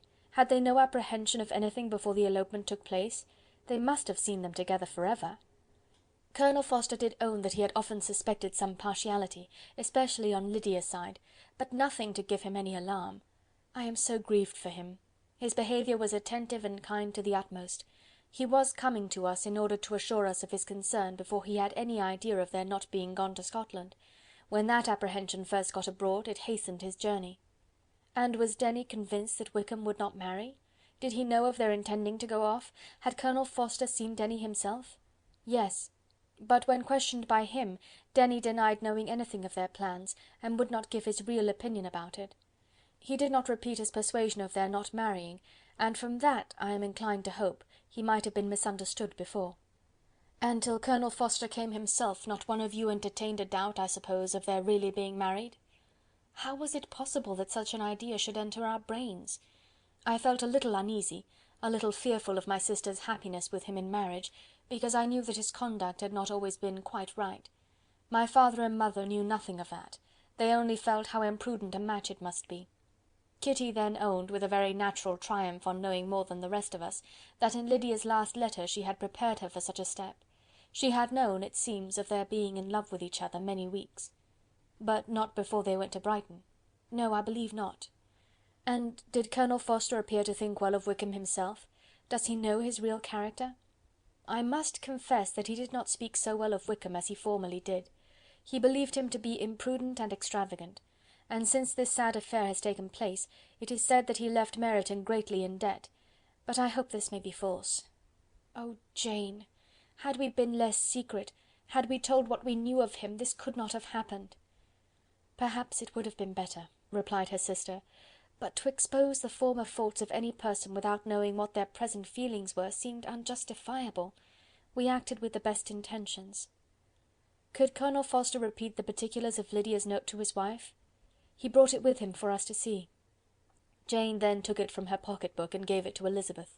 These were the contents. My dear Harriet, you will laugh when you know where I am gone, and I cannot help laughing myself at your surprise tomorrow morning, as soon as I am missed. I am going to Gretna Green, and if you cannot guess with who, I shall think you a simpleton, for there is but one man in the world I love, and he is an angel. I should never be happy without him, so think it no harm to be off. You need not send them word at Longbourn of my going, if you do not like it, for it will make the surprise the greater, when I write them and sign my name Lydia Wickham. What a good joke it will be! I can hardly write for laughing. Pray make my excuses to Pratt for not keeping my engagement and dancing with him tonight. Tell him I hope he will excuse me when he knows all. And tell him I will dance with him at the next ball we meet, with great pleasure. I shall send for my clothes when I get to Longbourn, but I wish you would tell Sally to mend a great slit in my worked muslin gown before they are packed up. Good-bye. Give my love to Colonel Forster. I hope he will drink to our good journey. Your affectionate friend, Lydia Bennet. Oh, thoughtless, thoughtless Lydia! cried Elizabeth, when she had finished it. What a letter is this, to be written at such a moment! But at least it shows that she was serious on the subject of their journey. Whatever he might afterwards persuade her to, it was not on her side a scheme of infamy. My poor father! How he must have felt it! I never saw anyone so shocked. He could not speak a word for full 10 minutes. My mother was taken ill immediately, and the whole house in such confusion." "Oh, Jane!" cried Elizabeth, "was there a servant belonging to it who did not know the whole story before the end of the day?" "I do not know. I hope there was, but to be guarded at such a time is very difficult. My mother was in hysterics, and though I endeavoured to give her every assistance in my power, I am afraid I did not do so much as I might have done. But the horror of what might possibly happen almost took me from my faculties." "Your attendance upon her has been too much for you. You do not look well. Oh, that I had been with you! You have had every care and anxiety upon yourself alone." "Mary and Kitty have been very kind, and would have shared in every fatigue, I am sure, but I did not think it right for either of them. Kitty is slight and delicate, and Mary studies so much that her hours of repose should not be broken in on. My aunt Phillips came to Longbourn on Tuesday, after my father went away, and was so good as to stay till Thursday with me. She was of great use and comfort to us all. And Lady Lucas has been very kind. She walked here on Wednesday morning to condole with us, and offered her services, or any of her daughters, if they should be of use to us." "She had better have stayed at home," cried Elizabeth.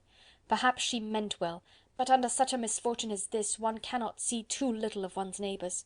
Assistance is impossible, condolence insufferable.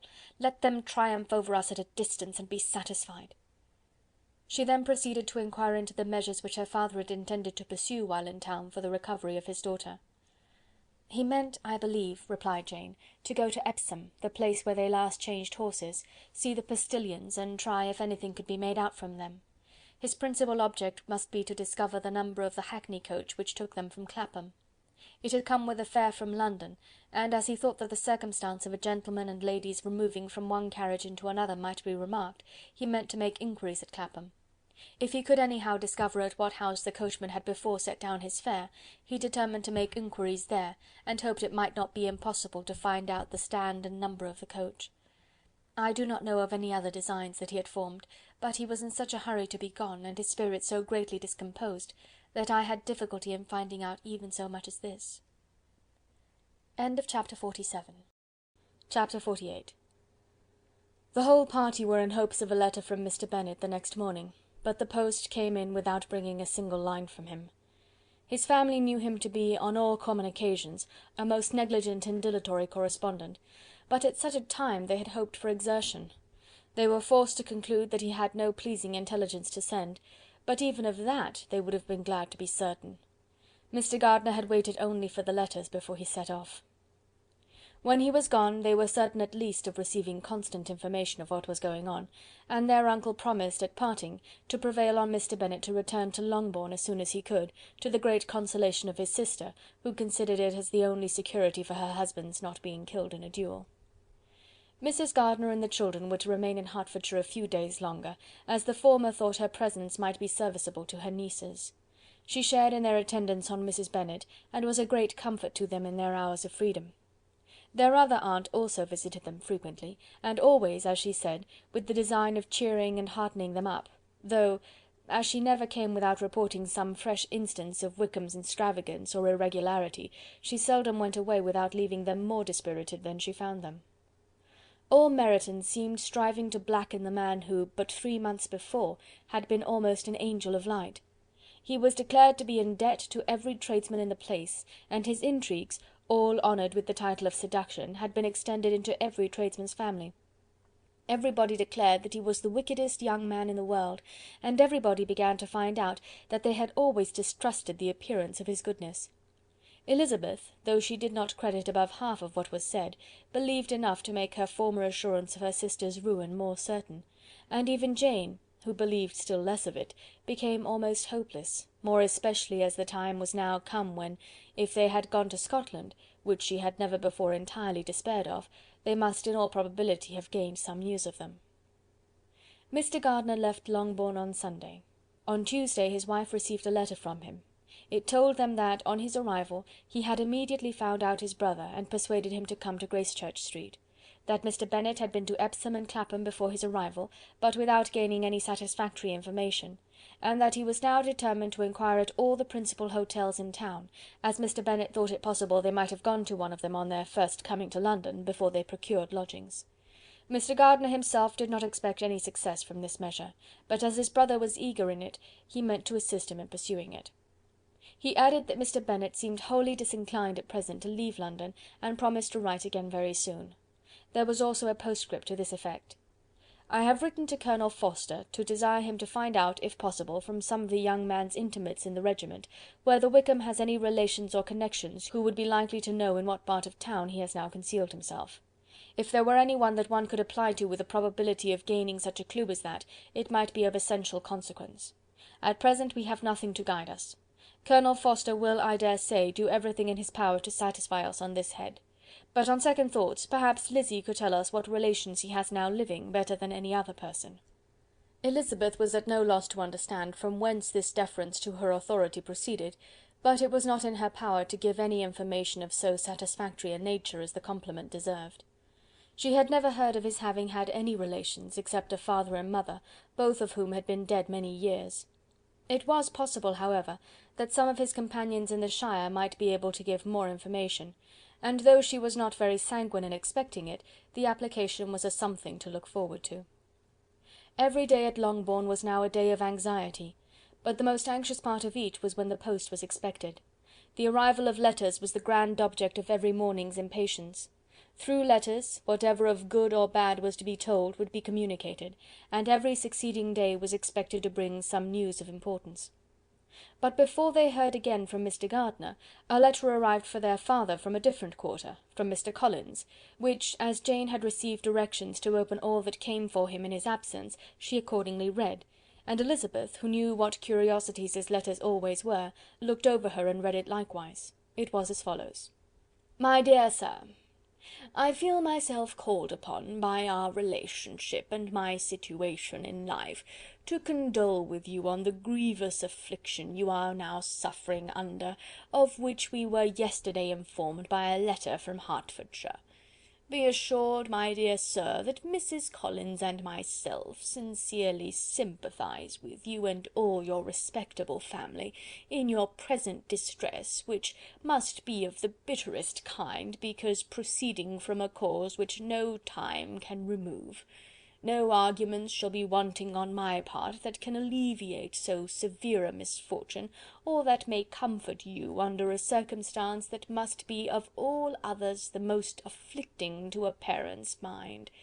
The death of your daughter would have been a blessing in comparison to this, and it is the more to be lamented, because there is reason to suppose, as my dear Charlotte informs me, that this licentiousness of behaviour in your daughter has proceeded from a faulty degree of indulgence, though at the same time, for the consolation of yourself and Mrs. Bennet, I am inclined to think that her own disposition must be naturally bad, or she could not be guilty of such an enormity at so early an age.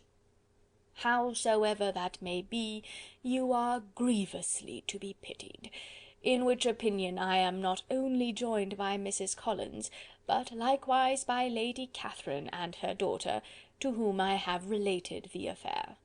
They agree with me in apprehending that this false step in one daughter will be injurious to the fortunes of all the others. For who, as Lady Catherine herself condescendingly says, will connect themselves with such a family? And this consideration leads me moreover to reflect, with augmented satisfaction, on a certain event of last November, for had it been otherwise, I must have been involved in all your sorrow and disgrace. Let me then advise you, dear sir, to console yourself as much as possible, to throw off your unworthy child from your affection for ever, and leave her to reap the fruits of her own heinous offence. I am, dear sir, etc., etc." Mr. Gardiner did not write again till he had received an answer from Colonel Forster, and then he had nothing of a pleasant nature to send. It was not known that Wickham had a single relationship with whom he kept up any connection, and it was certain that he had no near one living. His former acquaintances had been numerous, but since he had been in the militia it did not appear that he was on terms of particular friendship with any of them. There was no one, therefore, who could be pointed out as likely to give any news of him, and in the wretched state of his own finances there was a very powerful motive for secrecy, in addition to his fear of discovery by Lydia's relations, for it had just transpired that he had left gaming debts behind him to a very considerable amount. Colonel Forster believed that more than £1,000 would be necessary to clear his expenses at Brighton. He owed a good deal in town, but his debts of honour were still more formidable. Mr. Gardiner did not attempt to conceal these particulars from the Longbourn family. Jane heard them with horror. "A gamester!" she cried. "This is wholly unexpected. I had not an idea of it." Mr. Gardiner added in his letter that they might expect to see their father at home on the following day, which was Saturday.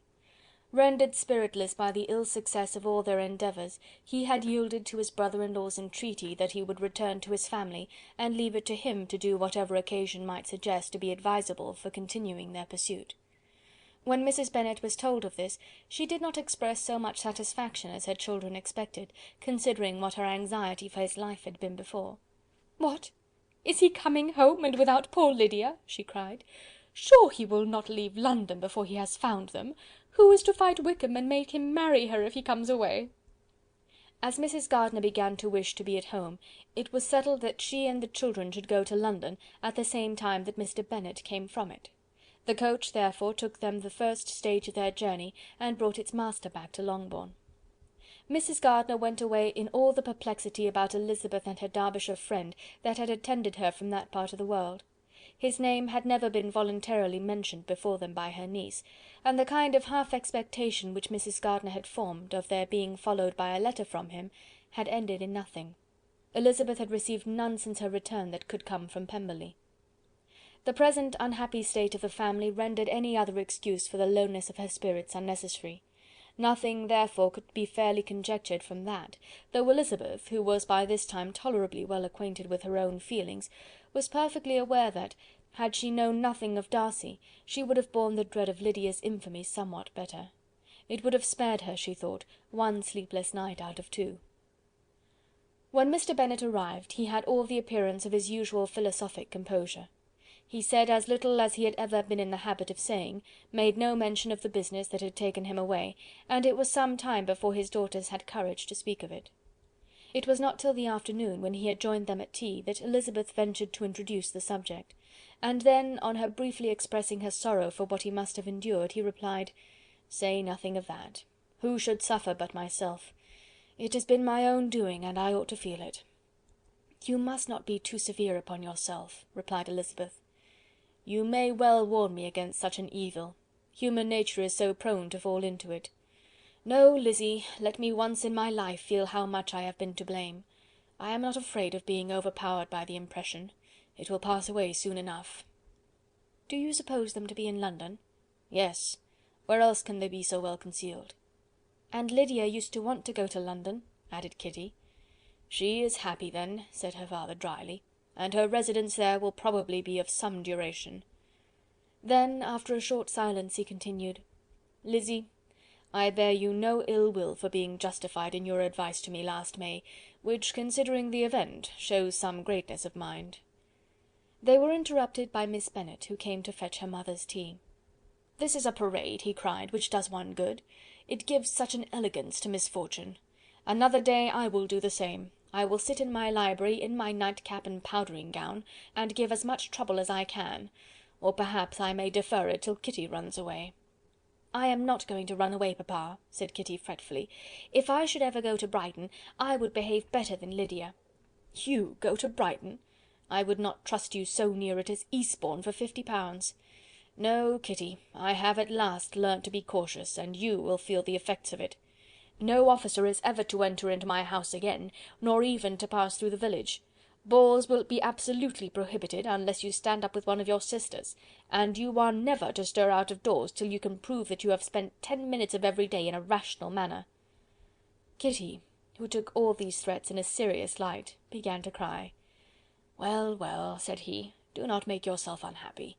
If you are a good girl for the next 10 years, I will take you to a review at the end of them." Chapter 48. Chapter 49.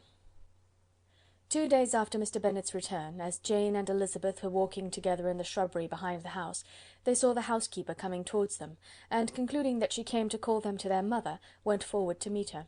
But instead of the expected summons when they approached her, she said to Miss Bennet, "I beg your pardon, madam, for interrupting you, but I was in hopes you might have got some good news from town, so I took the liberty of coming to ask."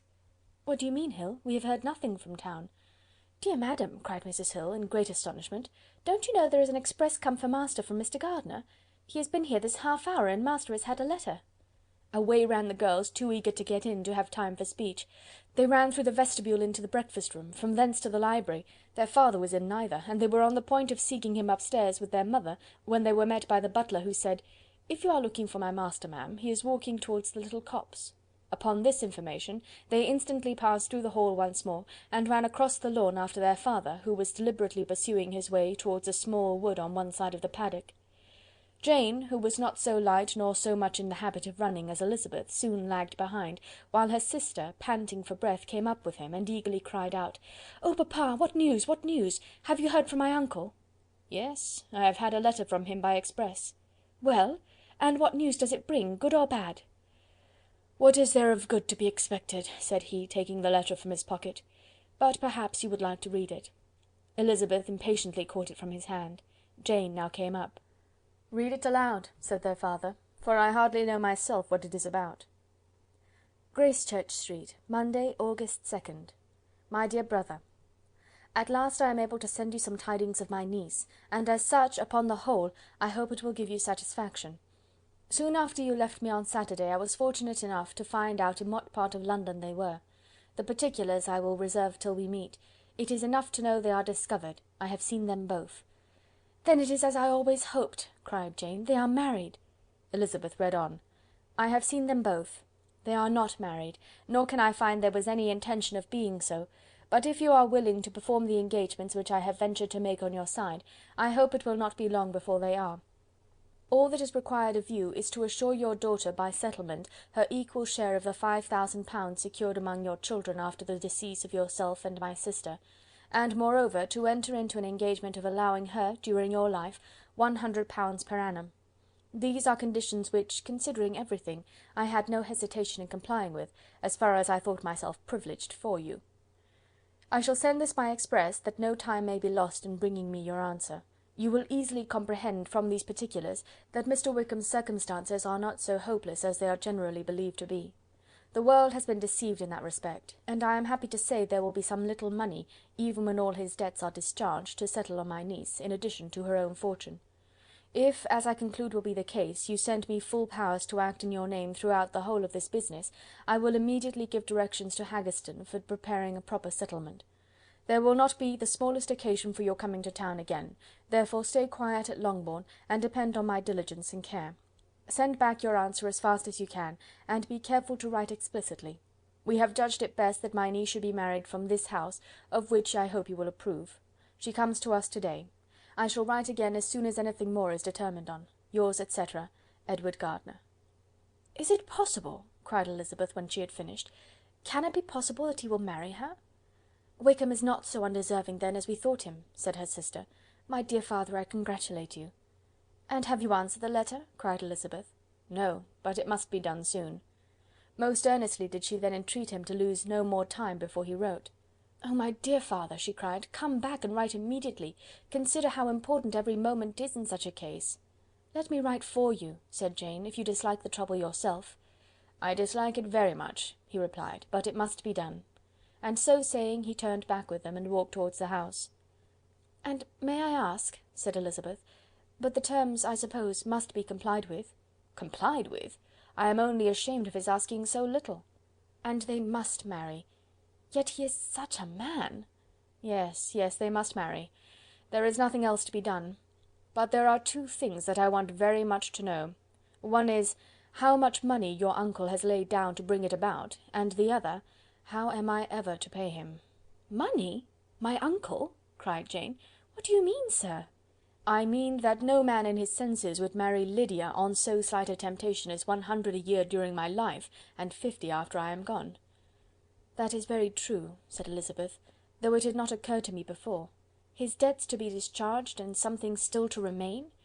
Oh, it must be my uncle's doings. Generous, good man, I am afraid he has distressed himself. A small sum could not do all this." "No," said her father. "Wickham's a fool if he takes her with a farthing less than £10,000. I should be sorry to think so ill of him in the very beginning of our relationship." £10,000!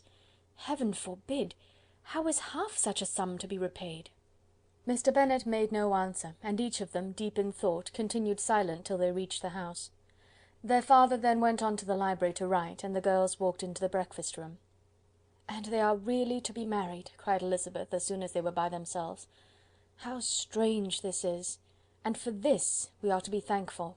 That they should marry, small as is their chance of happiness, and wretched as is his character, we are forced to rejoice. Oh, Lydia!"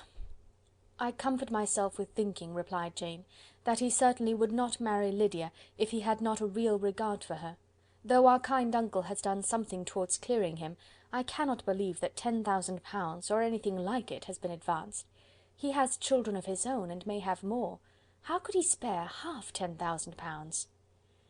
"If we were ever able to learn what Wickham's debts have been," said Elizabeth, "and how much is settled on his side on our sister, we shall know exactly what Mr. Gardiner has done for them, because Wickham has not sixpence of his own.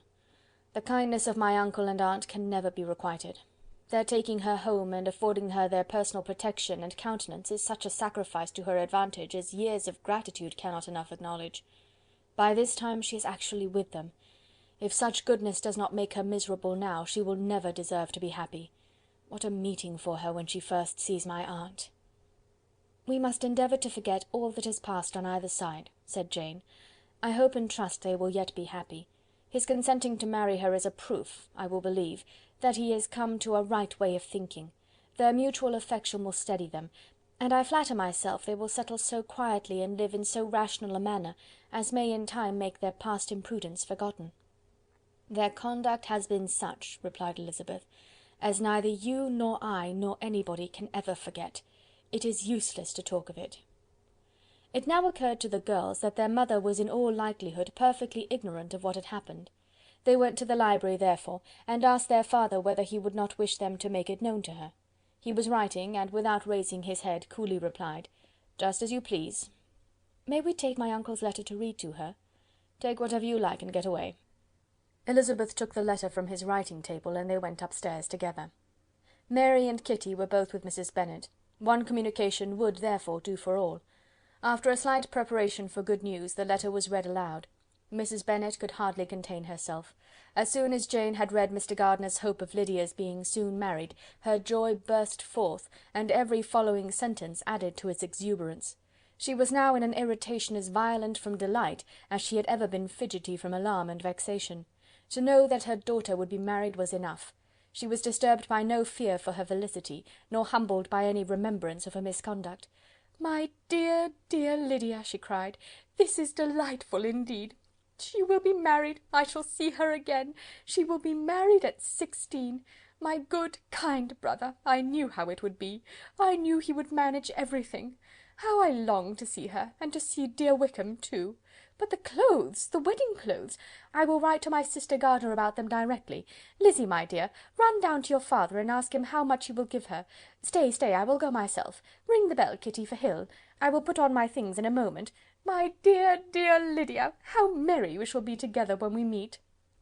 Her eldest daughter endeavoured to give some relief to the violence of these transports by leading her thoughts to the obligations which Mr. Gardiner's behaviour had laid them all under. "For we must attribute this happy conclusion," she added, "in a great measure to his kindness. We are persuaded that he has pledged himself to assist Mr. Wickham with money." "Well," cried her mother, "it is all very right. Who should do it but her own uncle? If he had not had a family of his own, I and my children must have had all his money, you know, and it is the first time we have ever had anything from him, except a few presents. Well, I am so happy! In such a short time I shall have a daughter married. Mrs. Wickham! How well it sounds! And she was only 16 last June. My dear Jane, I am in such a flutter that I am sure I can't write, so I will dictate and you write for me. We will settle with your father about the money afterwards, but the things should be ordered immediately." She was then proceeding to all the particulars of calico, muslin, and cambric, and would shortly have dictated some very plentiful orders, had not Jane, though with some difficulty, persuaded her to wait till her father was at leisure to be consulted. One day's delay, she observed, would be of small importance, and her mother was too happy to be quite so obstinate as usual. Other schemes, too, came into her head. "I will go to Meryton," said she, "as soon as I'm dressed, and tell the good news to my sister Phillips, and as I come back I can call on Lady Lucas and Mrs. Long. Kitty, run down and order the carriage. An airing would do me a great deal of good, I am sure. Girls, can I do anything for you in Meryton? Oh, here comes Hill. My dear Hill, have you heard the good news? Miss Lydia is going to be married, and you shall all have a bowl of punch to make merry at her wedding." Mrs. Hill began instantly to express her joy. Elizabeth received her congratulations among the rest, and then, sick of this folly, took refuge in her own room, that she might think with freedom. Poor Lydia's situation must, at best, be bad enough, but that it was no worse she had need to be thankful. She felt it so, neither rational happiness nor worldly prosperity could be justly expected for her sister. In looking back to what they had feared only 2 hours ago, she felt all the advantages of what they had gained. End of chapter 49. Chapter 50. Mr. Bennet had very often wished before this period of his life that, instead of spending his whole income, he had laid by an annual sum for the better provision of his children and of his wife, if she survived him. He now wished it more than ever. Had he done his duty in that respect, Lydia need not have been indebted to her uncle for whatever of honour or credit could now be purchased for her. The satisfaction of prevailing on one of the most worthless young men in Great Britain to be her husband might then have rested in its proper place. He was seriously concerned that a cause of so little advantage to anyone should be forwarded at the sole expense of his brother-in-law, and he was determined, if possible, to find out the extent of his assistance, and to discharge the obligation as soon as he could. When first Mr. Bennet had married, economy was held to be perfectly useless, for of course they were to have a son. The son was to join in cutting off the entail as soon as he should be of age, and the widow and younger children would by that means be provided for. 5 daughters successively entered the world, but yet the son was to come. And Mrs. Bennet, for many years after Lydia's birth, had been certain that he would.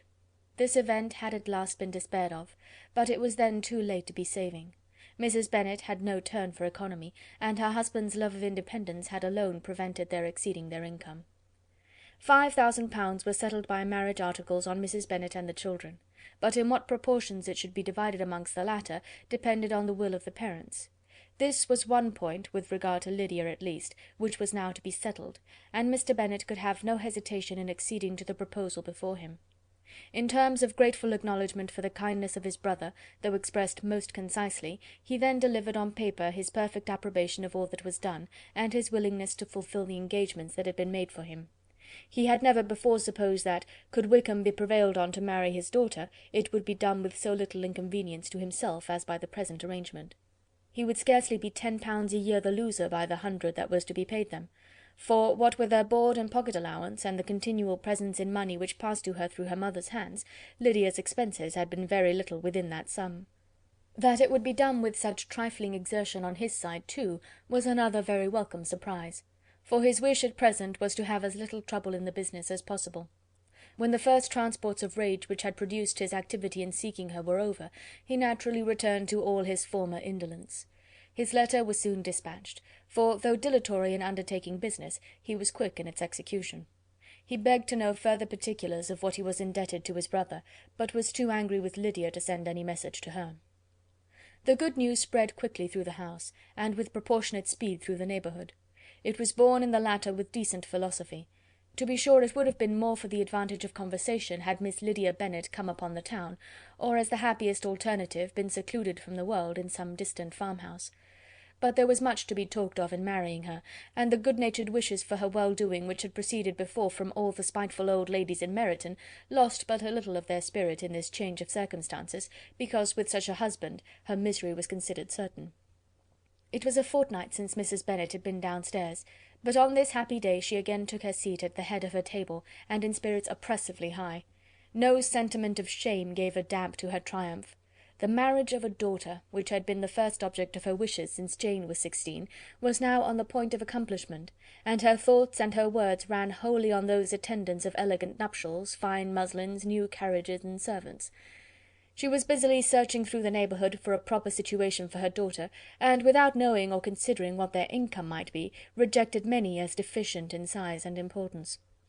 "Hay Park might do," said she, "if the Gouldings could quit it, or the great house at Stoke, if the drawing-room were larger, but Ashworth is too far off. I could not bear to have her 10 miles from me, and as for Pulvis Lodge, the attics are dreadful." Her husband allowed her to talk on without interruption while the servants remained, but when they had withdrawn, he said to her, "Mrs. Bennet, before you take any or all of these houses for your son and daughter, let us come to a right understanding. Into one house in this neighbourhood they shall never have admittance. I will not encourage the impudence of either by receiving them at Longbourn." A long dispute followed this declaration, but Mr. Bennet was firm. It soon led to another, and Mrs. Bennet found with amazement and horror that her husband would not advance a guinea to buy clothes for his daughter. He protested that she should receive from him no mark of affection whatever on the occasion. Mrs. Bennet could hardly comprehend it. That his anger could be carried to such a point of inconceivable resentment as to refuse his daughter a privilege without which her marriage would scarcely seem valid, exceeded all she could believe possible. She was more alive to the disgrace which her want of new clothes must reflect on her daughter's nuptials, than to any sense of shame at her eloping and living with Wickham a fortnight before they took place. Elizabeth was now most heartily sorry that she had, from the distress of the moment, been led to make Mr. Darcy acquainted with their fears for her sister, for since her marriage would so shortly give the proper termination to the elopement, they might hope to conceal its unfavourable beginning from all those who were not immediately on the spot. She had no fear of its spreading farther through his means. There were few people on whose secrecy she could have more confidently depended, but at the same time there was no one whose knowledge of a sister's frailty would have mortified her so much, not, however, from any fear of disadvantage from it individually to herself, for at any rate there seemed a gulf impassable between them. Had Lydia's marriage been concluded on the most honourable terms, it was not to be supposed that Mr. Darcy would connect himself with a family where, to every other objection, would now be added an alliance and relationship of the nearest kind with a man whom he so justly scorned. From such a connection she could not wonder that he would shrink.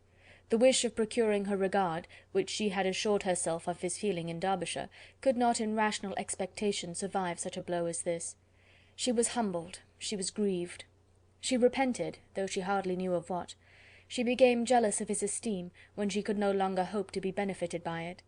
She wanted to hear of him, when there seemed the least chance of gaining intelligence. She was convinced that she could have been happy with him, when it was no longer likely they should meet.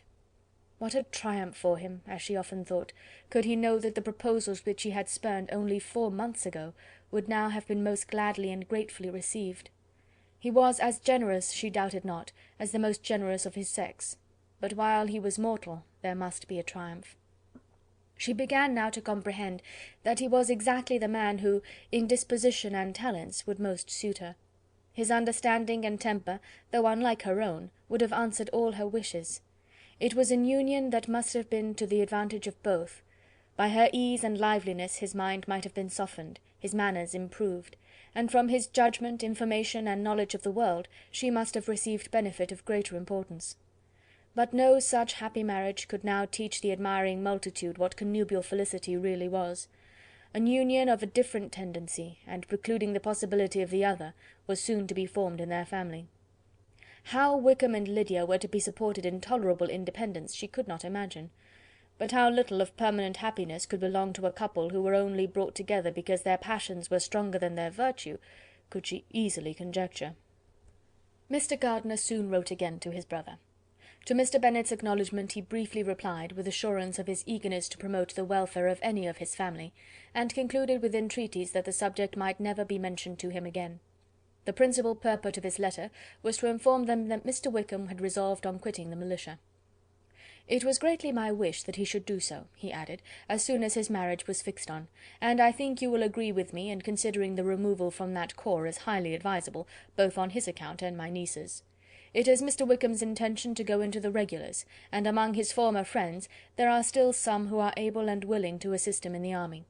He has the promise of an ensigncy in General's regiment, now quartered in the north. It is an advantage to have it so far from this part of the kingdom. He promises fairly, and I hope among different people, where they may each have a character to preserve, they will both be more prudent. I have written to Colonel Forster to inform him of our present arrangements, and to request that he will satisfy the various creditors of Mr. Wickham in and near Brighton, with assurances of speedy payment, for which I have pledged myself. And will you give yourself the trouble of carrying similar assurances to his creditors in Meryton, of whom I shall subjoin a list according to his information? He has given in all his debts. I hope at least he has not deceived us. Haggerston has our directions, and all will be completed in a week. They will then join his regiment, unless they are first invited to Longbourn, and I understand from Mrs. Gardiner that my niece is very desirous of seeing you all before she leaves the south. She is well, and begs to be dutifully remembered to you and her mother. Yours, etc., E. Gardiner. Mr. Bennet and his daughter saw all the advantages of Wickham's removal from the shire as clearly as Mr. Gardiner could do, but Mrs. Bennet was not so well pleased with it. Lydia's being settled in the north, just when she had expected most pleasure and pride in her company, for she had by no means given up her plan of their residing in Hertfordshire, was a severe disappointment. And besides, it was such a pity that Lydia should be taken from a regiment where she was acquainted with everybody, and had so many favourites. "She is so fond of Mrs. Forster," said she, "it will be quite shocking to send her away. And there are several of the young men, too, that she likes very much. The officers may not be so pleasant in the General's regiment." His daughter's request, for such it might be considered, of being admitted into her family again before she set off for the north, received at first an absolute negative.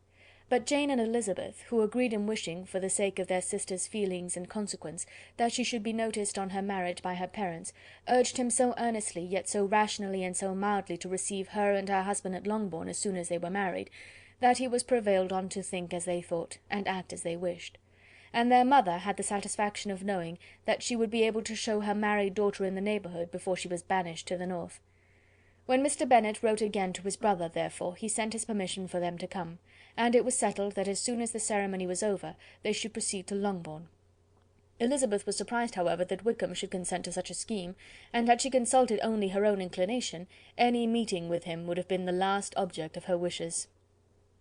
End of chapter 50. Chapter 51. Their sister's wedding day arrived, and Jane and Elizabeth felt for her probably more than she felt for herself. The carriage was sent to meet them, and they were to return in it by dinner time. Their arrival was dreaded by the elder Miss Bennets, and Jane more especially, who gave Lydia the feelings which would have attended herself had she been the culprit, and was wretched in the thought of what her sister must endure. They came. The family were assembled in the breakfast-room to receive them. Smiles decked the face of Mrs. Bennet as the carriage drove up to the door. Her husband looked impenetrably grave, her daughters alarmed, anxious, uneasy. Lydia's voice was heard in the vestibule, the door was thrown open, and she ran into the room. Her mother stepped forwards, embraced her, and welcomed her with rapture, gave her hand with an affectionate smile to Wickham, who followed his lady, and wished them joy with an alacrity which showed no doubt of their happiness.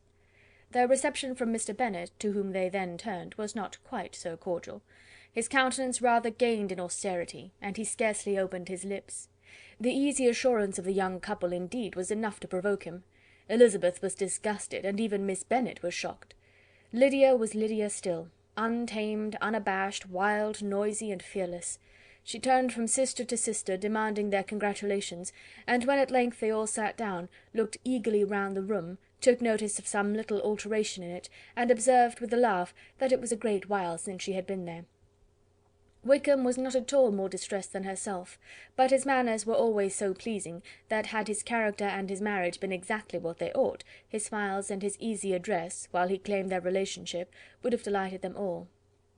Elizabeth had not before believed him quite equal to such assurance, but she sat down, resolving within herself to draw no limits in future to the impudence of an impudent man. She blushed, and Jane blushed, but the cheeks of the two who caused their confusion suffered no variation of colour. There was no want of discourse.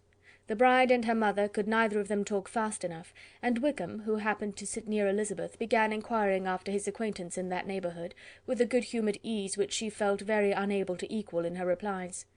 They seemed each of them to have the happiest memories in the world. Nothing of the past was recollected with pain, and Lydia led voluntarily to subjects which her sisters would not have alluded to for the world. "Only think of its being 3 months," she cried, "since I went away. It seems but a fortnight, I declare, and yet there have been things enough happened in the time. Good gracious! When I went away I am sure I had no more idea of being married till I came back again, though I thought it would be very good fun if I was." Her father lifted up his eyes. Jane was distressed. Elizabeth looked expressively at Lydia, but she, who never heard nor saw anything of which she chose to be insensible, gaily continued, "Oh, mamma! Do the people hereabouts know I am married to-day? I was afraid they might not, and we overtook William Golding in his curricle, so I was determined he should know it, and so I let down the side-glass next to him, and took off my glove and let my hand just rest upon the window-frame, so that he might see the ring, and then I bowed and smiled like anything." Elizabeth could bear it no longer. She got up and ran out of the room, and returned no more till she heard them passing through the hall to the dining-parlour. She then joined them soon enough to see Lydia, with anxious parade, walk up to her mother's right hand, and hear her say to her eldest sister, "Ah, Jane, I take your place now, and you must go lower, because I am a married woman." It was not to be supposed that time would give Lydia that embarrassment from which she had been so wholly free at first. Her ease and good spirits increased. She longed to see Mrs. Phillips, the Lucases, and all their other neighbours, and to hear herself called Mrs. Wickham by each of them, and in the meantime she went after dinner to show her ring and boast of being married to Mrs. Hill and the two housemaids. "Well, mamma," said she, when they were all returned to the breakfast-room, "and what do you think of my husband? Is not he a charming man? I am sure my sisters must all envy me. I only hope they may have half my good luck. They must all go to Brighton. That is the place to get husbands. What a pity it is, mamma, we did not all go." "Very true, and if I had my will we should. But, my dear Lydia, I don't at all like your going such a way off. Must it be so?" "Oh, Lord, yes. There is nothing in that. I shall like it of all things. You and papa and my sisters must come down and see us. We shall be at Newcastle all the winter, and I dare say there will be some balls, and I will take care to get good partners for them all." "I should like it beyond anything," said her mother. "And then, when you go away, you may leave one or two of my sisters behind you, and I dare say I shall get husbands for them before the winter is over." "I thank you for my share of the favour," said Elizabeth, "but I do not particularly like your way of getting husbands." Their visitors were not to remain above 10 days with them. Mr. Wickham had received his commission before he left London, and he was to join his regiment at the end of a fortnight. No one but Mrs. Bennet regretted that their stay would be so short, and she made the most of the time by visiting about with her daughter, and having very frequent parties at home. These parties were acceptable to all. To avoid a family circle was even more desirable to such as did think than such as did not. Wickham's affection for Lydia was just what Elizabeth had expected to find it, not equal to Lydia's for him. She had scarcely needed her present observation to be satisfied, from the reason of things, that their elopement had been brought on by the strength of her love rather than by his, and she would have wondered why, without violently caring for her, he chose to elope with her at all, had she not felt certain that his flight was rendered necessary by distress of circumstances, and if that were the case, he was not the young man to resist an opportunity of having a companion. Lydia was exceedingly fond of him. He was her dear Wickham on every occasion. No one was to be put in competition with him. He did everything best in the world, and she was sure he would kill more birds on the 1st of September than anybody else in the country. One morning, soon after their arrival, as she was sitting with her two elder sisters, she said to Elizabeth, "Lizzy, I never gave you an account of my wedding, I believe. You were not by when I told mamma and the others all about it. Are you not curious to hear how it was managed?" "Not really," replied Elizabeth. "I think there cannot be too little said on the subject." "La, you are so strange! But I must tell you how it went off. We were married, you know, at St. Clement's, because Wickham's lodgings were in that parish, and it was settled that we should all be there by 11 o'clock. My uncle and aunt and I were to go together, and the others were to meet us at the church. Well, Monday morning came, and I was in such a fuss, I was so afraid, you know, that something would happen to put it off, and then I should have gone quite distracted, and there was my aunt all the time I was dressing, preaching and talking away just as if she were reading a sermon. However, I did not hear above 1 word in 10, for I was thinking, you may suppose, of my dear Wickham. I longed to know whether he would be married in his blue coat. Well, and so we breakfasted at 10 as usual. I thought it would never be over, for, by the by, you are to understand, that my uncle and aunt were horrid unpleasant all the time I was with them. If you'll believe me, I did not once put my foot out of doors, though I was there a fortnight. Not one party or scheme or anything. To be sure, London was rather thin, but however, the little theatre was open. Well, and so just as the carriage came to the door, my uncle was called away upon business to that horrid man, Mr. Stone, and then, you know, when once they get together, there is no end of it. Well, I was so frightened I did not know what to do, for my uncle was to give me away, and if we were beyond the hour, we could not be married all day. But luckily he came back again in 10 minutes' time, and then we all set out. However, I recollected afterwards that if he had been prevented going, the wedding need not be put off, for Mr. Darcy might have done as well." "Mr. Darcy?" repeated Elizabeth in utter amazement. "Oh, yes, he was to come there with Wickham, you know. But gracious me, I quite forgot. I ought not to have said a word about it. I promised them so faithfully. What will Wickham say? It was to be such a secret." "If it was to be secret," said Jane, "say not another word on the subject. You may depend upon my seeking no further." "Oh, certainly," said Elizabeth, though burning with curiosity. "We will ask you no questions." "Thank you," said Lydia, "for if you did I should certainly tell you all, and then Wickham would be angry." On such encouragement to ask, Elizabeth was forced to put it out of her power by running away. But to live in ignorance on such a point was impossible, or at least it was impossible not to try for information. Mr. Darcy had been at her sister's wedding. It was exactly a scene, and exactly among people, where he had apparently least to do and least temptation to go. Conjectures as to the meaning of it, rapid and wild, hurried into her brain, but she was satisfied with none. Those that best pleased her, as placing his conduct in the noblest light, seemed most improbable. She could not bear such suspense, and hastily seizing a sheet of paper, wrote a short letter to her aunt, to request an explanation of what Lydia had dropped, if it were compatible with the secrecy which had been intended. "You may readily comprehend," she added, "what my curiosity must be to know how a person unconnected with any of us, and, comparatively speaking, a stranger to our family, should have been amongst you at such a time. Pray write instantly, and let me understand it, unless it is, for very cogent reasons, to remain in the secrecy which Lydia seems to think necessary, and then I must endeavour to be satisfied with ignorance.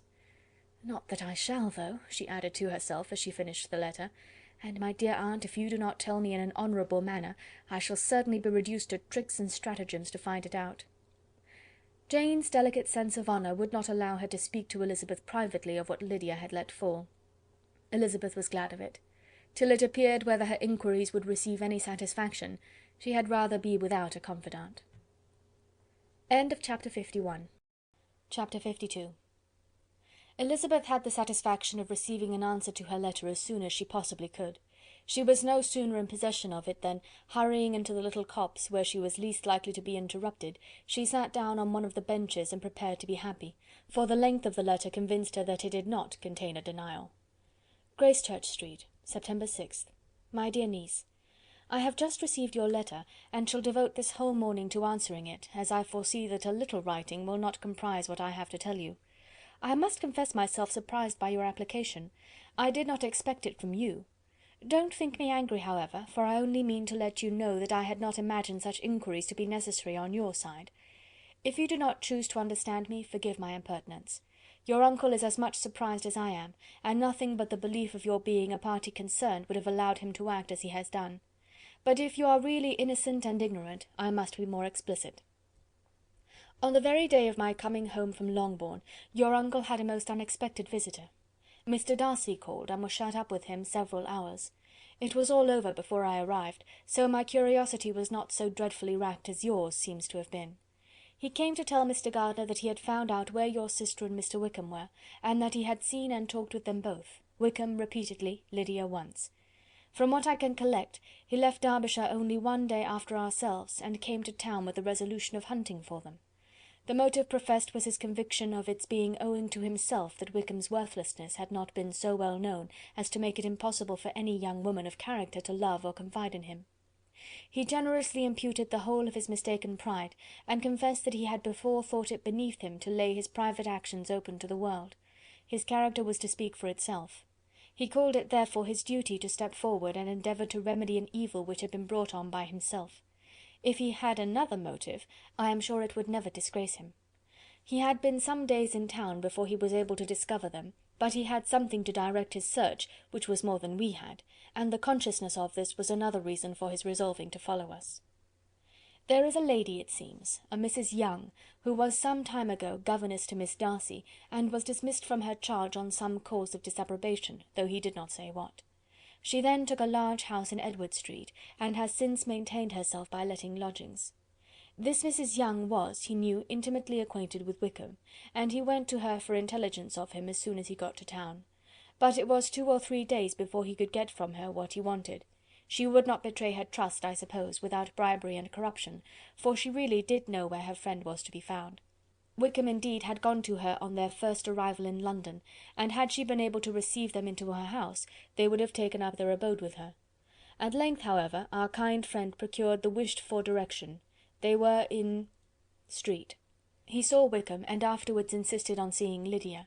His first object with her, he acknowledged, had been to persuade her to quit her present disgraceful situation, and return to her friends as soon as they could be prevailed on to receive her, offering his assistance as far as it would go. But he found Lydia absolutely resolved on remaining where she was. She cared for none of her friends, she wanted no help of his, she would not hear of leaving Wickham. She was sure they should be married some time or other, and it did not much signify when.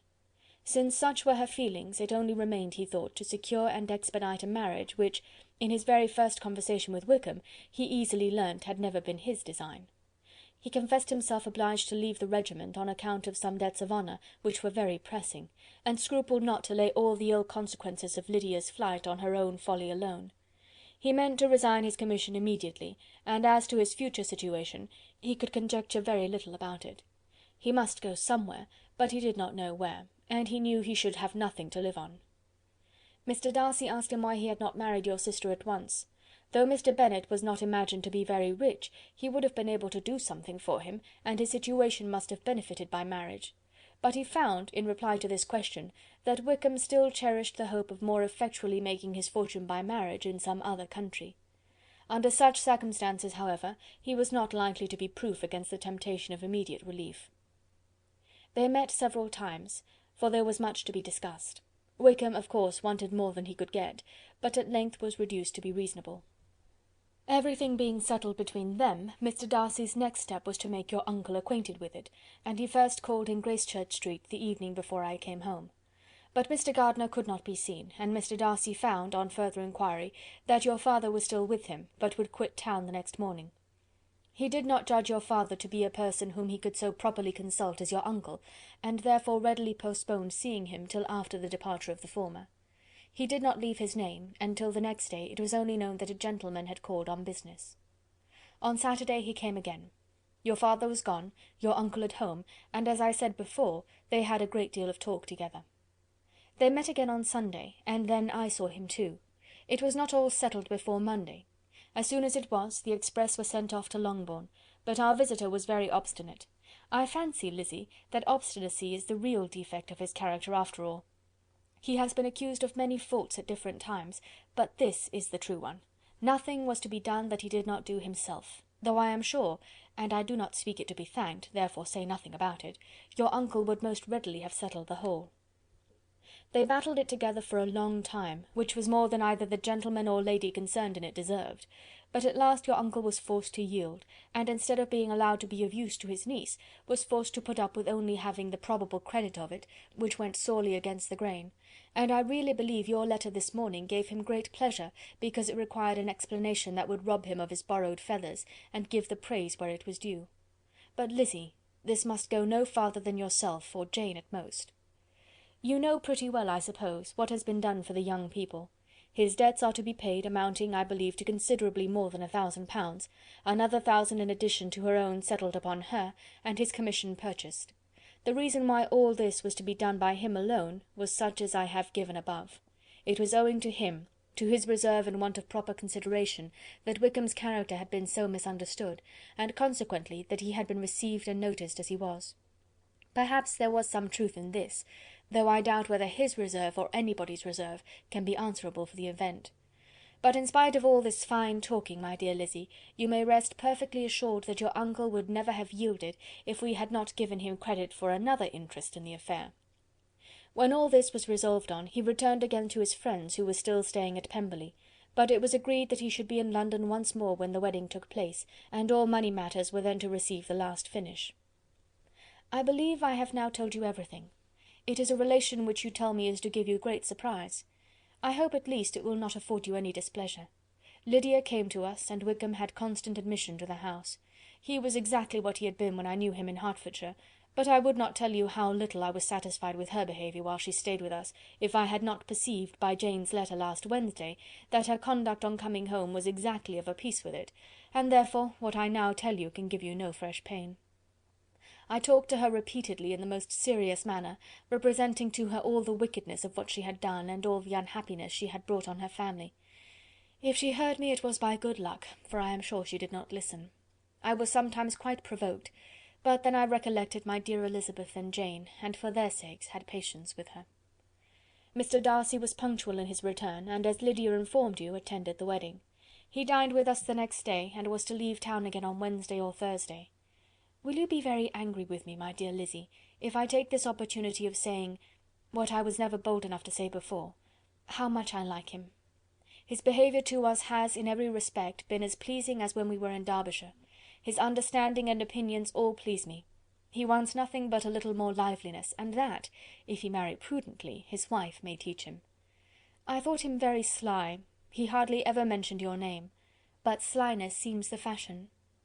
Pray forgive me if I have been very presuming, or at least do not punish me so far as to exclude me from P. I shall never be quite happy till I have been all round the park. A low phaeton with a nice little pair of ponies would be the very thing. But I must write no more. The children have been wanting me this half hour. Yours very sincerely, M. Gardiner. The contents of this letter threw Elizabeth into a flutter of spirits, in which it was difficult to determine whether pleasure or pain bore the greatest share.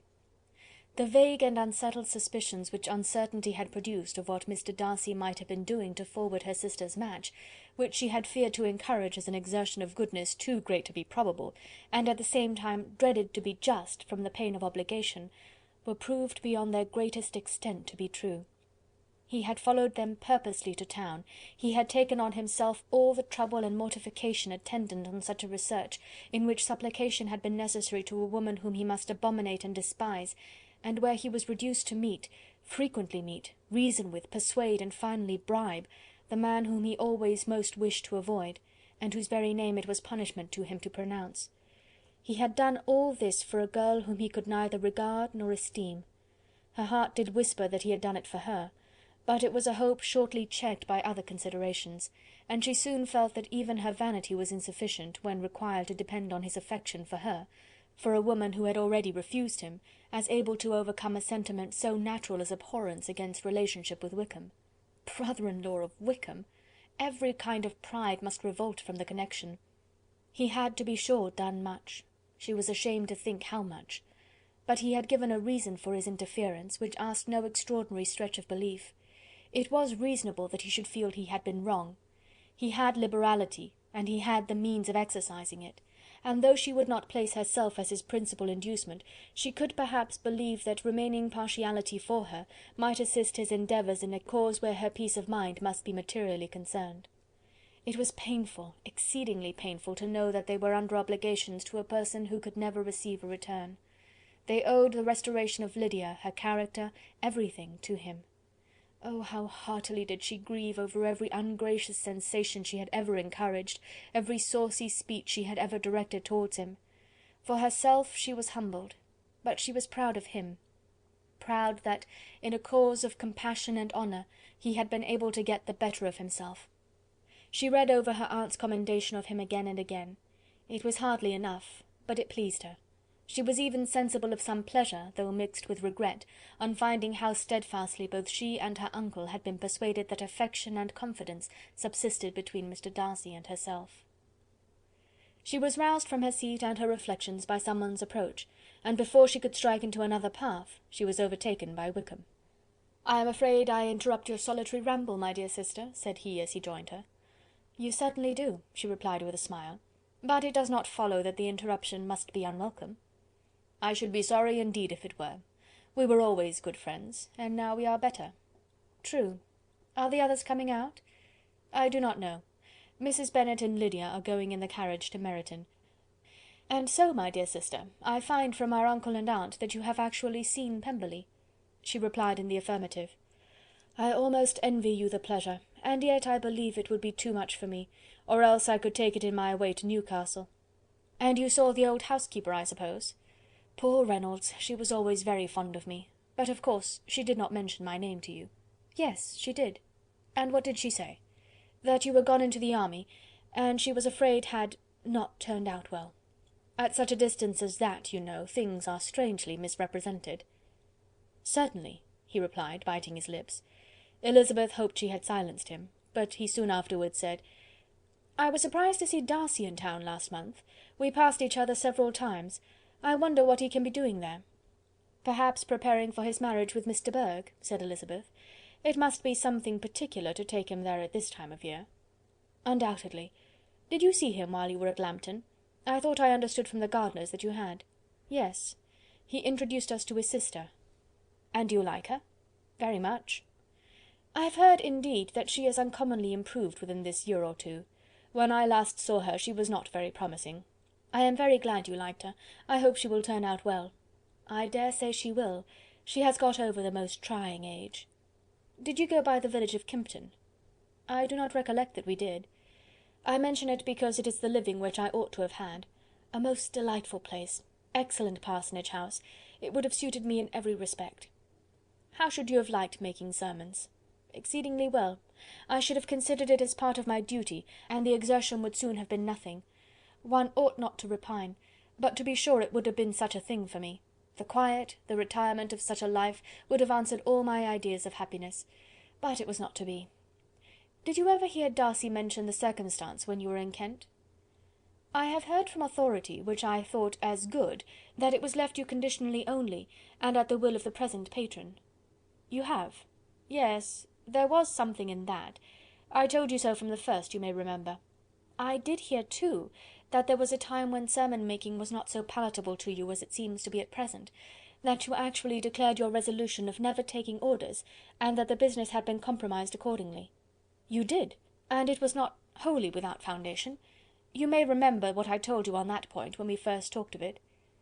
They were now almost at the door of the house, for she had walked fast to get rid of him, and unwilling, for her sister's sake, to provoke him, she only said in reply, with a good-humoured smile, "Come, Mr. Wickham, we are brother and sister, you know. Do not let us quarrel about the past. In future, I hope, we shall be always of one mind." She held out her hand. He kissed it with affectionate gallantry, though he hardly knew how to look, and they entered the house. Chapter 52. Chapter 53. Mr. Wickham was so perfectly satisfied with this conversation that he never again distressed himself or provoked his dear sister Elizabeth by introducing the subject of it, and she was pleased to find that she had said enough to keep him quiet. The day of his and Lydia's departure soon came, and Mrs. Bennet was forced to submit to a separation which, as her husband by no means entered into her scheme of their all going to Newcastle, was likely to continue at least a twelvemonth. "Oh, my dear Lydia!" she cried, "when shall we meet again?" "Oh Lord, I don't know. Not these 2 or 3 years, perhaps." "Write to me very often, my dear." "As often as I can. But you know married women have never much time for writing. My sisters may write to me. They will have nothing else to do." Mr. Wickham's adieus were much more affectionate than his wife's. He smiled, looked handsome, and said many pretty things. "He is as fine a fellow," said Mr. Bennet, as soon as they were out of the house, "as ever I saw. He simpers and smirks and makes love to us all. I am prodigiously proud of him. I defy even Sir William Lucas himself to produce a more valuable son-in-law." The loss of her daughter made Mrs. Bennet very dull for several days. "I often think," said she, "that there is nothing so bad as parting with one's friends. One seems so forlorn without them." "This is the consequence, you see, madam, of marrying a daughter," said Elizabeth. "It must make you better satisfied that your other 4 are single." "It is no such thing. Lydia does not leave me because she is married, but only because our husband's regiment happens to be so far off. If that had been nearer, she would not have gone so soon." But the spiritless condition which this event threw her into was shortly relieved, and her mind opened again to the agitation of hope, by an article of news which then began to be in circulation. The housekeeper at Netherfield had received orders to prepare for the arrival of her master, who was coming down in a day or two, to shoot there for several weeks. Mrs. Bennet was quite in the fidgets. She looked at Jane and smiled and shook her head by turns. "Well, well, and so Mr. Bingley is coming down, sister," for Mrs. Phillips first brought her the news. "Well, so much the better. Not that I care about it, though. He is nothing to us, you know, and I am sure I never want to see him again. But, however, he is very welcome to come to Netherfield if he likes it, and who knows what may happen? But that is nothing to us. You know, sister, we agreed long ago never to mention a word about it. And so, is it quite certain he is coming?" "You may depend on it," replied the other, "for Mrs. Nicholls was in Meryton last night. I saw her passing by, and went out myself on purpose to know the truth of it, and she told me that it was certain true. He comes down on Thursday at the latest, very likely on Wednesday. She was going to the butcher's, she told me, on purpose to order in some meat on Wednesday, and she has got 3 couple of ducks, just fit to be killed." Miss Bennet had not been able to hear of his coming without changing colour. It was many months since she had mentioned his name to Elizabeth, but now, as soon as they were alone together, she said, "I saw you look at me to-day, Lizzy, when my aunt told us of the present report, and I know I appeared distressed, but don't imagine it was from any silly cause. I was only confused for the moment, because I felt I should be looked at. I do assure you that the news does not affect me either with pleasure or pain. I am glad of one thing, that he comes alone, because we shall see less of him. Not that I am afraid of myself, but I dread other people's remarks." Elizabeth did not know what to make of it. Had she not seen him in Derbyshire, she might have supposed him capable of coming there with no other view than what was acknowledged, but she still thought him partial to Jane, and she wavered as to the greater probability of his coming there with his friend's permission, or being bold enough to come without it. "Yet it is hard," she sometimes thought, "that this poor man cannot come to a house which he has legally hired without raising all this speculation. I will leave him to himself." In spite of what her sister declared, and really believed to be her feelings in the expectation of his arrival, Elizabeth could easily perceive that her spirits were affected by it. They were more disturbed, more unequal, than she had often seen them. The subject which had been so warmly canvassed between their parents about a twelvemonth ago, was now brought forward again. "As soon as ever Mr Bingley comes, my dear," said Mrs Bennet, "you will wait on him, of course." "No, no. You forced me into visiting him last year, and promised, if I went to see him, he should marry one of my daughters, but it ended in nothing, and I will not be sent on a fool's errand again." His wife represented to him how absolutely necessary such an attention would be from all the neighbouring gentlemen, on his returning to Netherfield. "'Tis an etiquette I despise," said he. "If he wants our society, let him seek it. He knows where we live. I will not spend my hours in running after my neighbours every time they go away and come back again." "Well, all I know is, that it will be abominably rude if you do not wait on him. But, however, that shan't prevent my asking him to dine here, I am determined. We must have Mrs Long and the Gouldings soon, that will make 13 with ourselves, so there will be just room at table for him." Consoled by this resolution, she was the better able to bear her husband's incivility, though it was very mortifying to know that her neighbours might all see Mr Bingley, in consequence of it, before they did. As the day of his arrival drew near, "I begin to be sorry that he comes at all," said Jane to her sister. "It would be nothing.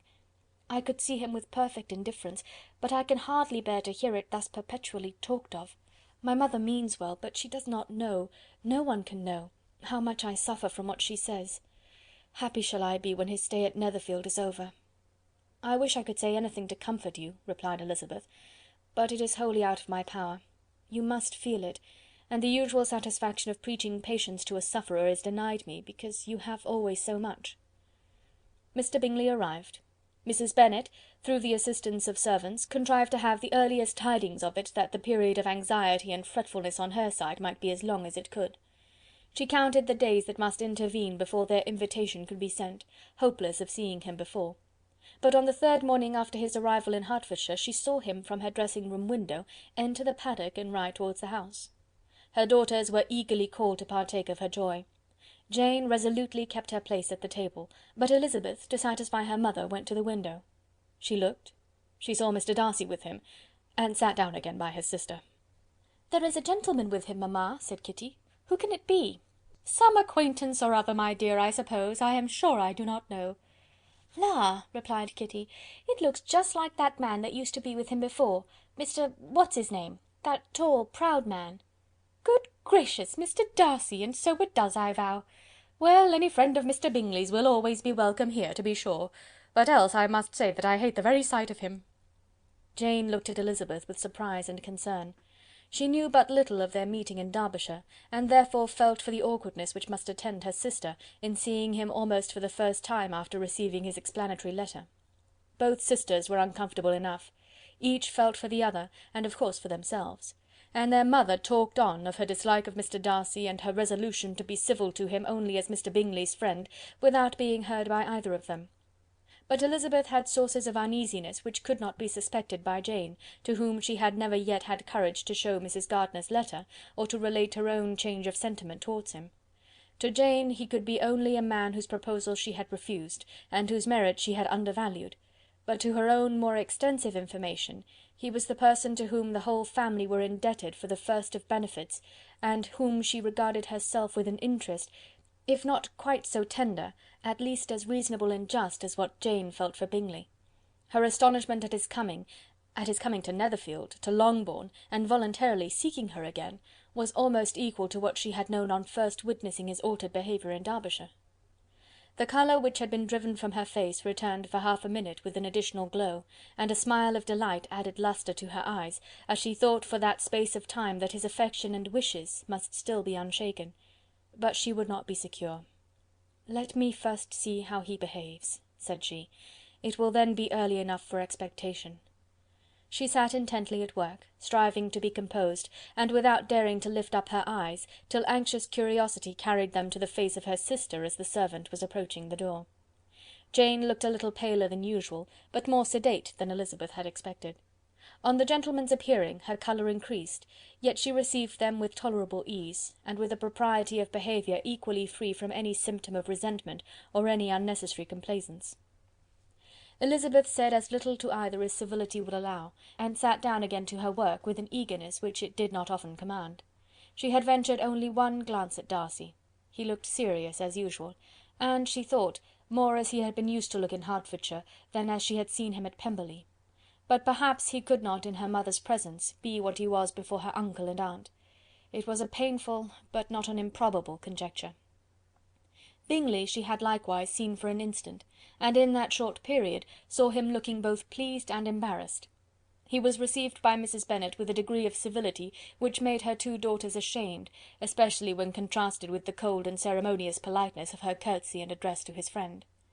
Elizabeth particularly, who knew that her mother owed to the latter the preservation of her favourite daughter from irremediable infamy, was hurt and distressed to a most painful degree by a distraction so ill applied. Darcy, after inquiring of her how Mr and Mrs Gardiner did, a question which she could not answer without confusion, said scarcely anything. He was not seated by her, perhaps that was the reason of his silence, but it had not been so in Derbyshire. There he had talked to her friends when he could not to herself. But now several minutes elapsed without bringing the sound of his voice, and when occasionally, unable to resist the impulse of curiosity, she raised her eyes to his face, she as often found him looking at Jane as at herself, and frequently on no object but the ground. More thoughtfulness and less anxiety to please than when they last met were plainly expressed. She was disappointed and angry with herself for being so. "Could I expect it to be otherwise?" said she. "Yet why did he come?" She was in no humour for conversation with any one but himself, and to him she had hardly courage to speak. She inquired after his sister, but could do no more. "It is a long time, Mr Bingley, since you went away," said Mrs Bennet. He readily agreed to it. "I began to be afraid you would never come back. People did say you meant to quit the place entirely at Michaelmas, but, however, I hope it is not true. A great many changes have happened in the neighbourhood since you went away. Miss Lucas is married and settled, and one of my own daughters. I suppose you have heard of it. Indeed, you must have seen it in the papers. It was in the Times and the Courier, I know, though it was not put in as it ought to be. It was only said, 'Lately George Wickham, Esquire, to Miss Lydia Bennet,' without there being a syllable said of her father or the place where she lived, or anything. It was my brother Gardiner's drawing up too, and I wonder how he came to make such an awkward business of it. Did you see it?" Bingley replied that he did, and made his congratulations. Elizabeth dared not lift up her eyes. How Mr Darcy looked, therefore, she could not tell. "It is a delightful thing, to be sure, to have a daughter well married," continued her mother, "but at the same time, Mr Bingley, it is very hard to have her taken such away from me. They are gone down to Newcastle, a place quite northward it seems, and there they are to stay I do not know how long. His regiment is there, for I suppose you have heard of his leaving the shire, and of his being gone into the regulars. Thank heaven he has some friends, though perhaps not so many as he deserves." Elizabeth, who knew this to be levelled at Mr Darcy, was in such a misery of shame that she could hardly keep her seat. It drew from her, however, the exertion of speaking, which nothing else had so effectually done before, and she asked Bingley whether he meant to make any stay in the country at present. A few weeks, he believed. "When you have killed all your own birds, Mr Bingley," said her mother, "I beg you will come here and shoot as many as you please on Mr Bennet's manor. I am sure he will be vastly happy to oblige you, and will save all the best of the coveys for you." Elizabeth's misery increased, at such unnecessary, such officious attention. Were the same fair prospect to arise at present as had flattered them a year ago, everything, she was persuaded, would be hastening to the same vexatious conclusion. At that instant she felt that years of happiness could not make Jane or herself amends for moments of such painful confusion. "The first wish of my heart," said she to herself, "is never more to be in company with either of them. Their society can afford no pleasure that will atone for such wretchedness as this. Let me never see either one or the other again." Yet the misery for which years of happiness were to offer no compensation, received soon afterwards material relief from observing how much the beauty of her sister rekindled the admiration of her former lover. When first he came in, he had spoken to her but little, but every 5 minutes seemed to be giving her more of his attention. He found her as handsome as she had been last year, as good-natured and as unaffected, though not quite so chatty. Jane was anxious that no difference should be perceived in her at all, and was really persuaded that she talked as much as ever; but her mind was so busily engaged that she did not always know when she was silent. When the gentlemen rose to go away, Mrs. Bennet was mindful of her intended civility, and they were invited and engaged to dine at Longbourn in a few days' time. "You are quite a visit in my debt, Mr. Bingley," she added, "for when you went to town last winter, you promised to take a family dinner with us as soon as you returned. I have not forgot, you see, and I assure you, I was very much disappointed that you did not come back and keep your engagement." Bingley looked a little silly at this reflection, and said something of his concern at having been prevented by business. They then went away. Mrs. Bennet had been strongly inclined to ask them to stay and dine there that day, but, though she always kept a very good table, she did not think anything less than 2 courses could be good enough for a man on whom she had such anxious designs, or satisfy the appetite and pride of one who had 10,000 a year. Chapter 53. Chapter 54. As soon as they were gone, Elizabeth walked out to recover her spirits, or in other words, to dwell without interruption on those subjects that must deaden them more. Mr. Darcy's behaviour astonished and vexed her. "Why, if he came only to be silent, grave, and indifferent," said she, "did he come at all?" She could settle it in no way that gave her pleasure. "He could be still amiable, still pleasing to my uncle and aunt when he was in town, and why not to me? If he fears me, why come hither? If he no longer cares for me, why silent? Teasing, teasing man! I will think no more about him." Her resolution was for a short time involuntarily kept by the approach of her sister, who joined her with a cheerful look, which showed her better satisfied with their visitors than Elizabeth. "Now," said she, "that this first meeting is over, I feel perfectly easy. I know my own strength, and I shall never be embarrassed again by his coming. I am glad he dines here on Tuesday. It will then be publicly seen that, on both sides, we meet only as common and indifferent acquaintance." "Yes, very indifferent indeed," said Elizabeth laughingly. "Oh, Jane, take care." "My dear Lizzy, you cannot think me so weak as to be in danger now." "I think you are in very great danger of making him as much in love with you as ever." They did not see the gentlemen again till Tuesday, and Mrs. Bennet, in the meanwhile, was giving way to all the happy schemes which the good humour and common politeness of Bingley, in half an hour's visit, had revived. On Tuesday there was a large party assembled at Longbourn, and the 2 who were most anxiously expected, to the credit of their punctuality as sportsmen, were in very good time. When they repaired to the dining-room, Elizabeth eagerly watched to see whether Bingley would take the place which, in all their former parties, had belonged to him, by her sister. Her prudent mother, occupied by the same ideas, forbore to invite him to sit by herself.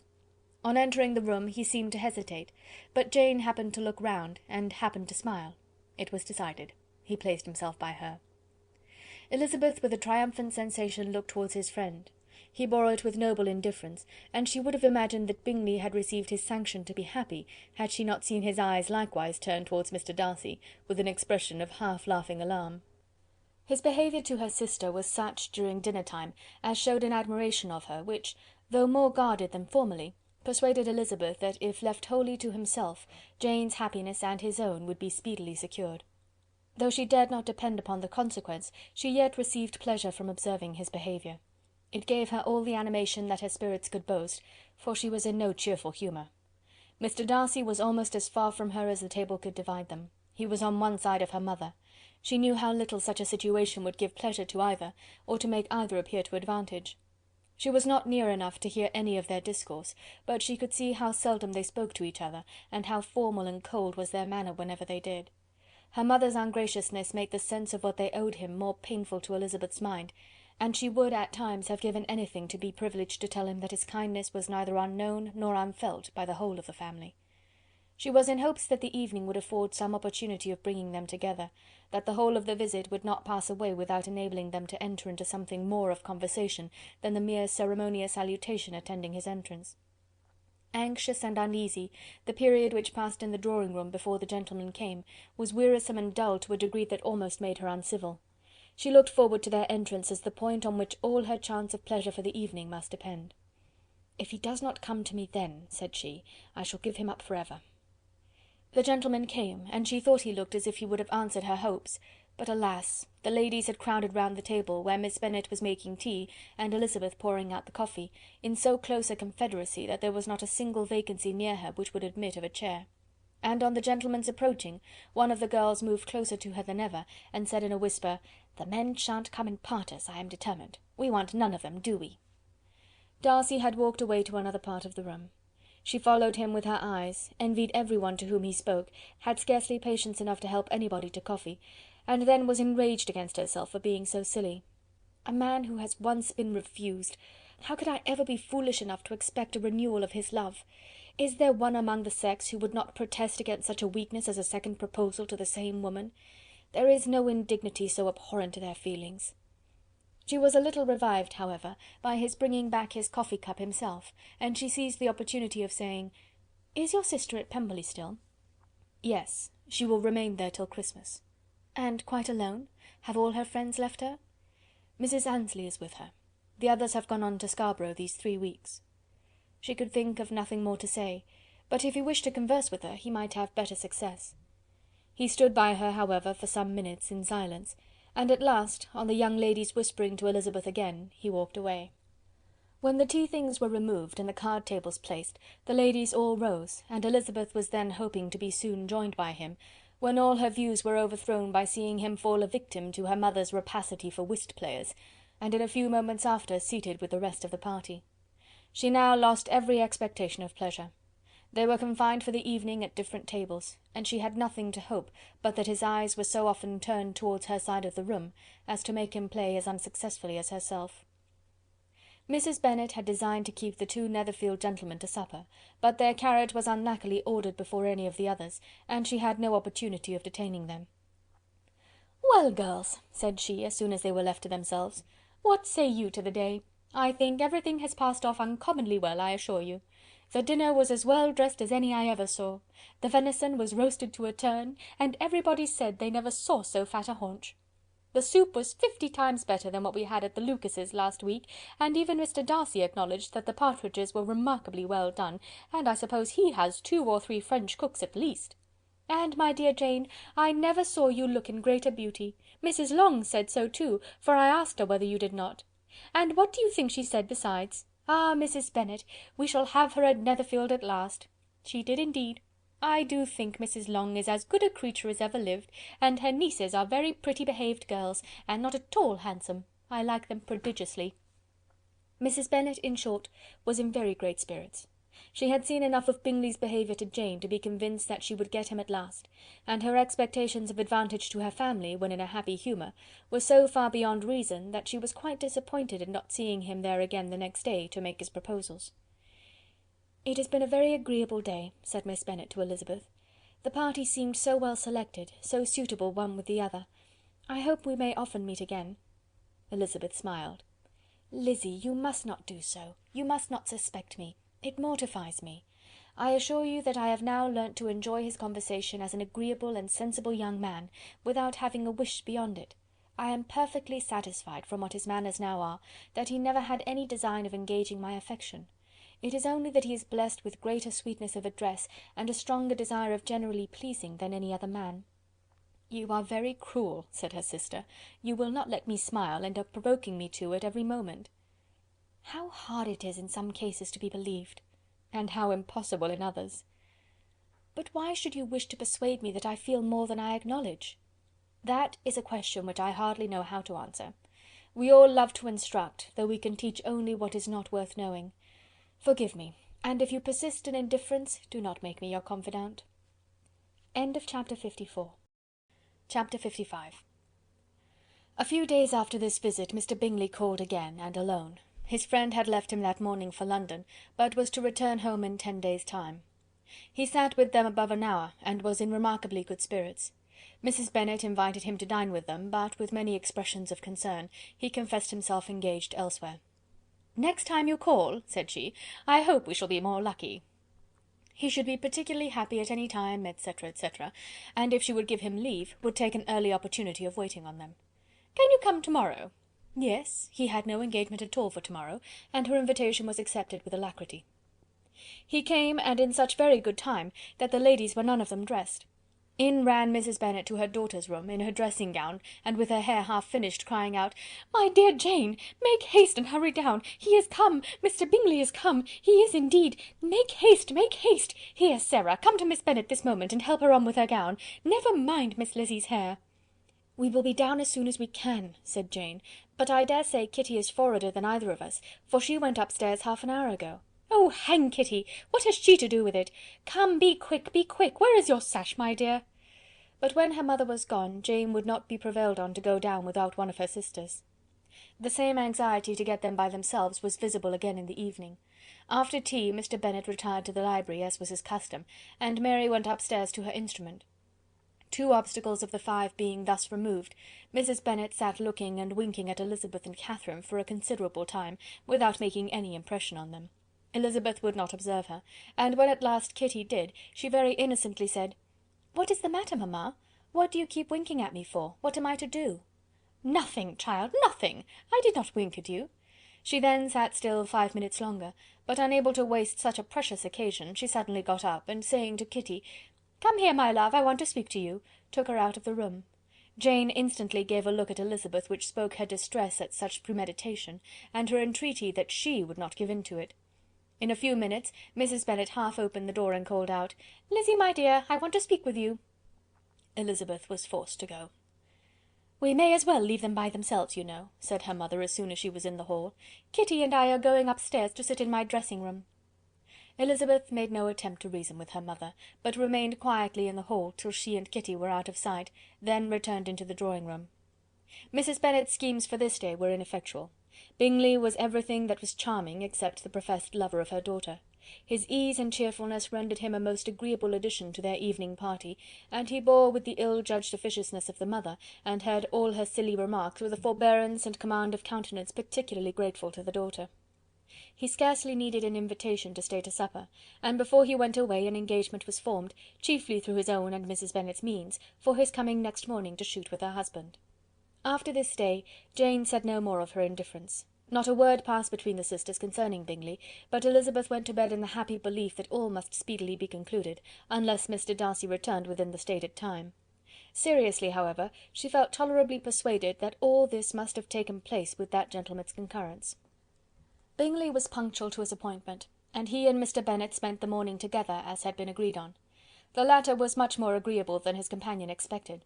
There was nothing of presumption or folly in Bingley that could provoke his ridicule or disgust him into silence, and he was more communicative and less eccentric than the other had ever seen him. Bingley, of course, returned with him to dinner, and in the evening Mrs. Bennet's invention was again at work to get everybody away from him and her daughter. Elizabeth, who had a letter to write, went into the breakfast-room for that purpose soon after tea, for as the others were all going to sit down to cards, she could not be wanted to counteract her mother's schemes. But on returning to the drawing-room, when her letter was finished, she saw, to her infinite surprise, there was reason to fear that her mother had been too ingenious for her. On opening the door, she perceived her sister and Bingley standing together over the hearth, as if engaged in earnest conversation, and had this led to no suspicion, the faces of both, as they hastily turned round and moved away from each other, would have told it all. Their situation was awkward enough, but hers, she thought, was still worse. Not a syllable was uttered by either, and Elizabeth was on the point of going away again, when Bingley, who as well as the other had sat down, suddenly rose, and whispering a few words to her sister, ran out of the room. Jane could have no reserves from Elizabeth where confidence would give pleasure, and instantly embracing her, acknowledged with the liveliest emotion that she was the happiest creature in the world. "'Tis too much," she added, "by far too much. I do not deserve it. Oh, why is not everybody as happy?" Elizabeth's congratulations were given with a sincerity, a warmth, a delight, which words could but poorly express. Every sentence of kindness was a fresh source of happiness to Jane, but she would not allow herself to stay with her sister, or say half that remained to be said for the present. "I must go instantly to my mother," she cried. "I would not on any account trifle with her affectionate solicitude, or allow her to hear it from any one but myself. He is gone to my father already. Oh, Lizzy! to know that what I have to relate will give such pleasure to all my dear family! How shall I bear so much happiness?" She then hastened away to her mother, who had purposely broken up the card party, and was sitting upstairs with Kitty. Elizabeth, who was left by herself, now smiled at the rapidity and ease with which an affair was finally settled that had given them so many previous months of suspense and vexation. "And this," said she, "is the end of all his friends' anxious circumspection, of all his sister's falsehood and contrivance, the happiest, wisest, most reasonable end." In a few minutes she was joined by Bingley, whose conference with her father had been short and to the purpose. "Where is your sister?" he said hastily, as he opened the door. "With my mother upstairs. She will be down in a moment, I dare say." He then shut the door, and coming up to her, claimed the good wishes and affection of a sister. Elizabeth honestly and heartily expressed her delight in the prospect of their relationship. They shook hands with great cordiality, and then, till her sister came down, she had to listen to all he had to say of his own happiness and of Jane's perfections, and in spite of his being a lover, Elizabeth really believed all his expectations of felicity to be rationally founded, because they had for basis the excellent understanding and super-excellent disposition of Jane, and a general similarity of feeling and taste between her and himself. It was an evening of no common delight to them all. The satisfaction of Miss Bennet's mind gave a glow of such sweet animation to her face as made her look handsomer than ever. Kitty simpered and smiled, and hoped her turn was coming soon. Mrs. Bennet could not give her consent or speak her approbation in terms warm enough to satisfy her feelings, though she talked to Bingley of nothing else for half an hour, and when Mr. Bennet joined them at supper, his voice and manner plainly showed how really happy he was. Not a word, however, passed his lips in allusion to it, till their visitor took his leave for the night, but as soon as he was gone, he turned to his daughter and said, "Jane, I congratulate you. You will be a very happy woman." Jane went to him instantly, kissed him, and thanked him for his goodness. "You are a good girl," he replied, "and I have great pleasure in thinking you will be so happily settled. I have not a doubt of your doing very well together. Your tempers are by no means unlike. You are each of you so complying, that nothing will ever be resolved on, so easy that every servant will cheat you, and so generous that you will always exceed your income." "I hope not so. Imprudence or thoughtlessness in money matters would be unpardonable in me." "Exceed their income! My dear Mr. Bennet," cried his wife, "what are you talking of? Why, he has 4,000 or 5,000 a year, and very likely more." Then addressing her daughter, "Oh, my dear, dear Jane, I am so happy! I am sure I shan't get a wink of sleep all night. I knew how it would be. I always said it must be so at last. I was sure you could not be so beautiful for nothing. I remember, as soon as ever I saw him, when he first came into Hertfordshire last year, I thought how likely it was that you should come together. Oh, he is the handsomest young man that ever was seen." Wickham, Lydia were all forgotten. Jane was beyond competition her favourite child. At that moment she cared for no other. Her younger sisters soon began to make interest with her for objects of happiness which she might in future be able to dispense. Mary petitioned for the use of the library at Netherfield, and Kitty begged very hard for a few balls there every winter. Bingley, from this time, was of course a daily visitor at Longbourn, coming frequently before breakfast, and always remaining till after supper, unless when some barbarous neighbour, who could not be enough detested, had given him an invitation to dinner which he thought himself obliged to accept. Elizabeth had now but little time for conversation with her sister, for while he was present, Jane had no attention to bestow on anyone else, but she found herself considerably useful to both of them in those hours of separation that must sometimes occur. In the absence of Jane, he always attached himself to Elizabeth for the pleasure of talking of her, and when Bingley was gone, Jane constantly sought the same means of relief. "He has made me so happy," said she one evening, "by telling me that he was totally ignorant of my being in town last spring. I had not believed it possible." "I suspected as much," replied Elizabeth, "but how did he account for it?" "It must have been his sister's doing. They were certainly no friends to his acquaintance with me, which I cannot wonder at, since he might have chosen so much more advantageously in many respects. But when they see, as I trust they will, that their brother is happy with me, they will learn to be contented, and we shall be on good terms again, though we can never be what we once were to each other." "That is the most unforgiving speech," said Elizabeth, "that I ever heard you utter. Good girl! It would vex me indeed to see you again the dupe of Miss Bingley's pretended regard." Would you believe it, Lizzy, that when he went to town last November he really loved me, and nothing but a persuasion of my being indifferent would have prevented his coming down again? He made a little mistake, to be sure, but it is to the credit of his modesty. This, naturally, introduced a panegyric from Jane on his diffidence, and the little value he put on his own good qualities. Elizabeth was pleased to find that he had not betrayed the interference of his friend, for though Jane had the most generous and forgiving heart in the world, she knew it was a circumstance which must prejudice her against him. "I am certainly the most fortunate creature that ever existed," cried Jane. "Oh, Lizzy, why am I thus singled from my family and blessed above them all? If I could but see you as happy!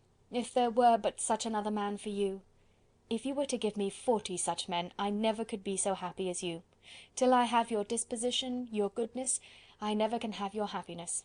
No, no, let me shift for myself, and perhaps, if I have very good luck, I may meet with another Mr. Collins in time." The situation of affairs in the Longbourn family could not long be a secret. Mrs. Bennet was privileged to whisper it to Mrs. Phillips, and she ventured, without any permission, to do the same by all her neighbours in Meryton.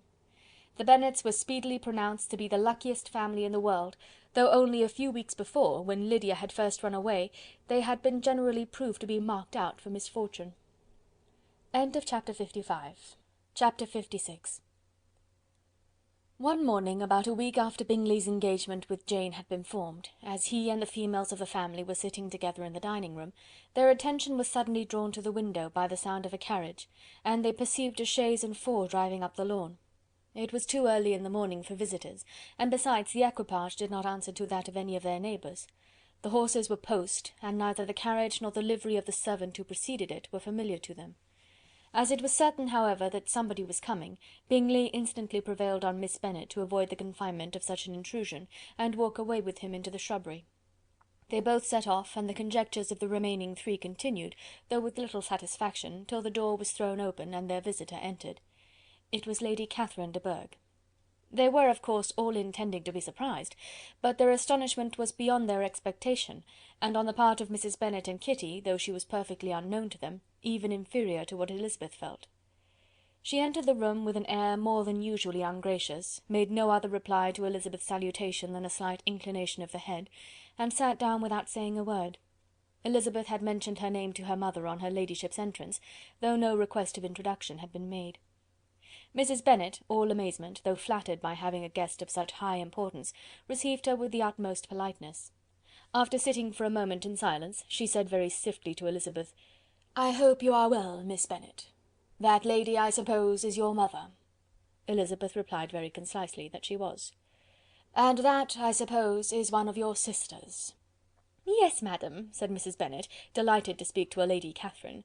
"She is my youngest girl but one. My youngest of all is lately married, and my eldest is somewhere about the grounds walking with a young man who, I believe, will soon become a part of the family." "You have a very small park here," returned Lady Catherine after a short silence. "It is nothing in comparison of Rosings, my lady, I dare say, but I assure you it is much larger than Sir William Lucas's." "This must be a most inconvenient sitting-room for the evening, in summer. The windows are full west." Mrs. Bennet assured her that they never sat there after dinner, and then added, "May I take the liberty of asking your ladyship whether you left Mr and Mrs Collins well?" "Yes, very well. I saw them the night before last." Elizabeth now expected that she would produce a letter for her from Charlotte, as it seemed the only probable motive for her calling, but no letter appeared, and she was completely puzzled. Mrs. Bennet, with great civility, begged her ladyship to take some refreshment, but Lady Catherine very resolutely, and not very politely, declined eating anything, and then, rising up, said to Elizabeth, "Miss Bennet, there seemed to be a prettyish kind of a little wilderness on one side of your lawn. I should be glad to take a turn in it, if you will favour me with your company." "Go, my dear," cried her mother, "and show her ladyship about the different walks. I think she will be pleased with the Hermitage." Elizabeth obeyed, and running into her own room for her parasol, attended her noble guest downstairs. As they passed through the hall, Lady Catherine opened the doors into the dining parlour and drawing room, and pronouncing them, after a short survey, to be decent-looking rooms, walked on. Her carriage remained at the door, and Elizabeth saw that her waiting-woman was in it. They proceeded in silence along the gravel walk that led to the copse. Elizabeth was determined to make no effort for conversation with the woman who was now more than usually insolent and disagreeable. "How could I ever think her like her nephew?" said she, as she looked her in her face. As soon as they entered the copse, Lady Catherine began in the following manner. "You can be at no loss, Miss Bennet, to understand the reason of my journey hither. Your own heart, your own conscience must tell you why I come." Elizabeth looked with unaffected astonishment. "Indeed you are mistaken, madam. I have not been at all able to account for the honour of seeing you here." "Miss Bennet," replied her ladyship in an angry tone, "you ought to know that I am not to be trifled with. But however insincere you may choose to be, you shall not find me so.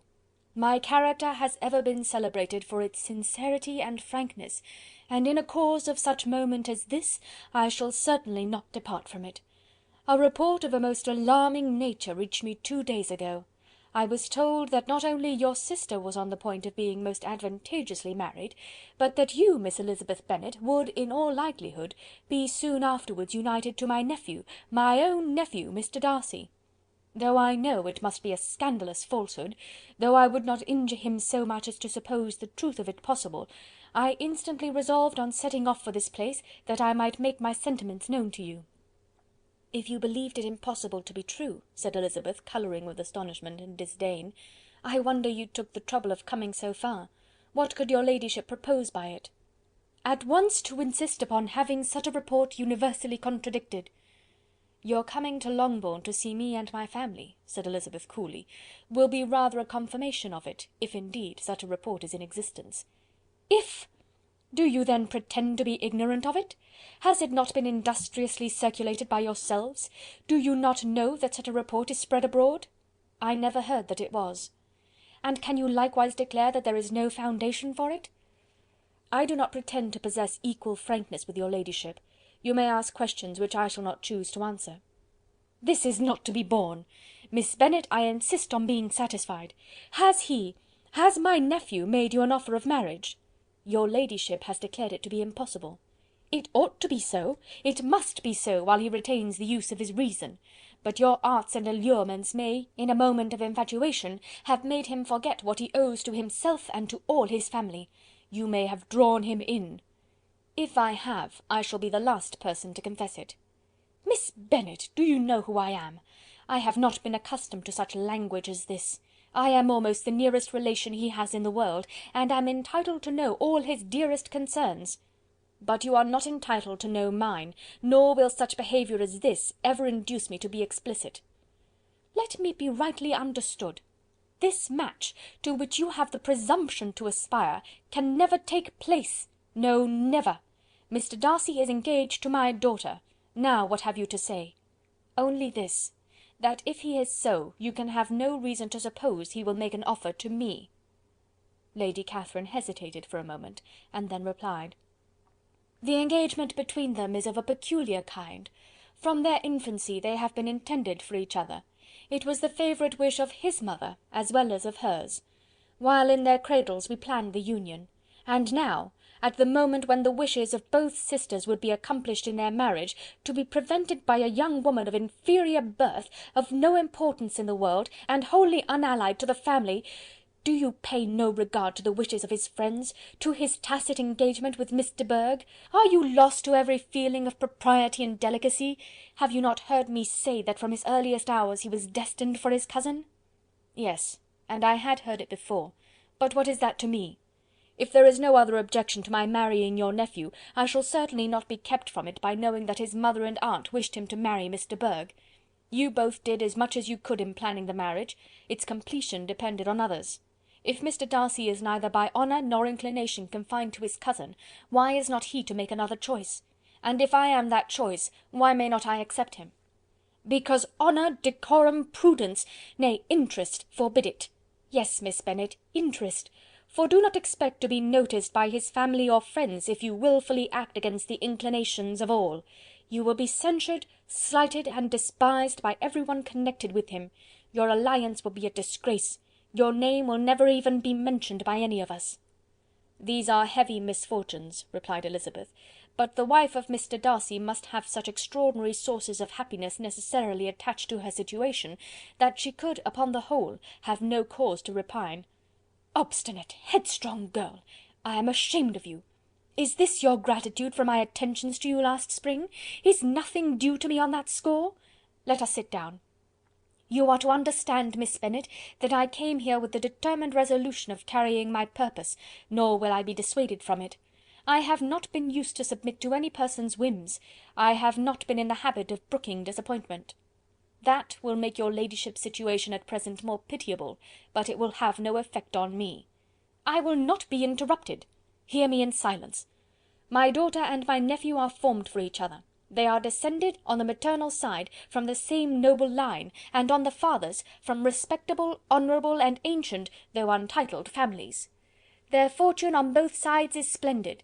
They are destined for each other by the voice of every member of their respective houses, and what is to divide them? The upstart pretensions of a young woman without family, connections, or fortune? Is this to be endured? But it must not, shall not be. If you were sensible of your own good, you would not wish to quit the sphere in which you have been brought up. In marrying your nephew, I should not consider myself as quitting that sphere. He is a gentleman, I am a gentleman's daughter. So far we are equal. True. You are a gentleman's daughter, but who was your mother?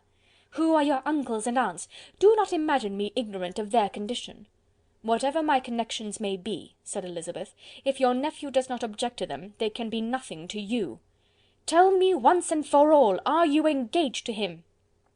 Though Elizabeth would not, for the mere purpose of obliging Lady Catherine, have answered this question, she could not but say, after a moment's deliberation, "I am not."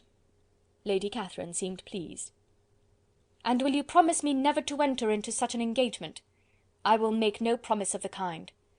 "Miss Bennet, I am shocked and astonished. I expected to find a more reasonable young woman.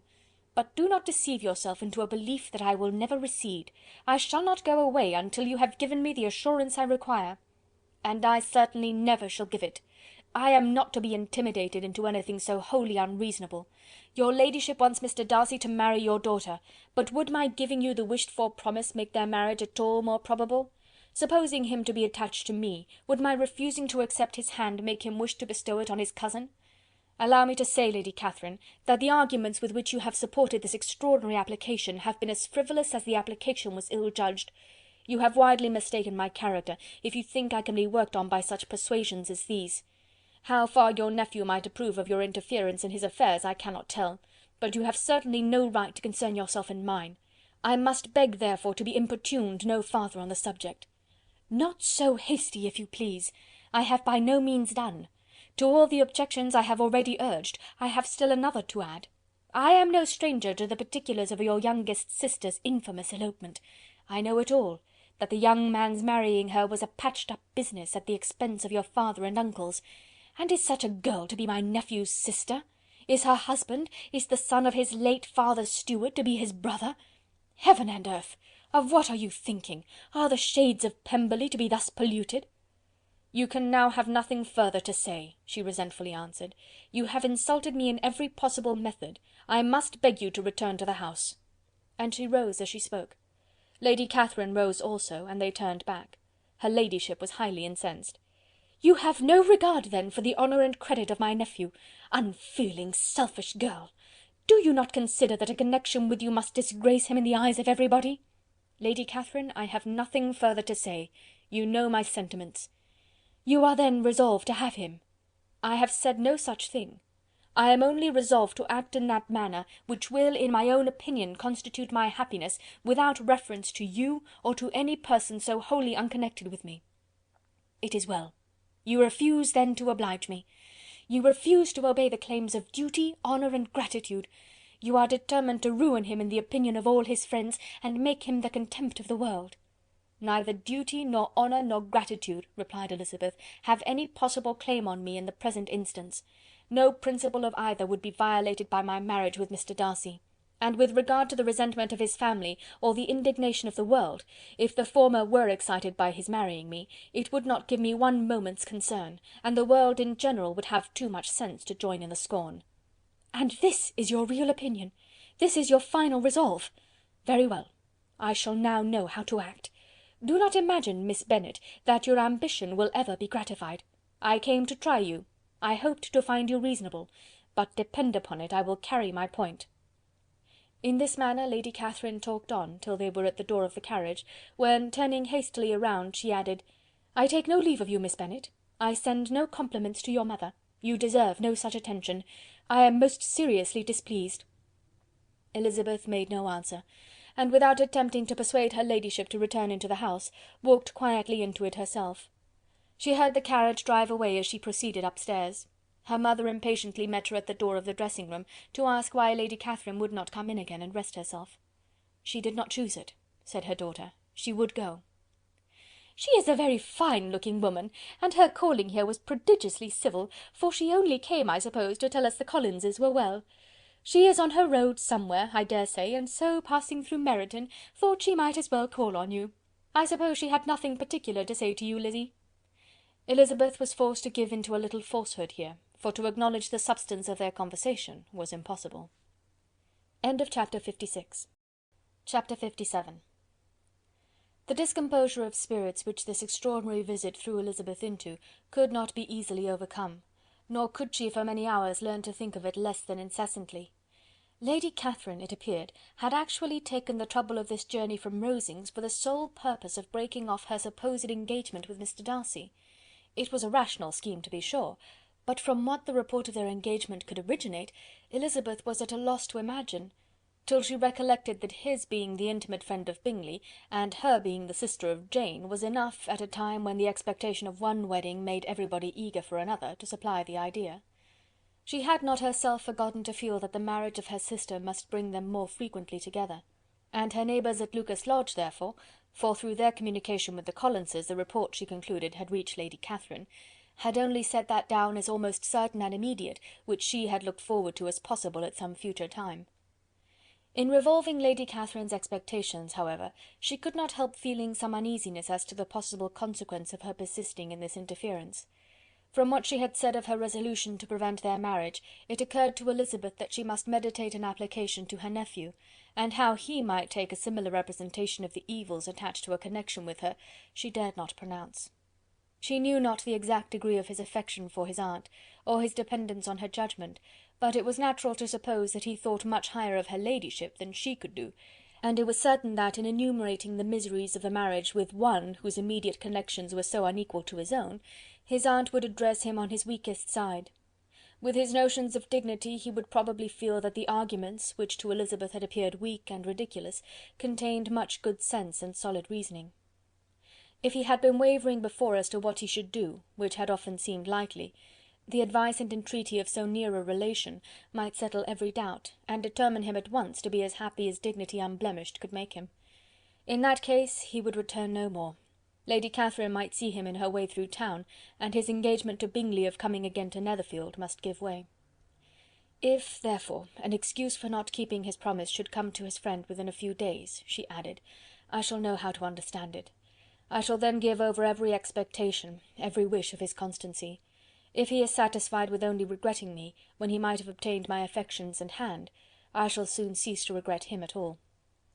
The surprise of the rest of the family on hearing who their visitor had been was very great, but they obligingly satisfied it with the same kind of supposition which had appeased Mrs. Bennet's curiosity, and Elizabeth was spared from much teasing on the subject. The next morning, as she was going downstairs, she was met by her father, who came out of his library with the letter in his hand. "Lizzy," said he, "I was going to look for you. Come into my room." She followed him thither, and her curiosity to know what he had to tell her was heightened by the supposition of its being in some manner connected with the letter he held. It suddenly struck her that it might be from Lady Catherine, and she anticipated with dismay all the consequent explanations. She followed her father to the fireplace, and they both sat down. He then said, "I have received a letter this morning that has astonished me exceedingly. As it principally concerns yourself, you ought to know its contents. I did not know before that I had 2 daughters on the brink of matrimony. Let me congratulate you on a very important conquest." The colour now rushed into Elizabeth's cheeks in the instantaneous conviction of its being a letter from the nephew instead of the aunt, and she was undetermined whether most to be pleased that he had explained himself at all, or offended that his letter was not rather addressed to herself, when her father continued, "You look conscious. Young ladies have great penetration in such matters as these, but I think I may defy even your sagacity to discover the name of your admirer. This letter is from Mr. Collins." "From Mr. Collins? And what can he have to say?" "Something very much to the purpose, of course. He begins with congratulations on the approaching nuptials of my eldest daughter, of which, it seems, he has been told by some of the good-natured gossiping Lucases. I shall not sport with your impatience by reading what he says on that point. What relates to yourself is as follows: "Having thus offered you the sincere congratulations of Mrs. Collins and myself on this happy event, let me now add a short hint on the subject of another, of which we have been advertised by the same authority. Your daughter Elizabeth, it is presumed, will not long bear the name of Bennet after her eldest sister has resigned it, and the chosen partner of her fate may be reasonably looked up to as one of the most illustrious personages in this land." "Can you possibly guess, Lizzy, who is meant by this?" "This young gentleman is blessed in a peculiar way with everything the heart of mortal can most desire: splendid property, noble kindred, and extensive patronage. Yet in spite of all these temptations, let me warn my cousin Elizabeth and yourself of what evils you may incur by a precipitate closure with this gentleman's proposals, which, of course, you will be inclined to take immediate advantage of." "Have you any idea, Lizzy, who this gentleman is? But now it comes out." "My motive for cautioning you is as follows. We have reason to imagine that his aunt, Lady Catherine de Bourgh, does not look on the match with a friendly eye. Mr. Darcy, you see, is the man. Now, Lizzy, I think I have surprised you. Could he or the Lucases have pitched on any man within the circle of our acquaintance, whose name would have given the lie more effectually to what they related? Mr. Darcy, who never looks at any woman but to see a blemish, and who probably never looked at you in his life. It is admirable." Elizabeth tried to join in her father's pleasantry, but could only force one most reluctant smile. Never had his wit been directed in a manner so little agreeable to her. "Are you not diverted?" "Oh, yes! Pray read on." "After mentioning the likelihood of this marriage to her ladyship last night, she immediately, with her usual condescension, expressed what she felt on the occasion. When it became apparent that on the score of some family objections on the part of my cousin, she would never give her consent to what she termed so disgraceful a match, I thought it my duty to give the speediest intelligence of this to my cousin, that she and her noble admirer may be aware of what they are about, and not run hastily into a marriage which has not been properly sanctioned." Mr. Collins moreover adds: "I am truly rejoiced that my cousin Lydia's sad business has been so well hushed up, and am only concerned that their living together before the marriage took place should be so generally known. I must not, however, neglect the duties of my station, or refrain from declaring my amazement at hearing that you received the young couple into your house as soon as they were married. It was an encouragement of vice, and had I been the rector of Longbourn, I should very strenuously have opposed it. You ought certainly to forgive them as a Christian, but never to admit them in your sight, or allow their names to be mentioned in your hearing." That is his notion of Christian forgiveness. The rest of his letter is only about his dear Charlotte's situation, and his expectation of a young olive branch. But, Lizzy, you look as if you did not enjoy it. You are not going to be missish, I hope, and pretend to be affronted at an idle report. For what do we live but to make sport for our neighbours, and laugh at them in our turn?" "Oh!" cried Elizabeth, "I am excessively diverted, but it is so strange." "Yes, that is what makes it amusing. Had they fixed on any other man it would have been nothing, but his perfect indifference and your pointed dislike make it so delightfully absurd. Much as I abominate writing, I would not give up Mr. Collins's correspondence for any consideration. Nay, when I read a letter of his, I cannot help giving him the preference even over Wickham, much as I value the impudence and hypocrisy of my son-in-law. And pray, Lizzy, what said Lady Catherine about this report? Did she call to refuse her consent?" To this question his daughter replied only with a laugh, and as it had been asked without the least suspicion, she was not distressed by his repeating it. Elizabeth had never been more at a loss to make her feelings appear what they were not. It was necessary to laugh, when she would rather have cried.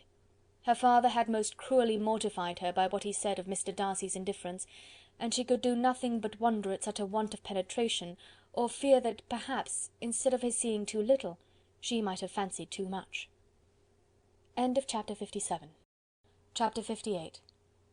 Instead of receiving any such letter of excuse from his friend as Elizabeth half expected Mr Bingley to do, he was able to bring Darcy with him to Longbourn before many days had passed after Lady Catherine's visit.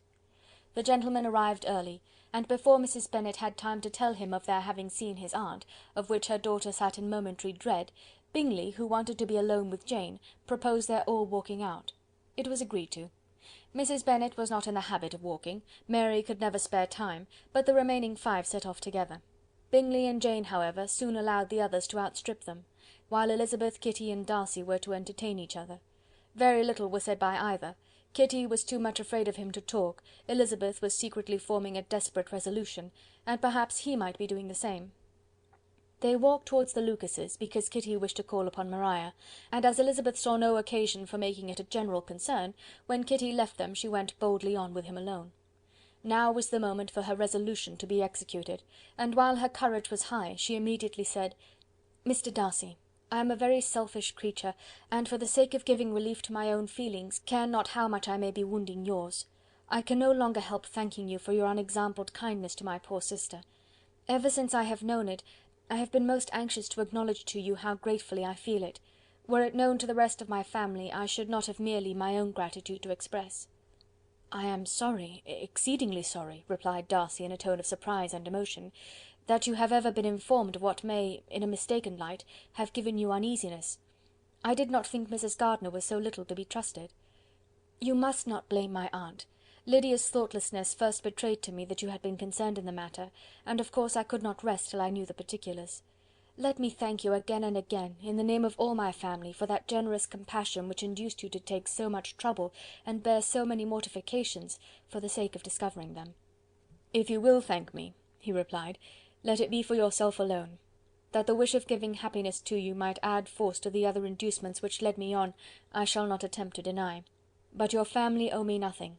Much as I respect them, I believe I thought only of you." Elizabeth was too much embarrassed to say a word. After a short pause, her companion added, "You are too generous to trifle with me. If your feelings are still what they were last April, tell me so at once. My affections and wishes are unchanged, but one word from you will silence me on this subject for ever." Elizabeth, feeling all the more than common awkwardness and anxiety of his situation, now forced herself to speak, and immediately, though not very fluently, gave him to understand that her sentiments had undergone so material a change since the period to which he alluded, as to make her receive with gratitude and pleasure his present assurances. The happiness which this reply produced was such as he had probably never felt before, and he expressed himself on the occasion as sensibly and as warmly as a man violently in love can be supposed to do. Had Elizabeth been able to encounter his eye, she might have seen how well the expression of heartfelt delight diffused over his face became him; but though she could not look, she could listen, and he told her of feelings which, in proving of what importance she was to him, made his affection every moment more valuable. They walked on without knowing in what direction. There was too much to be thought and felt and said for attention to any other objects. She soon learnt that they were indebted for their present good understanding to the efforts of his aunt, who did call on him in her return through London, and there related her journey to Longbourn, its motive, and the substance of her conversation with Elizabeth, dwelling emphatically on every expression of the latter which, in her ladyship's apprehension, peculiarly denoted her perverseness and assurance, in the belief that such a relation must assist her endeavours to obtain that promise from her nephew which she had refused to give. But, unluckily for her ladyship, its effect had been exactly contrariwise. "It taught me to hope," said he, "as I had scarcely ever allowed myself to hope before. I knew enough of your disposition to be certain that, had you been absolutely, irrevocably decided against me, you would have acknowledged it to Lady Catherine frankly and openly." Elizabeth coloured and laughed as she replied, "Yes, you know enough of my frankness to believe me capable of that. After abusing you so abominably to your face, I could have no scruple in abusing you to all your relations. What did you say of me that I did not deserve? For though your accusations were ill-founded, formed on mistaken premises, my behaviour to you at the time had merited the severest reproof. It was unpardonable. I cannot think of it without abhorrence." "We will not quarrel for the greater share of blame annexed to that evening," said Elizabeth. "The conduct of neither, if strictly examined, will be irreproachable. But since then we have both, I hope, improved in civility. I cannot be so easily reconciled to myself. The recollection of what I then said, of my conduct, my manners, my expressions during the whole of it, is now, and has been many months, inexpressibly painful to me. Your reproof, so well applied, I shall never forget. Had you behaved in a more gentlemanlike manner, those were your words. You know not, you can scarcely conceive, how they have tortured me, though it was some time, I confess, before I was reasonable enough to allow their justice. I was certainly very far from expecting them to make so strong an impression. I had not the smallest idea of their being ever felt in such a way. I can easily believe it. You thought me then devoid of every proper feeling, I am sure you did. The turn of your countenance I shall never forget, as you said that I could not have addressed you in any possible way that would induce you to accept me. Oh, do not repeat what I then said. These recollections will not do at all. I assure you that I have long been most heartily ashamed of it. Darcy mentioned his letter. Did it, said he, did it soon make you think better of me? Did you, on reading it, give any credit to its contents? She explained what its effect on her had been, and how gradually all her former prejudices had been removed. I knew, said he, that what I wrote must give you pain, but it was necessary. I hope you have destroyed the letter. There was one part especially, the opening of it, which I should dread your having the power of reading again. I can remember some expressions which might justly make you hate me. The letter shall certainly be burnt, if you believe it essential to the preservation of my regard, but though we have both reason to think my opinions not entirely unalterable, they are not, I hope, quite so easily changed as that implies. When I wrote that letter, replied Darcy, I believed myself perfectly calm and cool, but I am since convinced that it was written in a dreadful bitterness of spirit. The letter perhaps began in bitterness, but it did not end so. The adieu is charity itself. But think no more of the letter. The feelings of the person who wrote and the person who received it are now so widely different from what they were then, that every unpleasant circumstance attending it ought to be forgotten. You must learn some of my philosophy. Think only of the past as its remembrance gives you pleasure. I cannot give you credit for any philosophy of the kind. Your retrospections must be so totally void of reproach, that the contentment arising from them is not of philosophy, but, what is much better, of innocence. But with me it is not so. Painful recollections will intrude which cannot, which ought not to be repelled. I have been a selfish being all my life, in practice though not in principle. As a child I was taught what was right, but I was not taught to correct my temper. I was given good principles, but left to follow them in pride and conceit.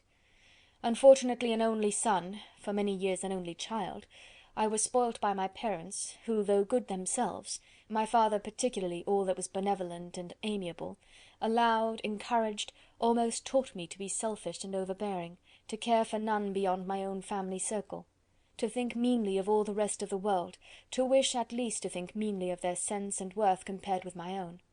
Such I was from 8 to 28, and such I might still have been but for you, dearest, loveliest Elizabeth. What do I not owe you? You taught me a lesson, hard indeed at first, but most advantageous. By you I was properly humbled. I came to you without a doubt of my reception. You showed me how insufficient were all my pretensions to please a woman worthy of being pleased. Had you then persuaded yourself that I should? Indeed I had. What will you think of my vanity? I believed you to be wishing, expecting my addresses. My manners must have been in fault, but not intentionally, I assure you. I never meant to deceive you, but my spirits might often lead me wrong. How you must have hated me after that evening! Hate you? I was angry perhaps at first, but my anger soon began to take a proper direction. I am almost afraid of asking what you thought of me when we met at Pemberley. You blamed me for coming? No, indeed. I felt nothing but surprise. Your surprise could not be greater than mine in being noticed by you. My conscience told me that I deserved no extraordinary politeness, and I confess that I did not expect to receive more than my due. My object then, replied Darcy, was to show you by every civility in my power that I was not so mean as to resent the past, and I hoped to obtain your forgiveness, to lessen your ill opinion by letting you see that your reproofs had been attended to. How soon any other wishes introduced themselves I can hardly tell, but I believe in about half an hour after I had seen you. He then told her of Georgiana's delight in her acquaintance, and of her disappointment at its sudden interruption, which naturally leading to the cause of that interruption, she soon learnt that his resolution of following her from Derbyshire in quest of her sister had been formed before he quitted the inn, and that his gravity and thoughtfulness there had arisen from no other struggles than what such a purpose must comprehend. She expressed her gratitude again, but it was too painful a subject to each to be dwelt on farther. After walking several miles in a leisurely manner, and too busy to know anything about it, they found at last, on examining their watches, that it was time to be at home. What could become of Mr Bingley and Jane, was a wonder which introduced the discussion of their affairs. Darcy was delighted with their engagement. His friend had given him the earliest information of it.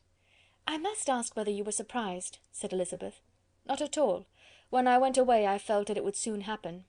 That is to say, you had given your permission. I guessed as much." And though he exclaimed at the term, she found that it had been pretty much the case. "On the evening before my going to London," said he, "I made a confession to him, which I believe I ought to have made long ago. I told him of all that had occurred to make my former interference in his affairs absurd and impertinent. His surprise was great. He had never had the slightest suspicion. I told him, moreover, that I believed myself mistaken in supposing, as I had done, that your sister was indifferent to him, and as I could easily perceive that his attachment to her was unabated, I felt no doubt of their happiness together." Elizabeth could not help smiling at his easy manner of directing his friend. "Did you speak from your own observation," said she, "when you told him that my sister loved him, or merely from my information last spring?" "From the former. I had narrowly observed her during the 2 visits which I had lately made here, and I was convinced of her affection."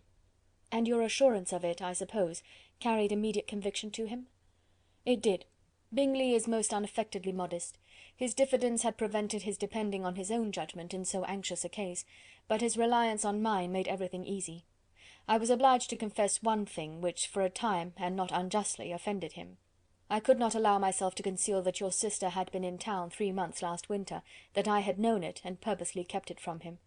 He was angry, but his anger, I am persuaded, lasted no longer than he remained in any doubt of your sister's sentiments. He has heartily forgiven me now."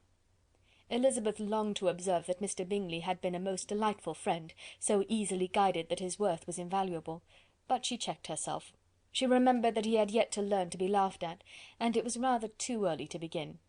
In anticipating the happiness of Bingley, which of course was to be inferior only to his own, he continued the conversation till they reached the house. In the hall they parted. Chapter 58. Chapter 59. "My dear Lizzy, where can you have been walking to?"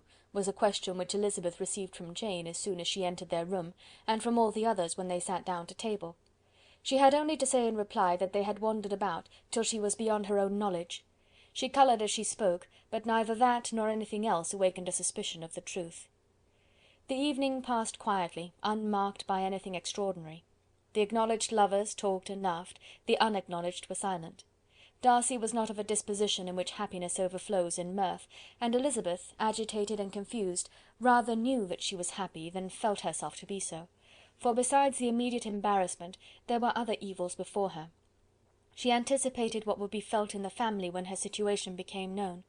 She was aware that no one liked him but Jane, and even feared that with the others it was a dislike which not all his fortune and consequence might do away. At night she opened her heart to Jane. Though suspicion was very far from Miss Bennet's general habits, she was absolutely incredulous here. "You're joking, Lizzy! This cannot be! Engaged to Mr Darcy? No, no, you shall not deceive me. I know it to be impossible. This is a wretched beginning indeed. My sole dependence was on you, and I am sure nobody else will believe me, if you do not.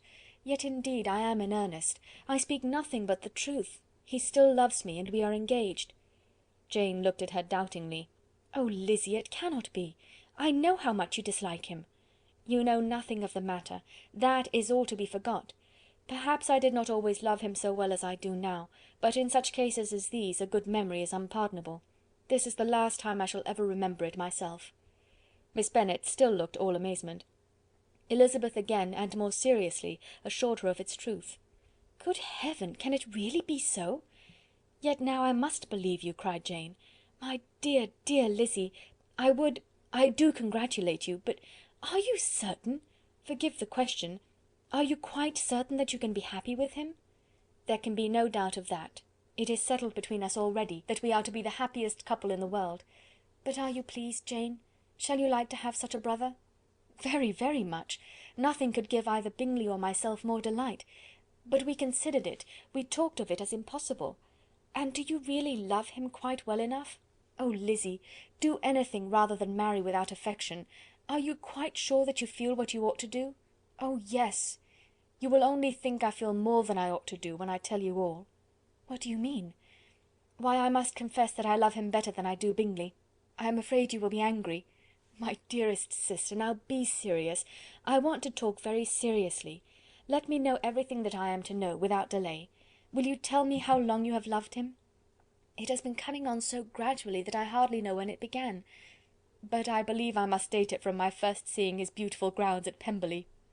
Another entreaty that she would be serious, however, produced the desired effect, and she soon satisfied Jane by her solemn assurances of attachment. When convinced on that article, Miss Bennet had nothing further to wish. "Now I am quite happy," said she, "for you will be as happy as myself. I always had a value for him. Were it for nothing but his love of you, I must always have esteemed him. But now, as Bingley's friend and your husband, there can be only Bingley and yourself more dear to me." "But, Lizzy, you have been very sly, very reserved with me. How little did you tell me of what passed at Pemberley and Lambton! I owe all that I know of it to another, not to you." Elizabeth told her the motives of her secrecy. She had been unwilling to mention Bingley, and the unsettled state of her own feelings had made her equally avoid the name of his friend. But now she would no longer conceal from her his share in Lydia's marriage. All was acknowledged, and half the night spent in conversation. "Good gracious!" cried Mrs. Bennet, as she stood at a window the next morning, "if that disagreeable Mr. Darcy is not coming here again with our dear Bingley! What can he mean by being so tiresome as to always be coming here? I had no notion but he would go a-shooting or something or other, and not disturb us with his company. What shall we do with him? Lizzy, you must walk out with him again, that he may not be in Bingley's way."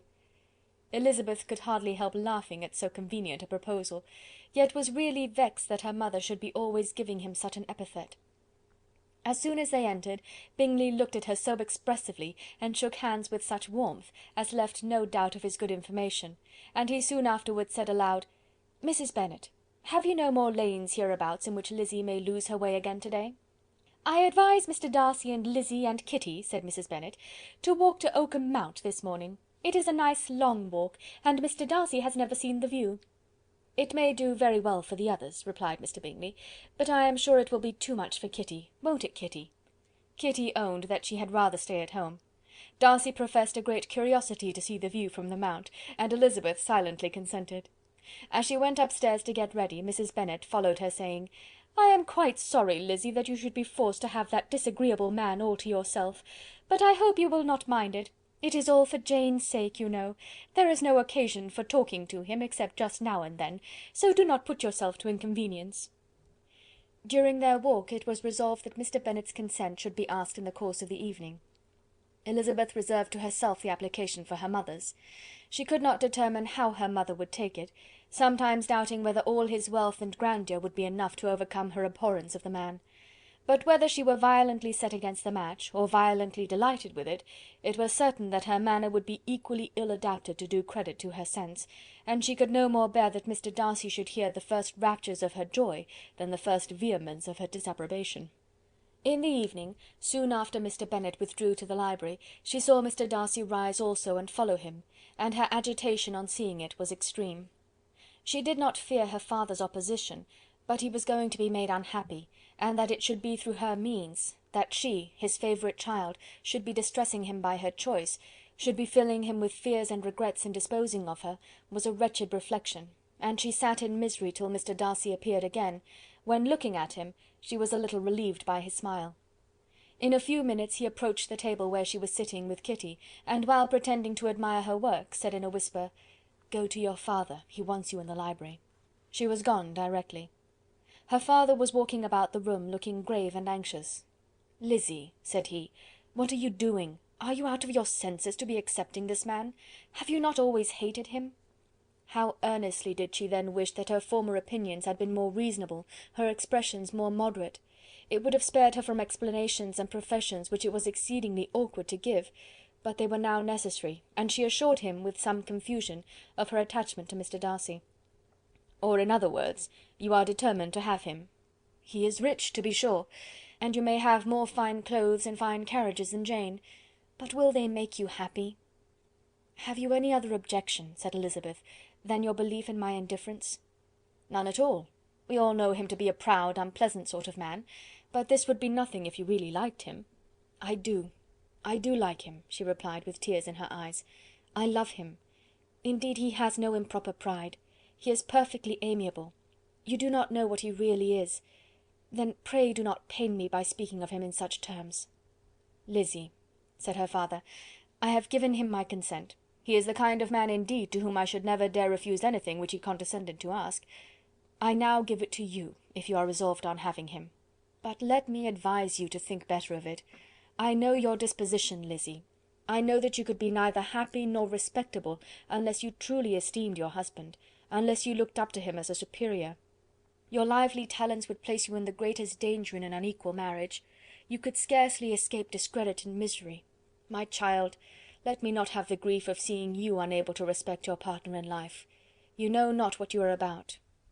Elizabeth, still more affected, was earnest and solemn in her reply, and at length, by repeated assurances that Mr. Darcy was really the object of her choice, by explaining the gradual change which her estimation of him had undergone, relating her absolute certainty that his affection was not the work of a day, but had stood the test of many months' suspense, and enumerating with energy all his good qualities, she did conquer her father's incredulity, and reconcile him to the match.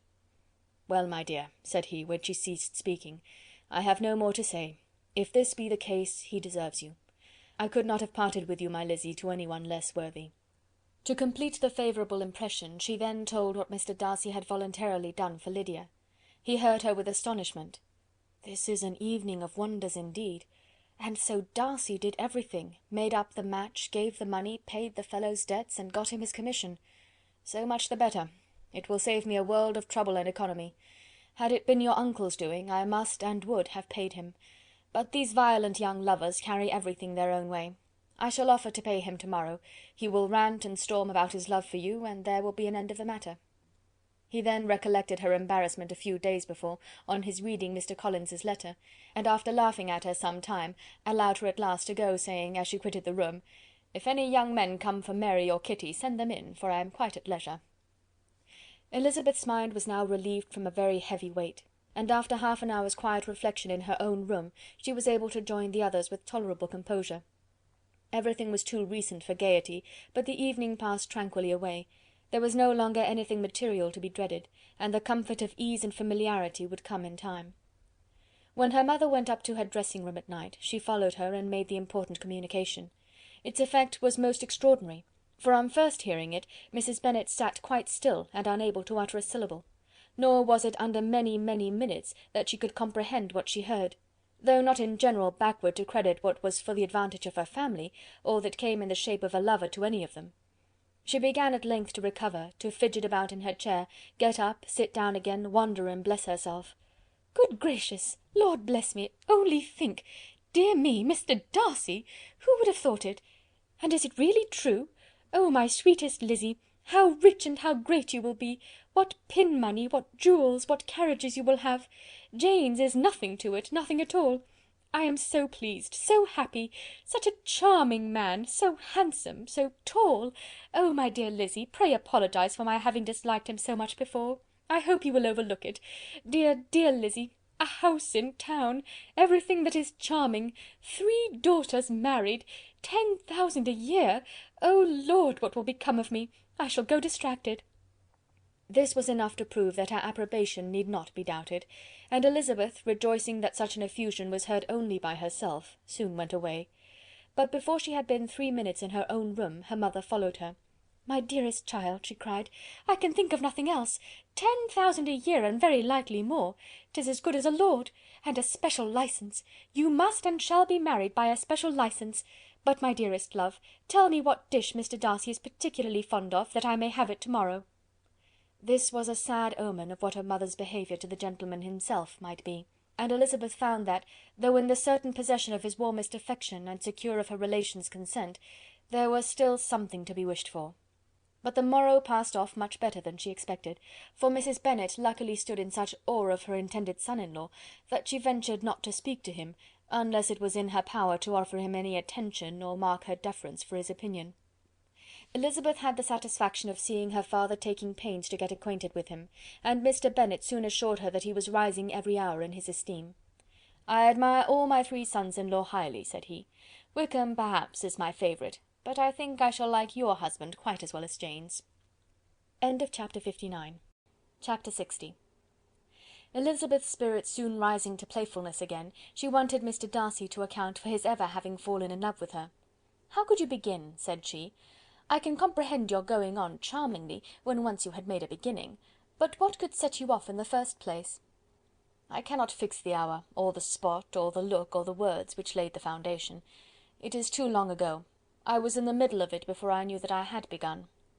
My beauty you had early withstood, and as for my manners, my behaviour to you was at least always bordering on the uncivil, and I never spoke to you without rather wishing to give you pain than not. Now be sincere. Did you admire me for my impertinence?" "For the liveliness of your mind, I did. You may as well call it impertinence at once. It was very little less. The fact is that you were sick of civility, of deference, of officious attention. You were disgusted with the women who were always speaking and looking and thinking for your approbation alone. I roused and interested you because I was so unlike them.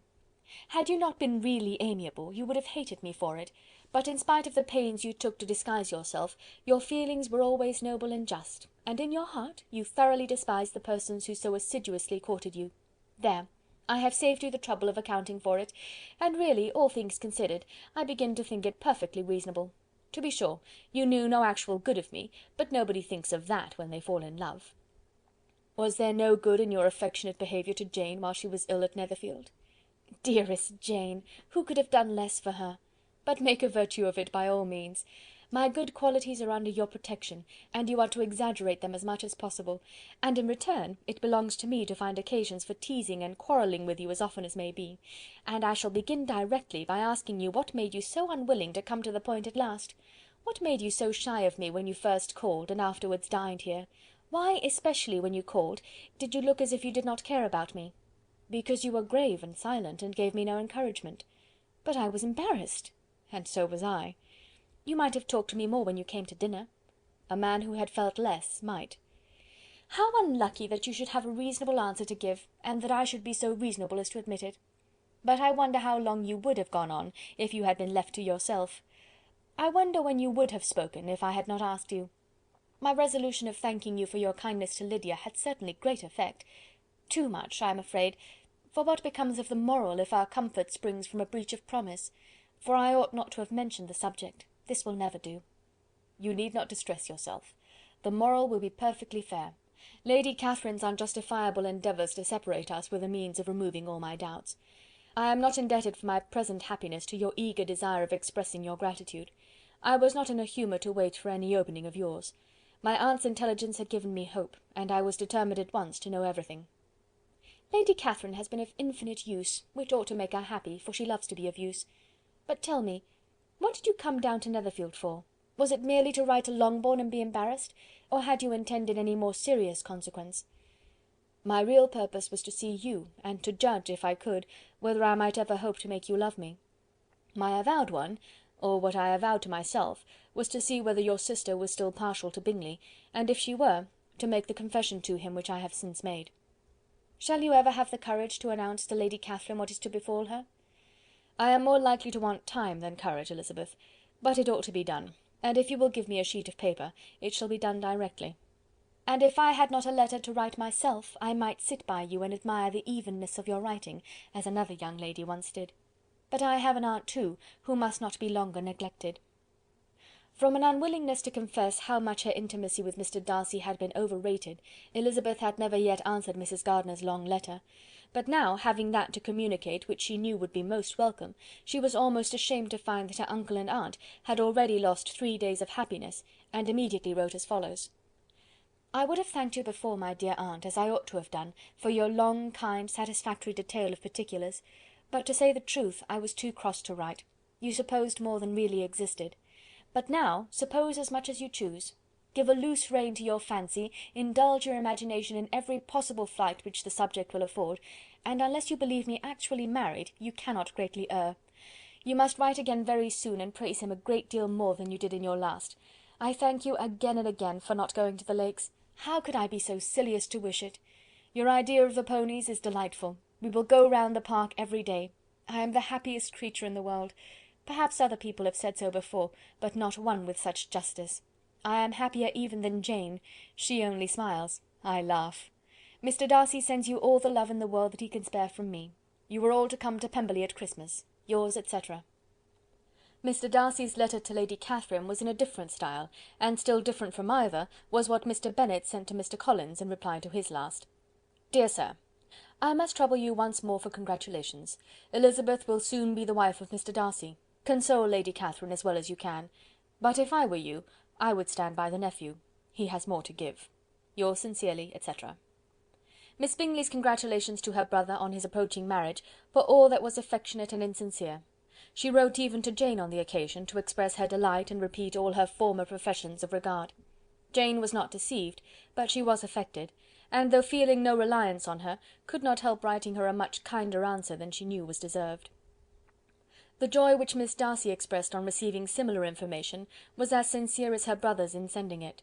4 sides of paper were insufficient to contain all her delight, and all her earnest desire of being loved by her sister. Before any answer could arrive from Mr. Collins, or any congratulations to Elizabeth from his wife, the Longbourn family heard that the Collinses were come themselves to Lucas Lodge. The reason of this sudden removal was soon evident. Lady Catherine had been rendered so exceedingly angry by the contents of her nephew's letter, that Charlotte, really rejoicing in the match, was anxious to get away till the storm was blown over. At such a moment the arrival of her friend was a sincere pleasure to Elizabeth, though in the course of their meetings she must sometimes think the pleasure dearly bought, when she saw Mr. Darcy exposed to all the parading and obsequious civility of her husband. He bore it, however, with admirable calmness. He could even listen to Sir William Lucas when he complimented him on carrying away the brightest jewel of the country, and expressed his hopes of their all meeting frequently at St. James's, with very decent composure. If he did shrug his shoulders, it was not till Sir William was out of sight. Mrs. Phillips's vulgarity was another and perhaps greater tax on his forbearance, and though Mrs. Phillips, as well as her sister, stood in too much awe of him to speak with the familiarity which Bingley's good humour encouraged, yet whenever she did speak she must be vulgar. Nor was her respect for him, though it made her more quiet, at all likely to make her more elegant. Elizabeth did all she could to shield him from the frequent notice of either, and was ever anxious to keep him to herself, and to those of her family with whom he might converse without mortification; and though the uncomfortable feelings arising from all this took from the season of courtship much of its pleasure, it added to the hope of the future, and she looked forward with delight to the time when they should be removed from society so little pleasing to either, to all the comfort and elegance of their family party at Pemberley. Chapter 60. Chapter 61. Happy for all her maternal feelings was the day on which Mrs. Bennet got rid of her 2 most deserving daughters. With what delighted pride she afterwards visited Mrs. Bingley and talked of Mrs. Darcy may be guessed.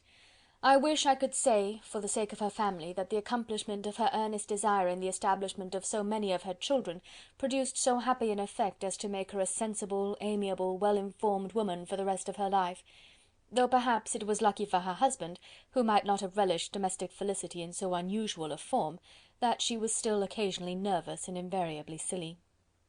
Mr. Bennet missed his second daughter exceedingly. His affection for her drew him oftener from home than anything else could do. He delighted in going to Pemberley, especially when he was least expected. Mr. Bingley and Jane remained at Netherfield only a twelvemonth. So near a vicinity to her mother and Meryton relations was not desirable even to his easy temper, or her affectionate heart. The darling wish of his sisters was then gratified. He bought an estate in a neighbouring county to Derbyshire, and Jane and Elizabeth, in addition to every other source of happiness, were within 30 miles of each other. Kitty, to her very material advantage, spent the chief of her time with her 2 elder sisters. In society so superior to what she had generally known, her improvement was great. She was not of so ungovernable a temper as Lydia, and removed from the influence of Lydia's example, she became, by proper attention and management, less irritable, less ignorant, and less insipid. From the further disadvantage of Lydia's society she was of course carefully kept, and though Mrs. Wickham frequently invited her to come and stay with her, with the promise of balls and young men, her father would never consent to her going. Mary was the only daughter who remained at home, and she was necessarily drawn from the pursuit of accomplishments by Mrs. Bennet's being quite unable to sit alone. Mary was obliged to mix more with the world, but she could still moralize over every morning visit, and as she was no longer mortified by comparisons between her sister's beauty and her own, it was suspected by her father that she submitted to the change without much reluctance. As for Wickham and Lydia, their characters suffered no revolution from the marriage of her sisters. He bore with philosophy the conviction that Elizabeth must now become acquainted with whatever of his ingratitude and falsehood had before been unknown to her, and in spite of everything was not wholly without hope that Darcy might yet be prevailed on to make his fortune. The congratulatory letter which Elizabeth received from Lydia on her marriage explained to her that, by his wife at least, if not by himself, such a hope was cherished. The letter was to this effect: "My dear Lizzy, I wish you joy. If you love Mr. Darcy half as well as I do my dear Wickham, you must be very happy. It is a great comfort to have you so rich, and when you have nothing else to do, I hope you will think of us. I am sure Wickham would like a place at court very much, and I do not think we shall have quite enough money to live upon without some help. Any place would do, of about 300 or 400 a year, but however, do not speak to Mr. Darcy about it, if you had rather not. Yours, etc." As it happened that Elizabeth had much rather not, she endeavoured in her answer to put an end to every entreaty and expectation of the kind. Such relief, however, as it was in her power to afford, by the practice of what might be called economy in her own private expenses, she frequently sent them. It had always been evident to her that such an income as theirs, under the direction of two persons so extravagant in their wants, and heedless of the future, must be very insufficient to their support, and whenever they changed their quarters, either Jane or herself were sure of being applied to for some little assistance towards discharging their bills. Their manner of living, even when the restoration of peace dismissed them to a home, was unsettled in the extreme. They were always moving from place to place in quest of a cheap situation, and always spending more than they ought. His affection for her soon sunk into indifference, hers lasted a little longer, and in spite of her youth and her manners, she retained all the claims to reputation which her marriage had given her.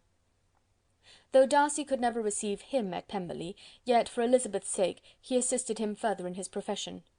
Lydia was occasionally a visitor there, when her husband was gone to enjoy himself in London or Bath, and with the Bingleys they both of them frequently stayed so long, that even Bingley's good humour was overcome, and he proceeded so far as to talk of giving them a hint to be gone. Miss Bingley was very deeply mortified by Darcy's marriage, but as she thought it advisable to retain the right of visiting at Pemberley, she dropped all her resentment, was fonder than ever of Georgiana, almost as attentive to Darcy as heretofore, and paid off every arrear of civility to Elizabeth. Pemberley was now Georgiana's home, and the attachment of the sisters was exactly what Darcy had hoped to see. They were able to love each other even as well as they intended. Georgiana had the highest opinion in the world of Elizabeth, though at first she often listened with an astonishment bordering on alarm at her lively, sportive manner of talking to her brother. He, who had always inspired in herself a respect which almost overcame her affection, she now saw the object of open pleasantry. Her mind received knowledge which had never before fallen in her way. By Elizabeth's instructions she began to comprehend that a woman may take liberties with her husband, which a brother will not always allow in a sister more than 10 years younger than himself.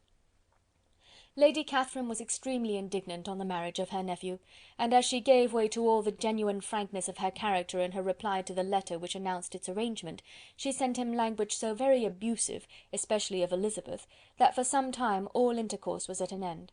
But at length, by Elizabeth's persuasion, he was prevailed on to overlook the offence, and seek a reconciliation; and after a little further resistance on the part of his aunt, her resentment gave way, either to her affection for him, or her curiosity to see how his wife conducted herself, and she condescended to wait on them at Pemberley, in spite of that pollution which its woods had received, not merely from the presence of such a mistress, but the visits of her uncle and aunt from the city.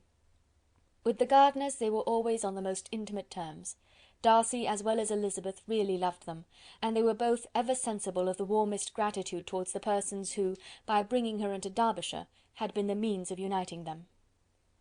End of Chapter 61. End of Pride and Prejudice by Jane Austen.